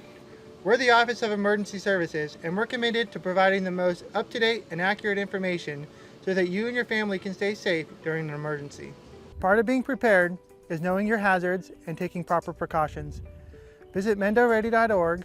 On the Know Your Hazards page, you can find hazards for where you work, where you live, and where your kids go to school. On the Plan and Prepare page, you'll find a plan template. It's important to know what you're going to do, what you're going to take with you, how you're going to communicate, where you're going to go, and how to get there. One great way to prepare is to pack a go bag. Each member of your family should have their own go bag. Visit our website, mendoready.org, to get a list of items that should be in your go bag. Gathering and organizing important documents before an emergency is an important part of preparedness. So visit mendoready.org today, where you can find a list of important documents that you should have ready near your go bag in case you have to evacuate. Not every emergency requires people to evacuate. An emergency kit will have supplies for you to remain self-sufficient for 72 hours. Find a list of supplies for disaster kits on our website, mendoready.org. A prepared community is a resilient community that will recover faster from disasters. So take some time today, visit our website, get yourself prepared so you can be Mendo ready.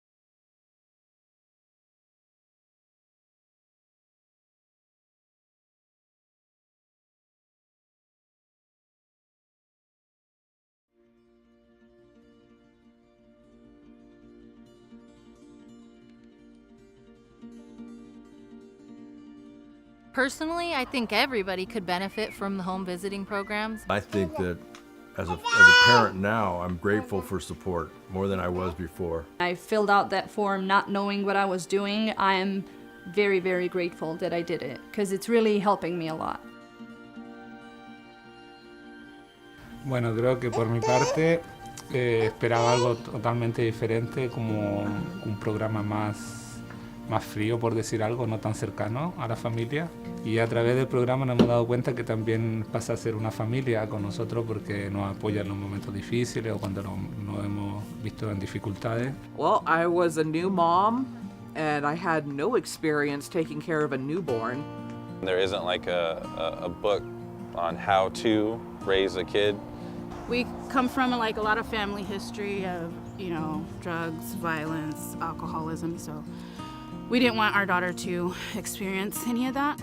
The thought that a parent was supposed to be loving, nurturing, supposed to be there for their kid, you know, provide food, shelter, joy, and going in, becoming a parent for her, I had no clue how to provide that. ¿Cómo pensar educarla? Ajá. Cómo educar a un hijo y porque pues nosotros nunca es la primera vez que íbamos a ser padres. What I think parents should know about home visiting is that you can learn a lot of new things and tips and tricks, how to take care of the baby and what to do, and if you're, you know, stuck in a routine and everything being monotonous, like they give you new resources and new tools how to handle parenthood. It was nice to have them kind of guiding me, even though I was not a first-time mom. I felt like a first-time mom. It totally blew my mind over time. So much information that I had no idea about.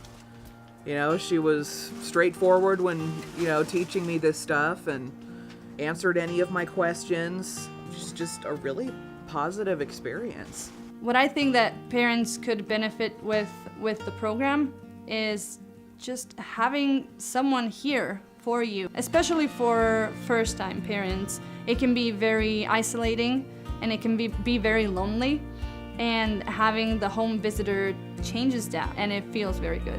For me, having a home visitor is like having a second mom there.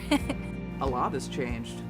I'm definitely more knowledgeable taking care of her, and I know that anytime I need advice or help from somebody, I can just call her. It's just that little positive nudge to, hey, I'm noticing something, you know, let's find a way how to change it. And she's like, you know what, Amanda, let's pick you up, dust you off, and let's go over to, you know, see about either getting your driver's license or seeing about, you know, going to college, see if we can start something for you. It's totally worth it. Like, even if you're on the fence at first, you don't feel like having a stranger coming in your house and teaching you about your little one, do it anyway. You know, you get the help that you need. You get professional advice on things you may not know about your child. And the fact that the program has no fees or anything, it's all totally free, is fantastic.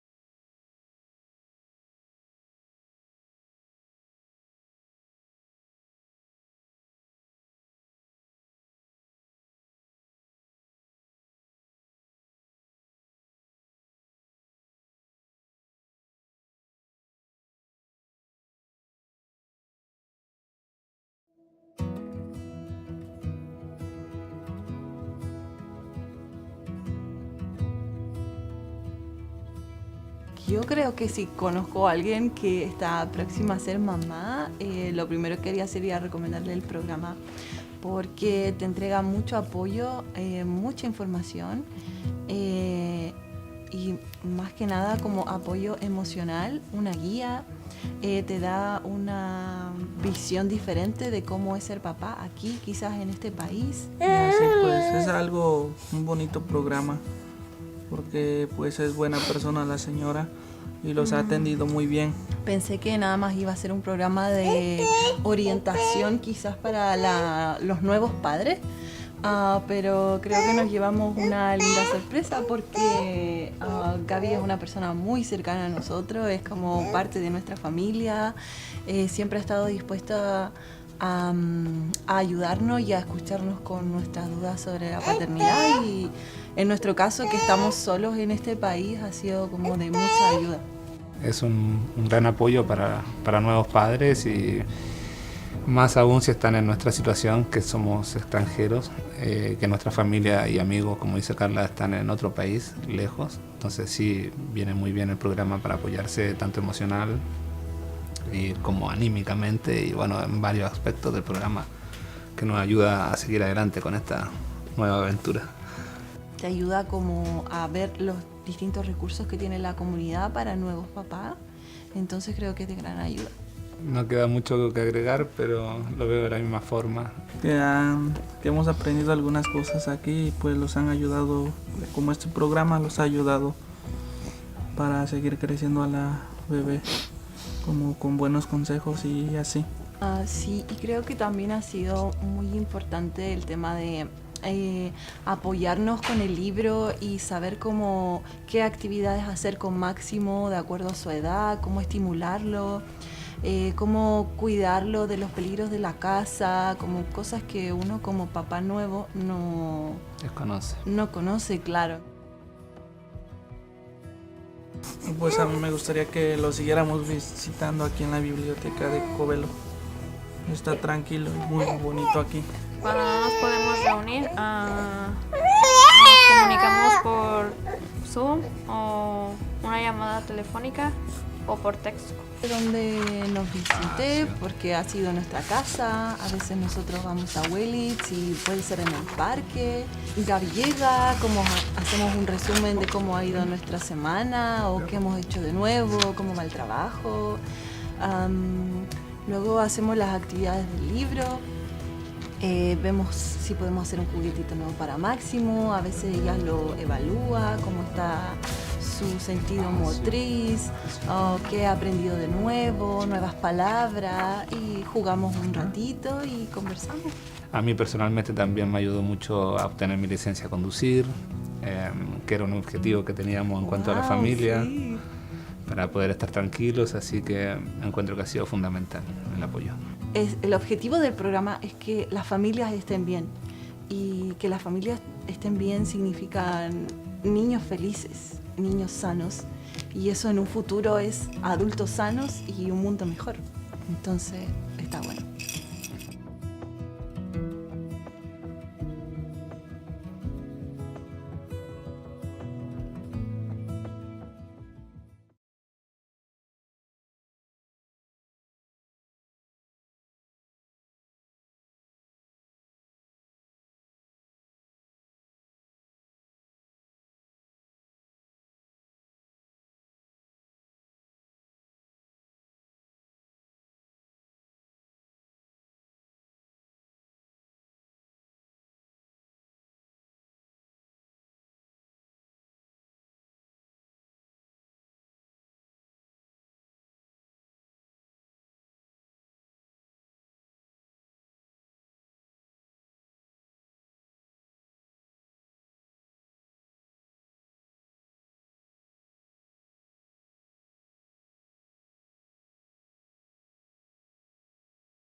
She has made me feel like I'm important and I can go at my own pace, and that's all you need sometimes when you're feeling like you got nobody. It was helpful to have somebody there kind of holding my hand and guiding me and letting me know this is kind of the normal. It felt like I was becoming a new mom, so it was very interesting and helpful, very, very helpful. You know, there was that self-conscious part of me, like, will I be accepted even though I'm not perfect? What I like the most is that she really listens. The support that she gives me is special because she does it with love, and it's just natural, you know. That's all I could say. It just feels like somebody that I've known since I was little. You know, I said to Jeanette, Jeanette, you're supposed to be with me for 5 years. Jeanette said, yeah, I know, I'm going to be with you guys for 5 years. That's when I said, well, I guess I can trust her. She's going to be with us for 5 years. Yo creo que quizás pasó como a la segunda visita o algo así, como que ya nos presentamos formalmente. Y luego ya creo que en la segunda visita estaba como todo más tranquilo, como muy, como que el ambiente era muy familiar, entonces yo me sentí muy cómoda. Felt like she cared for Sparrow too, and Sparrow really enjoyed it. Yeah, she knew when Gabby came we were going to be making something or learning something, and she'd instantly start digging through Gabby's bags to find out what activity we were going to do. Not only did we get the assistance with this program, but we also made a really good friend. I'm happy to call Gabby our friend. I think the relationship that we've built has been just, she's a part of the family.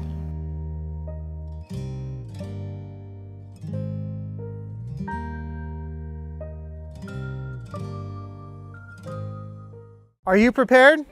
We're the Office of Emergency Services, and we're committed to providing the most up-to-date and accurate information so that you and your family can stay safe during an emergency. Visit mendoready.org. It's our one-stop shop for emergency information.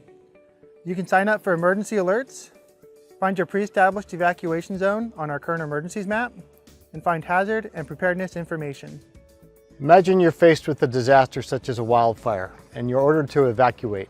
I'll bet you wish you had more time in that moment. Now's your chance to buy yourself that time. Sign up for Nixle and Mendo Alerts on our website, mendoready.org. Do it today. If you want your family to be as resilient as possible, it's important to take some time today and visit mendoready.org, where you can look up your pre-established evacuation zones on our current emergencies map. You can also find important tools to help maintain your situational awareness, such as the Alert California wildfire cameras and the Caltrans road conditions cameras. We hope you'll take some time today to prepare so that your family can be Mendo ready. Thank you.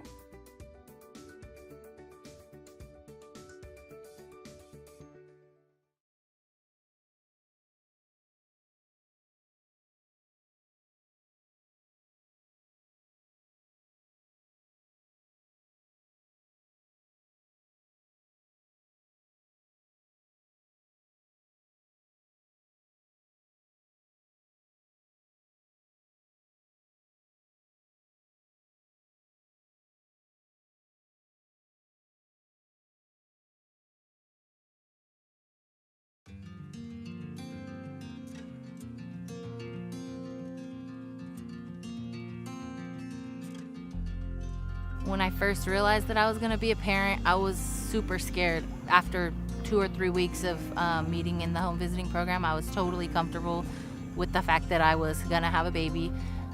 Yes, I was still scared, but at the same time, I felt like I had some sense of strength behind me. If I didn't have those resources that Jeanette provided me, I think it would be harder now. I got into the program and I realized, like, oh, this is nice. And now look at me, I work at a family resource center with parents and families, all this stuff. I'm so grateful that I got the opportunity to meet my home visitor, because without her, I think that I would be 10 steps behind from where I'm at right now. Pero pues aquí pues ya los enseñan un poquito más cosas que uno no sabía.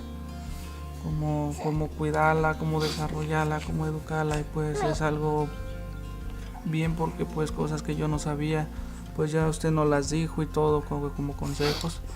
y pues muchas cosas que se aprendieron. I don't know what's normal for a 22-month-old baby or an 18-month-old baby, you know. When we get together, we usually discuss and get some progress made with the baby. It makes me feel comfortable, and I associate my parenting with her, my home visitor, telling me, yeah, this is going great. So it's nice to know where they're at, what stage they're at for every parent, and also to give, again, your children that head start in education. If I had any questions with her, just call her up on the phone. You know, it was very relatable, very personal. And, you know, with her getting to know my kids, you know, she got to kind of help guide me along the way. I mean, there were so many cool things that I've learned. I went from a very like rough type of life. I was homeless, and she was able to help me get into school, and I actually have enough credits to graduate with the business degree right now. I think I really want to mention just that I'm grateful that I took advantage, because it's something that has put me in touch with my child, or closer to my child and her development. I want other people and parents to know that the home visiting is not something that you should be afraid of. It's actually something that is needed. You know, because she's not just here for her, she's here to help with all of it. She helped me create a safe space where I feel comfortable enough to ask for help. Don't be afraid to take that step. Like, don't be afraid to get help. It's always okay to have extra support. I would say, give it a try. You got nothing to lose. It's free. There's some perks, you know. They got some great resources. Personally, I think everybody could benefit from the home visiting programs.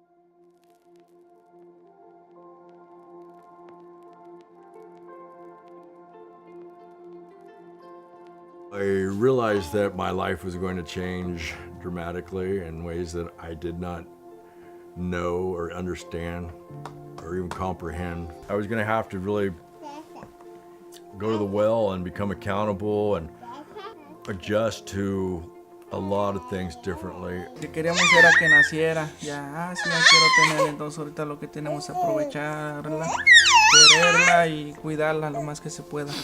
Creo que a todos nos preocupa la primera vez que nos dicen que vamos a ser padres. When we started the program, my daughter was about 3 months, and my daughter's 22 months now.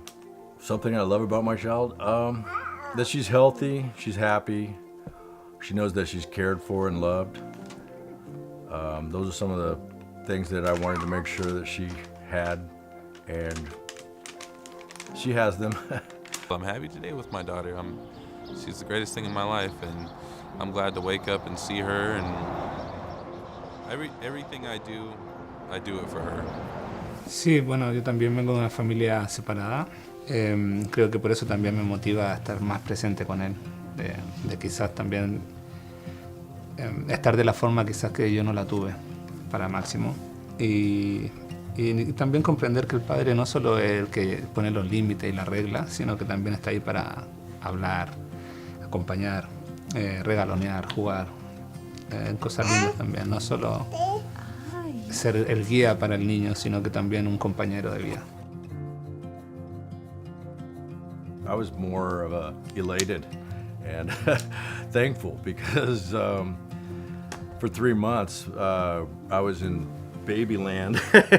And when you're in baby world, you're you're just kind of flying by the seat of your pants and hoping that you're just supportive in the ways that you can be supportive. Pero pues aquí pues ya los enseñan un poquito más cosas que uno no sabía. Cómo cuidarla, cómo desarrollarla, cómo educarla, y pues es algo bien porque pues cosas que yo no sabía, pues ya usted nos las dijo y todo como consejos, y pues muchas cosas que se aprendieron. Bueno, creo que por mi parte esperaba algo totalmente diferente, como un programa más frío, por decir algo, no tan cercano a la familia, sino más bien un programa de estado programado para la ayuda solamente. Y a través del programa nos hemos dado cuenta que también pasa a ser una familia con nosotros, porque nos apoya en los momentos difíciles o cuando nos hemos visto en dificultades. Siempre nos hemos podido apoyar en Gaby a través de su programa. Encuentro que ha sido fundamental el apoyo. My experience has been nothing but positive. Annette has been wonderful. She's on time. She lets me know if there's going to be any changes in the schedule. Not only did we get the assistance with this program, but we also made a really good friend. I'm happy to call Gabby our friend. I still feel the challenge of being a parent now in today's world is immense. I think that you need support. Es un gran apoyo para nuevos padres, y más aún si están en nuestra situación, que somos extranjeros, que nuestra familia y amigos, como dice Carla, están en otro país, lejos. Entonces sí, viene muy bien el programa para apoyarse tanto emocional y como anímicamente, y bueno, en varios aspectos del programa, que nos ayuda a seguir adelante con esta nueva aventura. Don't be afraid to take that step.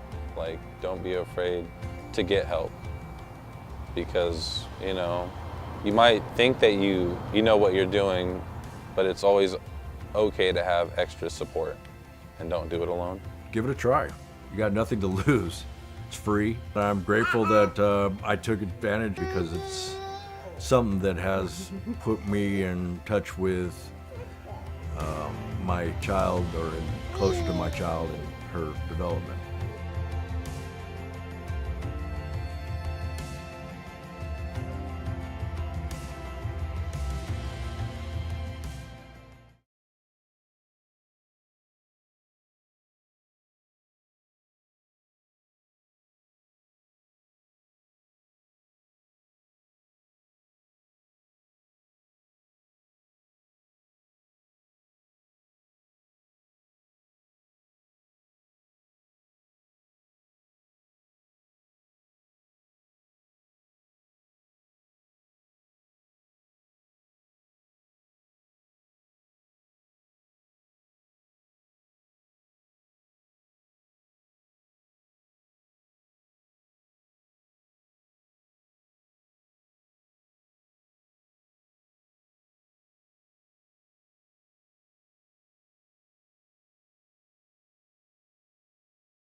Are you prepared? We're the Office of Emergency Services, and we're committed to providing the most up-to-date and accurate information so that you and your family can stay safe during an emergency. Part of being prepared is knowing your hazards and taking proper precautions. Visit mendoready.org. On the Know Your Hazards page, you can find hazards for where you work, where you live, and where your kids go to school. On the Plan and Prepare page, you'll find a plan template. It's important to know what you're going to do, what you're going to take with you, how you're going to communicate, where you're going to go, and how to get there. One great way to prepare is to pack a go bag. Each member of your family should have their own go bag. Visit our website, mendoready.org, to get a list of items that should be in your go bag.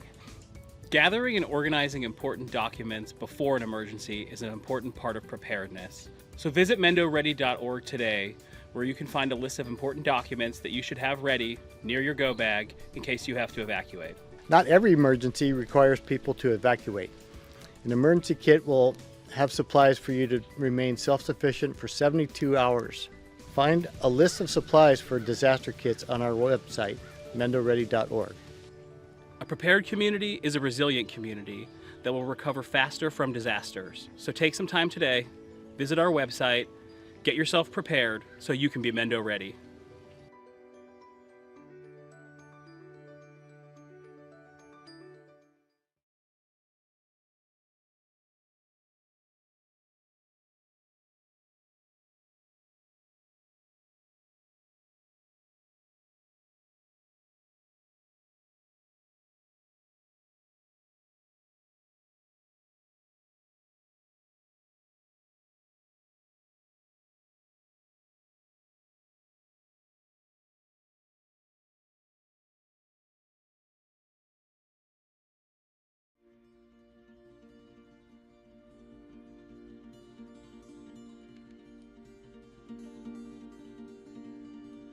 Personally, I think everybody could benefit from the home visiting programs. I think that as a parent now, I'm grateful for support more than I was before. I filled out that form not knowing what I was doing. I am very, very grateful that I did it because it's really helping me a lot. Bueno, creo que por mi parte esperaba algo totalmente diferente, como un programa más frío, por decir algo, no tan cercano a la familia. Y a través del programa nos hemos dado cuenta que también pasa a ser una familia con nosotros porque nos apoya en los momentos difíciles o cuando nos hemos visto en dificultades. Well, I was a new mom and I had no experience taking care of a newborn. There isn't like a book on how to raise a kid.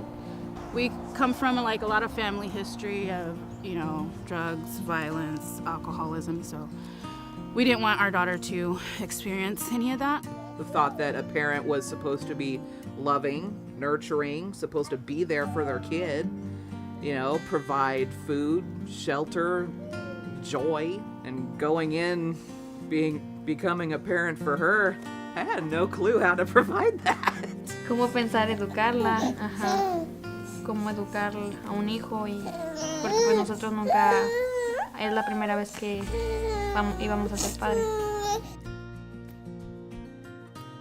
What I think parents should know about home visiting is that you can learn a lot of new things and tips and tricks, how to take care of the baby and what to do, and if you're, you know, stuck in a routine and everything being monotonous, like they give you new resources and new tools how to handle parenthood. It was nice to have them kind of guiding me, even though I was not a first-time mom. I felt like a first-time mom. It totally blew my mind over time. So much information that I had no idea about. You know, she was straightforward when, you know, teaching me this stuff and answered any of my questions. It's just a really positive experience. What I think that parents could benefit with the program is just having someone here for you, especially for first-time parents. It can be very isolating and it can be very lonely, and having the home visitor changes that and it feels very good. For me, having a home visitor is like having a second mom there. A lot has changed. I'm definitely more knowledgeable taking care of her, and I know that anytime I need advice or help from somebody, I can just call her. It's just that little positive nudge to, hey, I'm noticing something, you know, let's find a way how to change it. And she's like, you know what, Amanda, let's pick you up, dust you off, and let's go over to, you know, see about either getting your driver's license or seeing about, you know, going to college, see if we can start something for you. It's totally worth it. Like, even if you're on the fence at first, you don't feel like having a stranger coming in your house and teaching you about your little one, do it anyway. You know, you get the help that you need. You get professional advice on things you may not know about your child. And the fact that the program has no fees or anything, it's all totally free, is fantastic.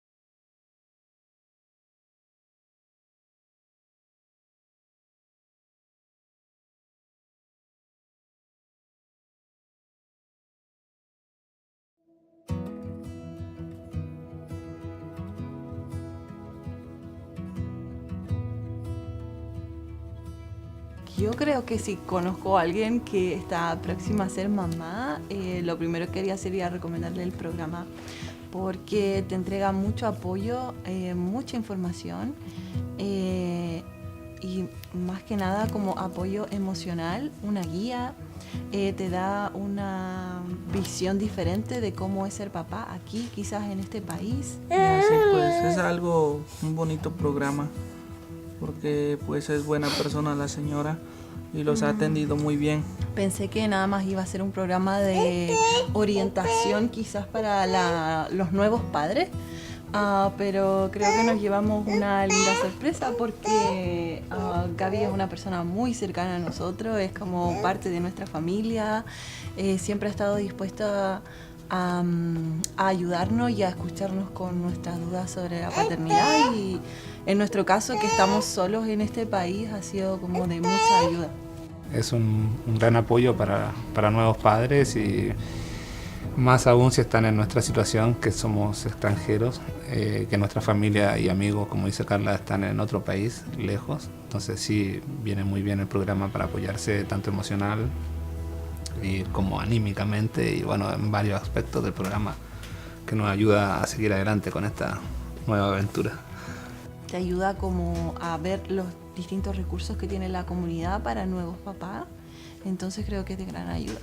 No queda mucho que agregar, pero lo veo de la misma forma. Que hemos aprendido algunas cosas aquí y pues los han ayudado, como este programa los ha ayudado para seguir creciendo a la bebé, como con buenos consejos y así.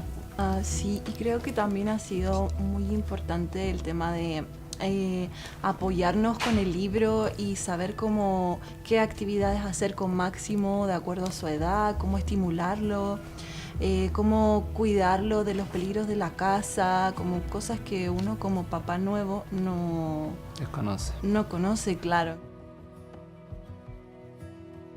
Pues a mí me gustaría que lo siguiéramos visitando aquí en la biblioteca de Covelo. Está tranquilo y muy bonito aquí. Cuando no nos podemos reunir, nos comunicamos por Zoom o una llamada telefónica o por texto. Donde nos visite, porque ha sido nuestra casa, a veces nosotros vamos a Willits y puede ser en el parque. Gaby llega, hacemos un resumen de cómo ha ido nuestra semana o qué hemos hecho de nuevo, cómo va el trabajo. Luego hacemos las actividades del libro, vemos si podemos hacer un juguetito nuevo para Máximo, a veces ella lo evalúa, cómo está su sentido motriz, qué ha aprendido de nuevo, nuevas palabras, y jugamos un ratito y conversamos. A mí personalmente también me ayudó mucho a obtener mi licencia a conducir, que era un objetivo que teníamos en cuanto a la familia, sí, para poder estar tranquilos, así que encuentro que ha sido fundamental el apoyo. El objetivo del programa es que las familias estén bien, y que las familias estén bien significa niños felices, niños sanos, y eso en un futuro es adultos sanos y un mundo mejor. Entonces está bueno.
She has made me feel like I'm important and I can go at my own pace, and that's all you need sometimes when you're feeling like you got nobody. It was helpful to have somebody there kind of holding my hand and guiding me and letting me know this is kind of the normal. It felt like I was becoming a new mom, so it was very interesting and helpful, very, very helpful. You know, there was that self-conscious part of me, like, will I be accepted even though I'm not perfect? What I like the most is that she really listens. The support that she gives me is special because she does it with love, and it's just natural, you know. That's all I could say. It just feels like somebody that I've known since I was little. You know, I said to Jeanette, Jeanette, you're supposed to be with me for 5 years. Jeanette said, yeah, I know, I'm going to be with you guys for 5 years. That's when I said, well, I guess I can trust her. She's going to be with us for 5 years. Yo creo que quizás pasó como a la segunda visita o algo así, como que ya nos presentamos formalmente. Y luego ya creo que en la segunda visita estaba como todo más tranquilo, como muy, como que el ambiente era muy familiar, entonces yo me sentí muy cómoda. Felt like she cared for Sparrow too, and Sparrow really enjoyed it. Yeah, she knew when Gabby came we were going to be making something or learning something, and she'd instantly start digging through Gabby's bags to find out what activity we were going to do. Not only did we get the assistance with this program, but we also made a really good friend. I'm happy to call Gabby our friend. I think the relationship that we've built has been just, she's a part of the family.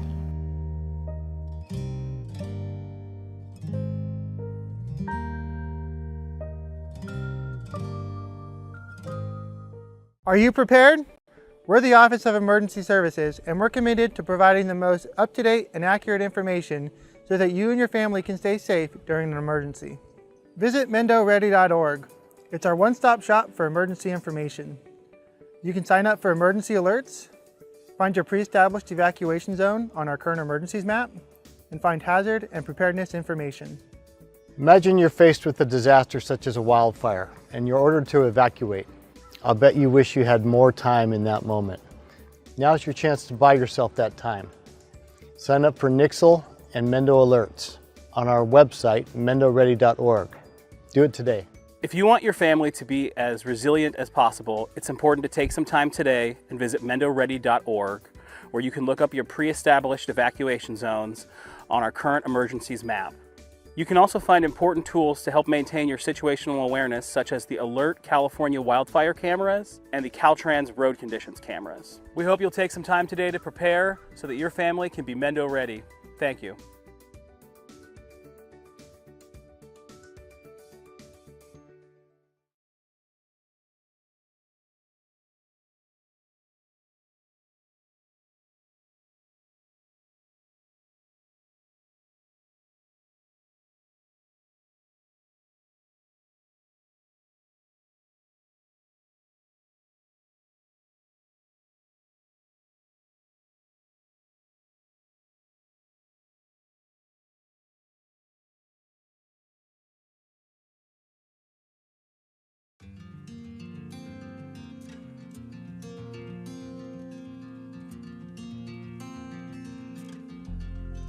When I first realized that I was going to be a parent, I was super scared. After 2 or 3 weeks of meeting in the home visiting program, I was totally comfortable with the fact that I was going to have a baby.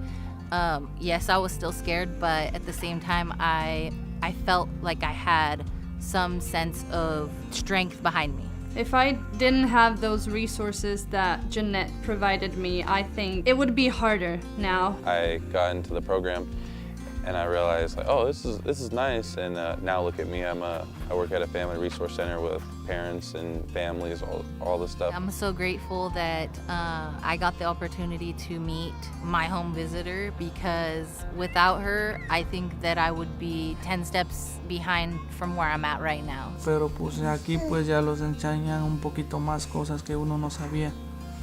Cómo cuidarla, cómo desarrollarla, cómo educarla, y pues es algo bien, porque pues cosas que yo no sabía, pues ya usted nos las dijo y todo como consejos, y pues muchas cosas que se aprendieron. I don't know what's normal for a 22-month-old baby or an 18-month-old baby, you know. When we get together, we usually discuss and get some progress made with the baby. It makes me feel comfortable, and I associate my parenting with her, my home visitor, telling me, yeah, this is going great. So it's nice to know where they're at, what stage they're at for every parent, and also to give, again, your children that head start in education. If I had any questions with her, just call her up on the phone.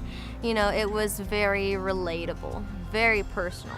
And, you know, with her getting to know my kids, you know, she got to kind of help guide me along the way. I mean, there were so many cool things that I've learned. I went from a very like rough type of life. I was homeless, and she was able to help me get into school, and I actually have enough credits to graduate with the business degree right now. I think I really want to mention just that I'm grateful that I took advantage, because it's something that has put me in touch with my child, or closer to my child and her development. I want other people and parents to know that the home visiting is not something that you should be afraid of. It's actually something that is needed. You know, because she's not just here for her, she's here to help with all of it. She helped me create a safe space where I feel comfortable enough to ask for help. Don't be afraid to take that step. Like, don't be afraid to get help. It's always okay to have extra support. I would say, give it a try. You got nothing to lose. It's free. There's some perks, you know. They got great resources. Personally, I think everybody could benefit from the home visiting programs.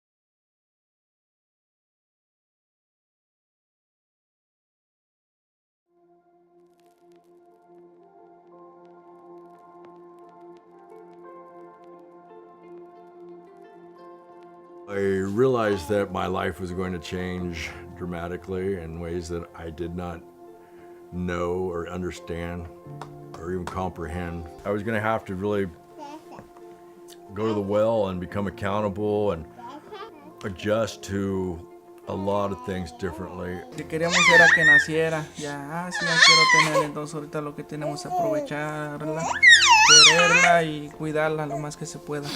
Creo que a todos nos preocupa la primera vez que nos dicen que vamos a ser padres. When we started the program, my daughter was about 3 months, and my daughter's 22 months now. Something I love about my child, that she's healthy, she's happy, she knows that she's cared for and loved.